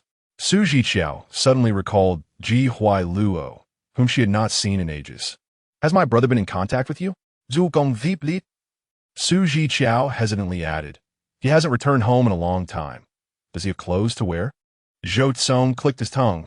You should worry about yourself instead, not wearing a cotton jacket during your period. Zhiqiao exploded again. Do not mention that. Zhou Cong smiled, pinching her cheek. You have truly lost weight. You are beginning to look gaunt. Although reluctant to admit it, his observation was indeed accurate. After he had mentioned it last time, Zhiqiao weighed herself at home. She had lost 3 pounds. Recently, I have shed a few pounds, causing Su Shi to nearly deny her accommodation in the dormitory, suggesting instead that she return to the Ji family for a period of recuperation. Zhou Cong glanced towards the direction of the bedroom, inquiring, do you have a little cotton-padded jacket here? Zhiqiao replied, I'll bring it from home this weekend. And besides, it's not that cold. Zhou Cong responded, I have one over there, brand new. I'll fetch it for you shortly. Zhiqiao pauset, gudi siti peak. How could you possibly have women's clothing? Zhou Cong arched an eyebrow, it's mine. You could wear my short one as a long coat. Is that not permissible? Zhiqiao was momentarily speechless. Ah, she realized, Zhou Cong, your words carry a certain acidic undertone. As she immersed herself in her soup, she murmured, it would be better if you didn't notice. True to his word, Zhou Cong returned with a black, casual, hooded short-down jacket for her, which reached her thighs. She paired it with fleece-lined, wide-leg pants and short snow boots, creating a simplistic yet comfortable ensemble. She insisted, I don't need it. Holding a book for just one day, one tea frees me. Zhou Cong bent down, as if tending to a revered ancestor, zipping up her jacket and adjusting her crooked hood. Zhiqiao stole a glance at him, feeling a twinge of guilt as she averted her gaze. You can't afford to catch a cold, Zhou Cong remarked, tapping her on the head. Am I the one who would suffer? Zhiqiao remained silent, though a fleeting smile graced her lips before vanishing. Zhou Cong's clothing, though understated, was impeccable in quality and exceptionally comfortable. The first class was a large lecture, with students from several classes gathered in the multimedia classroom. Zhiqiao became somewhat of a sensation yesterday, although no one understood the cause of the quarrel. They held no resentment towards her sharp retorts, finding her spirited defense reminiscent of a feisty little creature. Song Sighting approached her with a neutral expression, stating, Hey, let me apologize once more. I was a jerk yesterday, all right? Zhiqiao turned the page of her book, replying, You reflect for a few days, and I'll consider it for a few days. Wang Miao Miao cautiously interjected, Let us not stay angry. Zhiqiao replied, Let us see your performance. Zhou Qi coughed lightly, adding, We will certainly perform well. Zhiqiao remained silent. During arguments, the most hurtful and scathing words are often exchanged, which she understood. Yet she could not agree with such methods of conflict resolution. Even if they reconciled, things could never return to their original state. Seated beside her was a girl named Zhang Wenying. Zhang Wenying pinched the fabric of her down jacket and lifted her hood, exclaiming, This jacket is quite expensive. Zhiqiao turned her face, asking, How much? Very expensive, Zhang Wenying replied.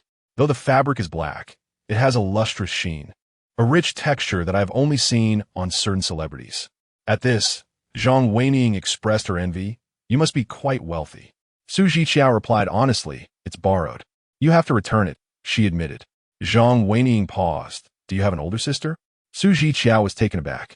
Didn't you say it was borrowed? Wasn't it from your sister? This is a women's style. Zhiqiao pondered, women's style? Indeed. Zhang Wenying pointed to the inconspicuous label on the inner side of the sleeve, indicating that this was the women's version. Conversely, the opposite label signified the men's variant.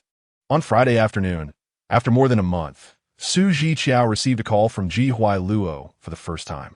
The man's voice was, as always, tinged with impatience.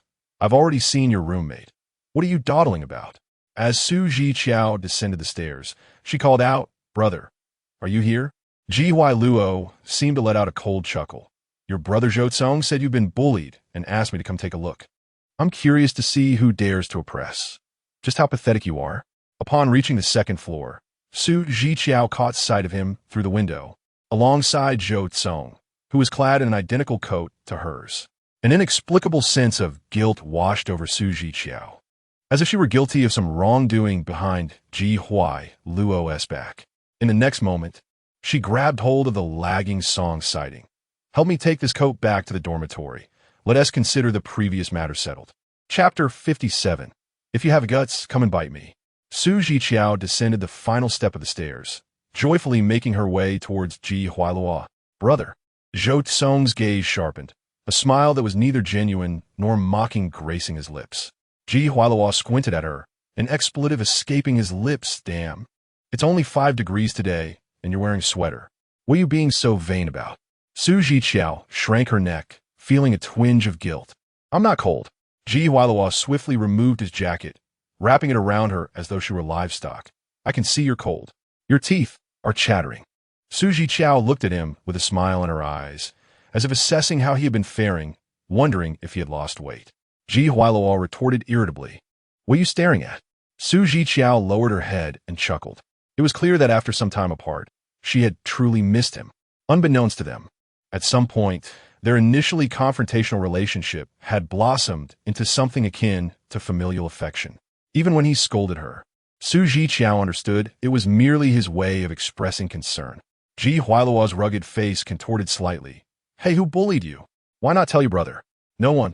It's not important," Zhiqiao replied, fearing she might interrupt his work. Upon mentioning work, Ji Luo's expression hardened. "Let us keep things separate. I'm worried you might embarrass me." His words were indeed provocative. Zhiqiao's eyes darted left and right, unwilling to look in a particular direction. Ji Luo, intrigued, asked, "Why aren't you greeting your brother Zhou Cong? Afraid of him?" Zhiqiao felt increasingly guilty. "Where are we going?" Ji Luo responded, "First, we'll go out for a meal, then I'll buy you a couple of clothes, and afterwards we'll return to the Ji family." "Oh." Zhiqiao hesitated, and Ji Luo paused. "Why don't you greet your brother Zhou Cong?" It seemed that avoiding the greeting was not an option. Zhiqiao finally shifted her gaze to the right. Upon meeting the ambiguous smile of a certain man, she immediately lowered her eyes. "Hello, brother." "Hello," Zhou Cong replied, hands in pockets, his tone teasing. "Very well indeed." "Enough." Ji Luo waved his hand. "Cong, you go start the car. I'll accompany this girl to her dorm to fetch her things."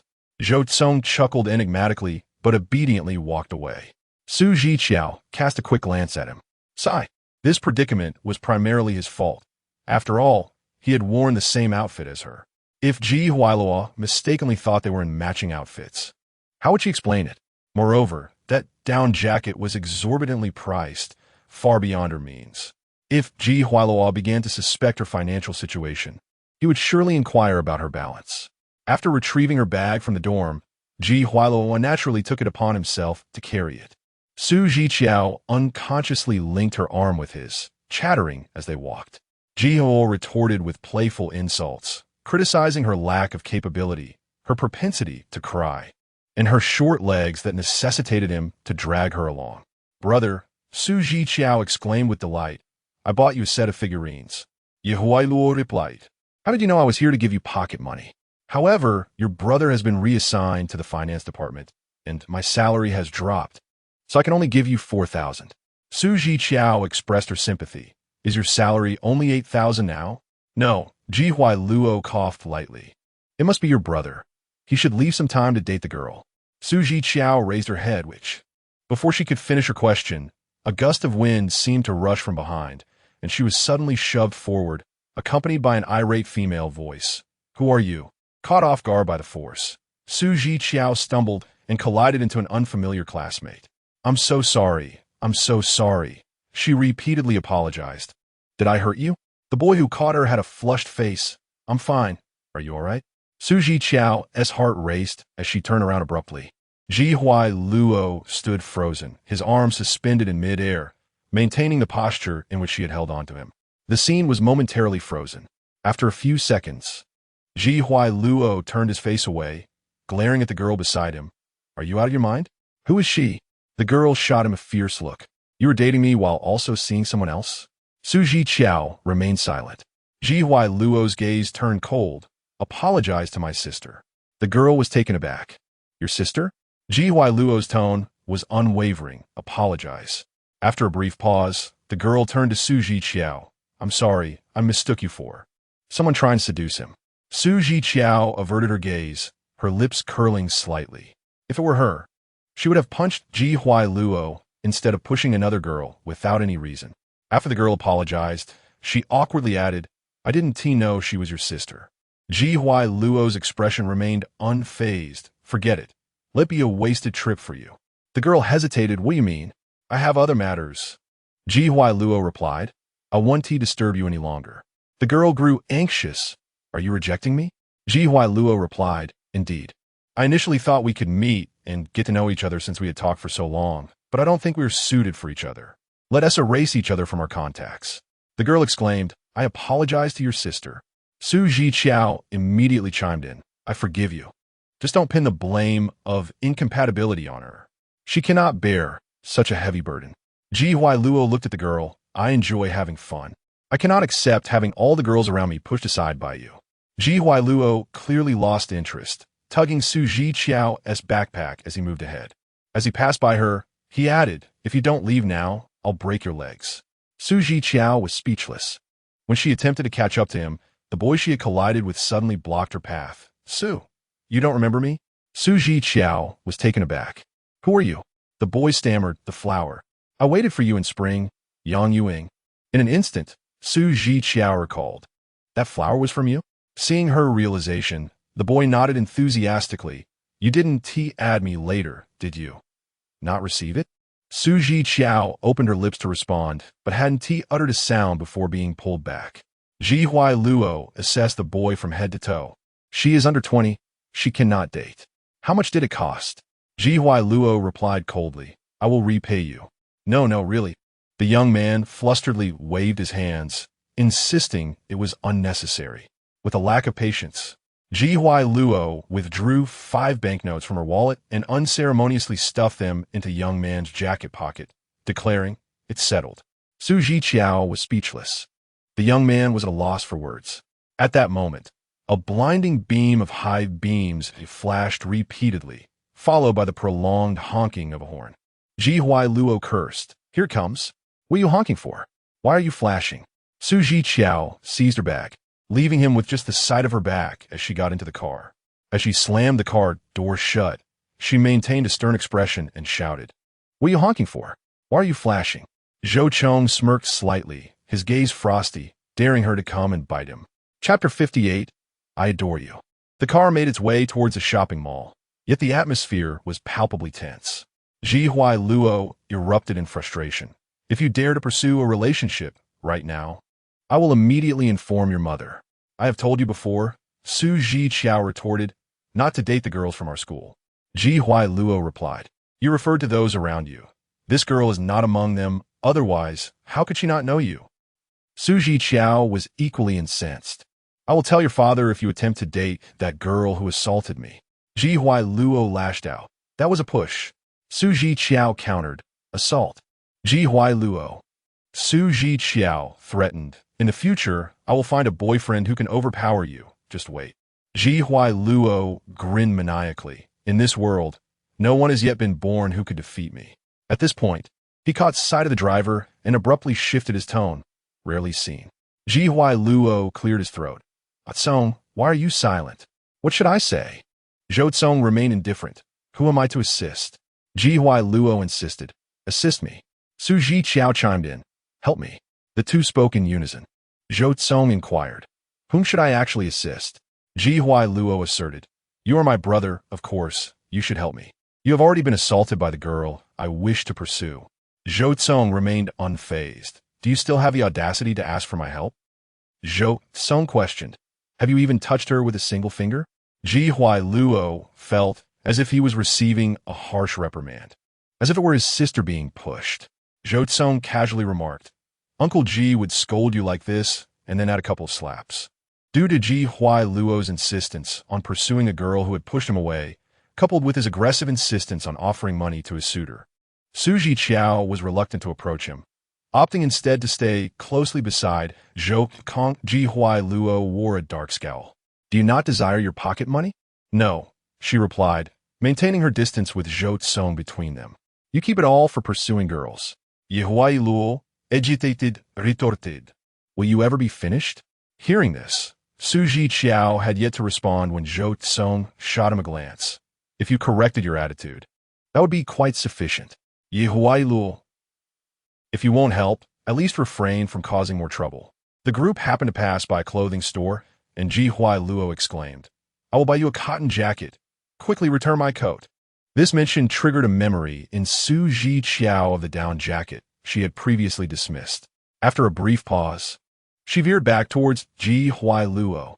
"Then let us hurry." Zhou Cong let out a cold laugh that sent shivers down her spine. "Why do you seem like a frustrated pervert today?" Ji Huailuo murmured. "Did your grandfather arrange a blind date for you again?" Zhou Cong replied, "Not at all. I plan to learn from you and pursue on my own." Ji Huailuo. Zhiqiao. "I misspoke, Zhou Cong. With your insufferable attitude, let someone else pursue me." Ji Huailuo scoffed. "Who would dare pursue you? They would need a heart of diamond to endure."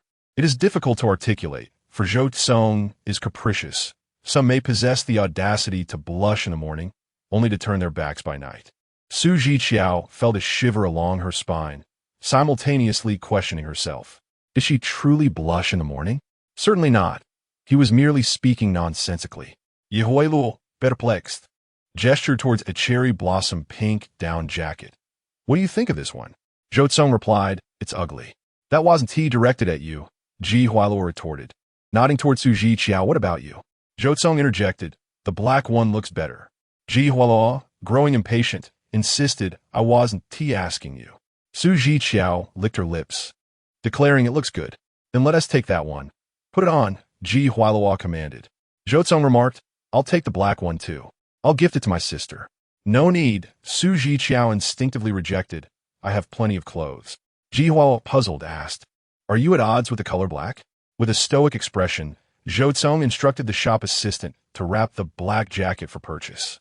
"Fine, fine." Ji Huailuo conceded easily, recognizing the black option was indeed appealing. "I don't want it," Zhiqiao protested. Ji Huailuo waved dismissively. "Thanks, brother." Zhiqiao pondered the purpose of Ji Huailuo's long ears. "Could you hold this for a moment?" Ji Huailuo instructed.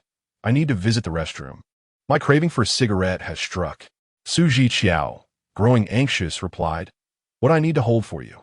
By the way, you two wander around a bit. If I'm not back soon, find a restaurant upstairs and wait for me." Zhiqiao mumbled, "Perhaps you should just donate those ears." Ji Huailuo strode away with purpose. Zhiqiao silently shrank her neck, hesitantly saying, "Brother, I wish to buy some snacks for Su Biezhen." Zhou Cong, holding a shopping bag, instructed, "Speak to me directly." Zhiqiao hesitated, raising her gaze. "Can you not hear me when I say this?" Zhou Cong chuckled in amusement. "What happened to the clothes you wore out this morning?" Zhiqiao felt an inexplicable warmth flush her ears.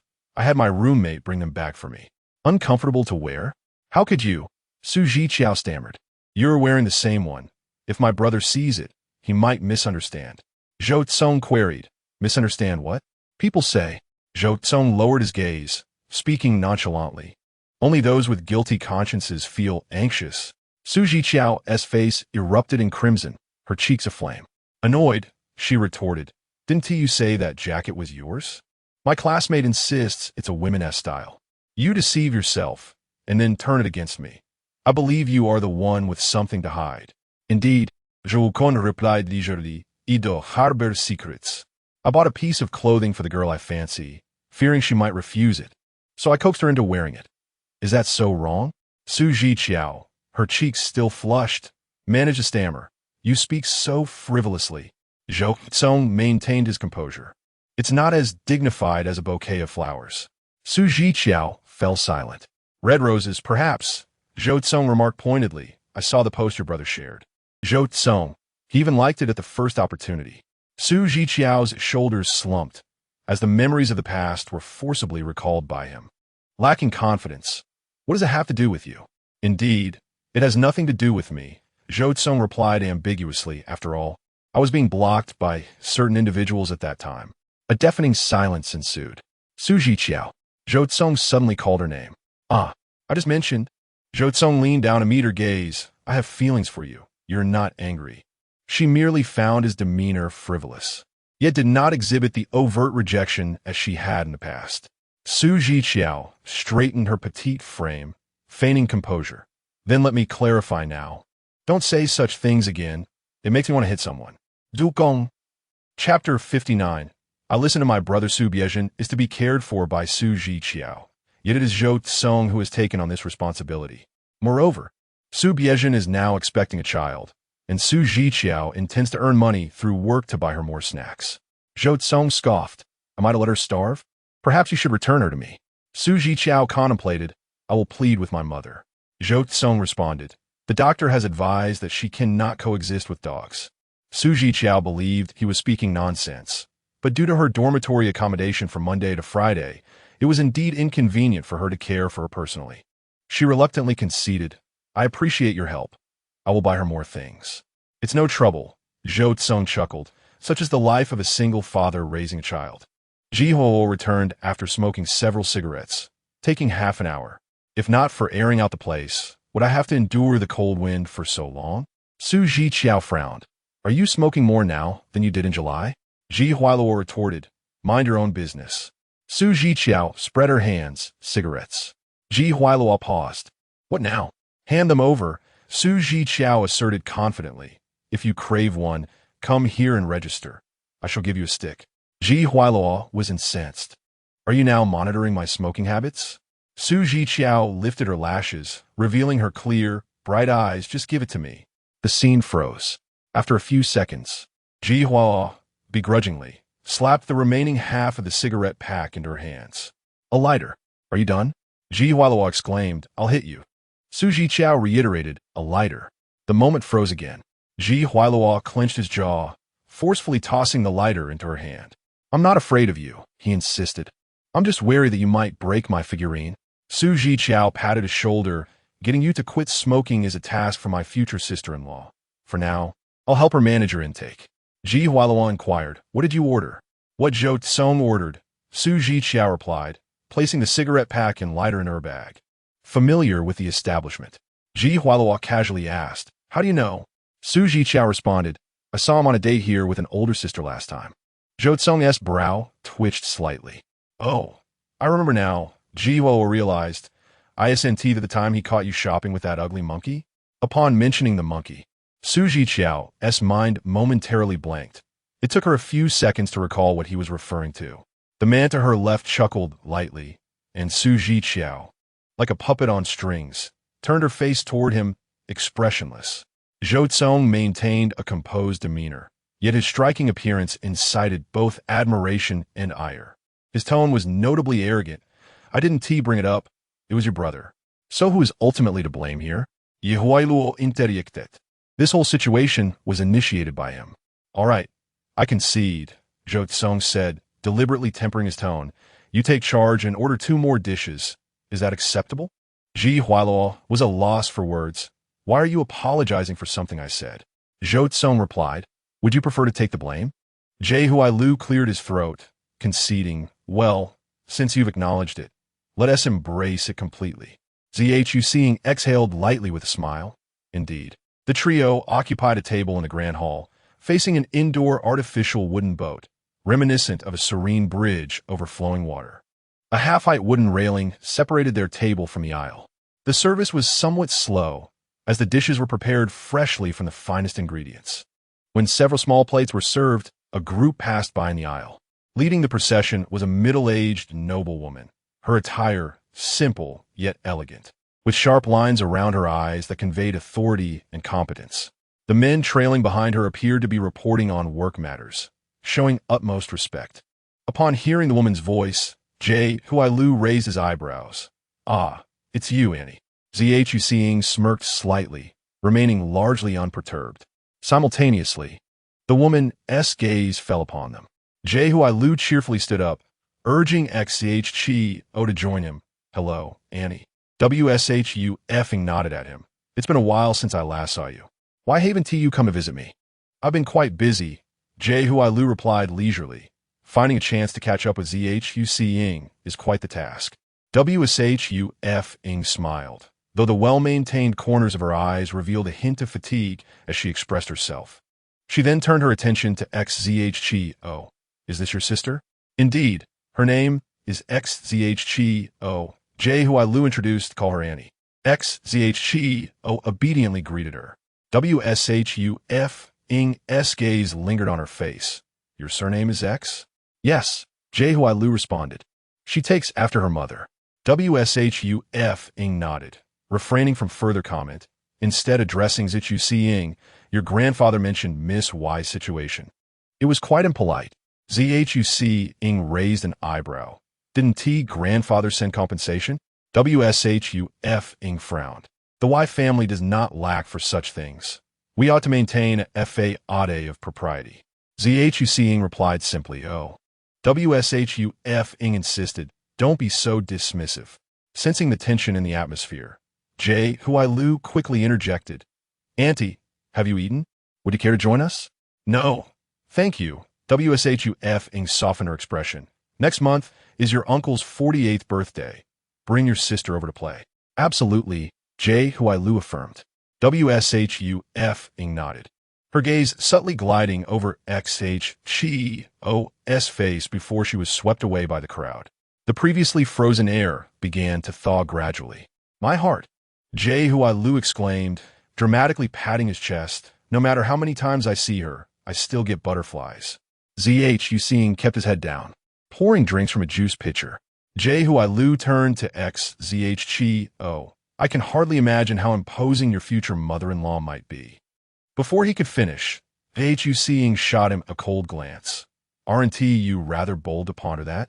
Zhiqiao paused, sensing the discord in his words. What's this? Are you looking down on my sister? Do you think she is unworthy of your family? Not even allowed to entertain such thoughts. Zhiqiao twitched at his temple, instinctively shifting his gaze to a certain girl. What nonsense are you spouting? Do I harbor such sentiments? It would be best if you refrained. Zhou Lu is displeased. I shall personally assist my sister in selecting her boyfriend, and you are the first to be excluded. Silence ensued. After a moment, Zhou Cong narrowed his eyes and inquired, What is wrong with me? Zhou Lu retorted, In your household, there is nothing to speak of.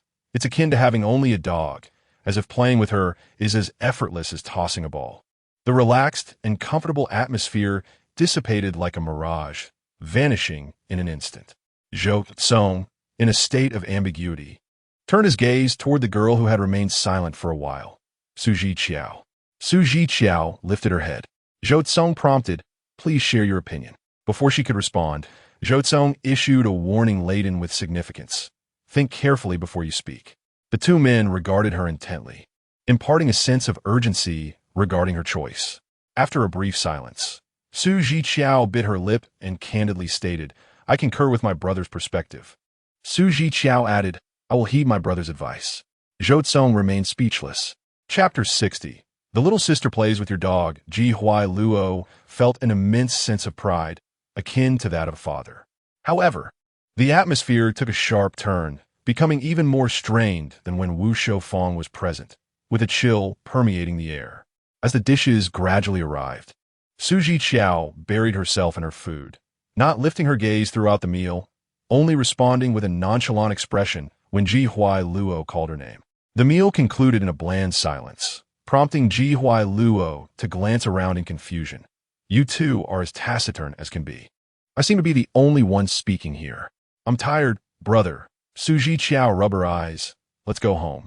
Her porcelain skin, having lost much of its baby fat, revealed distinct contours, and the faint bluish tint beneath her eyes was quite pronounced. Zhou Lu scrutinized her for a moment and clicked his tongue. All right, let us head home. I'll have sisterly take care of you. Zhiqiao nodded in agreement. While Zhou Lu settled the bill, Zhiqiao excused herself to the restroom. The mall was bustling with people, and a long queue awaited her at the restroom, so by the time she emerged, 15 minutes had passed. She did not see Zhou Lu. Only Zhou Cong waiting by the ventilation outlet. It's a one-way street, and traffic is jammed. He said coolly. Your brother went ahead to turn around. Zhiqiao Mumbai. Oh. Zhou Cong stood tall, striding toward her, his imposing figure casting a shadow over her face. Zhiqiao, he called out. Ah, she responded. Zhou Cong's emotions were inscrutable. Take a step forward and retreat 10 steps, right? Just how terrible am I? He scoffed at himself. Is everything a game to you? Zhiqiao felt disoriented. What do you mean? Zhou Cong lowered his dark gaze, locking onto her. You understand. Stop pretending to be foolish. Zhiqiao met his gaze. After a pause, she averted her eyes, looking out through the ventilation grate. I'm more foolish than you can imagine. Her deliberate evasion was painfully obvious, and Zhou Cong struggled to maintain his composure, fearing that the sweet moments they had just experienced might dissolve into a fleeting dream, reverting to the previous mode of her keeping him at arm's length. But it was truly difficult. They were so close, having made significant progress, yet he was unwilling to step back. Just do as you wish with me. Zhou Cong sighed with resignation. Making me suffer brings you joy, doesn't it? Zhiqiao's throat felt parched, rendering her speechless, until Ji Huai Luo's call interrupted them. Zhou Cong seemed to exhale in relief, gently ruffling her hair. Let us go. Ji Huai Luo had not returned to the Ji household for some time, and upon his arrival, he coincidentally found Su Shu there as well. Fearing further conflicts at home, Zhiqiao hid her anxiety, attempting to spark conversation to lighten the mood. A few minutes later, unable to tolerate her excessive flattery, Ji Huai Luo flung his hand and headed upstairs. Zhiqiao was left speechless. Baby, Su Shu calmly sipped her tea. What are you up to? Zhiqiao stumbled over her words. I'm just worried you two might argue. It's been hard for my brother to come home, and I don't want him to leave again. Su Shu smiled gently. I ran into him at the office today. Zhiqiao tensed up. You two didn't argue, did you? It was your brother who specifically came to find me. Su Shu said slowly, her expression serious. It's not good for children's development to always have conflicts. We won't discuss work at home anymore. Su Shu. All right, go play with your brother. Zhiqiao relaxed her expression and nodded emphatically. Yes. Su Shu chuckled softly. Zhiqiao joyfully dashed upstairs. The door to Ji Huailuo's room was ajar, and before she could enter, she heard him shout, Can you walk properly? Don't break your legs. Zhiqiao was unperturbed, placing her newly acquired figurine into his display cabinet. Next month is Uncle Zhou's birthday, and you will accompany me, Ji Huailuo said, having just finished washing his hands. I will prepare the gift. Upon hearing this, Zhiqiao instinctively rejected. I'm not going. Ji Huailuo, I've already agreed. Zhiqiao. Isn't that just a polite formality? Who is being polite? Ji Huailuo retorted. This year my father is unavailable. We shall represent him. Zhiqiao fell silent. I am not going. Ji Huailuo fixed his gaze upon her. Are you afraid? I'm not afraid. I simply do not wish to go. Afraid of your brother Zhou Cong's mother. Or perhaps his father. Ji Huailuo teased. It can't be your brother Zhou Cong, can it? Zhiqiao looked at him and said, Brother, I suggest you visit an ENT specialist. Ji Huailuo shrugged. I will come and pick you up then. Zhiqiao. I will help you make an appointment right now. We should book an emergency slot. Ji Huailuo absent-mindedly stroked the figurine, his expression growing serious. Today, I speak sincerely. Your brother Zhou Cong's marriage, he may not be able to decide for himself. Zhiqiao paused, pondering. What does that have to do with me? Although grandfather Zhou allowed him to choose, Ji Huailuo remarked. He remains bound by the expectations set by elders. That dog has a charming face that attracts girls, you. Zhiqiao reacted defensively. I do not, and I will not. Ji Huailuo regarded her for a moment. That is good. My sister, Zhiqiao, must never marry into a family that requires her to read faces. Your brother Zhou Cong is a fine friend, but nothing more, do you understand? Zhiqiao pressed her lips together and nodded gently. Lacking paternal guidance, Ji Huailuo's patience in discussing these matters stemmed from genuine concern for her. Zhiqiao could not afford to be ungrateful. Returning to her room, Zhiqiao's phone buzzed with a message from Zhou Cong. He mentioned that he had selected 3 new collars for Su Biezhen and inquired which one she preferred. Zhiqiao did not respond. The sky above Deep City was shrouded in darkness, distant skyscrapers obscured by a hazy mist. After a while, Zhiqiao carefully considered her words. Brother Zhou Cong, my mother has agreed to let me bring Su Biezhen back to raise. May I care for her myself? Zhou Cong replied after 10 minutes. No. Zhiqiao had mentally prepared herself for such a response and felt no disappointment. She typed back gently. All right, then I would like to give Su Biezhen to Brother Zhou Cong. It will belong to you from now on. Please help it choose a new name. I apologize for the trouble, Brother Zhou Cong. This polite yet distant wording was her way of severing ties. Severing the connection between herself and Zhou Cong. Severing the budding ambiguity that ought not to flourish.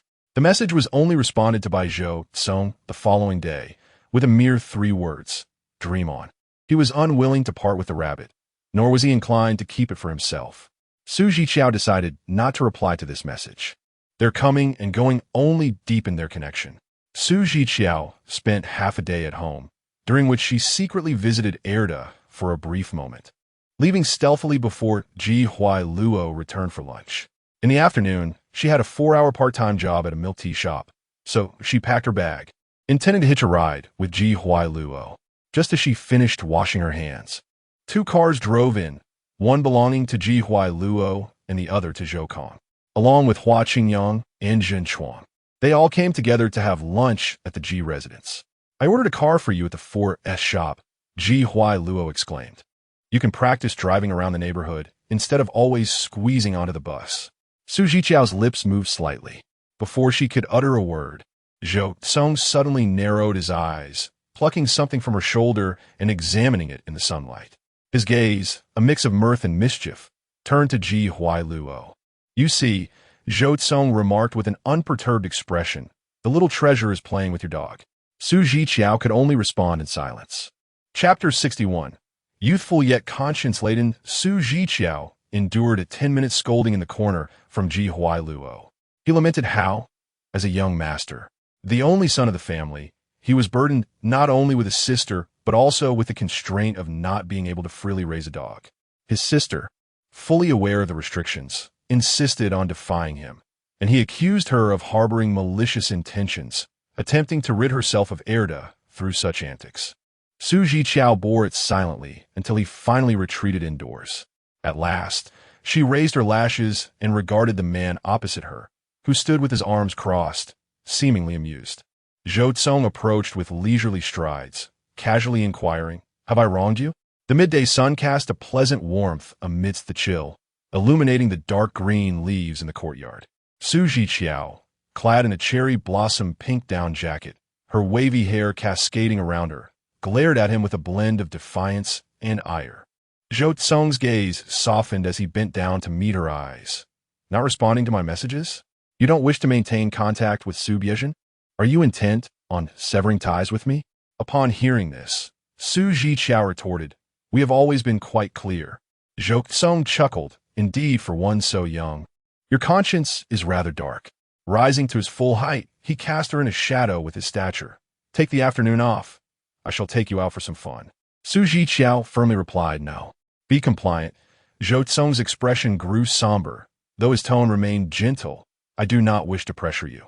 Sensing the veiled warning and threat in his words, the anxiety that had once gripped her resurfaced. Zhiqiao's eyes glistened with unshed tears. Why do you always behave this way? Zhou Cong's fingertips trembled slightly. Then tell me, what should I do? What else could he do? He had already tried everything, whether by avoiding her or seeking out others. Now that he had finally glimpsed a glimmer of hope, she sought to cut him off, and he found himself unable to comply. This man was both assertive and obstinate. Zhiqiao turned on her heel, wishing to utter not a single word more. Any attempt at dialogue felt futile. Upon witnessing her emotionless return, Ji Luo rubbed his eyes, instinctively questioning whether he had been overly harsh in his reprimand. Yet, upon seeing her head straight for the second floor, he felt a surge of anxiety. No way. She wouldn't dare to tamper with my figurines, would she? Hua Qingyang and Zhen Chuang showed little interest in his plight. Zhiqiao, Ji Luo shouted up the stairs. If you dare to touch them again, I will change the locks, and you shall never set foot inside again. Zhiqiao stomped into his room. Luo thought to himself. I truly need to change the locks. Before he could ascend the stairs, Zhiqiao emerged with her computer in tow, retreating briskly to her own room. Seeing that his figurines were unharmed, Luo let out a sigh of relief. I almost forgot.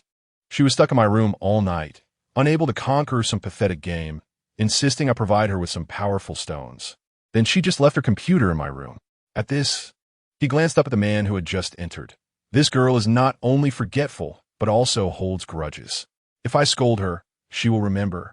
And if you report her, she will certainly resent you as well. Indeed, Zhou Cong replied lazily. That is of little concern to me. Luo felt an inexplicable envy. Only children are truly fortunate. Hua Qingyang, however, immediately disagreed with this sentiment. You don't want her? Then give her to someone else. Hua Qingyang remarked. Your sister is already among the most well-behaved of her kind, you know? Luo retorted. I merely envy only children. Who said I no longer wish for a sister? Hua Qingyang countered. Isn't that contradictory? Fine, fine, Luo conceded. Will Huanyo be speaking again? Hua Qingyang nearly erupted in frustration. She started talking at just 1 year old. Are you still not brothers? Zhen Chuang observed from a distance, thoroughly entertained. After their playful banter, Sister Li urged them to gather for dinner. Luo clicked his tongue. Why isn't that girl coming down yet? He was too lazy to ascend the stairs, so he called out, Zhiqiao, it's time for dinner. Hua Qingyang spat out his drink with your demeanor. It's no wonder she regrets losing her status as an only child. After a moment of waiting in silence on the second floor, Huo, growing impatient, stood up. I'll go up and ask. Before he could finish, Zhou Cong stood up first. I'll go. As he walked away, he added, you just scolded her, seeing you might make her consider a hunger strike. Huo was left speechless, while Zhen Chuang and Hua Qingyang erupted in laughter.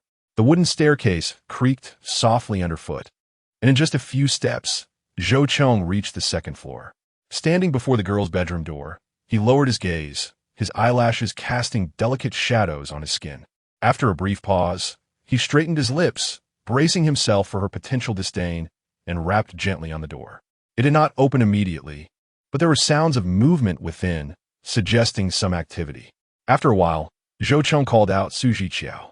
When the door swung open, the girl's eyes reflected a clear sense of panic. Upon recognizing him, she subtly exhaled in relief.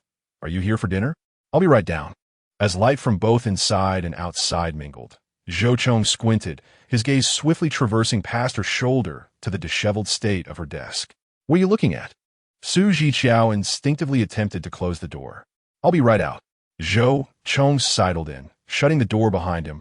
Are you taking medication? Zhiqiao grew anxious. You need to leave. Zhiqiao. Zhou Cong leaned down, cradling her face in his hands, speaking gently.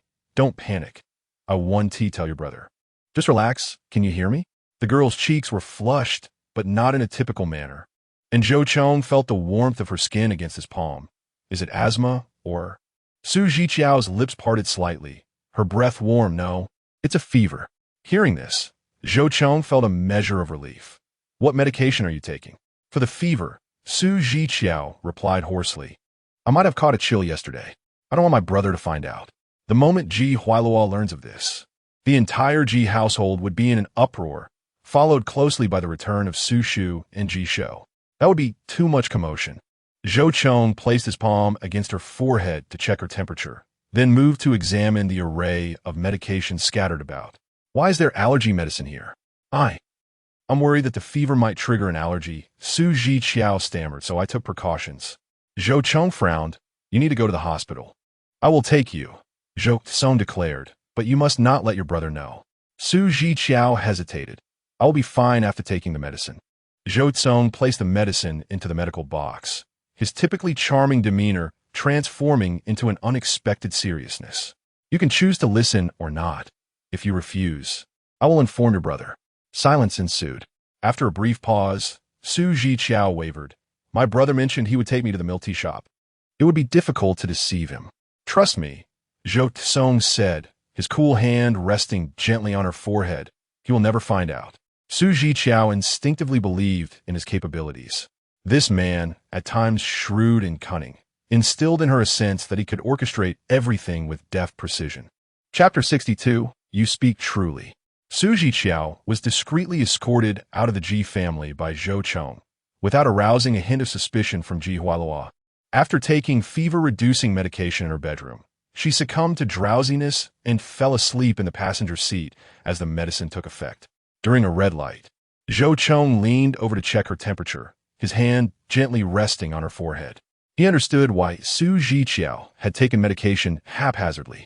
It was merely the fear that a fever would weaken her immune system and provoke an allergy, leading to an asthma attack and escalating a trivial matter into a significant one.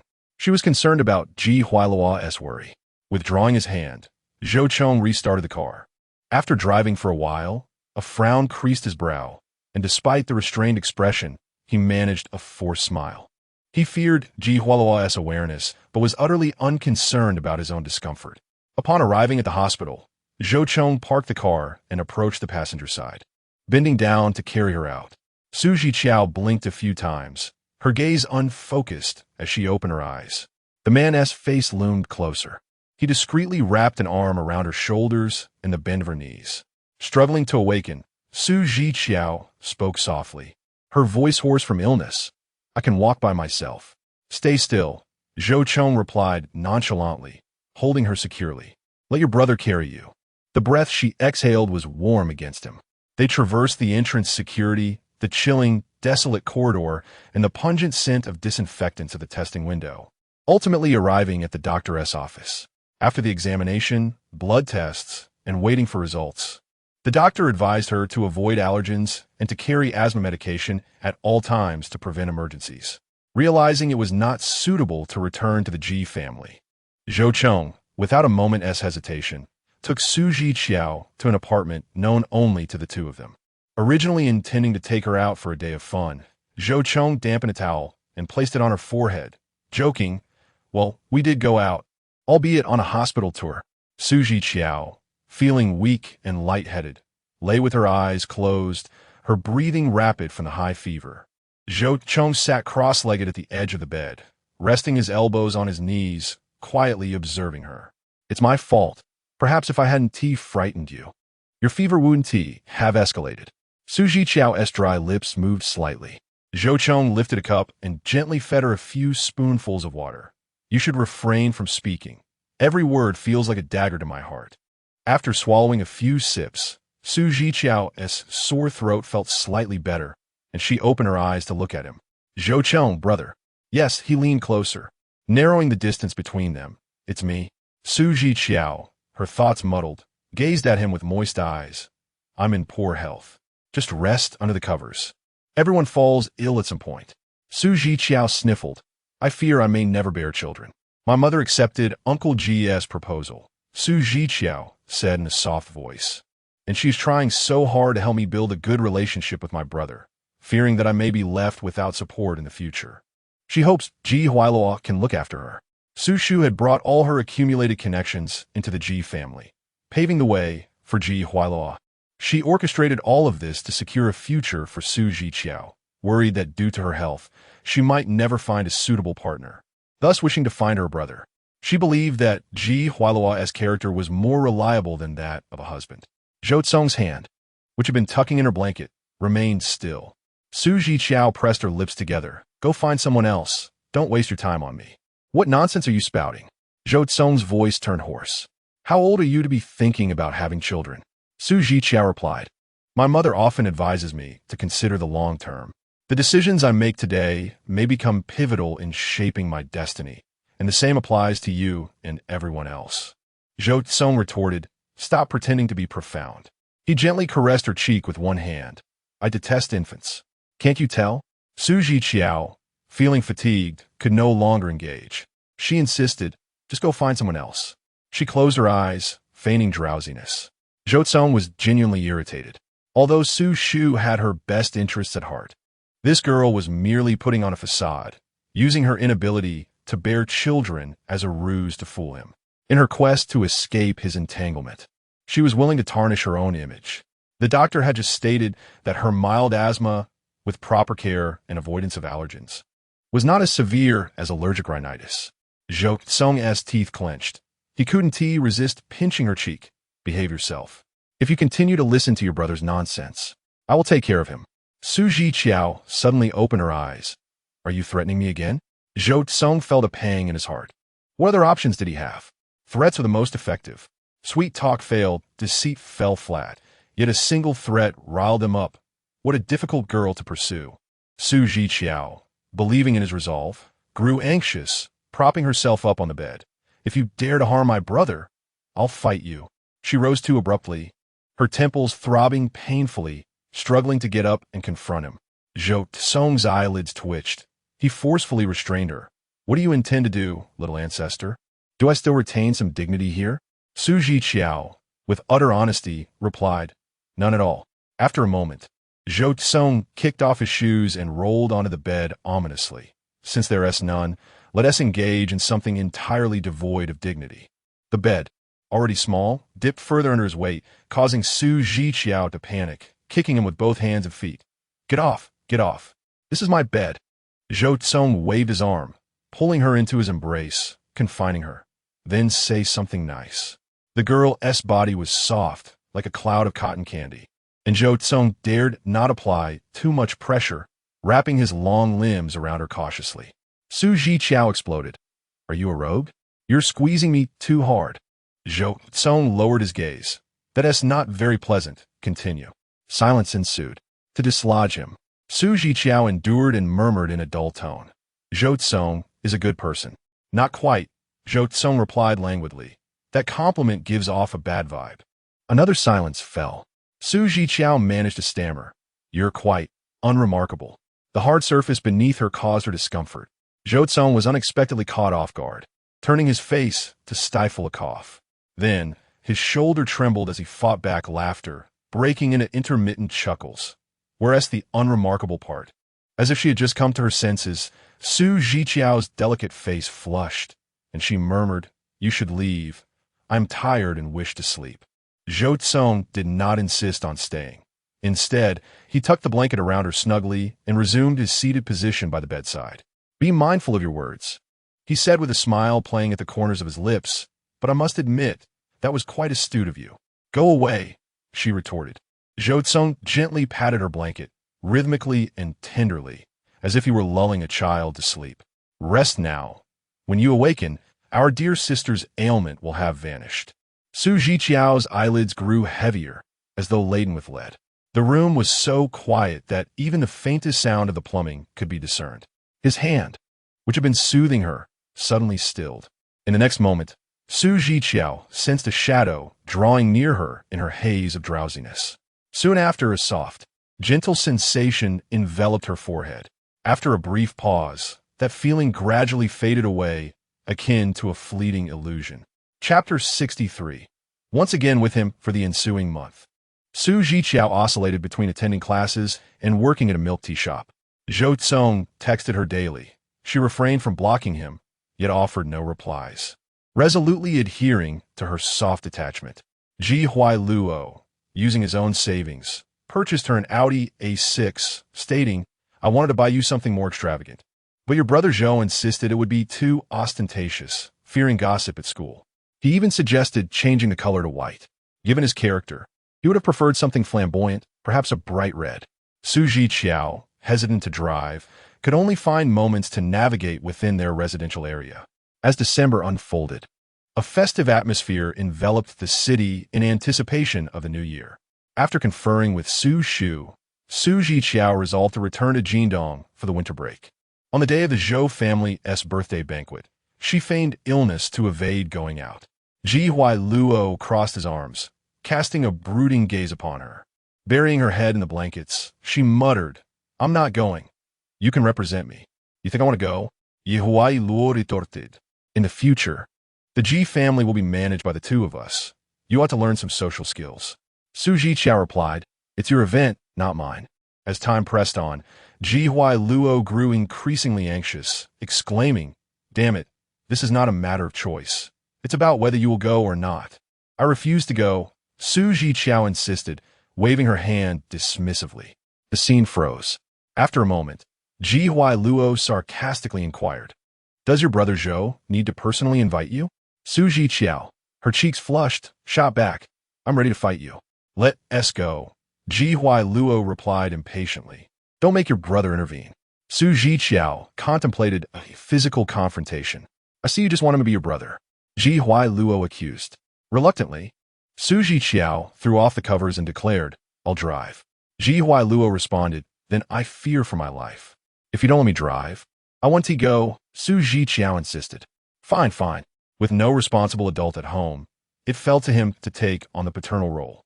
Lacking confidence in her driving, Su Zhiqiao swerved along the way, while Ji Huai Luo secured his seatbelt, gripping the handle tightly, his posture rigid.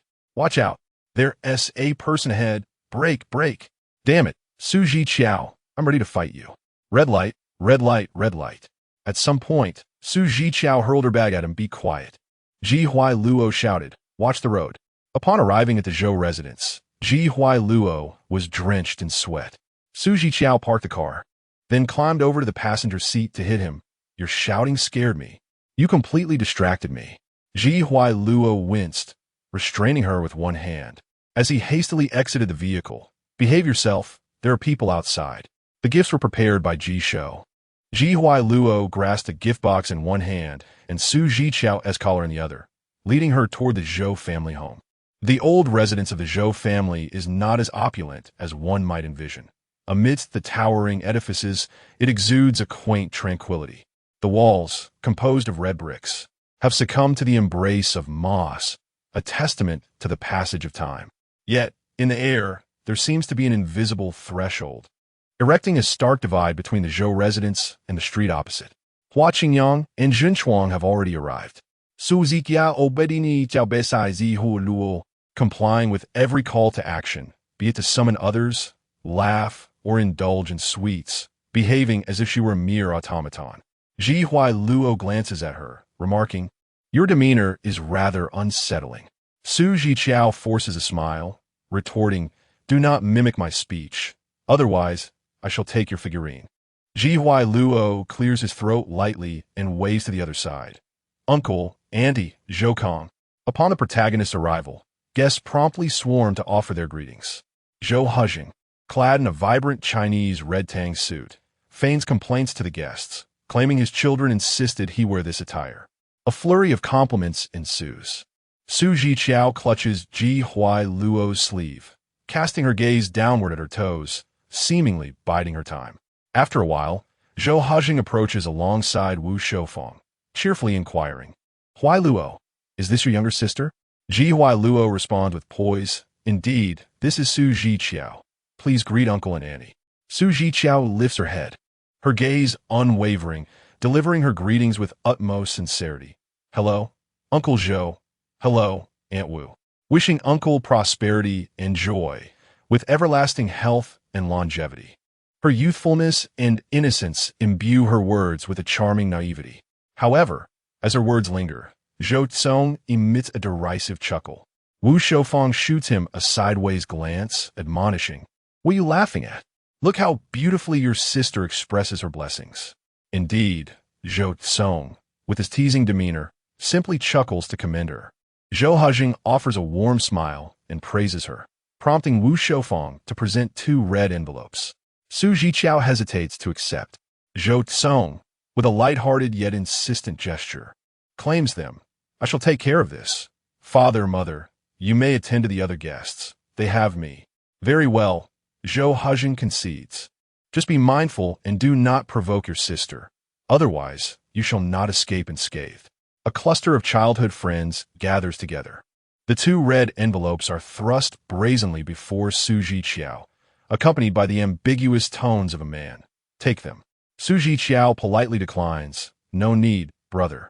Zhou Cong's expression turns slightly menacing, as if to say, if you refuse, I shall be compelled to issue a threat.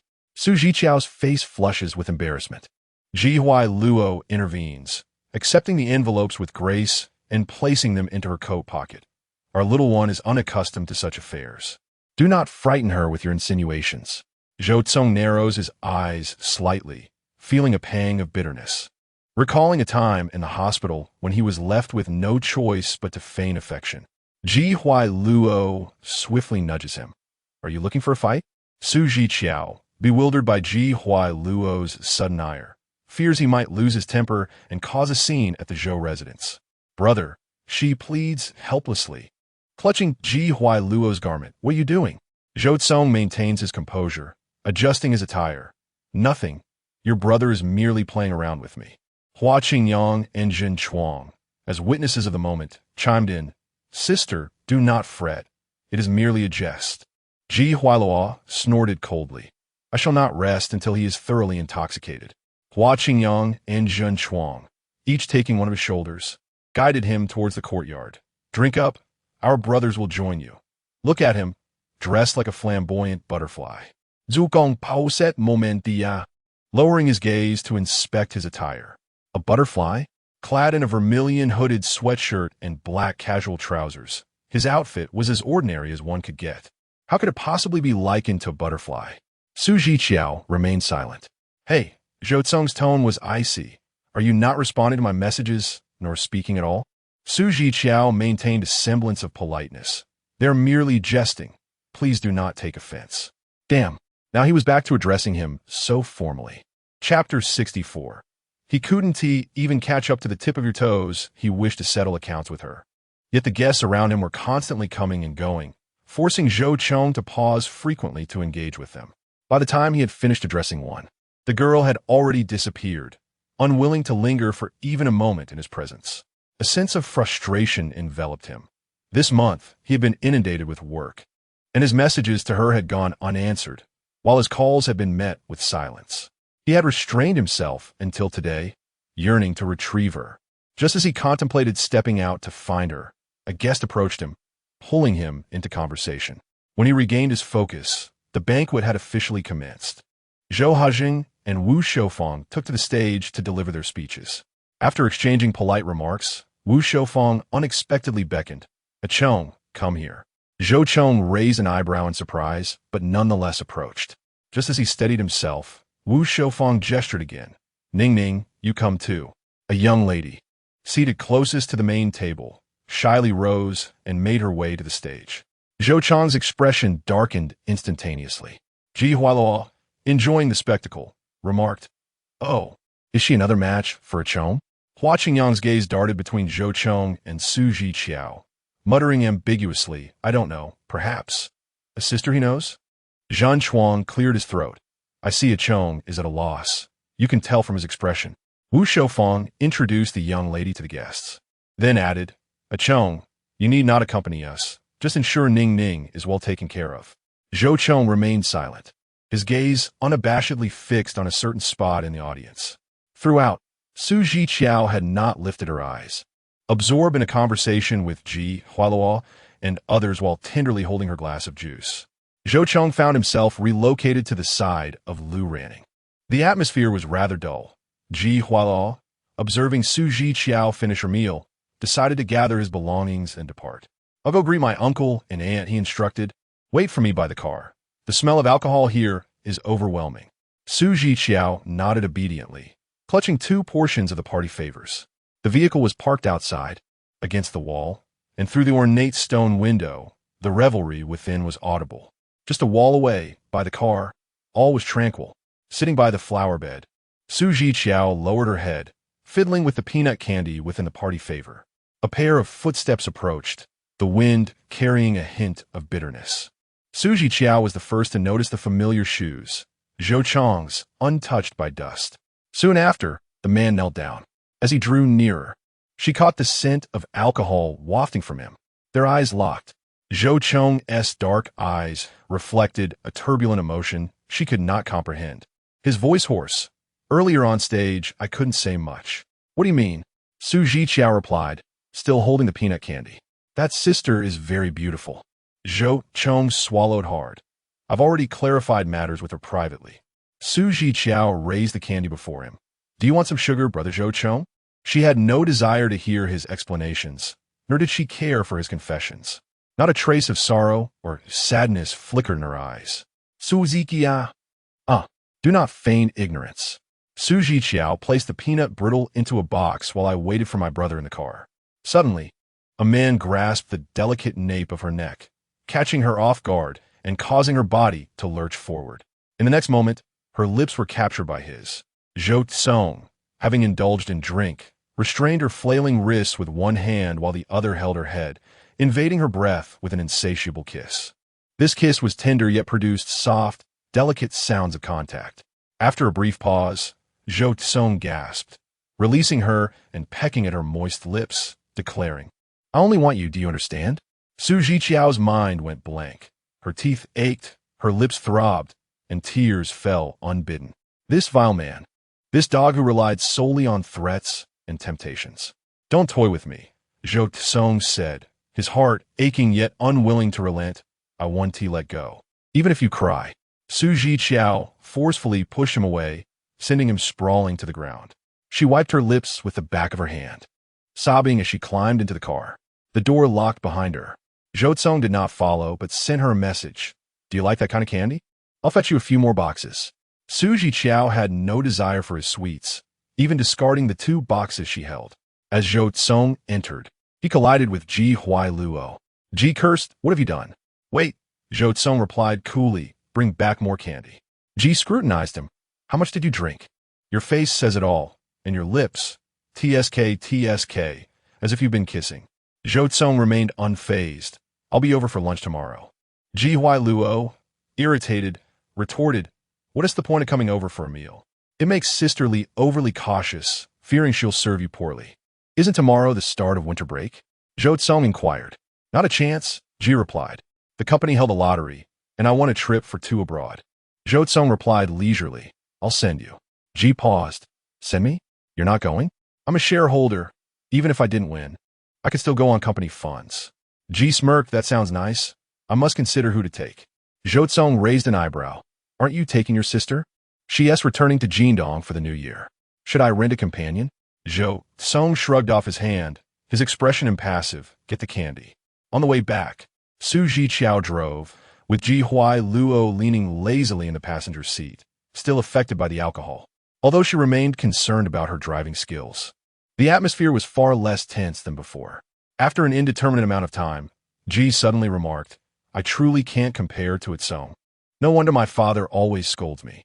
"No," Zhiqiao replied without expression. "Brother, you are 1,000 times, 1,000,000 times better than him. He couldn't even catch up to your toes."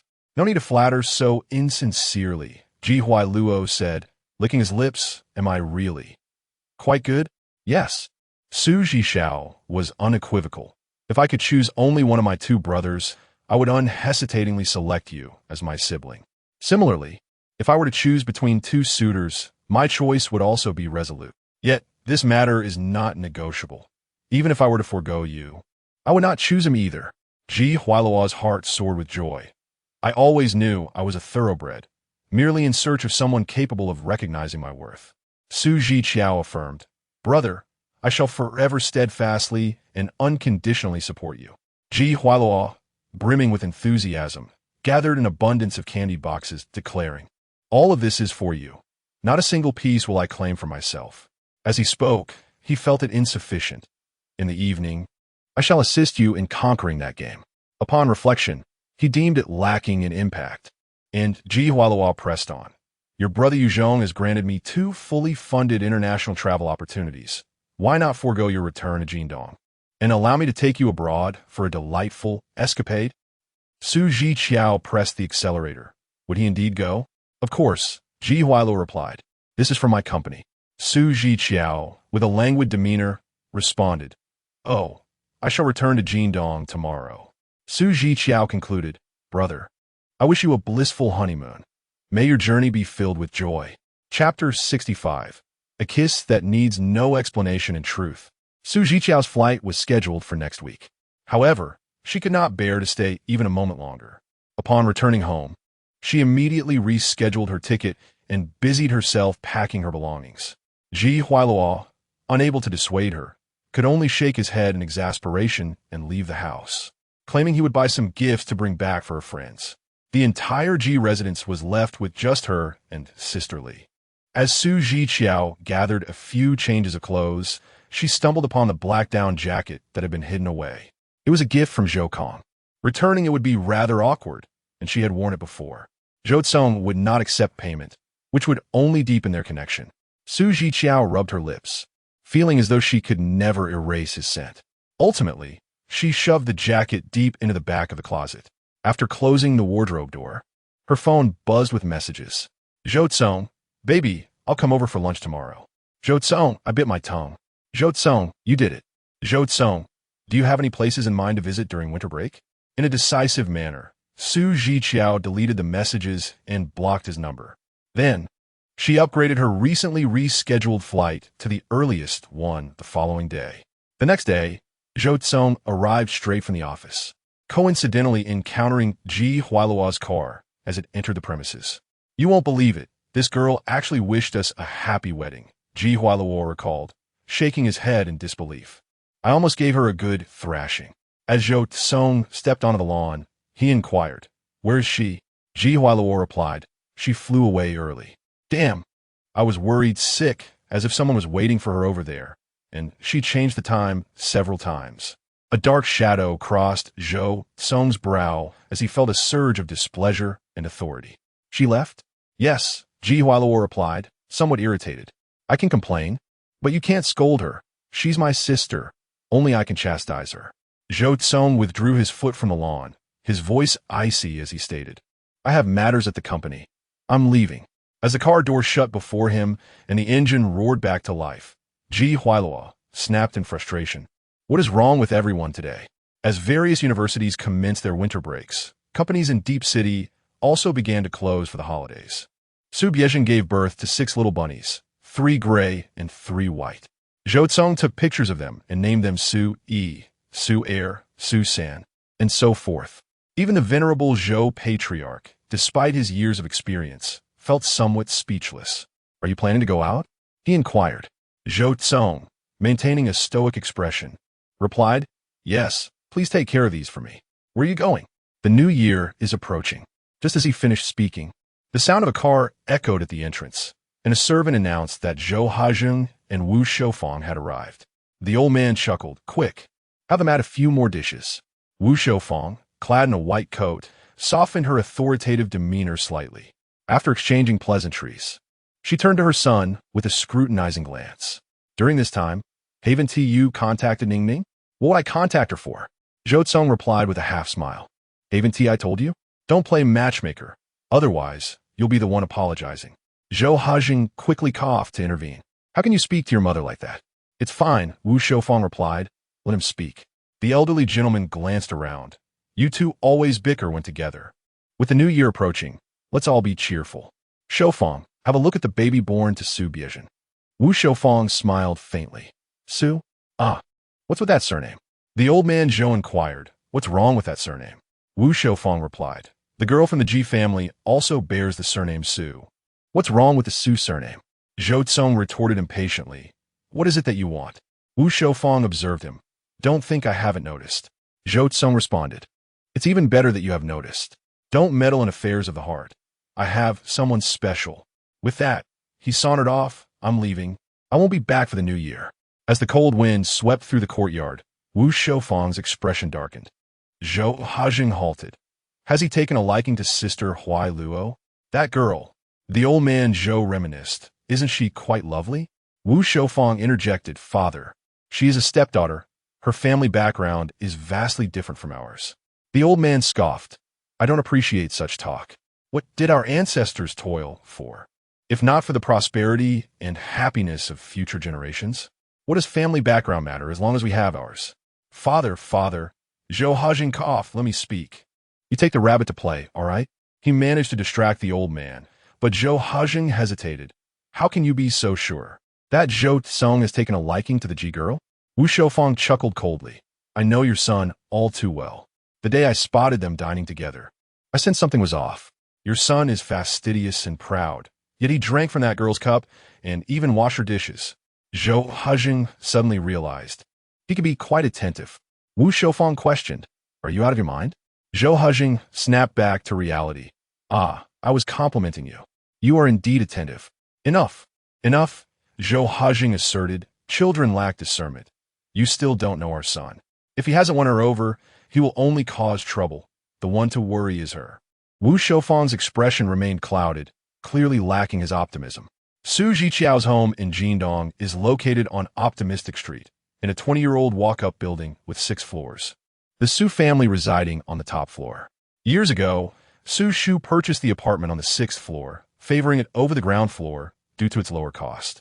Despite the latter being damp and dark, which might adversely affect Su Zhiqiao's health, Chu Xiuxiu and Wei Long had already come over to help her tidy up. Since returning to Jindong in recent days, Su Zhiqiao had scarcely stayed at home.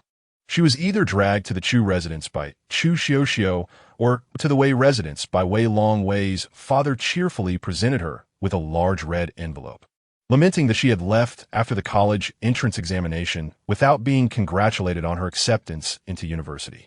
Finally able to relax in her own home, Su Zhiqiao reclined in a rocking chair, basking in the warm midday sun. Just then, there came a knock on the door, 3 firm raps. Su Zhiqiao, clad in rabbit-ear cotton slippers, approached the door with a soft patter, peering through the peephole. Yet, the view was shrouded in darkness, offering no glimpse of the visitor. Given that only familiar neighbors would come calling, especially at such an hour, Su Zhiqiao thought little of it and promptly opened the door. Upon seeing the visitor, her pupils dilated in surprise, and instinctively, she attempted to shut the door. However, Zhou Cong swiftly blocked her way with his hand. "Su Zhiqiao, what are you doing here?" She stammered, her demeanor betraying her agitation. "How did you even find my address?" Zhou Cong was clad in a camel-colored coat, a suitcase discarded against the wall, appearing travel-worn and disheveled. "Have you forgotten something?" He chuckled, a hint of exasperation in his voice. Su Zhiqiao's eyes darted nervously. "Forgotten what?"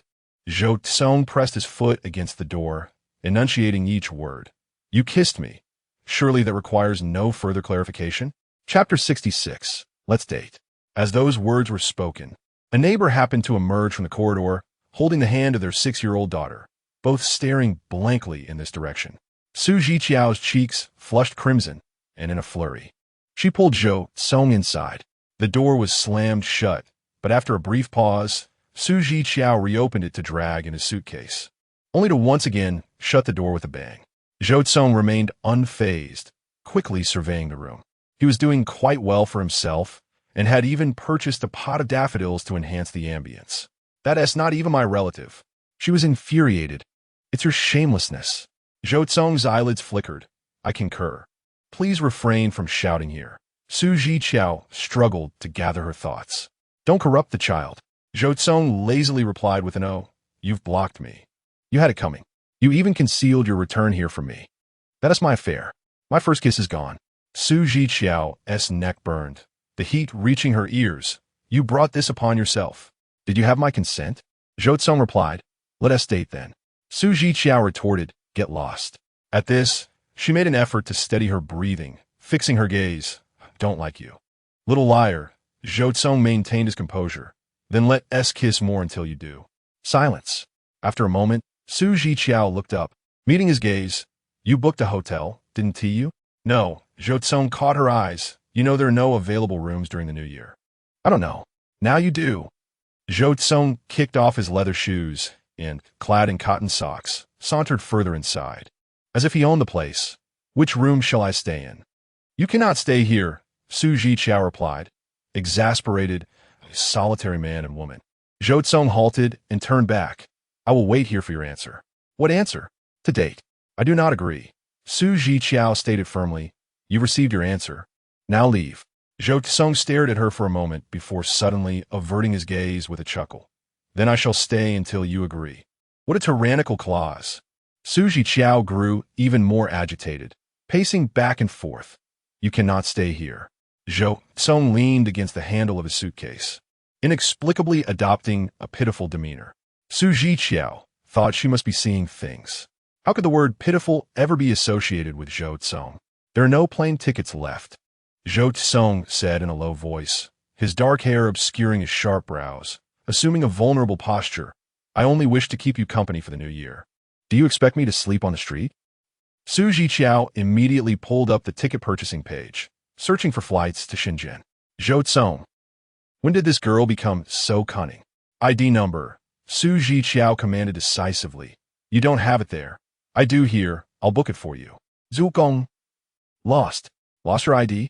Yes. I don't believe you. This man is of questionable character. Su Zhiqiao began rummaging through his pockets. You've lied before. The coat lacked pockets, and Su Zhiqiao's hand instinctively descended, brushing against the fabric of his coat to touch the pocket of his trousers. Zhou Cong coughed unexpectedly. I don't mind if you touch it. Su Zhiqiao paused, bewildered. What do you mean by touch?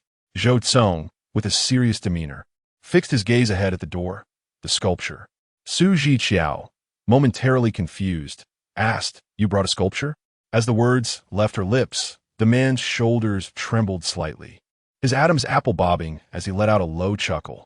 After a brief silence, comprehension seemed to dawn upon her regarding the pawn, causing her already flushed face to deepen in color. Flustered and at a loss, she stepped back, her eyes darting about. You pervert! You scoundrel! Get out of my house! Zhou Cong, with a chuckle, replied, I truly have nowhere else to go. This man exhibited a complete lack of decency, yet Su Zhiqiao remained resolute. Return to Deep City. Zhou Cong raised an eyebrow, nonchalantly responding, Oh. Zhou Cong indeed dragged his suitcase out, casually remarking, If you don't want me here, then so be it. Don't be angry. Su Zhiqiao regarded him with suspicion. His unexpected ease seemed to transform him into a different person. However, Zhou Cong truly departed, even kindly shutting the door behind him and gently reminding her, The peephole has been obstructed with gum. Could you perhaps exhibit a bit of safety awareness? Was it true? If it were merely a child's mischief, it wouldn't matter much. But if a thief were deliberately surveying? Su Zhiqiao shuddered unexpectedly, her irritation growing. Had this man come merely to frighten her? The last sliver of light outside vanished before her eyes. The room returned to silence.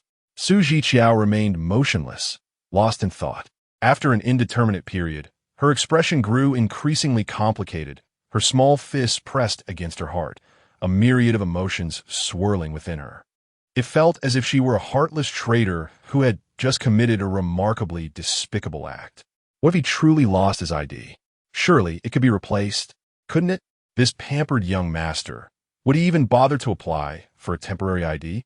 Realizing her mind was filled with thoughts of him, Su Zhiqiao, flustered and embarrassed, vigorously shook her head to dispel the thoughts. Before she could return to the balcony, a sudden voice broke through the poorly insulated door. Handsome, who are you looking for? Followed by Zhou Cong's languid, deep voice, Su Zhiqiao. Xiao should be at home, right? Have you knocked?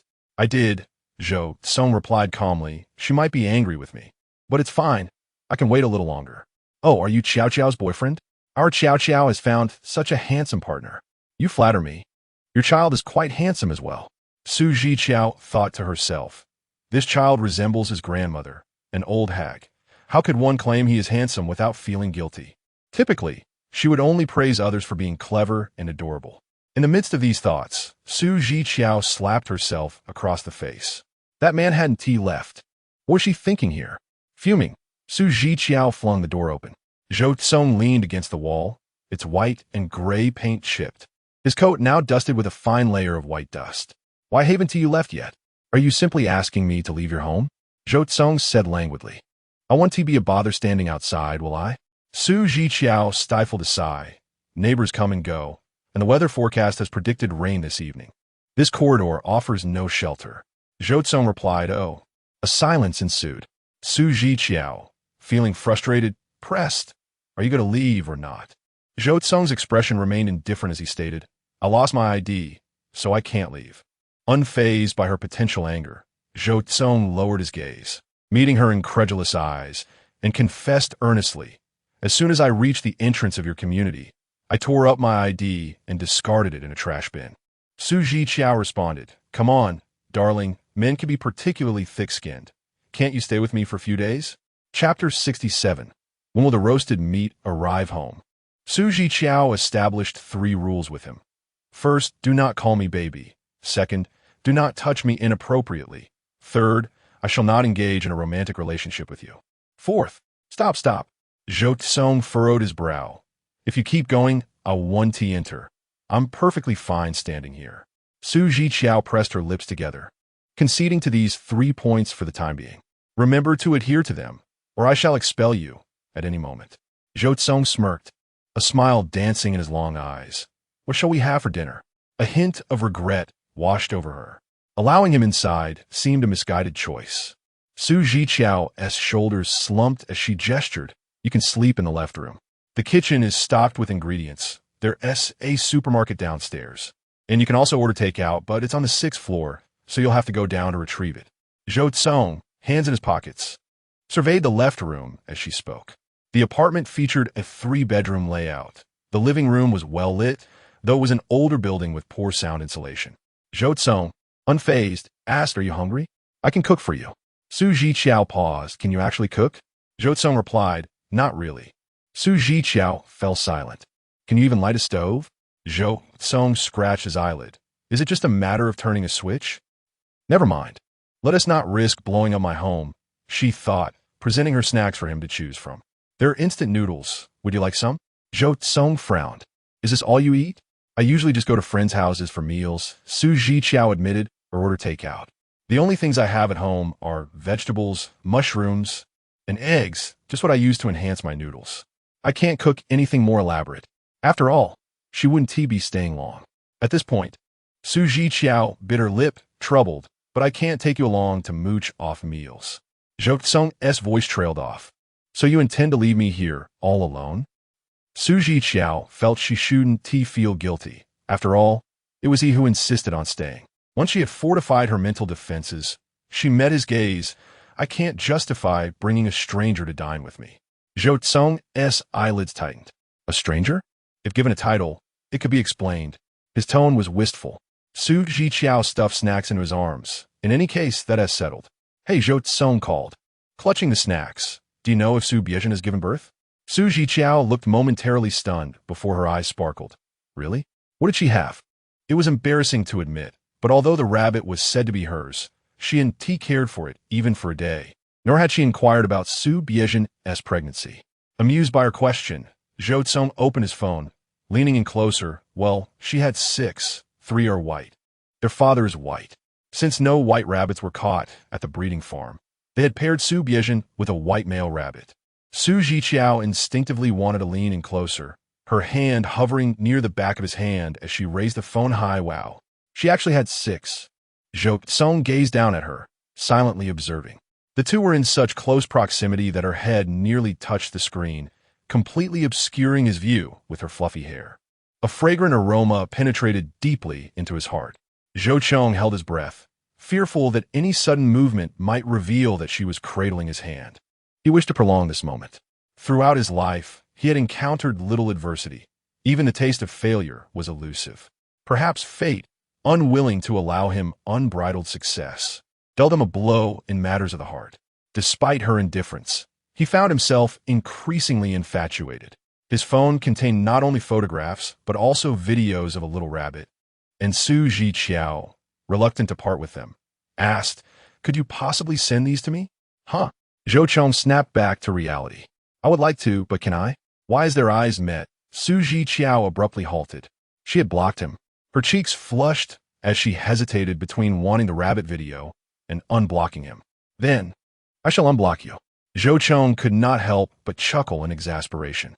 "And then you'll block me again, right?" Su Zhiqiao fell silent and candidly confessed. "I'll delete it once you leave. For these few days, you're staying at my place, and I must ensure your safety." Zhou Cong pressed his tongue against his cheek, feeling amusement mixed with frustration. There was nothing he could do. That evening, Su Zhiqiao stepped out, joining a gathering of classmates organized by Zhiqiao. It was rare for her to return, and she could not miss the occasion. Yet just before leaving, she glanced at the man lounging in her rocking chair, 100 worries flooding her mind. "You want to go into the kitchen and start a fire, will you?" Zhou Cong lazily swayed in the rocking chair. Su Zhiqiao fell silent. "There's hot water. If you're hungry, you can make instant noodles, you know how to, right?" Zhou Cong shot her a sidelong glance. It all felt rather peculiar. It seemed as though this unfaithful man had further escalated the situation, leaving a solitary person behind at home while she indulged in delightful meals. leaving him to subsist on instant noodles. Her voice lacked conviction. I really can't take you with me. Oh, Zhou Cong toyed with his phone, not even granting her a glance. Hurry up and leave. You're so chatty. After a moment of tense silence, Zhiqiao had no choice but to depart. I'll bring you the most famous roast meat from Jindong when I return. Saying this, fearing he would respond with snark, she decisively opened and closed the door. Zhou Cong's phone, which he had been engrossed in, came to a halt in his palm, his teeth grinding in irritation. How humiliating it was for him, unable to venture out. The reunion was held at a restaurant known for its specialty dishes. The group scrutinized Wei Long's attire, curiously exclaiming, "Why so low-key? Why aren't you wearing clothes plastered with logos?" Wei Long chuckled, regaling them with tales of his adventures in Shunqing. That brother is a guiding light in my life. His heartfelt sincerity has transformed me into a new person, blah blah blah. Chu Xiaoxiao kicked him lightly in jest, nearly retching from the sentimentality. Zhiqiao spent the entire evening responding to messages on her phone. Chu Xiaoxiao cast a furtive glance and happened upon a particular message. There aren't any extra towels? You should buy some at the supermarket downstairs. She raised an eyebrow. Who are you texting? Zhiqiao felt a pang of guilt and quickly tucked her phone away. My brother, Chu Xiaoxiao, inquired, Young Master Ji, may I ask about the towel? He, she replied, has a tendency to reduce towels to mere rags. Chu Xiaoxiao accepted this explanation and turned to converse with Wei Long. Zhiqiao exhaled softly. Her phone buzzed with several messages, all from Zhou Cong. I don't have a key. How will I get in? Could you run an errand and deliver to the 6th floor? I detest instant noodles. The smell makes me feel nauseous. Zhiqiao pondered. What kind of young master had she allowed through her door? Oh, but that was incorrect. He truly was a genuine young master, pampered and raised in a wealthy household. Zhou Cong then messaged, I'm hungry. When will the roasted meat arrive home? Zhiqiao. Chapter 68. Do not leave me alone at home. The staircase apartment was rather antiquated, and the door was the most ordinary type, requiring a key for access. Zhiqiao was vexed at her own oversight, having forgotten to leave the key for him when she departed. Gu Bao. Wei Long raised his voice. Why are you silent? Zhiqiao, caught off guard, snapped back to reality. What? I'm asking you something, Wei Long replied, sounding displeased. You haven't spoken a word all night. Zhiqiao replied, I have a slight headache. Chu Xiaoxiao touched her forehead, expressing concern. Is it too stuffy in here? It's nothing. Zhiqiao forced a smile. I just need to rest a bit. Wei Long scrutinized her. We're still going to KTV. Can you hold on? Zhiqiao pretended to ponder. I suppose I can. Don't push yourself. Chu Xiaoxiao cautioned. You're delicate. If you're tired, just go home to rest. Come to my house for dinner tomorrow, and I'll have my mother make you a nourishing soup. Zhiqiao couldn't let them realize that the very person they had been discussing with such enthusiasm was currently in her home. The restaurant was not far from the community, and Zhiqiao concluded the meal early, excusing herself under the pretense of needing to buy some daily necessities, declining Chu Xiaoxiao and Wei Long's offer to accompany her. Once outside, Zhiqiao immediately called Zhou Cong. Are you out of your mind? The man's voice was deep and slightly aggrieved upon closer inspection. What is wrong with me? Zhiqiao stomped her foot. I almost got discovered. Zhou Cong paused. Oh, how did you not get caught then? Zhiqiao replied. Are you regretting it? After a brief silence, Zhiqiao hung up.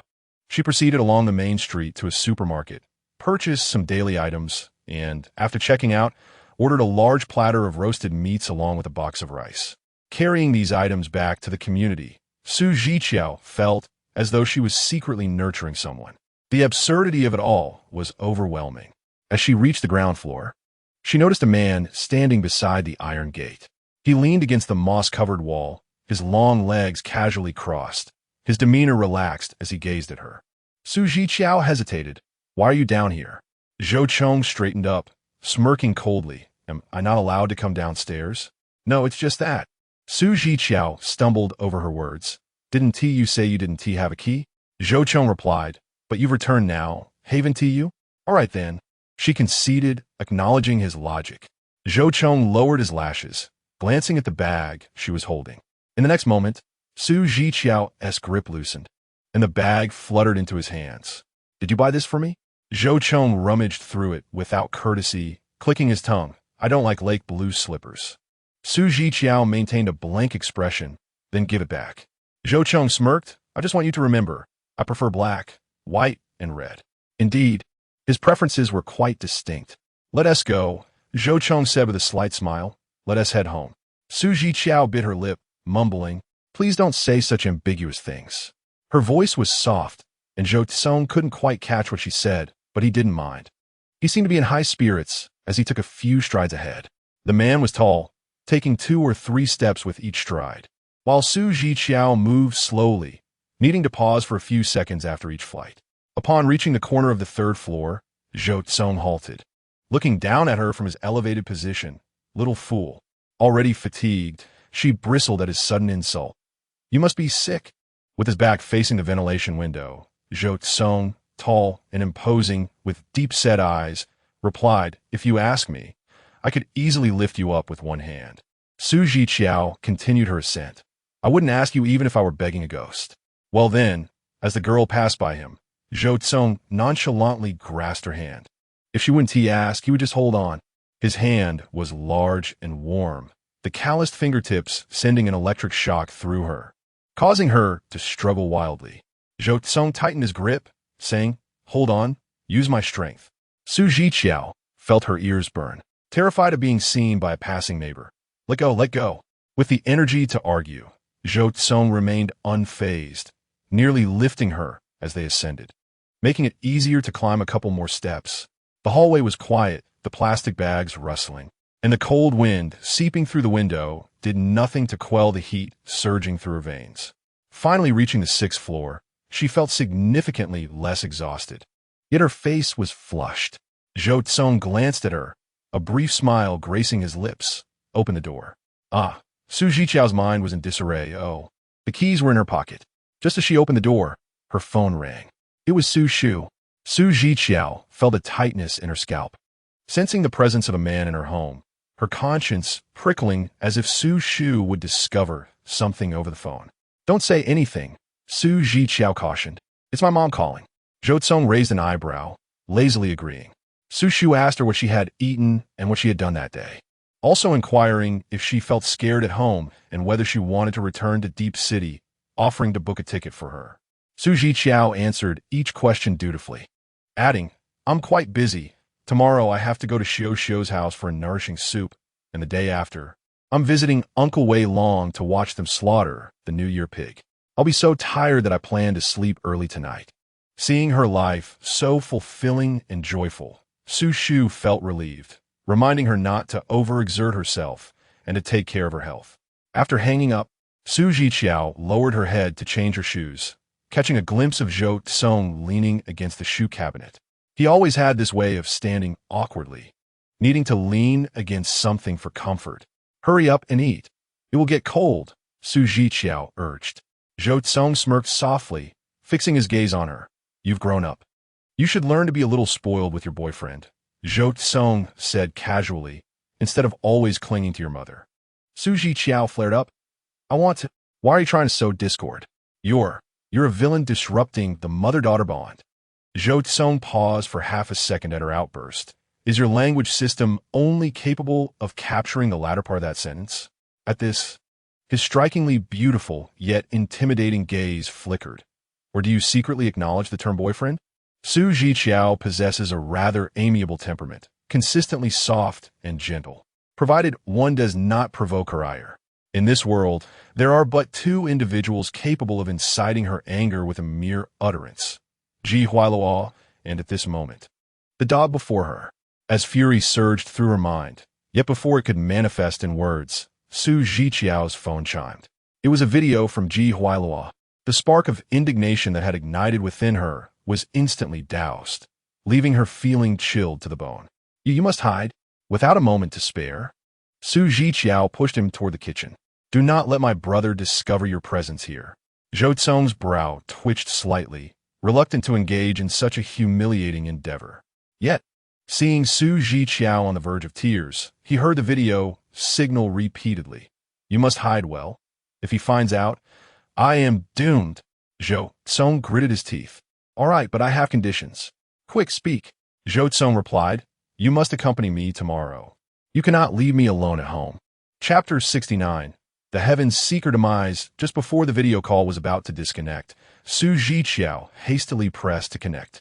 On the other end, Zhiqiao was in daylight, surrounded by the backdrop of a ski resort. Clad in skiing gear, his expression decidedly displeased. I go abroad and still have to worry about you. Pray tell, what have you been so occupied with that it took you so long to answer? Zhiqiao feigned calmness. I was dining with friends, just headed upstairs. Ji Huailuo's expression softened slightly. What did you eat? Local cuisine, Zhiqiao replied. It was a bit spicy, and I didn't eat enough. Ji Huailuo narrowed his eyes. What is behind you? Zhiqiao turned. Just in time to see a large platter of roasted meats. Ah, roasted meats. I didn't eat enough, so I packed a bit to take home. Fortunately, she had mentioned not being full earlier. Otherwise, in her fluster, she would have struggled to concoct a believable excuse. Ji Huailuo seemed convinced. When you eat, just heat it up in the microwave. You have one, right? Zhiqiao was still in a daze, instinctively speaking the truth. After all, lying required considerable mental effort. I don't know what happened. The indicator light isn't on. Ji Huailuo instructed, have you plugged it in? Turn the camera around. I'll help you check. Zhiqiao complied, making her way towards the kitchen. However, just after a few steps, she abruptly halted. Was the heavens conspiring against her? She had pushed Zhou Cong into the kitchen. Come on, why are you dawdling? Ji Huailuo's impatience was palpable. Your brother can't even enjoy his time out. I was perfectly fine as an only child, and now suddenly I have a sister. At the tender age of 22, he had unwittingly stepped into the role of a father. Zhiqiao fell silent, muttering to herself, never mind, I remember plugging it in. Quickly, to the kitchen, Ji Huailuo urged. After a few moments of hesitation, fearing Ji Huailuo would grow suspicious, Zhiqiao pointed the camera towards the floor as she entered the kitchen, casting a furtive glance at the man inside, signaling him to hide quickly. Zhou Cong lightly tapped the microwave, raising his brow and mouthing, it's plugged in. Damn it. Even if it was plugged in, she still had to show Ji Huailuo. Get away, she whispered urgently, afraid to raise her voice. Don't stand there. Zhou Cong remained motionless.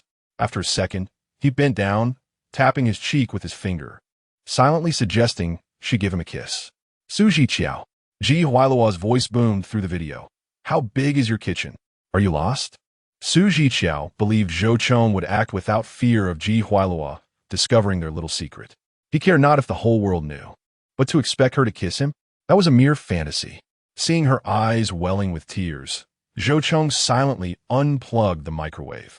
As he left, he unexpectedly leaned in and planted a heavy kiss on her cheek.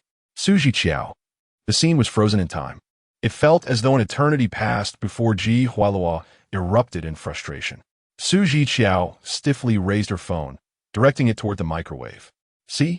Ji Huailuo erupted in a torrent of invective. You haven't plugged it in, you procrastinating, dim-witted paragon of ineptitude. Oh, is that so? Zhiqiao replied languidly. It seems my brother has quite the keen eye. As she spoke, under Ji Huailuo's watchful gaze, Zhiqiao reinserted the plug and turned the power switch. The microwave hummed to life. Brother, you are truly remarkable, Zhiqiao proclaimed in a monotone, devoid of any inflection. I am grateful for your assistance. Ji Huailuo was momentarily taken aback. After a brief pause, he cleared his throat. What was that sound just now? It seemed to me like a peck. Destruction awaits. Ji Huailuo mused with suspicion. Is there someone in the house? A man? Zhiqiao felt a chill run down her spine. Nonsense. How dare you tarnish my reputation? I shall not tolerate this. Then explain, Ji Huailuo retorted with a sardonic smile, how that sound resembled a kiss. Zhiqiao countered. You must have misheard. Perhaps it was the wind moving the door? The door is broken, she added hastily. Ji Huailuo, his demeanor dark and foreboding, insisted now immediately. Turn the camera forward. I must inspect each room. Indeed, she sighed, ever since you became my brother, my life has become a trial. Why are you so eager to return to Jingdong? Ji Huailuo accused, convinced she was harboring a man in the house. You even disregarded the free trip abroad from Zhou Cong. So it must be for a man, right? Zhiqiao snapped. You are the one seeking a man. Why can't I return home? Now, Zhiqiao assumed an authoritative stance. Conduct the inspection, or I shall inform your mother. You little tattletale, Zhiqiao muttered, suppressing her anxiety as she aimed the camera forward. Following Ji Huailuo's instructions, she entered the living room. Phone raised. What do you mean there are men's slippers here? Ji Huailuo inquired. They belong to Wei Long, Zhiqiao replied. Is he the rogue? Ji Huailuo shot back. You are the rogue. Zhiqiao's temper flared. We three gather daily. Should I not provide slippers for him? Provide. Why the hurry? Zhiqiao replied now to the bedroom. There is no sign of Zhou Cong in the living room. He can't be in the bedroom. To alert him, Zhiqiao deliberately raised her voice. If there's a rogue, come forth and let my brother inspect you. She flung open all 3 bedroom doors, and they were all empty. Zhiqiao was left stunned. At that moment, Ji Huailuo added, the restroom. What nonsense? Zhiqiao exploded. Are you still playing games? Zhiqiao retorted coolly. You had better behave. If you are not yet 20, you cannot engage. Oh dear, my heart is nearly shattered. Thinking of how I was once a well-cared-for only child. Zhiqiao abruptly ended the video call. Before she could knock on the restroom door, the front door swung open, and Zhou Cong entered, conversing on the phone. The gazes of the two met. Zhou Cong's attention lingered on her as he spoke into the phone. Yes. Indeed. Jinong, that is quite far. You want me to consider it? Well, your sister won't beat me up, will she? As Zhiqiao's eyes widened in disbelief, she began to fathom a certain possibility that was quite extraordinary. Once the call concluded, she immediately inquired, my brother wouldn't send you over here for an inspection, would he? Zhou Cong glanced at her and then chuckled, revealing that indeed he had checked every room. Zhiqiao, momentarily dazed, asked, did you anticipate he would do that? Hence her departure? Zhou Cong replied earnestly, yes. It was not as if she had said that she and Ji Huailuo had teamed up, rendering them unworthy of even being mere pawns in Zhou Cong's eyes. The two siblings were mere playthings for him. Why will my brother seek you out? She wondered, knowing Ji Huailuo had expressly forbade her from getting too close to Zhou Cong. Oh, it's because I informed him I was visiting my aunt in the neighboring city. Zhou Cong said slowly, perhaps I'm the one closest to you. Zhiqiao paused, suddenly recalling Ji Huailuo's mention of Zhou Cong's aunt suffering from dissociative identity disorder, residing in a sanatorium in Zhaoping City, adjacent to Jindong. At a loss for words, she questioned, aren't you afraid of inciting my brother's wrath by deceiving him? He forbids you from being with me. Zhou Cong replied coolly, aren't you afraid of provoking me? Chapter 70. She has always had good teeth. Zhiqiao's lips quivered as she muttered, how do you know? Ji Huailuo forbade her from being with him. Am I a fool? Zhou Cong scoffed. He must have made it abundantly clear to you. A silence ensued. After a moment, Zhiqiao's shoulders slumped. You should eat. Regarding the disparity in intelligence among people, she decided it was best not to dwell on it. Zhiqiao, Zhou Cong called her coldly. The girl turned back. Zhou Cong's eyes glinted sharply. Our relationship is ours to govern. No one else's opinions matter, and no one can interfere. Do you understand? Zhiqiao pressed her lips together, remaining silent for a moment. Thinking, clearly, it is you who holds the reins. Her words, however, held no weight. Zhou Cong was momentarily at a loss, little liar. She clearly liked him, yet dared not take a step forward, insisting on her denial. You should eat. Zhiqiao avoided the topic, her gaze evasive. It will get cold soon. Zhou Cong felt a pang in his heart. What was wrong with this girl? Whether she was angry, she needed to provide him with an answer. Just one. Furthermore, you didn't seek my permission earlier. Zhiqiao's face flushed anew about that. You should leave tomorrow. Zhou Cong chuckled coldly, sitting down at the dining table like a lord, enunciating, think it over. Your brother sent me to check on you. Zhou Cong's tone was infuriating. It will depend on your behavior how long I stay. This implied that if she misbehaved, he intended to fabricate stories. Ji Huailuo might very well return from abroad in a fury. Zhiqiao remained silent, her expression impassive, staring at him intently. If looks could kill, Zhou Cong would have perished 1,000 times over. Zhiqiao ignored him, retreating to the rocking chair, pondering what to do the following day. Given this man's audacity, he would surely make her accompany him. What about Chu Xiuxiu and Wei Long? Baby, Zhou Cong cleared the table and approached her. Come eat a bit more. Su Zhiqiao exploded. Do not call me that. Zhou Cong scooped a portion of rice into another bowl. Didn't you say you weren't full? Come over and eat some more. Before Su Zhiqiao could respond, there was a sudden knock at the door. At this hour, she wondered who it could be, assuming it might be the neighboring children who occasionally came to play. However, upon opening the door and seeing the two people standing there, Su Zhiqiao felt like a startled bird, her hair standing on end. We're worried about you. Chu Xiuxiu pushed past her, heading straight for the entrance to change her shoes. We thought we'd come keep you company.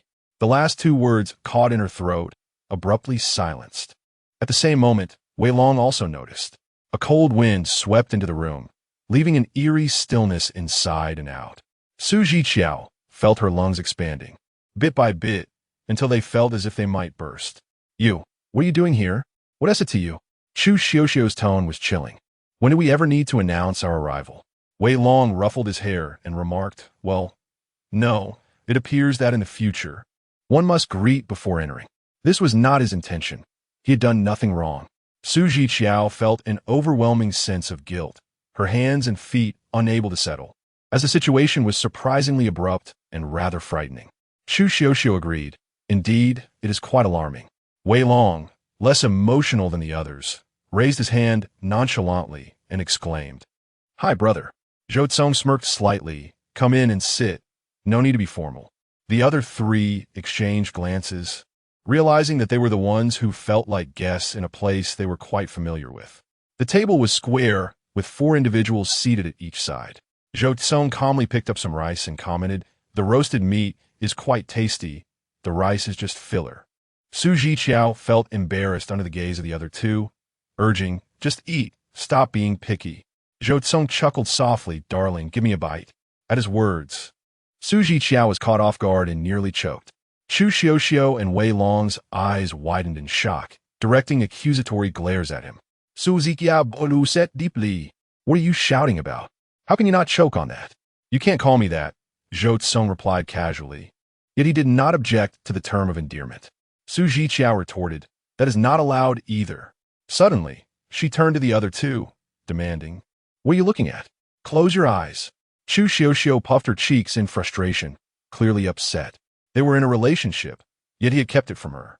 Wei Long cleared his throat gently, speaking softly, Qiao Bao, what is there to hide? Brother is quite remarkable. Only someone like him can truly win my admiration. Su Zhiqiao felt her ears burn. There was nothing to conceal.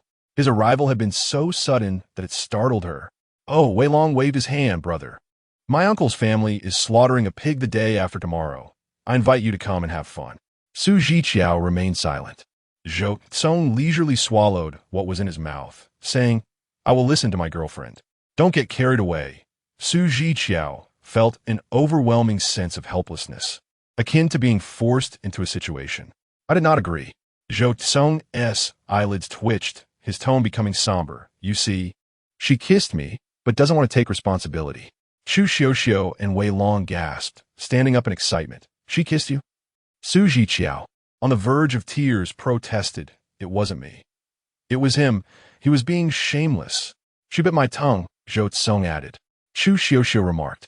She has always had a strong bite. Su Zhiqiao exclaimed in disbelief. Wei Long touched his own mouth. I can attest to that. You're just making things worse. Su Zhiqiao exploded. I will fight you too. Chu Xiuxiu teased. When she gets anxious, she only remembers this. Brother, you will suffer in the future, for she won't bite us, but she will bite you. Zhou Cong chuckled unexpectedly. I am quite willing. Su Zhiqiao felt a sense of despair, akin to being trapped in a precarious situation, as her head drooped, her face crashing against the table with a loud thud. Zhou Cong's hand trembled as he held the chopsticks, a reflexive panic washing over him. It's nothing, Chu Xiuxiu hastily reassured him, recalling how she would throw caution to the wind when faced with adversity, knowing she couldn't be easily broken. Su Zhiqiao, get up quickly. The girl turned her face away, burying it in her arms, muffling her voice. Are you two planning to become family with him? Why are you defending him? No, that's not it, Chu Xiuxiu clarified. He is your family, and that is precisely why we regard him as one of our own. Zhiqiao lifted her head, her eyes slightly reddened. You still dare to say that? Chu Xiuxiu exchanged a glance with Wei Long, and they both rose in unison. In any case, as long as someone is looking after you, that is what matters. We shall take our leave now. Let's discuss it in our group chat. With that, the two vanished from the room within 5 seconds. Zhou Cong's large, graceful hand enveloped her face, inspecting the marks left behind, his expression a mixture of anger and concern. Are you asking for a beating? Zhiqiao's eyelids reddened even more.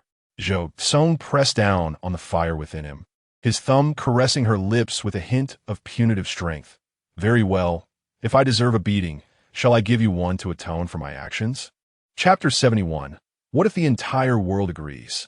Zhiqiao certainly would not allow him to make a mess. She simply abandoned the chaotic scene, uttering, "You clean this up?" before retreating into her own bedroom. The group chat had already reached 99 messages, with Chu Xiuxiu and Wei Long bombarding her with an endless array of questions. Yet, when distilled down to its essence, only one query remained. Why don't you agree to be with him?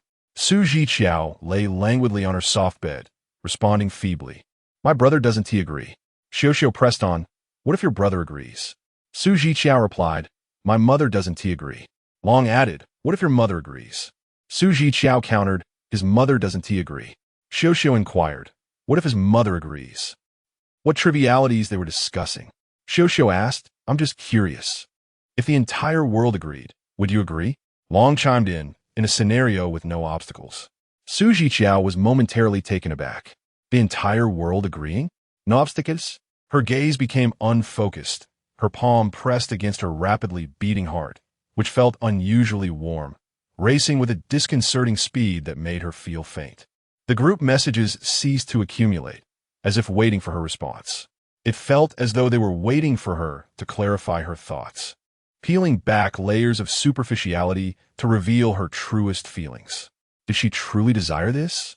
Suddenly, the handsome visage of the man surfaced in her mind, his languid voice always calling her little treasure, sounding both frivolous and teasing, yet undeniably affectionate. He had half-jokingly, half-seriously remarked, I suspect you might be a bit unhappy, so I thought I'd cheer you up. Zhiqiao bit her lip, burying her face into the pillow. She liked him. She could not deny it. It was unclear when she had begun to harbor feelings for someone so unexpected. In her youthful naivety, she felt she was unlikely to find a partner like Andy Lau. But she had once fantasized about marrying someone akin to Wei Dad or G Dad. In any case, it was certainly not someone like Zhou Cong. He was so dazzling, arrogant, sharp, and imperious, someone whose brilliance could scorch those standing beside him, much like the sun. From a distance, one could bask in its warmth.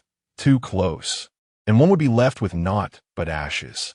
Even someone as formidable as Ji Hualuo had perpetually existed in a shadow. Zhiqiao lifted her sweaty face and typed on the screen, there are no ifs. However, the objections she mentioned were indeed real. The entire world would oppose her, and she lacked the courage to resist. Xiuxiu exclaimed, you're still so young, darling. It's just a romance. Don't think too far ahead. Long remarked, she might even be contemplating marriage and children. Zhiqiao. Is that not something to consider? A romance without the intent of marriage is merely foolery.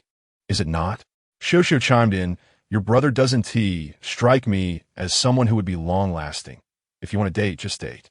At worst, before he decides to break up with you, you can end it first. Zhiqiao. Long interjected, what a cad. Xiuxiu declared, I absolutely refuse to let Xiao Bao be the one who gets dumped. Dragon, she hasn't started dating yet. Xiu, not quite. She has already let her brother move in. Zhiqiao. Xiu, relax, don't take it too seriously. It's merely a phase of romance. If it works out, they will be together. If not, they'll part ways. Xiu, moreover, having an ex like your brother is a badge of honor. Do you understand? Zhiqiao's hand trembled, nearly dropping her phone. How did the conversation veer into exes? The door was knocked on twice from the outside unhurriedly. Zhiqiao, in a panic, shoved her phone under her pillow, as if those messages would be discovered at any moment. The door swung open, and Zhou Cong leaned against the frame, his head slightly bowed. Should you wash first? Or shall I? Su Zhiqiao looked up, noting the position of his hand, feeling somewhat insulted. The door was 1 meters high. Her voice remained flat. Even if he walked in straight, he wouldn't hit his head. Surely he wasn't 2 meters tall? Zhou Cong paused for a moment, slowly retracting his hand. That pink circular button up there, is it a counter? It is indeed a counter, commonly referred to as a height measuring device. Su Shu had installed it for her during her growth phase, fearing she wouldn't grow tall enough, insisting she jump 100 times daily. Zhou Cong, jump once for me to see.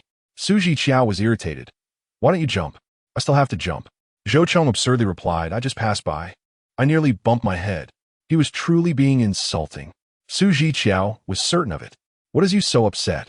Zhou Cong smirked mischievously, saying, Your temper has been quite poor lately. Su Zhiqiao's face flushed. You go wash up, hurry. Zhou Cong pinched her earlobe gently. Don't be angry, I meant no harm. I just think your aunt has raised you splendidly. Su Shu devoted all her efforts to raising her healthy and lively. Speaking of this, Su Zhiqiao momentarily overlooked his choice of address, lifting her chin proudly. Of course, my mother is the best in the world. After I was given to my father, her salary was only 2,500, yet she managed to send him 2,000 each month, fearing I would suffer in my stepmother's home. Although she endured hardships, Su Shu always sought ways to protect her. Even when I reached high school, Su Zhiqiao continued, my mother would personally warm milk for me every day, forbidding me from drinking it cold, and even wash my underwear. At this point, Su Zhiqiao's face flushed, swallowing the last word quietly. How did the conversation turn so casual? Zhou Cong laughed along with her, pressing his palm on her head, gently tousling her hair. He continued, speaking patiently and tenderly. Listening. Su Zhiqiao bit her lip, suddenly feeling shy, and said no more. You go wash up. Zhou Cong gazed intently at her for a few seconds, suddenly shifting the topic. You've added quite a few items to the bill. Your brother will reimburse you. Su Zhiqiao. No need. I've spent more of your money before. Zhou Cong. That is not the same, is it? Zhou Cong, languid in demeanor, asserted his adulthood, claiming employment and the ability to earn. Su Zhiqiao could not help but retort, I'm also an adult, with a job and the capacity to earn. The two exchanged glances, neither conceding. After a moment, Zhou Cong smirked, conceding, all right then. With effortless grace, he tapped the measuring device affixed to the doorframe, and upon hearing the reading, he mused aloud, this is the first time a girl has spent money on me. Su Zhiqiao nearly uttered a curse. He should not indulge in such self-importance. The essentials she had provided for him hardly amounted to a fraction of the cost of the down jacket he had purchased. Yet, when Zhou Cong glanced at her from the corners of his eyes, a mischievous smile gracing his lips, it somehow felt rather pleasant. Su Zhiqiao, maintaining her composure, extended her hand, demanding, return the money. Zhou Cong lowered his gaze, his eyes lingering on her delicate, pale palm. Just as Su Zhiqiao sought to disentangle herself from any implication of financial obligation, the man leaned down, his lips unexpectedly landing upon her palm. Chapter 72, The Timid Coward. Su Zhiqiao's hand felt as though it had been seared by a branding iron, the lingering sensation of burning persisting throughout the night. Even when she submerged her hand under cold water for 5 minutes during her shower, the discomfort showed no sign of abating. It seemed that Zhou Cong had not slept, as she could hear him engaged in some activity, likely on a phone call or a video conference, immersed in work. In a daze, Su Zhiqiao drifted into her own room. Typically, she never locked the door, yet that night, instinctively, she closed and secured it. A night filled with chaotic dreams. Su Zhiqiao was roused by noises emanating from the kitchen. After lying in bed for a while, a possibility struck her. Her eyes flew open. And in a flurry of panic, she leaped out of bed, slipped on her shoes, and hurried into the kitchen. The man stood with his back to her, hands gripping a handful of vegetables, rinsing them under the faucet. Meanwhile, a clay pot on the stove was bubbling, steam rising as the flames hissed beneath it. Hearing the commotion, Zhou Cong turned around. You're awake? Go wash up. The porridge will be ready soon. Su Zhiqiao's mouth moved a few times before she managed to utter, Aren't you supposed to be unable to cook? The thought of him potentially blowing up her home filled her with dread. Zhou Cong raised an eyebrow. Just because I can't cook doesn't mean I want to learn. Dressed in casual loungewear, his tousled hair fell loosely, replacing his usual air of elegance with an approachable demeanor. He stood there, holding a handful of vegetables, unexpectedly exuding a sense of domesticity. Zhiqiao abruptly turned, wishing to pry open her mind to cleanse it of these errant thoughts. After washing up in the bathroom, the commotion in the kitchen seemed to have ceased. She could hear Zhou Cong's footsteps pacing between the kitchen and the dining area. Holding her toothbrush, Zhiqiao gazed into the mirror at the girl reflected back at her. In truth, there were years when her life could be described as quite dismal. However, with Su Shu's meticulous care and uplifting guidance, Zhiqiao had blossomed into a healthy, vivacious, and self-assured individual. She believed herself to be deserving of the finest. Yet, since entering the circle of Zhiqiao, she recognized that the notion of the best could vary significantly. She was indeed exceptional, but not to the extent that she could compel the heir of the Zhou family to deem her indispensable. What was it about her that attracted Zhou Cong? After completing her morning routine in a daze, Zhiqiao placed her towel back on the rack. Just as she was about to step outside, a sudden realization struck her, causing her to whirl around in alarm. Her thoughts had been so scattered the previous night that she had carelessly tossed her discarded clothes into the laundry basket, intending to wash them together later. This included her underwear. But now the laundry basket sat empty. Everything was gone. Everything, including her undergarments. Zhiqiao's cheeks flushed crimson, and she hurried out to the balcony. Under the bright and crisp winter sunlight, several pieces of clothing fluttered on the drying rack. Among them, her pristine white, lace-trimmed bra and matching panties were neatly arranged, secured with clothespins, basking in the sun, their cleanliness evident through the penetrating light. The sound of footsteps drew near, accompanied by a magnetic, low voice that playfully inquired from above, "What are you looking at?" Zhiqiao clung to a glimmer of hope, expressing her gratitude. "Thank you for washing my clothes, but you did toss everything into the washing machine together, right?" "Not quite." Zhou Cong raised an eyebrow, nonchalantly replying, "Underwear must be hand-washed. I would never commit such a trivial blunder." He cleared his throat softly, resting his hands on his knees, and met her flushed face with a steady gaze. "I was quite meticulous in my washing." His voice lingered near her ear, and Zhiqiao felt as if she were being subjected to a public execution, unable to withstand the pressure. She instinctively covered his mouth with her hand, wishing she could smother him completely. His long lashes crinkled with amusement, tolerating her gesture as he gazed at her. His eyes were deep, as though filled with countless swirling eddies, drawing one in irresistibly. Zhiqiao's heart raced uncontrollably, and she suddenly withdrew her hand, yearning to flee. Yet, Zhou Cong deftly seized the nape of her neck, lifting her like a small kitten, and effortlessly pulled her into his embrace. Zhiqiao felt utterly devoid of resistance.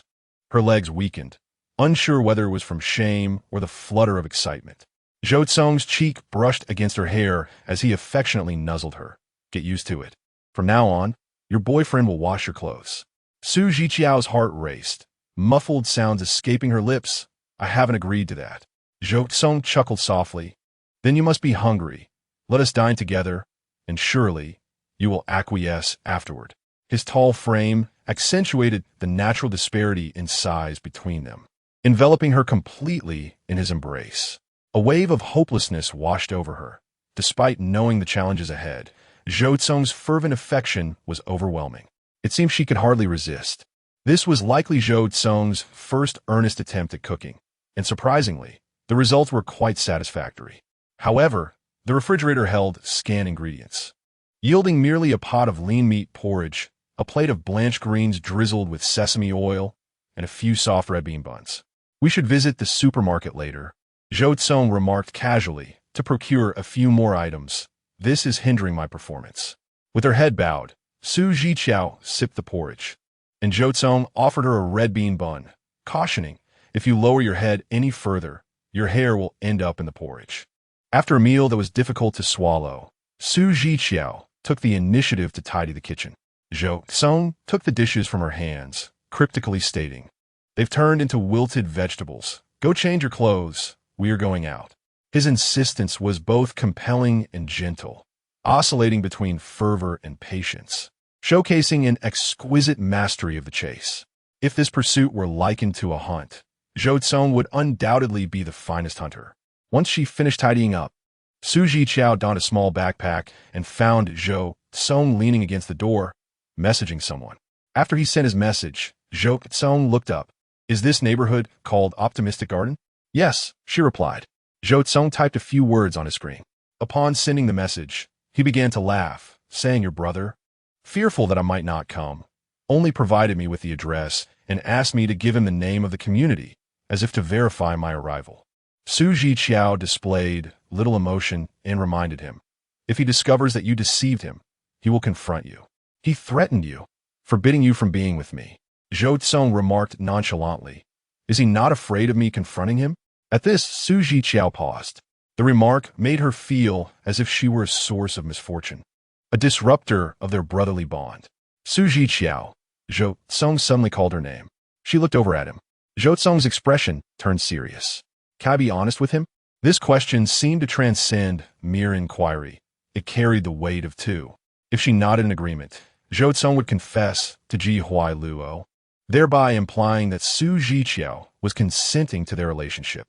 Zhiqiao felt a surge of anxiety, utterly unable to fathom the cascade of reactions that would ensue if Zhiqiao were to find out. She was a coward, a timid soul afraid of complications. Chapter 73. I truly want to cry. The matter at hand reached an impasse, and Zhou Cong took the lead in redirecting the conversation, no longer pressing her. As they descended the stairs, they unexpectedly encountered a neighbor from the 6th floor who was taking her son to a winter break tutoring class. The neighbor's gaze was laden with curiosity as she inquired, "Qiao, is that your boyfriend?" Before Zhiqiao could respond, Zhou Cong interjected, "Indeed, hello." Zhiqiao found herself devoid of the strength to contest. The young boy, named Liang, wore a sorrowful expression at the tender age of 10, as if he had recently wept. The four of them proceeded down the stairs together. Although Zhiqiao's demeanor remained ambiguous, Zhou Cong appeared in good spirits, playfully ruffling Liang's hair like a watermelon. "What troubles you?" The neighbor sighed in exasperation. He tends to cry when faced with challenges. "The other children have nicknamed him Pearl Brother. I'm currently providing him with some comfort." Zhiqiao paused. "Did you not inform them that you dislike it?" Liang, overwhelmed with grievance, responded, "I did, but they retorted that I could do nothing about it if I cried. I wanted to confront them, yet I felt powerless." The neighbor, frustrated by his lack of resilience, remarked, "Can't you simply refrain from crying?" Zhiqiao interjected, "Auntie, Liang merely possesses a sensitive heart. Being emotional is not a flaw. At times, I too feel a mix of anger and urgency." The neighbor confessed, "I genuinely wish to speak with those children's parents. But such actions address only the symptoms, not the root of the problem." Having witnessed Liang grow up, Zhiqiao understood that he was a child with profound emotions, the type who would shed tears while reading. "Zhou Cong, hey kid," he raised an eyebrow, adopting a teasing tone. "Are you good to your sister?" Liang nodded affirmatively. "I share the best relationship with my sister." Zhou Cong responded with an "oh" before casually suggesting, "Let me offer you some advice." Under the watchful gazes of the three, Zhou Cong nonchalantly stated, "If they speak again, you should give them this look." Demonstrating, he crafted a haughty gaze that swept from above downward, and then from below upward, as if looking down from a great height. "Ask them," Zhou Cong continued, "do your parents not allow you to cry? Ah, how pitiful you must be." Zhiqiao remained silent. Liang's resolve seemed to waver. "What if they say we are boys?" Zhou Cong, unfazed, replied, "You can tell them. I'm still at an age where my parents protect me unconditionally." "Do your parents only pressure you with notions of masculinity? How unfortunate for you." Zhiqiao remained speechless. Ultimately, Zhou Cong concluded, "Remember, do not feel the need to defend yourself. Shift the focus back onto them." Liang's eyes sparkled with determination. "I will try that today." "What good is trying alone?" the neighbor retorted, "unless you overcome this habit of crying." Zhou Cong reassured her, "Do not fret. As he matures, he might find himself unable to cry at all." At this point, Liang, intrigued, asked, "Brother, Is this age when you want to cry but cannot? Certainly. Zhou Cong sighed. When my girlfriend ignores me, I truly wish to cry. Zhiqiao remained silent, fearing that Zhou Cong might look down upon the nearby convenience store. Zhiqiao deliberately took him to a chain supermarket 3 kilometers away. Do not speak carelessly, she grumbled. What nonsense are you teaching? Zhou Cong deeply. When you ignore me, I truly feel like crying. Zhiqiao yanked the shopping cart away, pushing it herself, yet expressed her gratitude for his assistance with Liang. Zhou Cong chuckled. If he were my son, I would first give him a good thrashing, allowing him to cry it out. Zhiqiao was taken aback.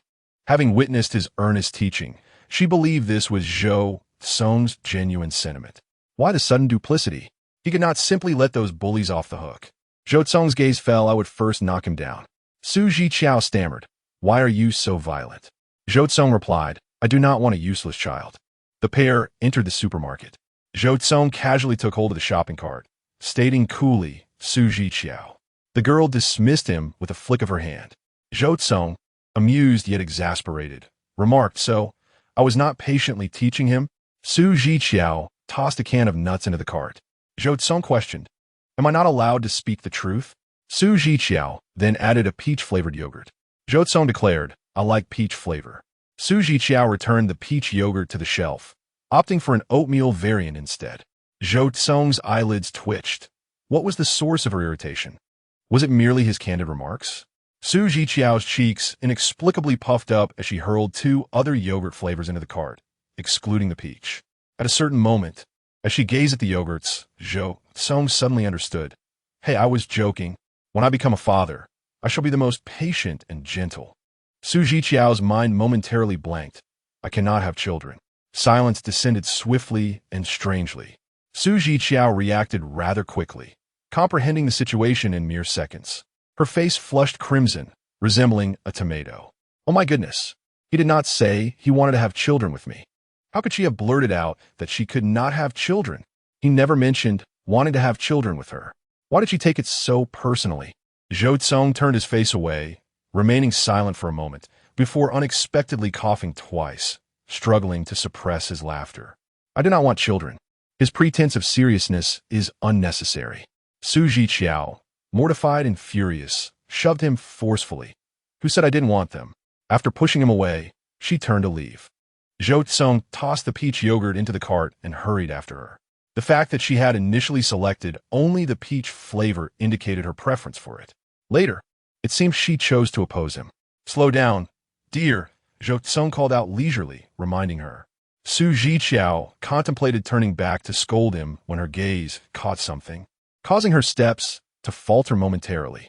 Suddenly, she unexpectedly turned around and buried herself in Zhou Cong's embrace, exclaiming, You're in my way, unaware of what she had seen. The playful glint in Zhou Cong's eyes vanished as he wrapped his arms protectively around her. During the festive season, the supermarket thronged with bustling crowds, a multitude of customers brushing past one another. After a few moments, Zhiqiao peeked out, casting her gaze in a certain direction. There stood a mother with her 2 children, a well-groomed woman accompanied by a teenage boy and a girl who appeared to be around 6 years old. Zhiqiao's expression grew vacant, her lips pressed tightly together as she slowly averted her gaze. Zhou Cong wrapped his arm around her shoulder, inquiring, Who are you looking at? Suddenly, Zhiqiao's spirits dwindled. My stepmother, she murmured. Zhou Cong paused. She yes back. Zhiqiao continued softly, which means my father must have returned as well. She felt an urge to leave Jingdong, longing to return to Shenzhen. Sensing the implications of her words, Zhou Cong playfully ruffled her hair, adopting a nonchalant tone.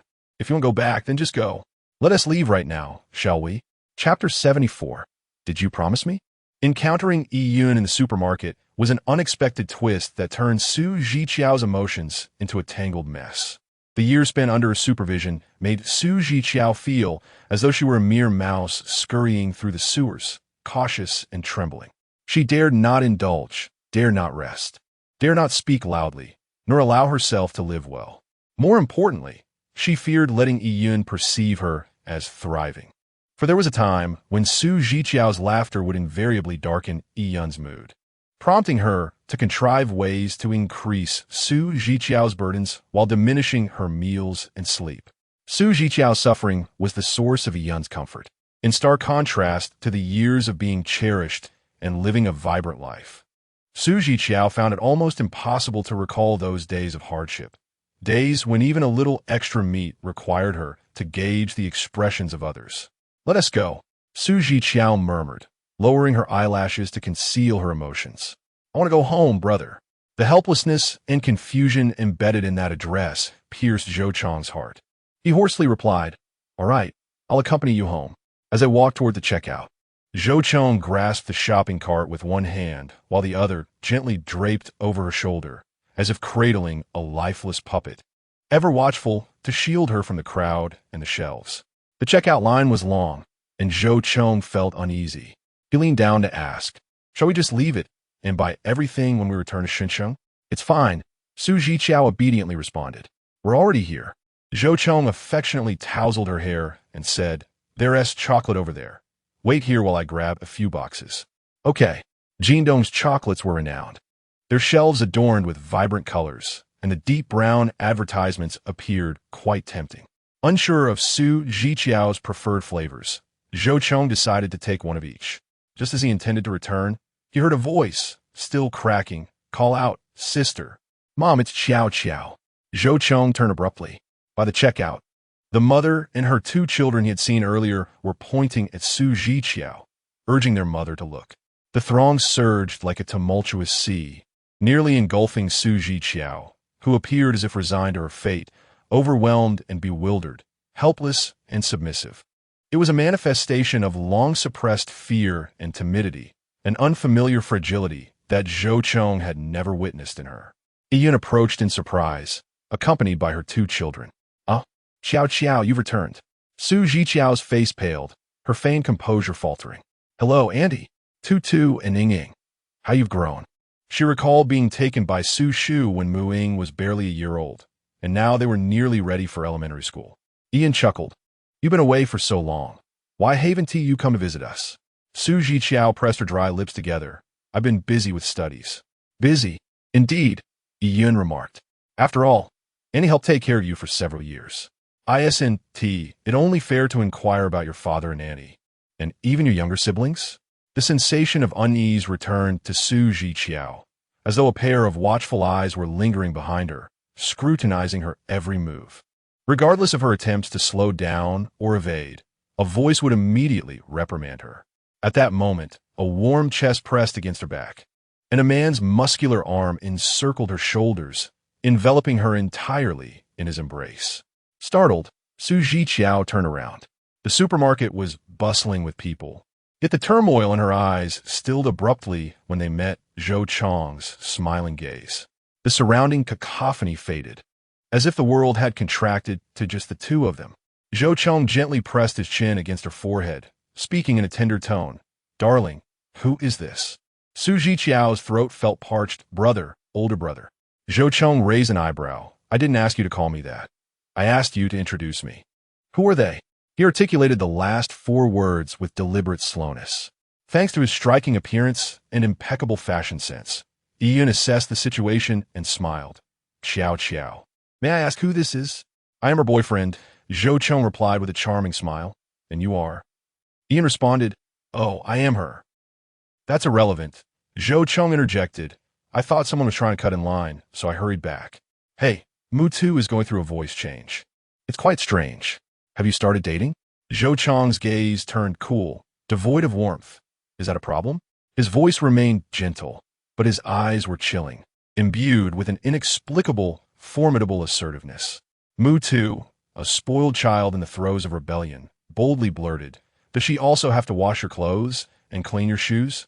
As soon as the words left her lips, Zhou Chong's brow furrowed, keenly picking up on the underlying implications, a hint of pressure emanating from him.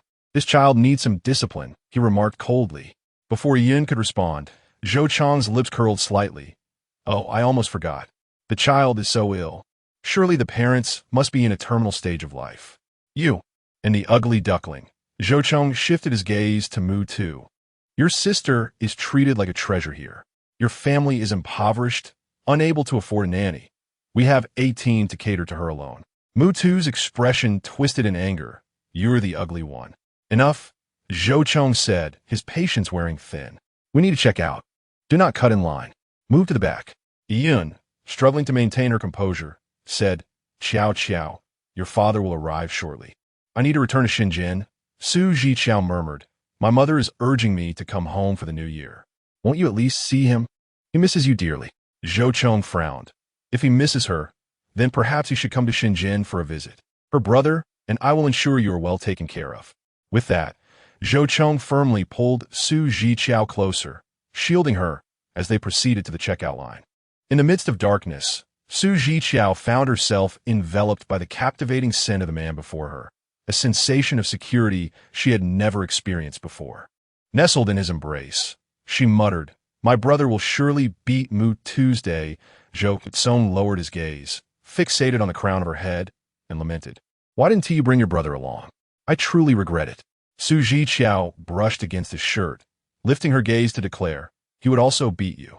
A crack appeared in the frostiness of Zhou Cong's eyes as something within him began to stir. He swallowed hard, seemingly in disbelief, and, after a prolonged silence, managed to utter, Darling, did you truly promise me? Chapter 75, A Peculiar Affection. After settling the bill and departing, Zhiqiao remained silent. Her cheeks flushed and her ears aglow. Zhou Cong, with one hand grasping 2 shopping bags, firmly held her other hand, incessantly inquiring, Does this signify your consent?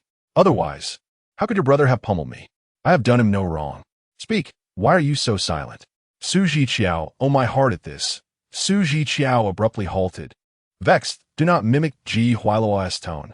Zhou Cong, with an expression of pitiful grievance, replied, If you remain silent, my heart is left in suspense, he lamented. Living should be as delightful as Ji Huailuo's demeanor. Zhiqiao puffed her cheeks, You shall guess. Little ancestor, Zhou Cong exclaimed incredulously, Is this something I must deduce? His overly dramatic tone elicited a sudden laugh from Zhiqiao, though she quickly composed herself, remarking, You are so pretentious. Zhou Cong, observing her expression, eventually smirked, All right, I shall be pretentious. My girlfriend fancies it, so let it be. As I walked out, Zhiqiao's hand was unexpectedly released. The warmth of his palm lingered, and where she had been held, a slight moisture formed. A cold breeze swept past, prompting her to look up in surprise. Zhou Cong, eyes fixed ahead, uttered casually, If you wish to hold hands, do so yourself. Zhiqiao curled her fingers, hesitating for a moment before cautiously grasping his little finger, reminiscent of a child holding onto a parent's hand. Zhou Cong clicked his tongue, turning his hand to completely encase hers, teasing, Are you truly treating me like your father? Zhiqiao was left speechless, countering, You're not that familiar. Zhou Cong retorted, Do not wrongfully accuse me. I have never dated. Zhiqiao subtly pouted. Dare you pout again? Zhou Cong laughed. Dating does not count. Suddenly, he recalled an incident. A hint of jealousy creeping into his tone. I'm not like someone who, while playing Snow White, managed to fall and strike someone. Zhiqiao, momentia bui, took a moment to process, then exclaimed, How do you know about that? Without waiting for his response, she added urgently, I will confront Wei Long. Unless he admits it, how would others know? Zhou Cong scoffed. How will you confront him? With words? Silence ensued. Outside the supermarket, the sun blazed overhead, casting a radiant light that reflected off Zhou Cong's tall, slender figure, his features exuding an air of carefree mischief. Zhiqiao, unable to counter his charm, yet unwilling to concede, declared, In the future, when you speak, lower your voice a tad. It's too magnetic, my heart races, fearing I may perish from palpitations. Zhou Cong's eyelids fluttered. Am I not already subdued enough? Would you like to compare with your brother? He has been holding back, afraid to speak loudly. In response, Zhiqiao adopted a serious expression. If you wish me to speak in a subdued manner, I am somewhat fragile. Zhou Cong chuckled aloud. Very well, I shall lower my voice. Lower to this extent is rather nauseating. Hand in hand, the two returned home. Zhou Cong had booked the tickets back to the deep city, while Su Zhiqiao informed Chu Xiuxiu and Wei Long that they would not be spending the new year here. Just as they finished packing their suitcase, a video call from Ji Hualuo came through. Zhou Cong licked his lips and respectfully inquired, "Can I be honest with you, brother?" Su Zhiqiao hesitated, suggesting they wait for a more opportune moment. Zhou Cong shrugged. "All right, it's bound to happen sooner or later." Upon connecting the call, Ji Hualuo scrutinized the scene, narrowing his eyes in suspicion. "Why are you still there?" Su Zhiqiao felt a twinge of anxiety. Zhou Cong glanced at her with a disapproving click of his tongue, exuding an air of confidence. "Take her back to the deep city." Ji Hualuo was taken aback. "Why are you going back?" Zhou Cong explained. "She ran into her stepmother and prefers not to meet her father. She wants to come back with me." Upon hearing this, Ji Hualuo exploded, disregarding his doubts. "What the hell? Did you give her a good beating?" Zhou Cong replied lazily. "Hit a woman? I can't do that." Ji Hualuo, agitated, exclaimed, "Damn it. Being a man really hampers my ability to act. Thank goodness you went. Otherwise, leaving her alone to face it would have been heart-wrenching for me." Recalling how Zhou Cong had mimicked his tone earlier, Su Zhiqiao couldn't help but chuckle. "Ah Cong," Ji Hualuo conceded, "look, she still has the heart to laugh." Zhou Cong remained unfazed. "Perhaps it's because I'm here." Su Zhiqiao replied, "It's truly fortunate that you are." Ji Hualuo expressed his gratitude. "What a coincidence." Su Zhiqiao bit her lip, a sudden wave of guilt washing over her. "Brother." Just the single address prompted Zhou Cong to gently pat her head, a reassuring smile gracing his lips, his eyes conveying that he would handle everything. Su Zhiqiao swallowed the rest of her words. "All right," Zhou Cong stated. "We'll discuss it upon our return. I'll take the little one back first." After the video call ended, Zhou Cong caressed her cheek. "Have you finished packing?" "Yes." "Are you sure?" "Yes." "What about the balcony?" "I forgot."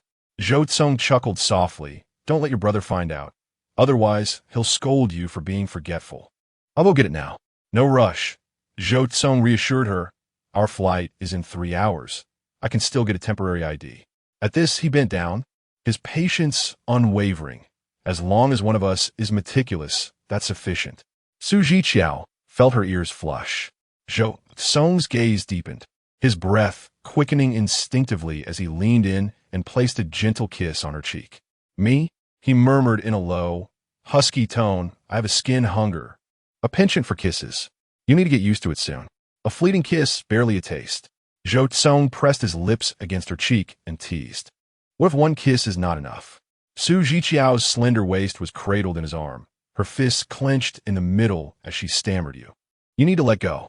I can hardly breathe like this." Zhou Cong leaned in, his breath warm against her ear, chuckling softly as he nibbled her earlobe. A sudden jolt of electricity coursed through her, and Su Zhiqiao melted into his embrace. "Baby," he whispered, using that affectionate term he cherished. The girl, unable to withstand such an onslaught, felt her cheeks flush, her eyes glistening with unshed tears. Zhou Cong breathed against her ear. "Go to the balcony and gather your clothes." You need to release me." Su Zhiqiao's voice trembled uncontrollably. Zhou Cong's laughter came low and teasing, "Especially your lingerie." Zhou Cong's audacity knew no bounds. "From now on, let your boyfriend do the laundry for you." Su Zhiqiao could only respond with silence. Chapter 76. I Am Her Father. The two of them finished off the few items left in the refrigerator, and Zhou Cong summoned a ride directly to the airport. After inspecting the water, electricity, doors, and windows, he grasped 2 suitcases with one hand, freeing the other. "Darling, let us go." Su Zhiqiao locked the sliding door of the balcony with a cheerful demeanor, rushing toward him and slipping her hand into his palm. "Slow down." Zhou Cong frowned. "No running." Su Zhiqiao's eyes curved into crescent moons as she playfully leaned her forehead against his shoulder. A smile creased Zhou Cong's lips. This girl, once she let down her defenses, clung to him like a cat.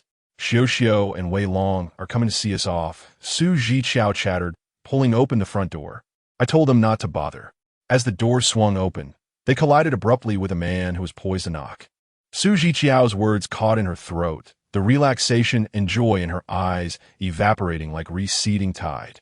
The man's hand hovered in midair, seemingly about to knock. Zhou Cong narrowed his eyes, scrutinizing him. "Who are you?"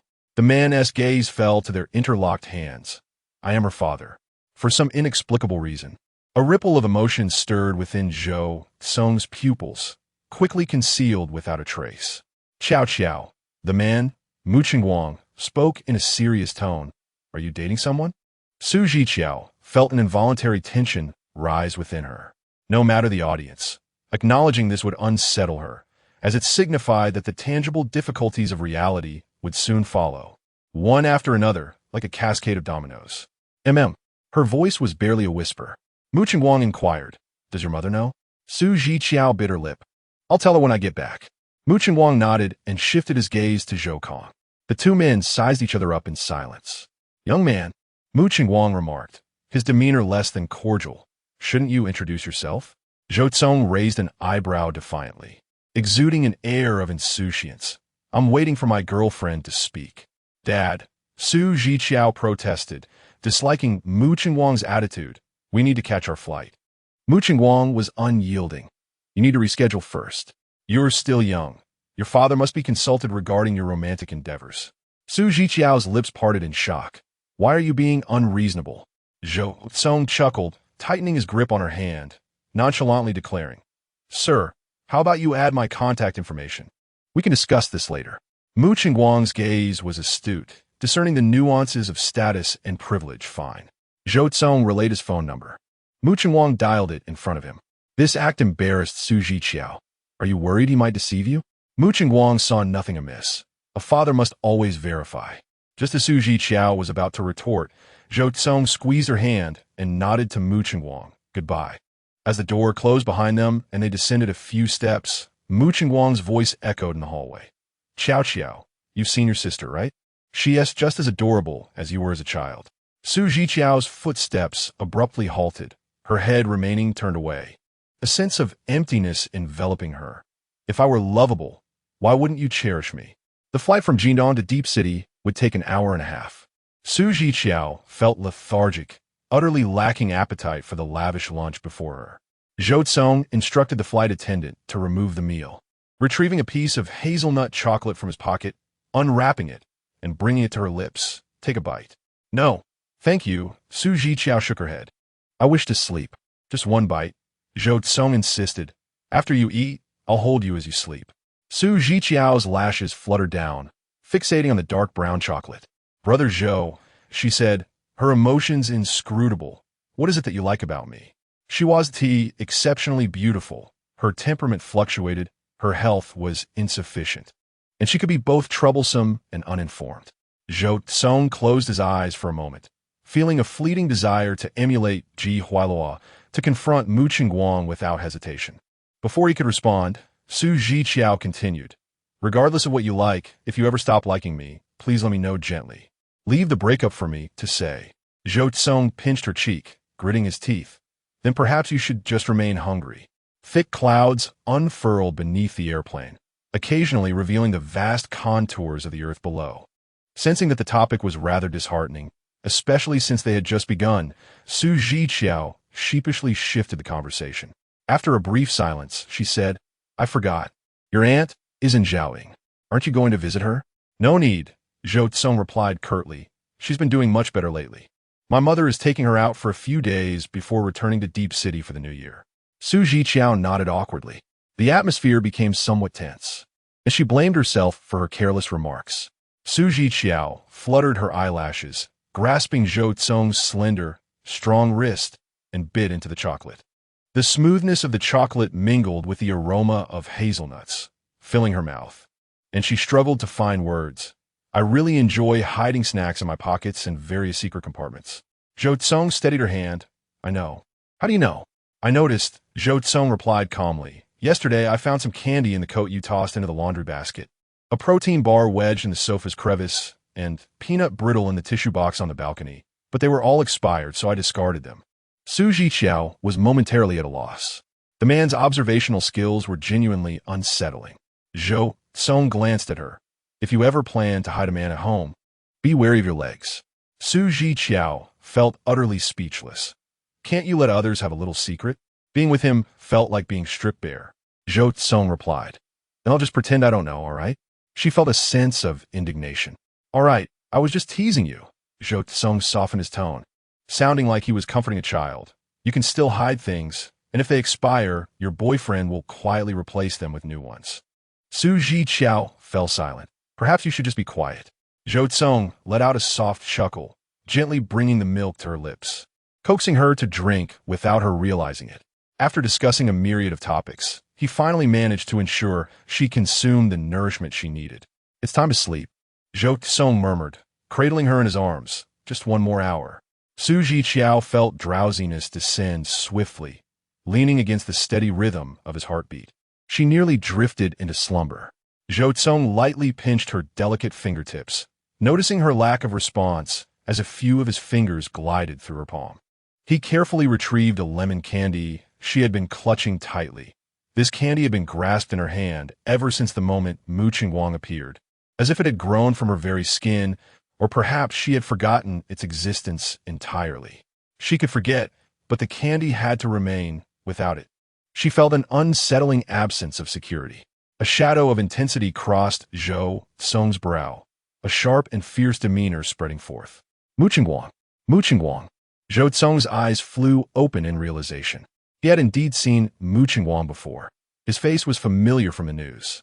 Chapter 77, The Retreat. It was a financial news article sent to him by the director of the Xiaoping Sanatorium, interspersed with a piece about charity work conducted by Mu Qingguang at the Jindong orphanage. Zhou Cong's eyes were dark, unfathomable. At that moment, his aunt, Wu Yuanshuang, had an unexpected episode. The director mentioned that it occurred while she was perusing the financial news, though it was unclear what she had seen. Subsequently, Wu Shoufang, while seeking answers alongside him, seemed particularly fixated on a certain individual mentioned in the news. Wu Shoufang even remarked that it was a pity the heavens were blind, as Wu Yuanshuang was indeed a skilled investor, though misguided in her judgments of people. On that day, Wu Shoufang had also inquired about Su Zhiqiao and her mother. Su Shu. The identity of the man Wu Yuanshuang loved in her youth remained a mystery to Zhou Cong, as Wu Shoufang was ever reluctant to discuss it. The woman who had intervened in Wu Yuanshuang's marriage with her beloved husband was equally elusive. A chill crept through Zhou Cong's heart. His perceptive nature and exceptional logical reasoning allowed him to weave these disparate threads into a nearly implausible conjecture. The girl nestled in his arms breathed shallowly. Zhou Cong lowered his gaze, unconsciously tightening his embrace. Perhaps he was overthinking, arriving at such a ludicrous conclusion. Upon arriving in Deep City, Su Zhiqiao first returned to the Ji residence, where Su Shu awaited. Mu Qingguang had called her to convey the entire truth. Is it young Master Zhou? Su Shu's demeanor remained calm. When did this begin? Su Zhiqiao's throat felt parched. Mom, I'm sorry. Please don't be angry with me. The vast Ji residence was eerily quiet, with festive red lanterns adorning the trees in the courtyard, prepared to welcome the new year. Don't be anxious, Su Shu reassured her, grasping her hand. You haven't done anything you shouldn't have, right? Su Zhiqiao's face flushed as she shook her head in panic. After a moment of silence, Su Shu muttered to herself, the disparity is just too great. Su Zhiqiao's eyes brimmed with unshed tears. Mom, please don't be angry. Su Shu gazed at her. I'm not angry, dear. I'm afraid that I haven't safeguarded you properly, leading you into hardship. Unable to hold back, tears fell from Su Zhiqiao's eyes. Su Shu patiently wiped them away. Has he been difficult for you? Su Zhiqiao shook her head, her voice thick with emotion. With Brother Zhou around, it was the first time, and was at a loss for words. It was also the first time she felt that Yun was perhaps not as fearsome as she had once imagined. Some matters, though seemingly trivial, weighed heavily on a child's memory, becoming burdens too great to bear. Even as one matures, these memories only grow alongside the passage of time, forever standing there, evoking trepidation at first glance. Su Shu felt a pang of sadness that was hard to articulate, pulling her daughter into her embrace. No more tears, she whispered soothingly. I gave your father a thorough scolding, telling him that I would oversee my daughter's boyfriend, and that he should refrain from meddling. Mom, you don't oppose this? Su Shu smiled. I'm pleased that my daughter has good taste. After a brief pause, she suddenly inquired. I consulted about universities abroad for you. Would you be interested in going? Su Zhiqiao was momentarily taken aback. Su Shu did not object, yet she hoped to encourage her daughter to study abroad. Given the constraints of their family background, Su Shu could not extend much support. She gently persuaded, "My dear daughter, your future holds boundless potential. Do you wish to pursue this path?" Su Zhiqiao, momentarily taken aback, asked, "Mother, are you worried that the Zhou family might look down upon me?" Su Shu replied earnestly, "I desire for your future to be one where you can stand confidently beside anyone." The reality of their family status was evident. The Ji family was not Su Zhiqiao's. Su Shu had initially planned for Ji Huailuo to assist in caring for her, while also finding a suitable match for Su Zhiqiao, ensuring a comfortable life. With Ji Huailuo around, Su Zhiqiao would not suffer any harm. However, Zhou Cong's arrival disrupted everything. The Zhou family was of a higher echelon, and should the tides of fortune turn, Su Zhiqiao would need the means to recover. Otherwise, Ji Huailuo would be unable to rescue her. Perhaps Su Shu was fundamentally skeptical about this relationship. She intended to prepare a contingency plan for her daughter. "Consider it. My dear," Su Shu said gently, "if you decide, we shall depart once the first year concludes." Upon returning to her bedroom, Su Zhiqiao was beset with thoughts, and it took several notifications on her phone to pull her back to reality. It was a message from Zhou Cong. "Did Annie find out? Did you get scolded? Did she place the blame on me? My dear, please reply. I will personally go to Annie to apologize."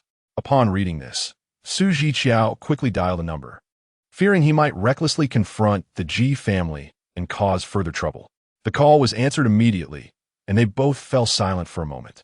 Su Zhiqiao hesitantly said, "Please don't come over. My mother did not scold me." Zhou Cong responded, "I'm already here." Su Zhiqiao stood up and moved to the window, just in time to see his car slowly halt beneath the tree outside. "Don't come in.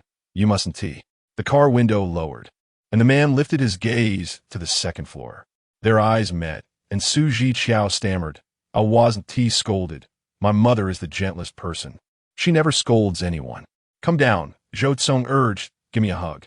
Zhou Cong added, "Comfort me from my fright." Su Zhiqiao retorted, "What are you frightened of? I am the one who is frightened. How could I not be frightened?" Zhou Cong expressed his discontent. "I can't even bear to look at my phone. Afraid you might send a breakup message." Su Zhiqiao sensed the chill in Zhou Cong's tone. "If Annie opposes, are you planning to go through with it?" Su Zhiqiao's gaze faltered as she retreated slightly into the room. "No." Zhou Cong, perceptive as ever, replied, "You do." Su Zhiqiao felt guilty. "My mother did not object." Zhou Cong chuckled in disbelief. Doesn't that imply acceptance? He understood that their relationship was still fragile, primarily driven by his insistence, and that they had barely made any progress, which could easily be disrupted. Moreover, this girl was as timid as a rabbit. "Come down," Zhou Cong insisted. "Give me a hug." Su Zhiqiao was reluctant. "You should go back." Zhou Cong pointed out coldly, "I see you are considering backing out." Su Zhiqiao felt a surge of urgency. "Why are you always so domineering?" Zhou Cong suddenly fell silent. Look at that. They had just begun their relationship, and already she was starting to find fault with him. After having indulged in a few hours of sweet dreams, she had awakened. "You should head back now." Su Zhiqiao whispered, "Is that all right?" Zhou Cong responded with a faint from his throat. "I'm leaving." Su Zhiqiao pressed her lips together. "Are you angry?" Zhou Cong's voice remained flat. "What do you think?" Not allowing him to enter the Ji family home, insisting on facing Su Shu's inquiries alone, clearly indicated he was prepared to part ways should Su Shu oppose their relationship. Zhou Cong felt a pang in his chest. After all, it was their first day of dating, and Su Zhiqiao also considered her actions too heartless. After a moment's hesitation, she proposed, "Shall we go on a date?" Zhou Cong immediately countered, "Are you asking me out?" Su Zhiqiao was momentarily speechless. "Yes, I'm asking you out." Zhou Cong cleared his throat. 2 minutes. Any longer, and I won't be able to bear it. "Then perhaps you should go home first," she suggested. Zhou Cong hesitated. 20 minutes should be sufficient, right? Aren't you the one who can't stay put? All right, let's not play games anymore. Zhou Cong conceded, feeling cornered. "Please, let us hurry up." Chapter 78. 3 is the limit. Knowing she was going out on a date, Su Shu did not stop her. Instead, she even began to increase her allowance, merely setting a curfew. Su Zhiqiao was less familiar with Deep City than Zhou Cong, so she let him choose the location. My mother has given me a substantial amount of pocket money, Zhiqiao murmured, and she said we should split the bill. Zhou Cong frowned in discontent and replied, I am not accustomed to splitting. Zhiqiao turned her face away and looked at him. Then you shall become accustomed starting today. Zhou Cong parked the car and said solemnly, I do not accept this. Zhiqiao blinked innocently. I don't care whether you accept it or not. Zhou Cong gritted his teeth in irritation. Are you deliberately seeking trouble? Zhiqiao retorted. You wouldn't dare. Zhou Cong felt a flicker of annoyance. It was as if he was being cornered. Zhiqiao's eyes sparkled mischievously, her fingers playfully tugging at his sleeve. You can't bear to. Zhou Cong could hear the thunderous beating of his own heart, as if he were a mere spectator to his own downfall. The venue Zhou Cong selected was the largest amusement park in Deep City, but Zhiqiao could not indulge too much. Haunted house, Zhou Cong suggested. I fear ghosts. Zhiqiao confessed.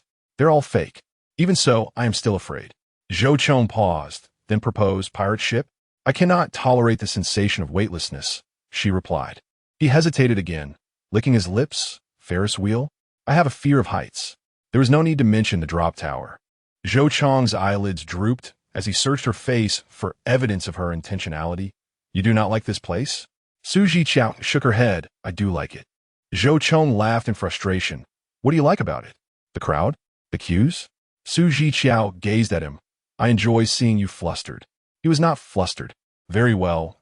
Zhou Cong scratched his eyelid, feeling exasperated. Then you take the lead, and I shall follow. Is that acceptable?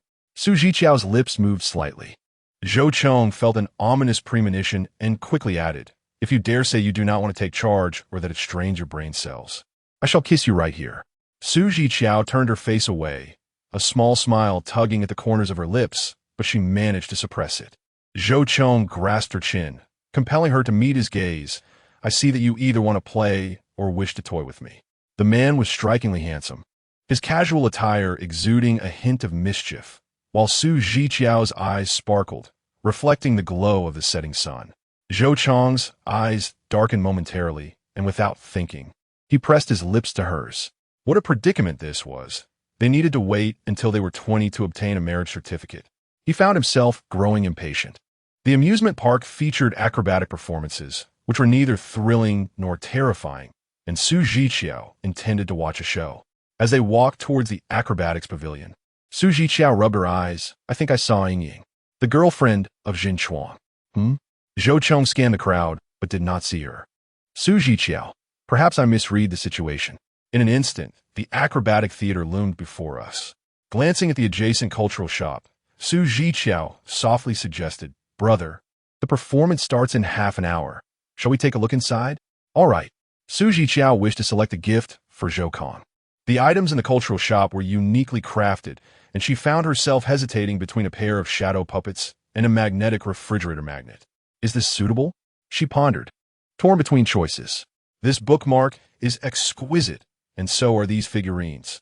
Are they all this beautifully made to drive me mad? Zhou Cong's brow twitched slightly. Just take them all. Zhiqiao looked up. Don't flaunt your wealth.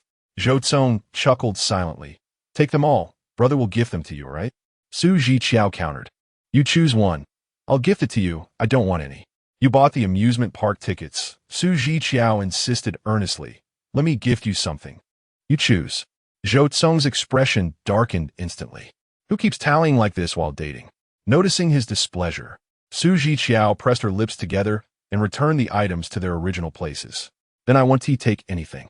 Zhou Cong, showing no emotion, placed everything she had touched in a shopping basket, including various odds and ends. What are you doing?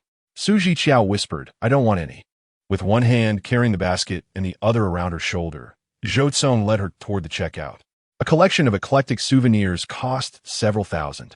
After paying, Zhou Cong carried several bags, still displaying little emotion, as he clasped her hand and walked toward the acrobatic theater. Zhiqiao felt uneasy and struggled to free her hand. Let go.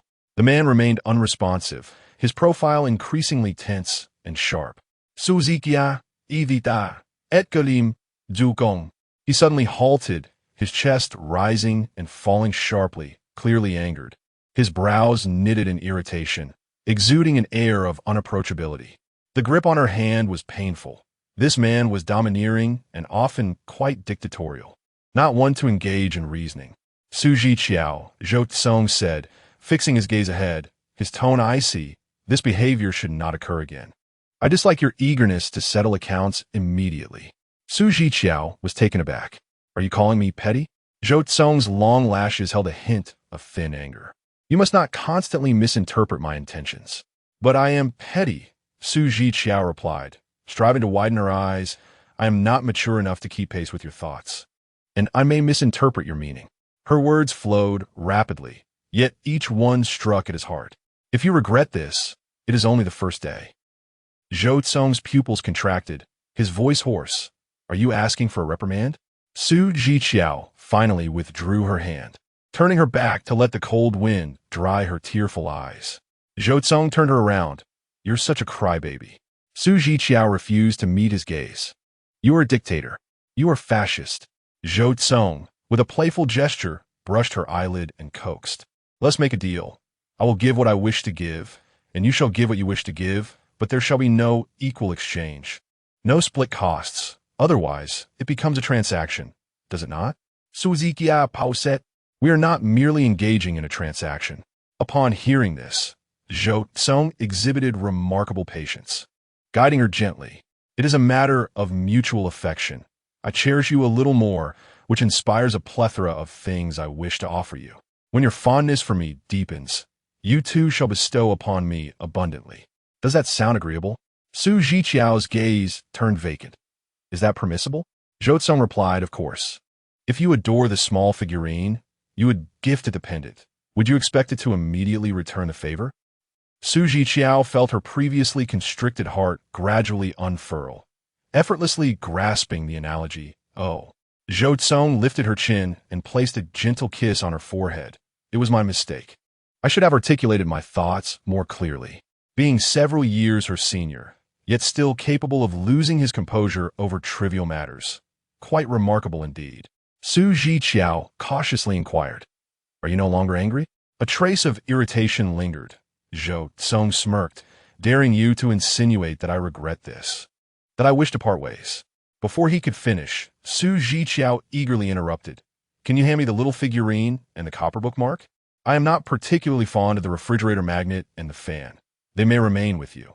He was tallying up their exchanges, while her mind was solely preoccupied with the figurine. 3 years is no longer an option. Chapter 79, Ji Huailuo Wait. A thrilling acrobatic performance captivated Zhiqiao, whose youthful curiosity rendered her awestruck. My phone storage was full.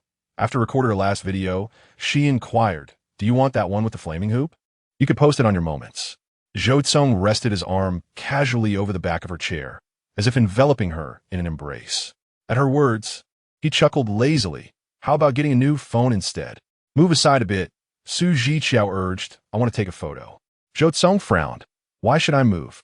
With the camera aimed at herself, Zhiqiao retorted confidently, because it will capture you. Zhou Cong's expression soured further. And what of it if it does?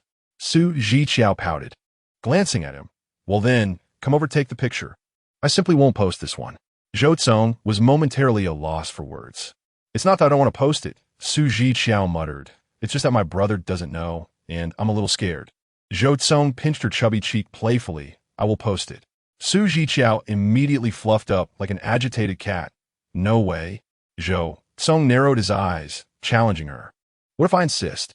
You always do this, Zhiqiao said, exasperated, unable to resist kicking his foot away as he leaned closer, calling him a disrespectful, unreasonable rascal who does as he pleases. How come no one mentions that girls can be this fierce? Zhou Cong raised an eyebrow, his mischief at its peak. I will post it. Zhiqiao wasn't prepared for Ji Huailuo to discover this, and felt her nerves tighten like a taut string, snapping under his provocation. Zhou Cong. She was fierce. Yes, Zhiqiao declared. I am your girlfriend. Zhou Cong coughed lightly indeed. You once promised that if I said one, you would never say two. Zhiqiao pressed. I told you not to post it. Will you listen? Zhou Cong's shoulders trembled as he could no longer suppress his laughter. Yes, I will listen. You dare to laugh? Zhiqiao straightened her back, reaching to pinch his cheek. If you don't heed my words, I shall ignore you and give you the cold shoulder. Zhou Cong's face twisted comically from her pinch, laughter bubbling up from his throat as she playfully vented her frustration upon him. Truly, this was exasperating. No wonder Zhiqiao always engaged in playful banter with him. Who could withstand such antics? Finally, Zhiqiao pressed him. Promise me you won't post it. Zhou Cong continued to chuckle. I promise. With a sigh of relief, Zhiqiao withdrew her hand, giving his shoulder a gentle rub. Be good, a calm. I will treat you to sweet milk later. Zhou Cong's eyes sparkled with delight, layers of warmth cascading through them as he suddenly wrapped his arms around her waist. Call her name once more. Zhiqiao paused, looking into his eyes, a calm. A Kong Tsung signifies beautiful jade. This was the affection and blessing bestowed upon him by the Zhou family. Yet, never had anyone called him in such a way that could make Zhou Tsung's heart flutter. His throat felt parched as he urged, call me again. Zhiqiao lightly pursed her lips. Tsung, Zhou Cong asked, what are you pouting about? Zhiqiao quickly covered her mouth. Nothing. She saw Zhou Cong pull her into his embrace. If you give me a kiss, we can forget about this. Although the performance had concluded, not all the guests had departed from the circus. In a fluster, Zhiqiao pushed him away. Don't be ridiculous. Zhou Cong pressed her head down and leaned in closer. Here, it's an opportunity presented to you. This man truly possessed a shamelessness that knew no bounds. The curfew set by Su Shu was at 7 o'clock, aligning with the agreement made with Zhiqiao, and Zhiqiao dared not defy it. As the hour approached, she made her way back. Zhou Cong drove steadily, slowing down as he leisurely proposed, shall we go out tomorrow? Or perhaps visit Grandpa and see San? Si, Wu, Liu? Zhiqiao remained silent. Your naming skills leave much to be desired. Zhou Cong licked his lips, then you name them. After a moment of contemplation, Zhiqiao articulated Monday, Tuesday, Wednesday, Thursday, Friday, Saturday. Settled then, she declared with finality, finding it both smooth and easy to remember. Zhou Cong's eyelids twitched slightly. After naming, Zhiqiao scrolled through her messages on her phone, when suddenly a chat box from the Flourishing Blossoms group popped up. It had been some time since anyone had spoken in that group. Zhiqiao clicked in, only to be frozen in place. Inside the group was a photo sent by Zheng Yingying, the girlfriend of Zhen Chuang. In the image, Zhou Cong held her hand, bending down to kiss her forehead. The photograph was beautifully taken, with the warm orange glow of the sunset enveloping them, radiating an atmosphere of romance. Zheng Yingying had sent a facepalm emoji. Caught you. Together, without announcing it? No one in the group responded, likely preoccupied with their own affairs. Zhiqiao felt dazed and turned her face away. Noticing her unusual demeanor, Zhou Cong glanced at her. What's wrong? Zhiqiao handed him her phone, her anxiety rendering her speechless. What should we do? Upon seeing the photo, Zhou Cong first furrowed his brow, then clicked his tongue dismissively. What angle is this? It makes us look like we're having an affair. Is that the issue? The photo had already been shared in the group. Zhiqiao would surely find out soon. Zhiqiao lowered her head, intending to privately message Zheng Yingying. However, before she could click on it, the photo was suddenly retracted. Following that, a call from Zhen Chuang came through. He sounded apologetic. Sorry, bro. Yingying doesn't he know? I never mentioned it to her. Is that all right? Zhou Cong replied coolly. Send me the photo privately. Zhen Chuang asked, so you really are together? Zhou Cong affirmed, I have always been serious. Zhen Chuang scratched his head. Did your sister agree? Zhou Cong replied, otherwise? Zhen Chuang sighed. Even though the photo was retracted, I'm not sure if Wailuo saw it. Zhou Cong's lips curled slightly. He understood better to avoid the sudden revelation that might prove unbearable. However, Zhiqiao was not as optimistic as he. Concealing the truth from Zhiqiao weighed heavily on her, for she had vowed to keep her distance from Zhou Cong. 5 minutes later, another photograph was shared in the group, a flight ticket belonging to Zhiqiao with a departure time set for 2 hours hence. She had tagged Zhou Cong specifically, adding 2 words, wait. Zhiqiao. Except for Zhou Cong, who was currently driving, the group erupted in chaos. Hua Qingyang and Zhen Chuang surfaced, coincidentally rallying to speak in favor of Zhou Cong. Zhiqiao's expression turned sour. Could you please ask them to stop? The more they spoke, the more they exposed the past, where Zhou Cong had relentlessly pursued her. After a while, Zhiqiao tagged Hua Qingyang and Jinchuan again, with the same two words, wait. Everyone,